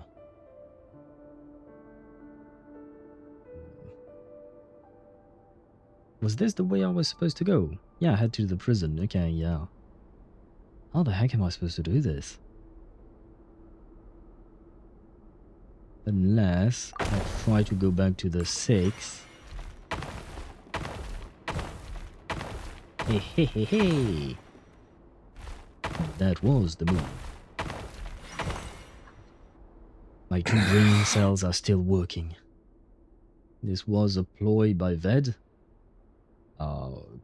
Could be. I thought it might be, given the fact that he can see the future.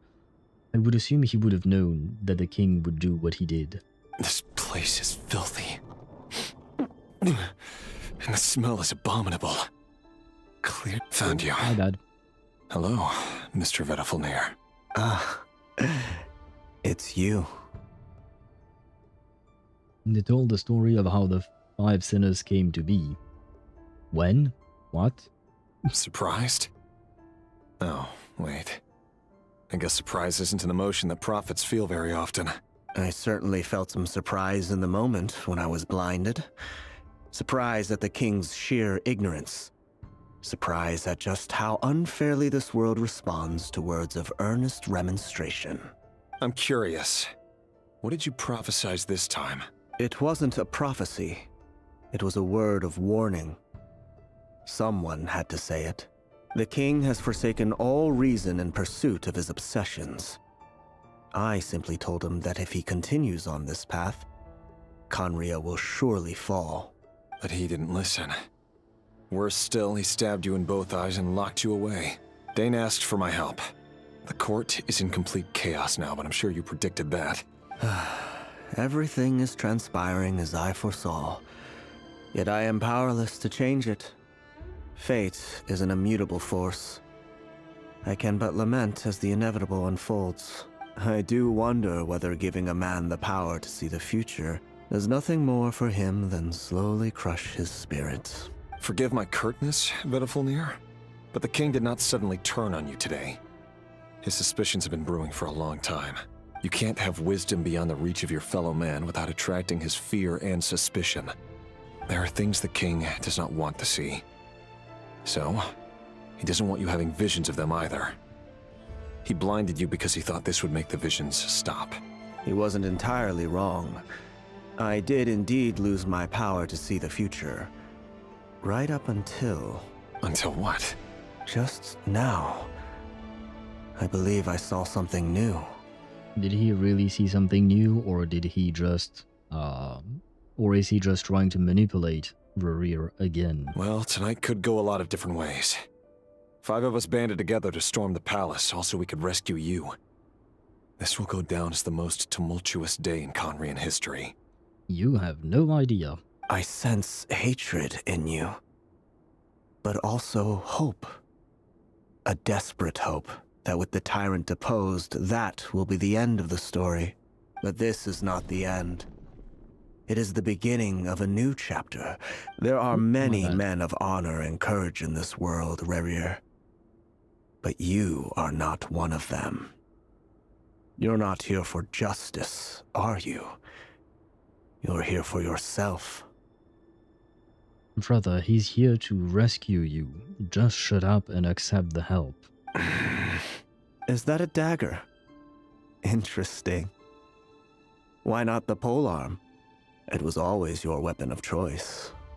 I would have skipped his dialogue, not gonna lie. He's annoying. Vedifulnir is very annoying. With your abilities, I don't doubt that you were able to recover some of your sight. But I also doubt that you want to make an enemy of me right now. Of course not. We're on the same side, aren't we? Not really, no. We could be. But I need you to be honest with me, Vedifulnir. At this point, you're my only hope for the future. You mean your future? With your beloved, Felindis? Yes. And I know there are bigger things at stake here. A dynasty, a nation, maybe the entire world. But forgive me, I care first and foremost about myself. I can't abandon the one I love to save myself. I just can't do it. But you see a broader picture of the future than I. You see the solutions to the biggest problems of our age. So tell me, what is my solution? What's the answer? In matters of fate, answers are either right or wrong. What will be and what will not. Maybe you are willing to pay a certain price in the pursuit of happiness, but unfortunately, fate does not negotiate. That is the cruelest thing about fate. It is unmoved by your sacrifices. That can't be true. I do feel like he's right, though. I know it's your voice that I keep hearing in my head, urging me to see how the world is changing, to seek more power, so I can protect the things I love. You show me disaster, but you won't show me how to avoid it? Why? Why are you doing all this? My voice. In your head.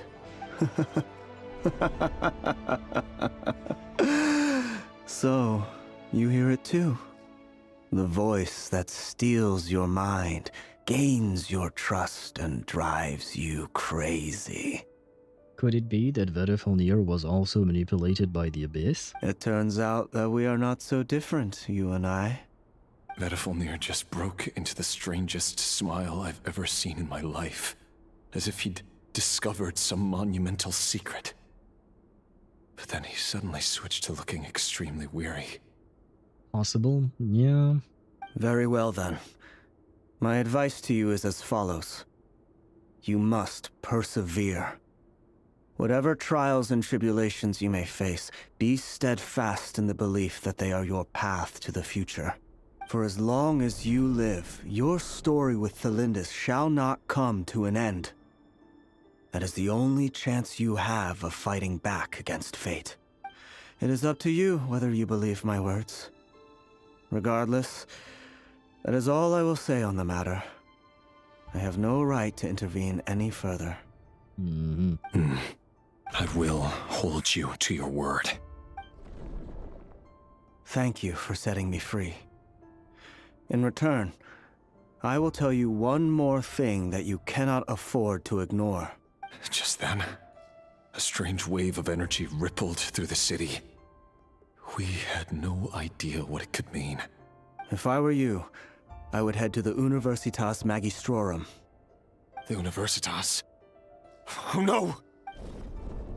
Oh. I'm sure we'll be seeing each other again very soon, Rerir. Why does he sound like such an asshole? Whatever Vedifalnir said, I didn't catch it. I didn't even help him out of the prison. There was no time to lose. Because he is, yes. Yeah, he definitely is. Give me my money. I think at this point I deserve it.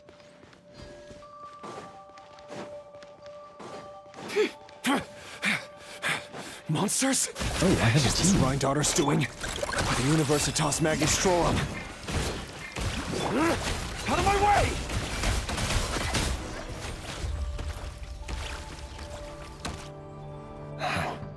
The Universitas. That reminds me of a rumor I once heard. Allegedly, the king installed secret mechanisms in the palace and around the city. No one knows where they are or what kind of power they hold. But if they were ever going to activate, it would probably be on a night like tonight. Help! Help! Hold on! Don't let them anywhere near you! Save me! I can't!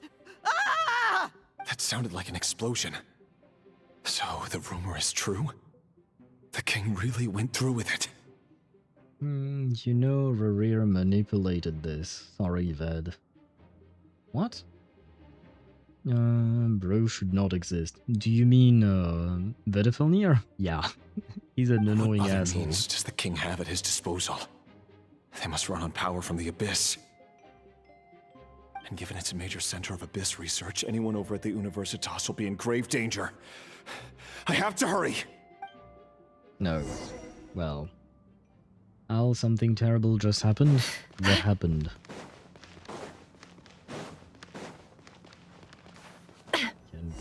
Wait, no, let me control my camera. Okay, there was nothing, but still. Let me verify that there was nothing. Oh god, I shouldn't have done that. Never mind, I was actually supposed to. Oh. We did it! Go Claw! Farewell! Go! You're free now! Flip and fly! No more lies! Let's see what you're made of! The deception ends here. Tell me what you see. Not too far now. Yeah, ills be gone.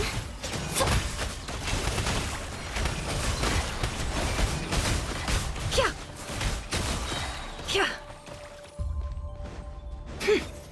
Chew on this. Farewell. Go. You're free now. Closing in. Can't hide the truth.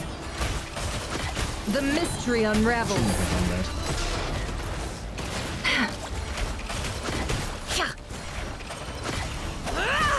It all adds up.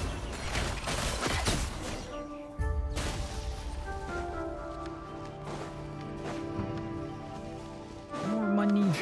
Give me money. Thank you. Vedifalnir manipulated all of this, you can tell. Oh, right, yeah. Because you mentioned... Oh, sorry. Oh, okay. When you wrote sorry, Ved, I thought you were apologizing to Vedifalnir. Okay, now I understand what you meant. For losing the bet, I was there to build the little shit. Who do you mean, Ling Yang? Well, you shouldn't have made the bet. I think, because that is indeed horrible news. I'm sorry for you, my man. Monsters! At the Universitas Magistrorum? Why now? Oh no! They're coming! It's no use. The table won't hold out much longer. The weapons. Where are the weapons? Of course. All the lab equipment was upgraded after the inspection last week, but the new weapons haven't been allocated yet. I'm done for. Is anyone there? I need help! She's not going to survive, is she?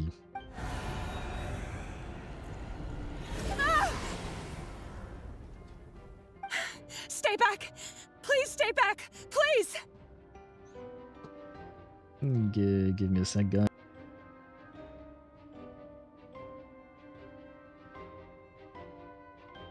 Ah, wait, I lost my chat. There we go.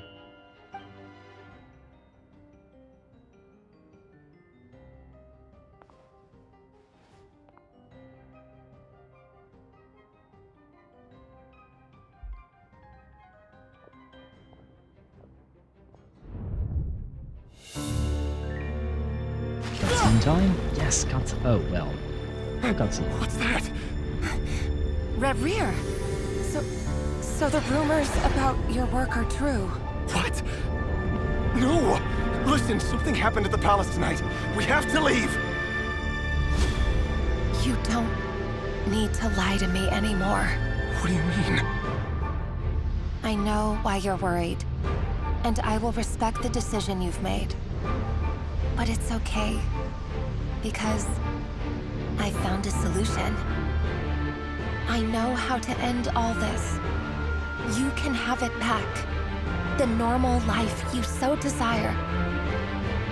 But until then, I'm afraid our wedding will have to wait. Celindus? No, don't do it! But why? Celindus! Celindus!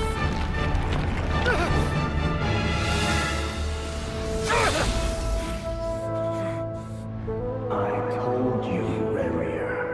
Let her go. You will find someone better. No! No, I won't do it! I have to save her! By what means exactly? A lowly pawn. You lack the power and the strength of will. Do you know why? Tell me! Come to the palace. Join us.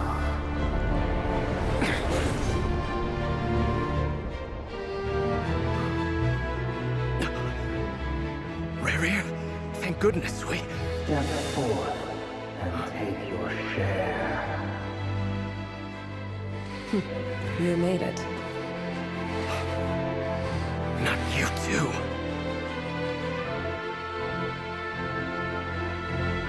Hatred or grief, despair or desire. We all have our own.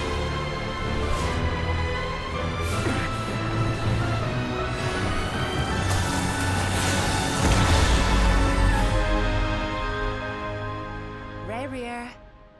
Rerir. Celindus? Were you daydreaming? Oh. You still remember, Rerir? That question you asked me a couple of weeks ago? Oh. You mean the proposal? Yeah. I'm wondering, where do you think would be a good place to discuss it? Maybe in the garden? Or were you thinking a fancy restaurant? It's your choice.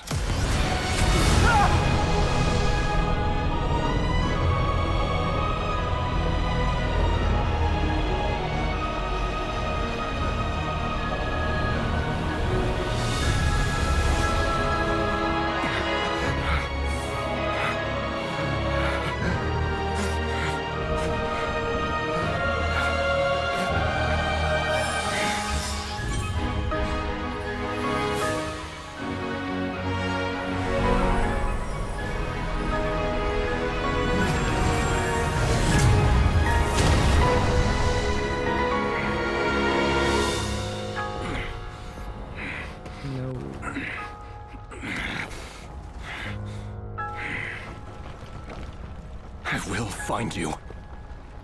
And then, you can give me your answer.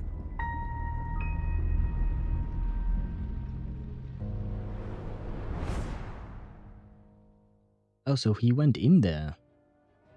The birth of a sinner out of love.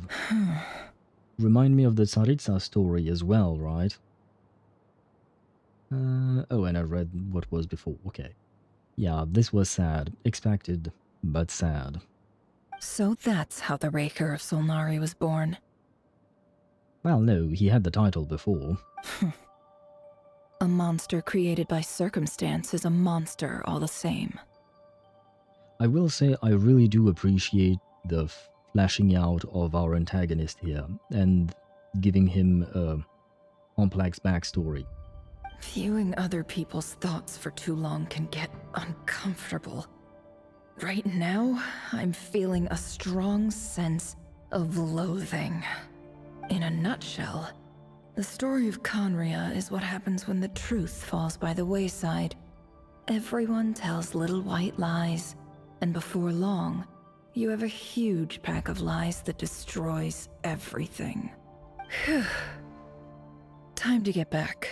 His past is filled with sorrow, but the tale of any fallen civilization is one of endless tragedy. Cruel as it may be, that was Conria's fate.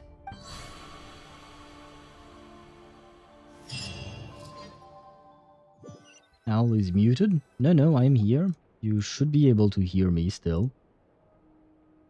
Did you not hear... Do you not hear me? Everyone, I'm back. Can I get a standing ovation? I'm too lazy to stand right now, I'm tired, but sure. I will clap. Nefer! How are you holding up? Feeling okay? And yeah, Sparta is right about that too. She's fine. Boss is a pro. Yes, I'm fine. You will have seen the events of Rerir's life through my thoughts. It's now clear that he is just a regular nobody, driven by personal tragedy, as he said himself. She didn't have to put it that way. I mostly agree. There's only so much we can know about him from his memories alone, but they did give us a clear glimpse into his life in Conria. However, I would not consider Rerir to be a nobody. He was deeply involved in the events of that era. Yet, when the catastrophe of a generation strikes, nobody is safe. Sounds to me like you're speaking in riddles again. Is this you urging me not to abandon the people of Nod-Krai in their hour of need? That's not what I meant. Although I do hope you choose to remain a part of the plan. Without you, the mission ahead will be all but impossible. Lauma still putting some responsibility on Nefer's shoulders. Then try to remember that I respond better to the carrot than the stick. And I don't appreciate being bossed around. Now, as for you, Missy, you were excellent. You stuck to the rules of the ceremony and kept your mouth shut the entire time. Bravo. Hey, some praise for Yehoda. Cool. So, can you fill me in on the deets now? Most of what I saw went right over my head. For Yehoda. Patience. You'll hear the whole story, don't you worry. But let's meet up with the others first. It will save me narrating it twice. Yehoda? Yes, boss! Let me get that door for ya. That's more like it. For a moment there, I was worried you'd forgotten about the first clause of your employment contract. Opening doors? Forgive my curiosity, but what does the first clause say? It says I gotta do the annoying stuff that boss is too lazy to do for herself. Like opening the door, pouring the tea, yada yada. Really? Opening a door? Is that right? If something is in the contract, it's because she willingly agreed to it. Rest assured that the curatorium abides by the very strictest of labor policies. You don't seriously think I'm cruel enough to treat her like my slave? Well, you kind of are. In any case, I've hardly shied away from my share of the work today. Hope I don't catch Flintz and Varka lounging about in their chairs, enjoying a leisurely cup of tea. There's nothing I dislike more than other people enjoying themselves while I'm hard at work. Can I take a break now, please? Oh no. No. Let me take a break. Sorry I beg to of you. disturb you, but we seem to have run into some trouble. Evidently so. Don't worry, I'm not about to leave you to fend for yourselves. I'm not that kind of boss. And it would go against the Curatorium's labor policy. I'm sorry? What did you hear me say? I wasn't talking about labor policy. Wait, how long have I been standing here? Not long. You just appeared by the door a moment ago. I speak again. Boss, what's wrong? You look like you've seen a ghost. We've been tricked. We never left at all. Somehow I hallucinated that whole scene back inside the office. Oh, well, that's kind of a problem. The irony that Rerir is now Nod-Krai's country a disaster. Yeah, I suppose so. It is kind of ironic, and it is sad as well. It is tragic. The desert, Nefer backstory, let's go. I will quit as soon as we get outside of a dialogue. I'll just want to sleep. Yes, I mean, I want to eat as well. It is 1 AM and I still haven't had dinner. Hallucinated? But how? How indeed. This place should heed my will alone. All thoughts and actions that occur in here are just a result of pawns moving across the chessboard in a carefully calculated manner. And nobody has access to this chess set but me. So you control everything in here? Well, evidently not. More or less. But yes, it's a special technique of mine. Has anything like this ever happened before? Only once. It was the first time I used the chess set. Is there any similarity between what happened then and what's happening now? I suppose my thoughts are a little turbulent, which was also the case my first time. Is there anything I can do to help? The first clause of your contract clearly states that I only need your help with things that I'm too lazy to do myself. Meaning, you're not feeling lazy right now? I mean, her survival is probably at stake here. Meaning, this is not something Yehoda can help with.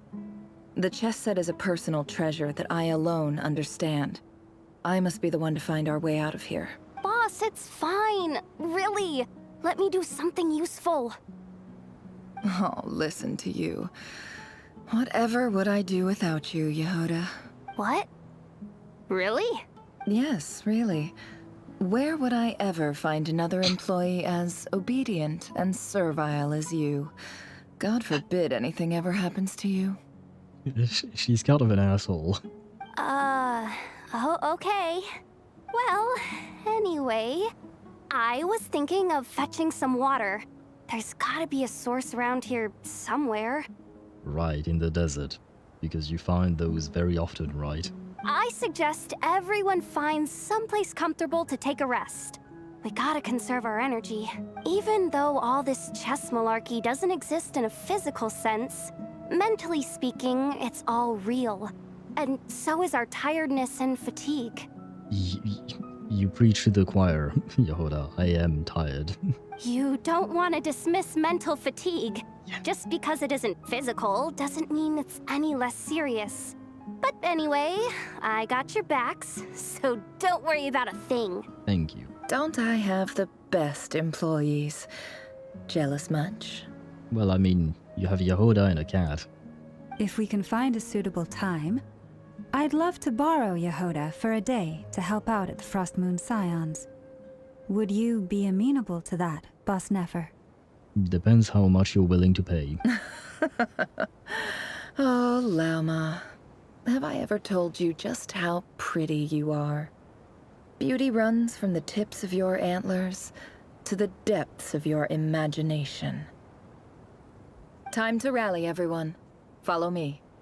As we continue our journey, the same rules will apply.